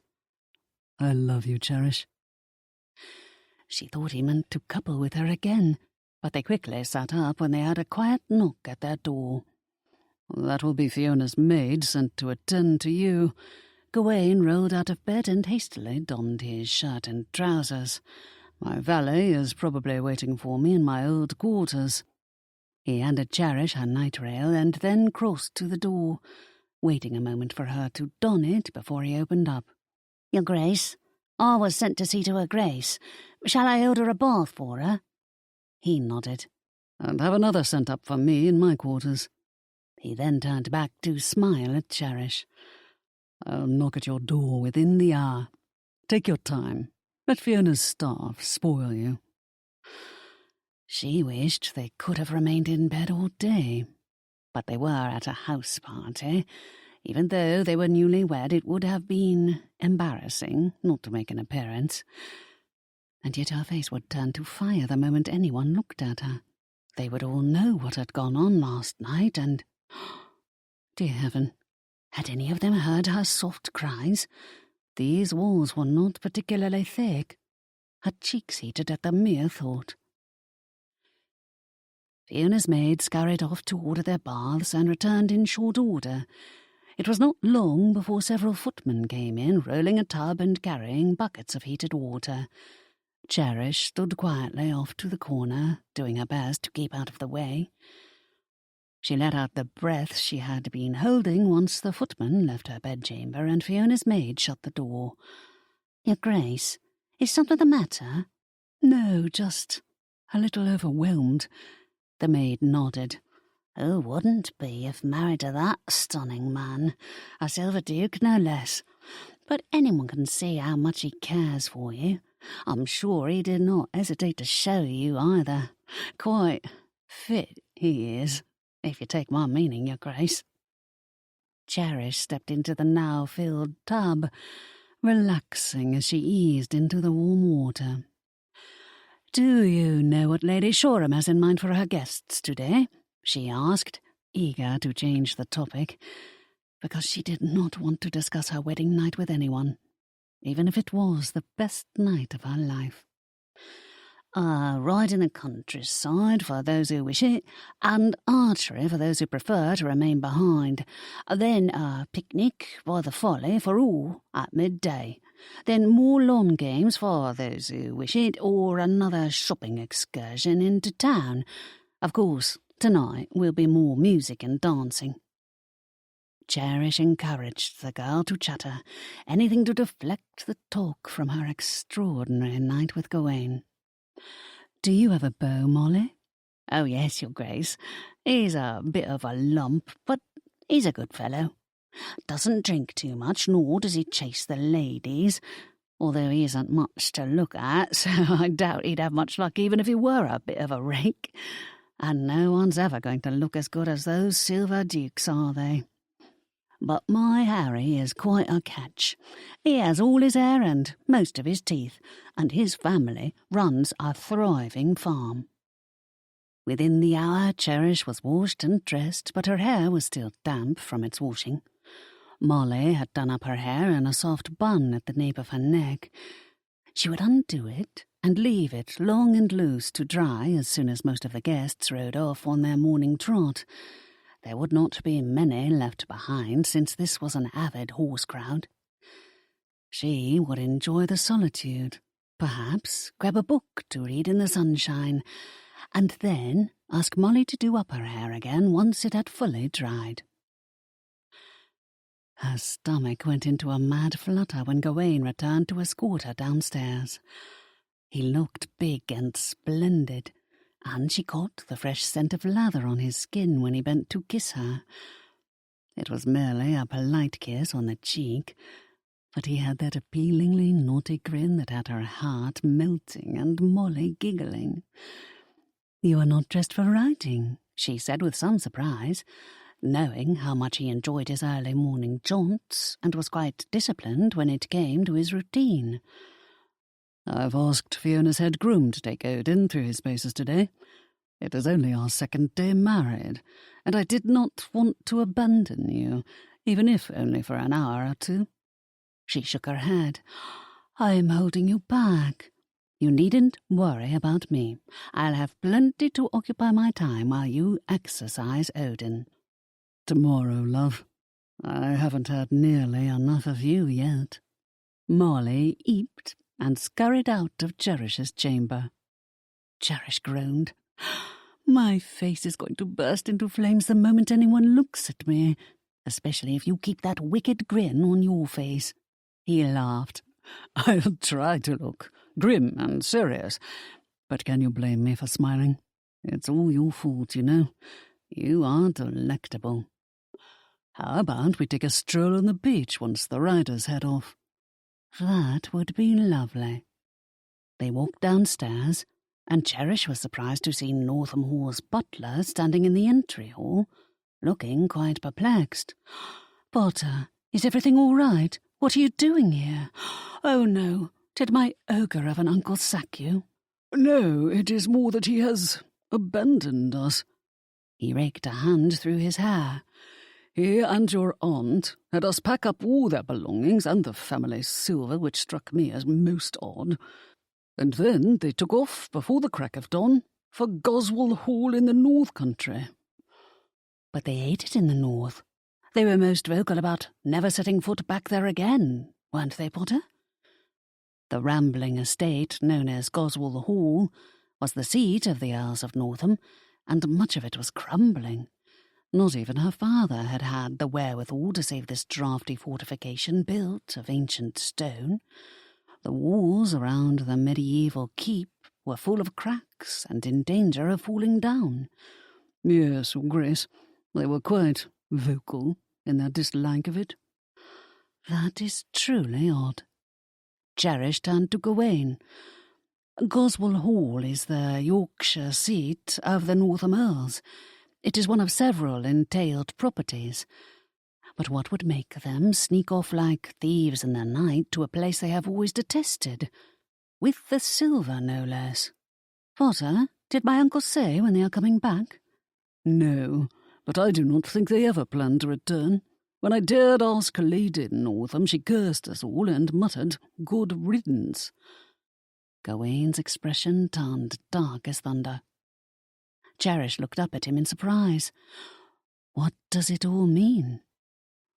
"Can you not guess, Cherish?" he asked with furrowed brow. "No. What are you suggesting?" He gave her cheek a light caress. "We are married. He knows I will be coming after him shortly, demanding a full account of your inheritance. Why would he leave a place that he rightfully owns?" She inhaled lightly, and then gaped at him. "Are you suggesting Northam Hall has been mine all along? I know it was not part of the entailment, but I just assumed when they moved in and took it over that—" "Dear heaven, is it possible it has been mine all along? Those despicable cheats!" "I will have to check the deed records to make certain they did not attempt to convey the property to themselves. Even if they did, I will quickly get it straightened out. I have no doubt in my mind that your uncle and his witch of a wife were the usurpers. They are now fleeing like rats abandoning a sinking ship. But they will be made to pay. Same for everyone else involved in this larceny." Potter nodded. "Their plan to keep you isolated and unmarried has fallen apart now that you are Duchess of Bromley. Rest assured, I will order the staff to shoot them on sight if they ever attempt to return. We'll show them no mercy for what they tried to do to you. Loathsome people. We shall gladly assist you in any way possible, Your Grace." Cherish regarded Gawain. "It is frightening how complete their betrayal was, and that they might have gotten away with it had you not married me." "You were catching on to their thievery and would have done so sooner had your father shared his intentions with you," Gawain muttered. "It cannot be overlooked that he enabled them to act this boldly. It is a lesson for me as well. You are smart and capable, Cherish. I will make certain you are aware of all my holdings and know exactly what my plans are for them." She nodded. "I am also to blame for not being more insistent. The few times I tried to talk to my father, he dismissed my concerns, claiming it was not a woman's place to deal with these legal headaches." "Backward and stupid," Gawain said with a growl. "But all too common. All this could have been avoided had he shown you his testamentary documents or even once discussed them with you." Cherish tried not to get angry about this, since it would all be put back in order shortly. He patted my head and told me not to worry about anything. He assured me that he had left me in good hands. Potter snorted. So did she. He was so fond of his younger brother and completely taken in by him.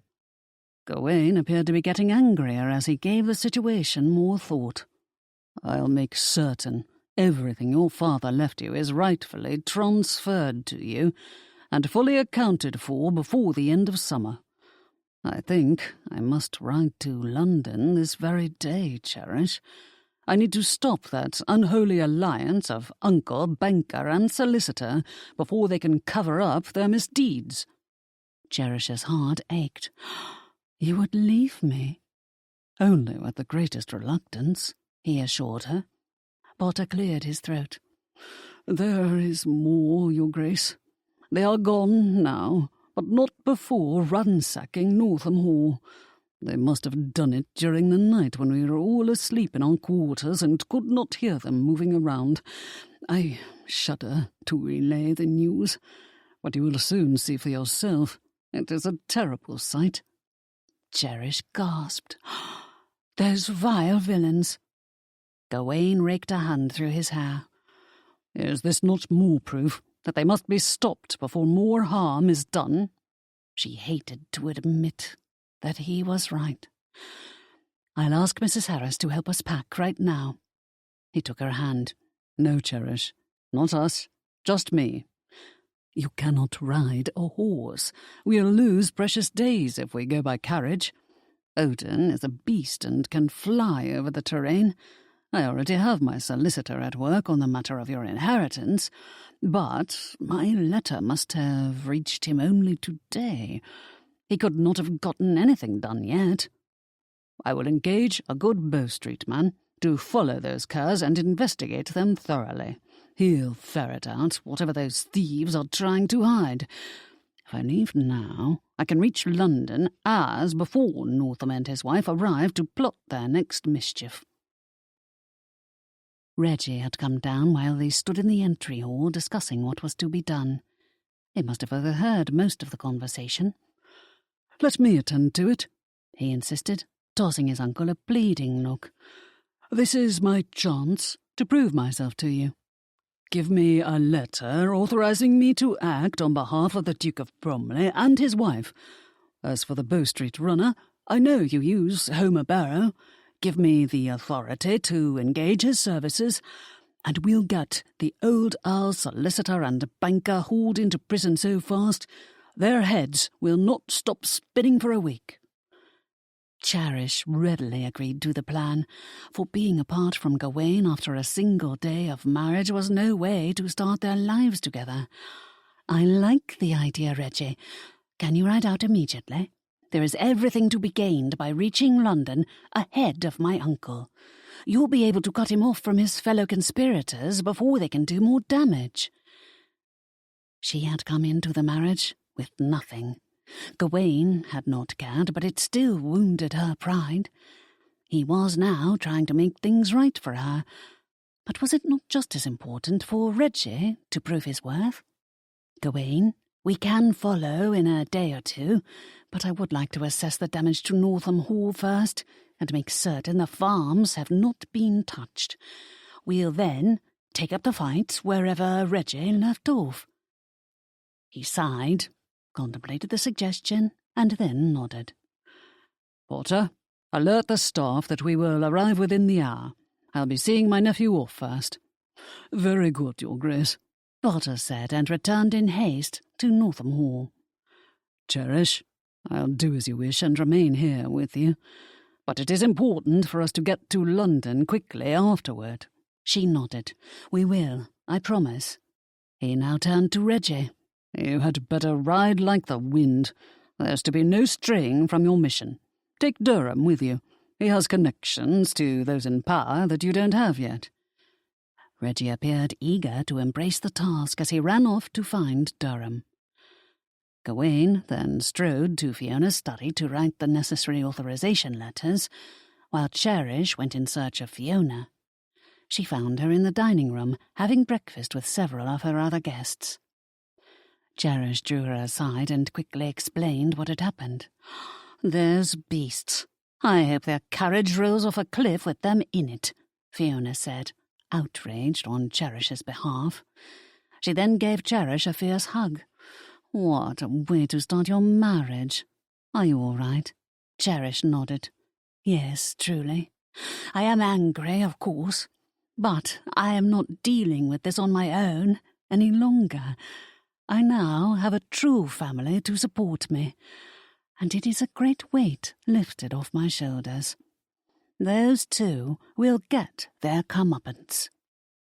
She knew Gawain was even more incensed over their actions than she was.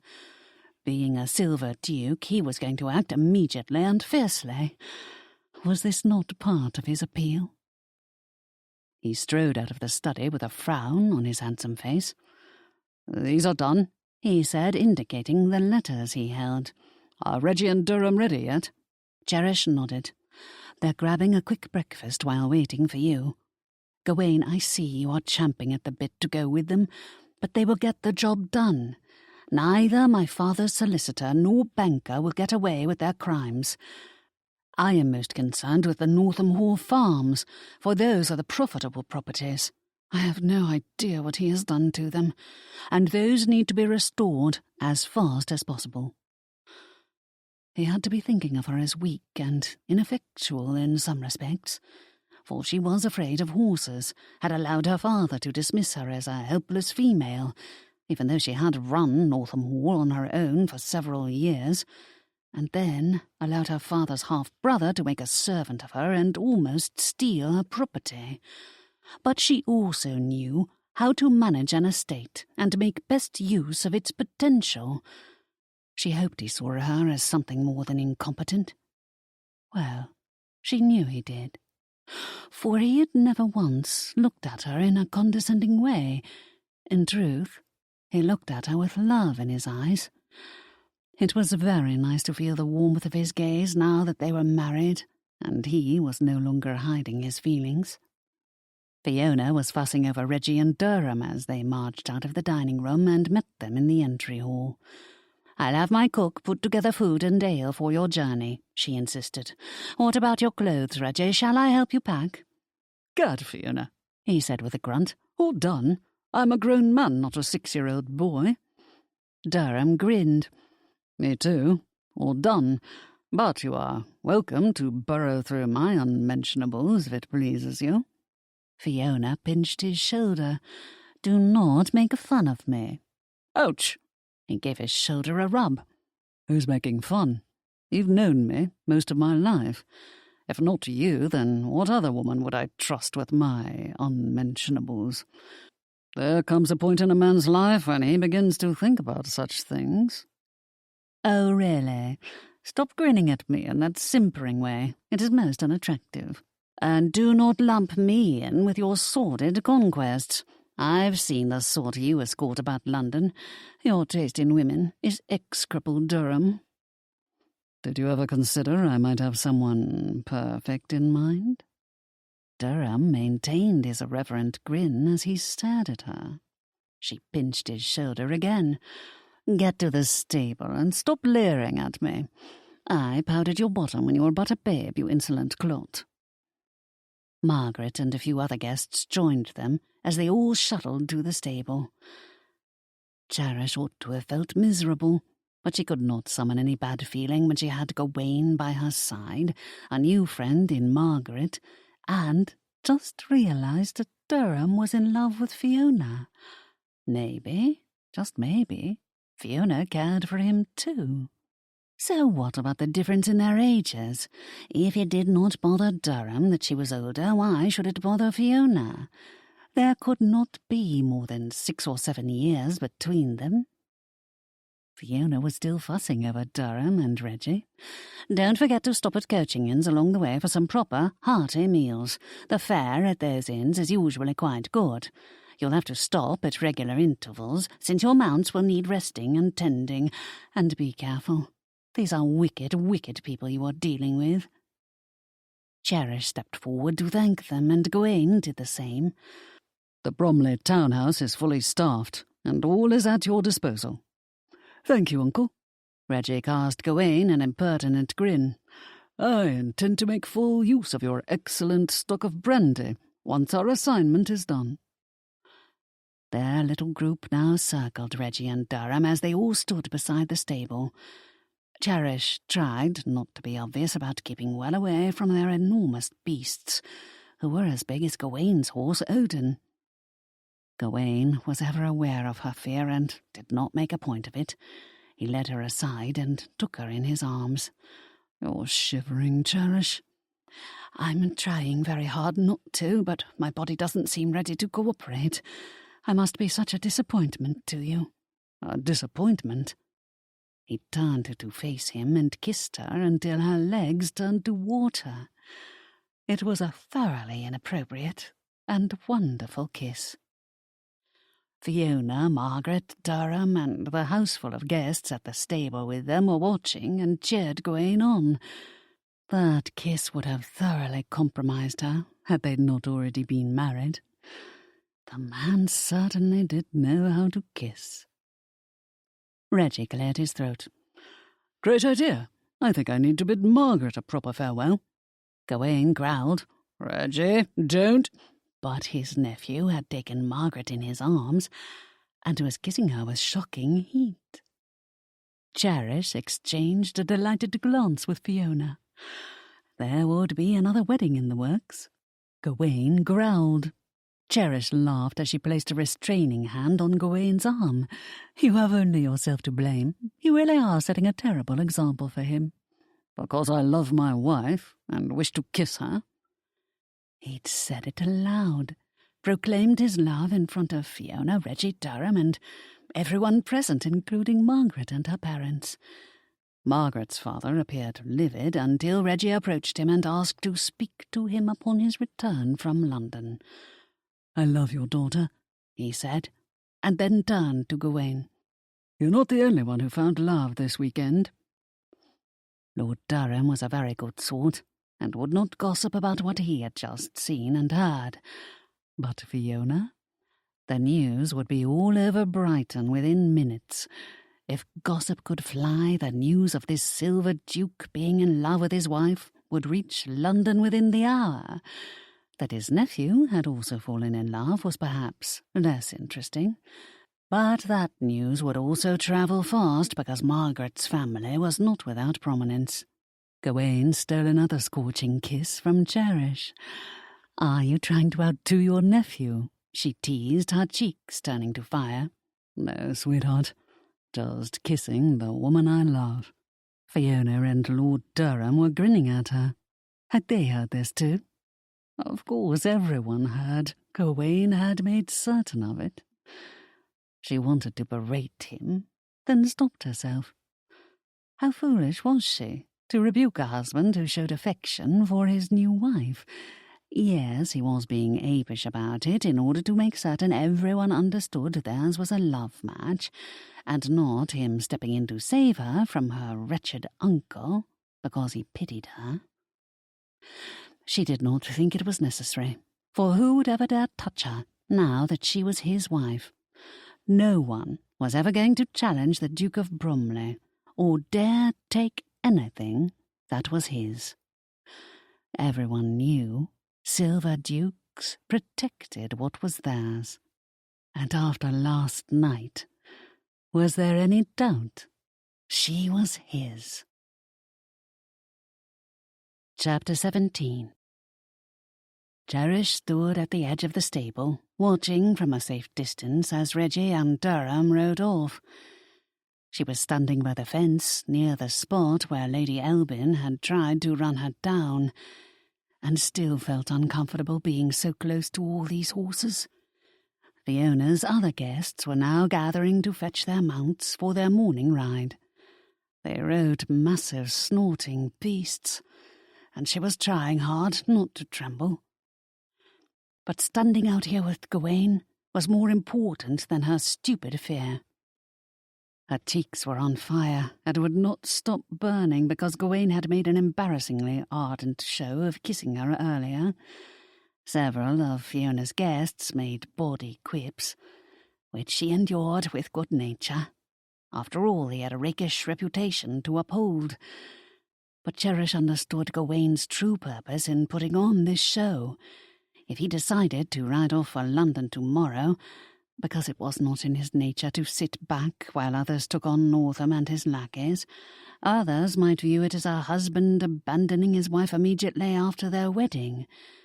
This would have spawned the vilest gossip, and he meant to stamp out those nasty fires of innuendo before they ever blazed. She remained standing by the fence, as far out of the way of pounding hooves as possible while the other riders rode past her. Margaret, who was proving to be a good friend, came up to her and took her hand. "Archery targets are being set up on the lawn, Cherish. Do you want to shoot a few? We can pretend those targets are Lady Elbin's rump." Cherish laughed. "Margaret, that sounds perfect, but Gawain and I need to ride over to Northam Hall." She quickly related what her uncle and his wife had done to the manor house, as reported by her butler. "Oh, what a wretched pair they are. I'm so sorry. How do you feel? Are you all right?" She nodded. "I will be, now that they are gone. But there is work to do in assessing the extent of the damage and deciding what needs to be done. Next, Gawain and I will go to Brighton to check on the land records and see what shows up in the deed registry. I think it might show that Northam Hall is mine. Or else, why would those two have run off so fast?" Margaret nodded. "Or destroyed any of the house, if they were the rightful owners." "Ready, love?" Gawain asked, returning to her side, now that he had procured Fiona's rig, so they might ride straight to Northam Hall. Margaret giggled and ran off. Gawain shook his head and sighed. "Are you the only woman in creation who does not titter inanely and coo like a peahen?" "Well, you did have me cooing quite a bit last night and again this morning," Cherish reminded him. He grinned wickedly.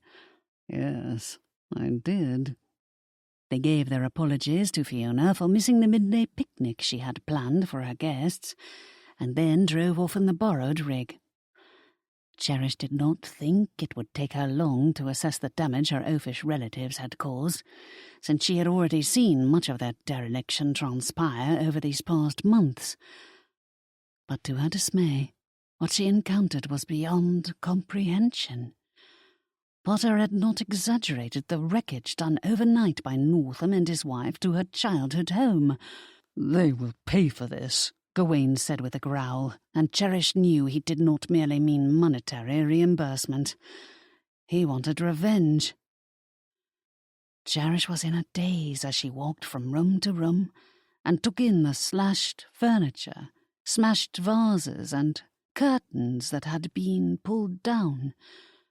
Potter was quite glum as he escorted them from room to room. "I'm so sorry, Your Grace. I blame myself for not being more vigilant." "No," Cherish said with a shake of her head. "How could anyone have foreseen such madness?"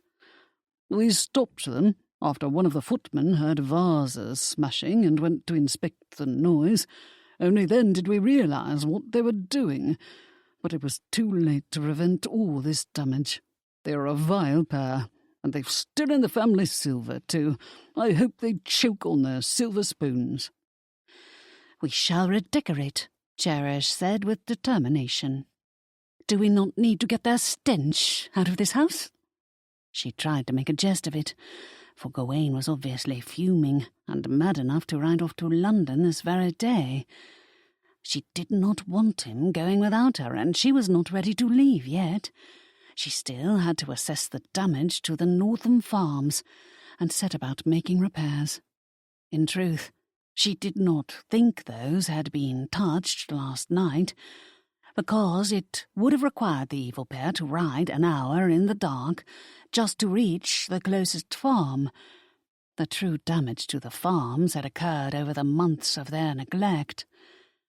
For her own pride, Cherish wanted to secure the income flow they had provided as recently as last year, when she had been in charge, and the new Earl had not gotten his hands on them. Gawain did not care about her inheritance and had never made her feel lesser for coming to him with nothing, but it irked her, especially now that she knew her father had not forgotten her. "I doubt they set foot on any of the farms last night," Potter remarked. "There wasn't time. Thank goodness for small favours." They took an inventory of the rest of the house, Cherish's dismay increasing, as not a single room had been left untouched. "Potter, have the staff continue to clean up this mess as best they can. I doubt anything can be salvaged. Perhaps the torn canvas on the portraits of my parents can be repaired. I suppose this was done to purposely hurt me. They will have to be sent to a London art specialist for this task. Fortunately, they did not bother to slash any of the other paintings. I wonder why those were spared." "It could be that they were caught in the act before they had gotten around to destroying them," Gawain said, taking hold of her hand and giving it a light squeeze. "They'll feel 10 times their hurt once I am through with them. Horrible people," Potter muttered. "Vile and vindictive." Cherish tried to look on the brighter side. "We shall turn this place into something spectacular, lovelier than ever before." She turned to Gawain. "The farms are very good income producers. I might need to borrow some funds from you at first, merely in advance, but—" "Cherish, everything I have is at your disposal," he said, cutting her off before she could finish her sentence. "Whatever you need you shall have. It will be yours to do with as you wish. No loan, no advance, all of it freely given, along with my heart." Potter smiled with such pride at Gawain's words, but the man had always been more of a protective grandfather than a butler to her, especially these past months since the death of her father and the arrival of her toad relatives. As for Gawain, he was once more leaving no uncertainty as to the reason for their marriage. Honestly, Was he going to shout his love from the rooftops next? Cherish smiled up at him. Truly, she loved this man. You must stop gushing over me, or everyone will believe you have turned soft as pudding, she teased once Potter had left them to attend to the task of supervising the staff. No, love. Soft is not the way I would describe myself whenever I am around you. He cast her a smouldering look that left no doubt about his meaning. They climbed back in the rig and moved on for a quick inspection of 2 of the Northam farms. By this time it was well into the afternoon, and Cherish had developed a pounding headache. Although the farms had not been damaged last night, they had been neglected over the months and required some work to be put back in shape. Let's call it a day, love, Gawain said, once again helping her into the rig and noticing that she was rubbing her temples to ease the pounding in her head. I'm all right, truly. We ought to make a stop in Brighton before returning to Fiona's home. It won't take us long to review the land registry records. If my head is still sore, there's a reliable apothecary near the registry office. I visited him regularly when my parents were in failing health. He'll give me something for this headache. As you wish, Gawain said, not entirely pleased by her decision. But we can put off Brighton until tomorrow. No, I'd rather keep going. He sighed. Or I can drop you off at Fiona's and then ride to Brighton on my own. She cast him a stubborn look. He chuckled and kissed her. Fine. Brighton it is. Cherish insisted they stop first at the registry office, where they received their first good news of the day. It turned out that Northam Hall and its farms had quietly been deeded to her by her father several years ago. He must have done this shortly after my mother died. Why did he not tell me? All of this misery could have been avoided. He must have wanted it to be a surprise for you, and never considered that his trusted solicitor would collude with his own brother to hide this asset from you. I would not be surprised if they were in the midst of forging a conveyance from you to your uncle and were just waiting for a suitable moment to have it recorded. She pursed her lips as she contemplated the possibility. Why do you think they waited? Your father might have used a local solicitor instead of turning to his London man. They might not have realized your father had already transferred it to you. Or they knew and were just waiting for the right moment to record a forged deed. They had to be worried that news of this transfer would reach your ears. Perhaps the solicitor balked at actually forging a conveyance deed. Who knows? I'm just glad it is legally yours. They drew the rig up next in front of the local apothecary, a place Cherish knew quite well from her time spent tending her parents during their illnesses. I won't be a moment, she said, hopping down to run into the shop. The proprietor, Mr. Drake, was a kindly older gentleman who greeted her warmly. What brings you here today, Lady Cherish? A terrible headache, Mr. Drake. Would you have something that might ease it? Never you worry. I have a shop full of remedies. May I be so bold to ask? Are the rumours true? She arched an eyebrow. Which rumours? He raked a hand through his thinning hair. Well, I've heard several that seem quite unbelievable. The first is that Lord Northam and his wife have absconded. She smiled. Yes, they've run off to the north. I do not expect we shall ever see them in Brighton again. He cast her a hopeful look. And they've left you, all on your own? Cherish laughed. Yes, thank goodness. Indeed, he said with obvious relief. Forgive me if I speak out of turn, but good riddance to them. I heartily agree, she said with an emphatic nod. He removed a glass jar filled with a white powder from one of the shelves and set it on the counter. I've also heard, but it seems so unlikely, and yet I see the Duke of Bromley seated in the conveyance just outside my window. Have you? Are you Married to the Duke of Bromley? She cast him a beaming smile. Married to him and desperately in love with him? Yes, I am now the Duchess of Bromley. It is a love match, Mr. Drake, isn't it wonderful? His broad smile matched hers. I always knew you were someone special and deserving of the very best, Lady Cherish. Well, you are now a duchess, and I must address you as your grace. You shall become a legend in these parts, for you've caught yourself a silver duke. She laughed again. Let me prepare this for you. I'll be right back, he said, skittering behind a curtain into his workroom. Cherish had been standing beside the counter for perhaps a minute when a maidservant rushed in. The woman had a grim look on her face and was quite rude in ignoring Cherish when she politely moved aside and smiled in greeting. She received a dour huff in response. "Where is that useless fellow?" the woman muttered when the apothecary did not immediately step out of his workroom. She rudely peered behind the counter and huffed again when she saw no package waiting for her on the counter. Mr. Drake probably had it safely stowed in a drawer or on a shelf in his back room. He wasn't about to leave his medicinals out in the open for anyone to grab. "Mr. Drake!"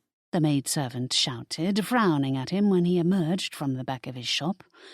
"You assured me that the potion would be ready. My mistress needs it now." The man obviously did not like her tone and was going to make her wait, but Cherish urged him to attend to the unpleasant woman first. You are too kind, Mr. Drake grumbled, setting aside Cherish's powder in order to be rid of this rude patron. The woman grabbed her package and walked out, without so much as a nod of gratitude. An ugly business, the apothecary muttered. Cherish had seen the markings in Mr. Drake's book, and knew the woman had picked up an oleander potion. But Cherish made no comment, for it was none of her business. She should not have been looking over the dear man's shoulder.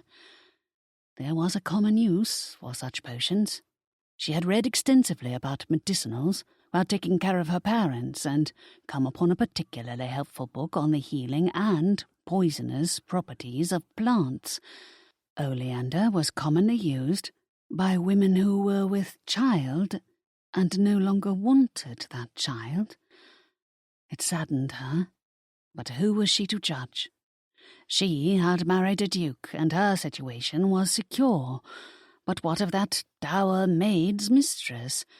Perhaps the lady in question was not married, and would be thrown into the street if her family ever found out. She took her own package, thanked Mr. Drake as she left his shop, and then climbed into the waiting rig. Gawain was frowning. What was Lady Albin's maidservant doing in the shop? Did Lady Albin send her in there to insult you? Cherish's heart lurched.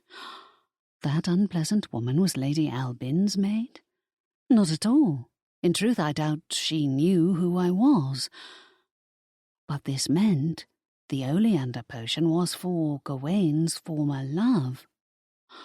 She gasped, for suddenly it all made sense. She now understood the reason Lady Albin had turned up at Fiona's party, and why she had been relentless in her pursuit of Gawain. The brazen woman had even stolen into his bed in an attempt to seduce him. Gawain was studying her expression intently. Cherish, what is going on? What are you not telling me? A failed attempt to seduce him. The child was not Gawain's, of course. He had been so righteously indignant in finding her in his bedchamber that he had moved in with Reggie. But this explained why Lady Albin was so determined to get into his bed and have intimate relations with him. He was to be her dupe. This was her scheme, to force his hand and have him marry her. All it took was one night of love-making, and then she would come to him a few months later, claim the child was his, and force him to marry her. being honourable, Gawain would have agreed. What Lady Albin had not counted on was his never touching her, or his getting married. Dear heaven, what horrible people! What a horrible day! Gawain, I will tell you once we have left Brighton. He arched an eyebrow. Why wait, Cherish? Because you are going to fly into a rage when I explain what I think happened. Oh, not in a rage at me, but... She sighed. Let's just get back to Shoreham Manor. Chapter 18. Gawain listened with mounting anger as Cherish explained the purpose of the oleander potion. The horse leading the rig sensed his fury and grew agitated, but Gawain quickly calmed him down before both Cherish and the horse began to panic. Sorry, love, but bollocks! Are you saying she used some churl to get her with child, and then came here to seduce me? All this in order to trap me into making her my duchess? He shook his head and laughed with open bitterness. Why am I not surprised she would stoop to such measures? It would have worked had you bedded her, Cherish said. But I didn't. Thank the graces I was already in love with you when she appeared with her cat claws out and ready to dig into me. But I am heartsick for that innocent life that will never be. I also feel sorry for the churl she used to get her with child. I hope he did not love her, for he would be yet another casualty of her plot. But this is the essence of who she is. Someone who will not give a care for who she damages in order to get what she wants. I'm just surprised she waited this long to approach me. Shows how much she really thought of me, which is nothing at all. Cherish took his hand and brought it to her lips. I like you. His laughter was a mix of frustration and genuine warmth. I like you too. He seethed for a while longer, but soon his anger began to abate. Mostly, he was relieved to now be married to Cherish. How was there any comparison between this jewel of a wife beside him and the manipulative schemer that Katie was? Gawain, are you all right? Cherish asked him a few minutes later. Yes, love. He wrapped an arm around her shoulders and drew her closer to his side, needing to feel her softness against him. You know, he said as Shoreham Manor came into view and his tension began to ease, there's a time-proven method of getting rid of your headache. At first she thought he was serious and was about to tell her of a useful remedy. But then she noticed the heated look in his eyes. Oh?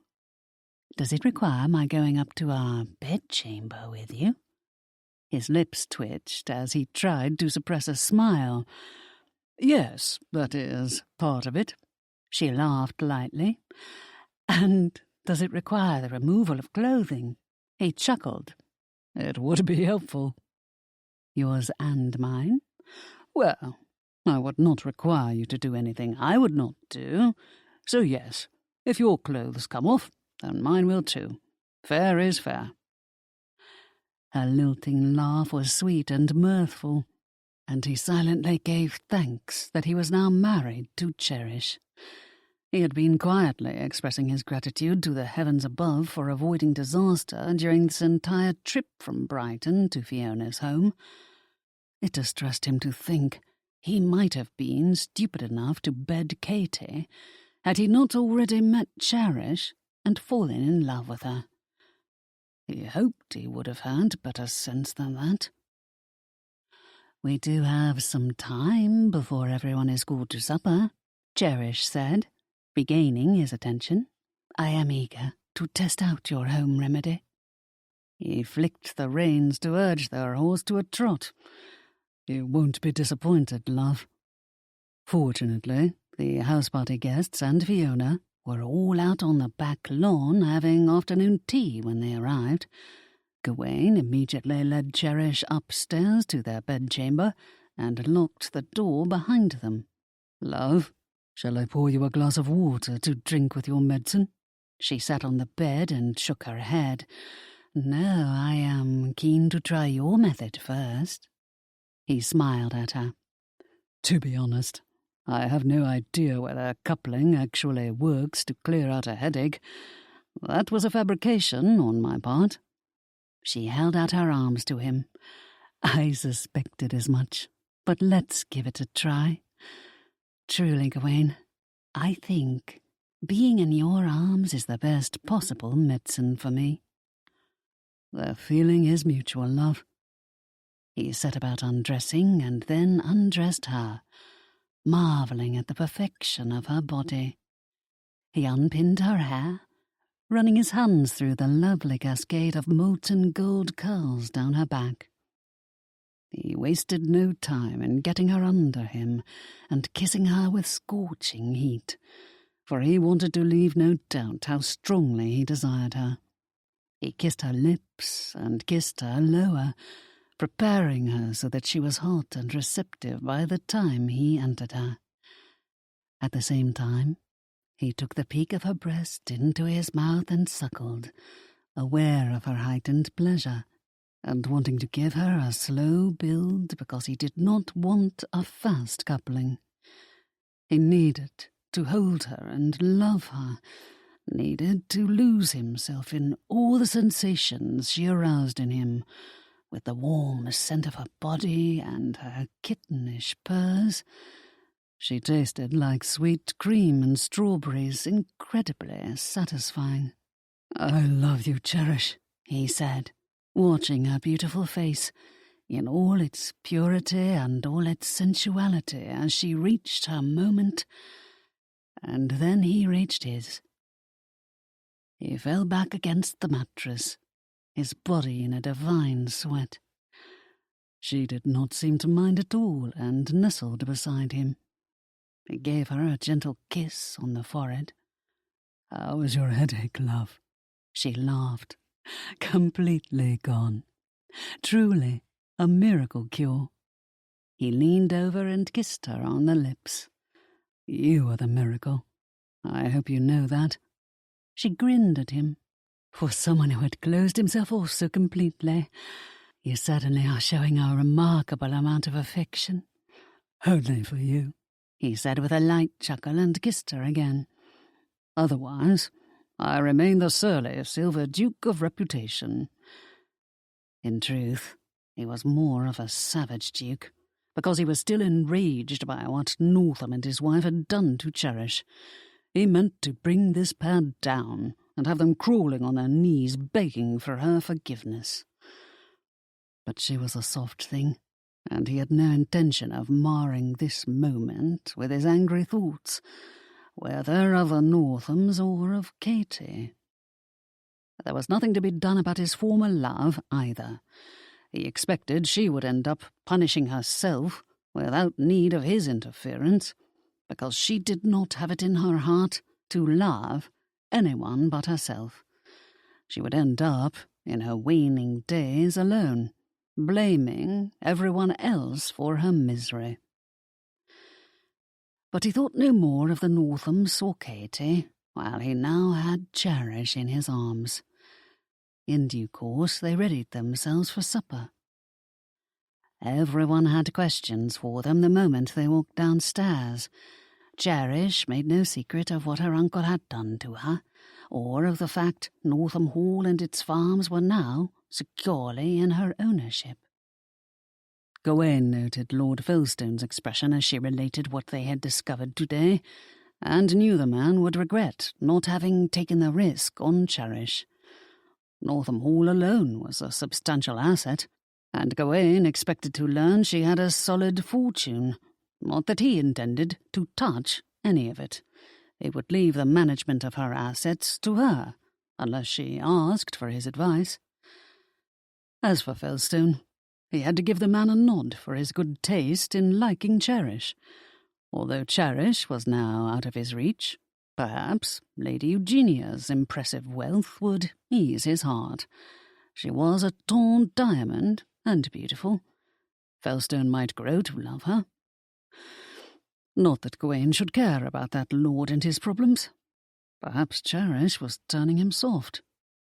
Yes, she had definitely turned him soft, he realised, when Fiona's parlour games began. His demonic cousin had saddled him with Lord Pershing, Lady Yvonne, and Margaret again. They came in dead last, as usual. This time he took it in good spirits, and did not mind that Lord Pershing snored on the settee the entire time, or that Lady Yvonne thought London and Paris were countries, or that Margaret cheered more heartily for Cherish's team than her own. He could not blame Margaret for adoring Cherish. He adored her too. And he made this eminently clear to Cherish when they retired to bed later that evening. Epilogue. Northam Hall, Brighton, England, August 1818. Gawain stood on the terrace of Northam Hall with Reggie on a particularly fine summer's day as they watched their wives engage in lawn games with the other house-party guests. Reggie, much matured and proving to be of great help in managing the Bromley properties, had married Margaret 3 months ago, had appeared as besotted with the sweet peahen as Gawain was with Cherish. The current game was archery, and the teammates Margaret and Cherish were demolishing their competition. "You're a terrible influence on Cherish," Reggie jestingly remarked. "She is as ruthless as you and Fiona at these games. Not to mention, she is turning Margaret into a competitive beast with killer instincts.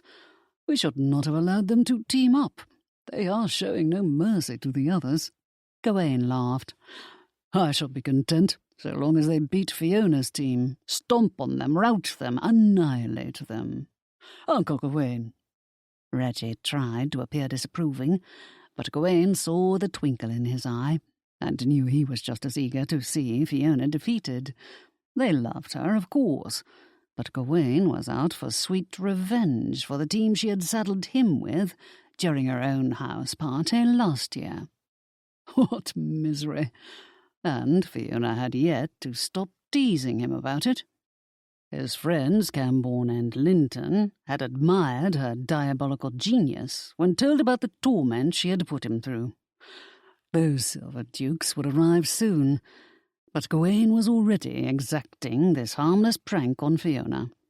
Why wait when the perfect opportunity had already presented itself? And what could be sweeter revenge than to have Cherish and Margaret, the two sweetest and gentlest ladies at this party, defeat her? "You invited Pershing just to stick him on Fiona's team, didn't you?" Reggie accused. "Lord, he's so drunk, I'm surprised he is still standing.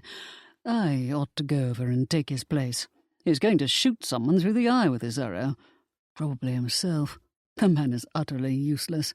His arrows have yet to hit a single target." Gawain stopped him. "Fiona is about to strangle him with his own bow. I cannot wait to watch this." Durham now joined them, laughing just as hard as he and Reggie were as they watched Fiona chasing Pershing around the lawn. "You are cruel, Bromley." Gawain grinned. "Pershing is too drunk to keep running for long. He'll pass out soon. I'll rescue him before Fiona actually strangles him," he said. "Oh, hell," he added a moment later. "Cherish is going to rescue him. Botheration. I had better get down there before she ends up with a black eye." He raced onto the lawn and caught his wife gently around her increasing waist. "Love, you're in no condition to be mixing it up with those two." "Fiona knows my condition and will be careful around me," she assured him. "But Pershing doesn't. You are only 4 months along and hardly showing yet. I will have to kill him if he hurts you, accident or no."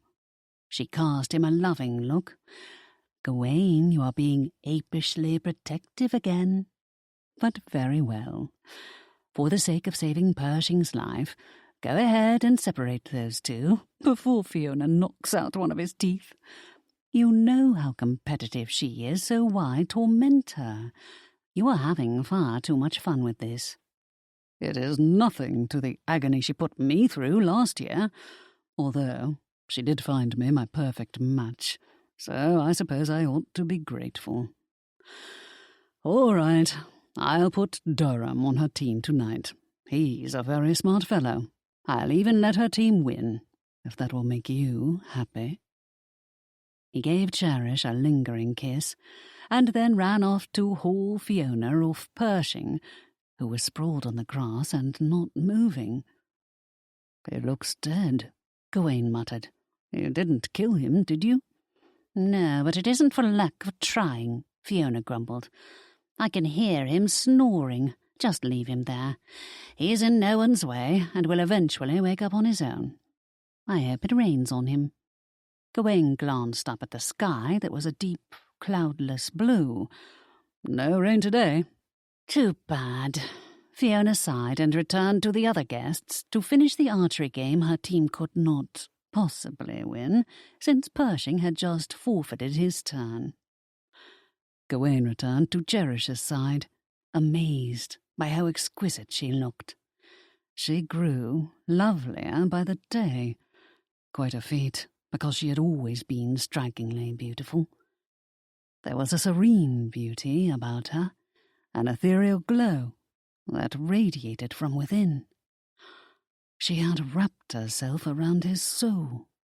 He was shamelessly happy in this marriage. But it was easy to love Cherish because, these cutthroat house-party games aside, she was the kindest, sweetest, and most caring wife a husband could have. "Gawain, I see Potter setting out refreshments on the terrace. Would you care for some lemonade?" "No, thank you, love." He had gone hard after her uncle, the Earl of Northam, because she was such a genuinely good person and had not deserved any of that oaf's cruel treatment. His villainous accomplices were now disgraced and imprisoned. Gawain, with the assistance of Reggie Durham and London's finest Bow Street runner, Homer Barrow, had recovered all she was due to inherit. At his behest, the Crown had imposed a heavy fine on Northam, burdening his entailed estate so that he and his wife were forced to live on the brink of penury, as they deserved. "Are you sure I cannot pour you a lemonade?" Cherish asked. "It is getting warm out here." "I'm fine, sweetheart. Reggie Durham and I shared a bottle of brandy earlier." No wonder you have a naughty glint in your eye. You are forbidden to carry me off into a quiet corner and kiss me senseless. Understood?" "Is it so bad? I am only ever naughty with you." She blushed. "Well, perhaps later." Cherish, who truly did have a soft heart, had been quietly assisting the tenant farmers and staff who worked on Northam's entailed properties. They could not possibly make ends meet, because Northam did not have the means to pay them, due to that crushing fine imposed on him. Gawain had no quarrel with how she chose to spend her own funds, now that she had put her own holdings, Northam Hall and its farms, back in good order. She was a capable estate manager, and knew what she was doing. He did not interfere, other than to insist she not give so much as a halfpenny to her uncle and his greedy wife. He was not certain she had obeyed him, but he wasn't going to look into it or ever confront her about it. If she took mercy on them, then so be it. This was who she was, and he loved her for all of her qualities. With her farms back in shape, she could easily afford to be generous. She had also spent the year putting the manor house back in order. New paint colours and wallpaper for the walls that were light and breezy, and reflected the countryside and sea close by. New drapes and decorative pieces for each room. The result was an elegant yet inviting and warm seaside manor. This party was Cherish's way of showing off her newly refurbished home. Here was where they would spend their summers, while the rest of the year would be spent between London and the Bromley estate. Gawain was glad Cherish and Fiona would have these summer months to enjoy each other's company, for they were true friends and cared for each other as sisters. They had also taken Margaret into the fold, now that she had married Reggie. Margaret was sweet and adorable, but still a peahen. Well, catching up on all the education she had been denied was a daunting task, and Gawain had to give her credit for her diligence and enthusiasm for it. "My love, you are lost in your thoughts." He shook out of them and escorted Cherish onto the terrace, now that Potter had finished setting out refreshments for their thirsty guests. "Not at all. I am merely plotting my next revenge on Fiona." "Gawain." "All right, no more irking Fiona, I'll behave." They settled with their guests to enjoy the light fare of cakes and lemonade. He tried to be an attentive host, engaging the various friends in conversation and keeping an eye on Pershing as he awoke and stumbled off in the wrong direction. He sent one of the footmen after him. But mostly, he watched Cherish smile and chatter with the ladies in her company. A gentle breeze blew off the water and rustled through the trees that provided shade. Cherish's hair shimmered gold as dapples of sunlight adorned her locks, and the wind ruffled a few curls. She glanced over at him with her big brandy eyes and cast him a beaming smile. This was what she was. Gold to his silver. Sweetness to his bullheadedness. "Excuse me a moment," he said, leaving his guest to make his way toward Cherish. "My dear, I have need of you for a moment." "Oh, have we forgotten something?" He led her back inside the house. "Only this," he said, and kissed her with all the love he felt in his heart. She laughed and returned his kiss with equal fervour. "I love you, Gawain." "Mutual, sweetheart." He had his hand now protectively placed on her stomach, and was shocked to feel a light flutter. "That's your son," she said, with an improbable certainty. "A miniature silver duke." "Or a sweet version of you," he insisted.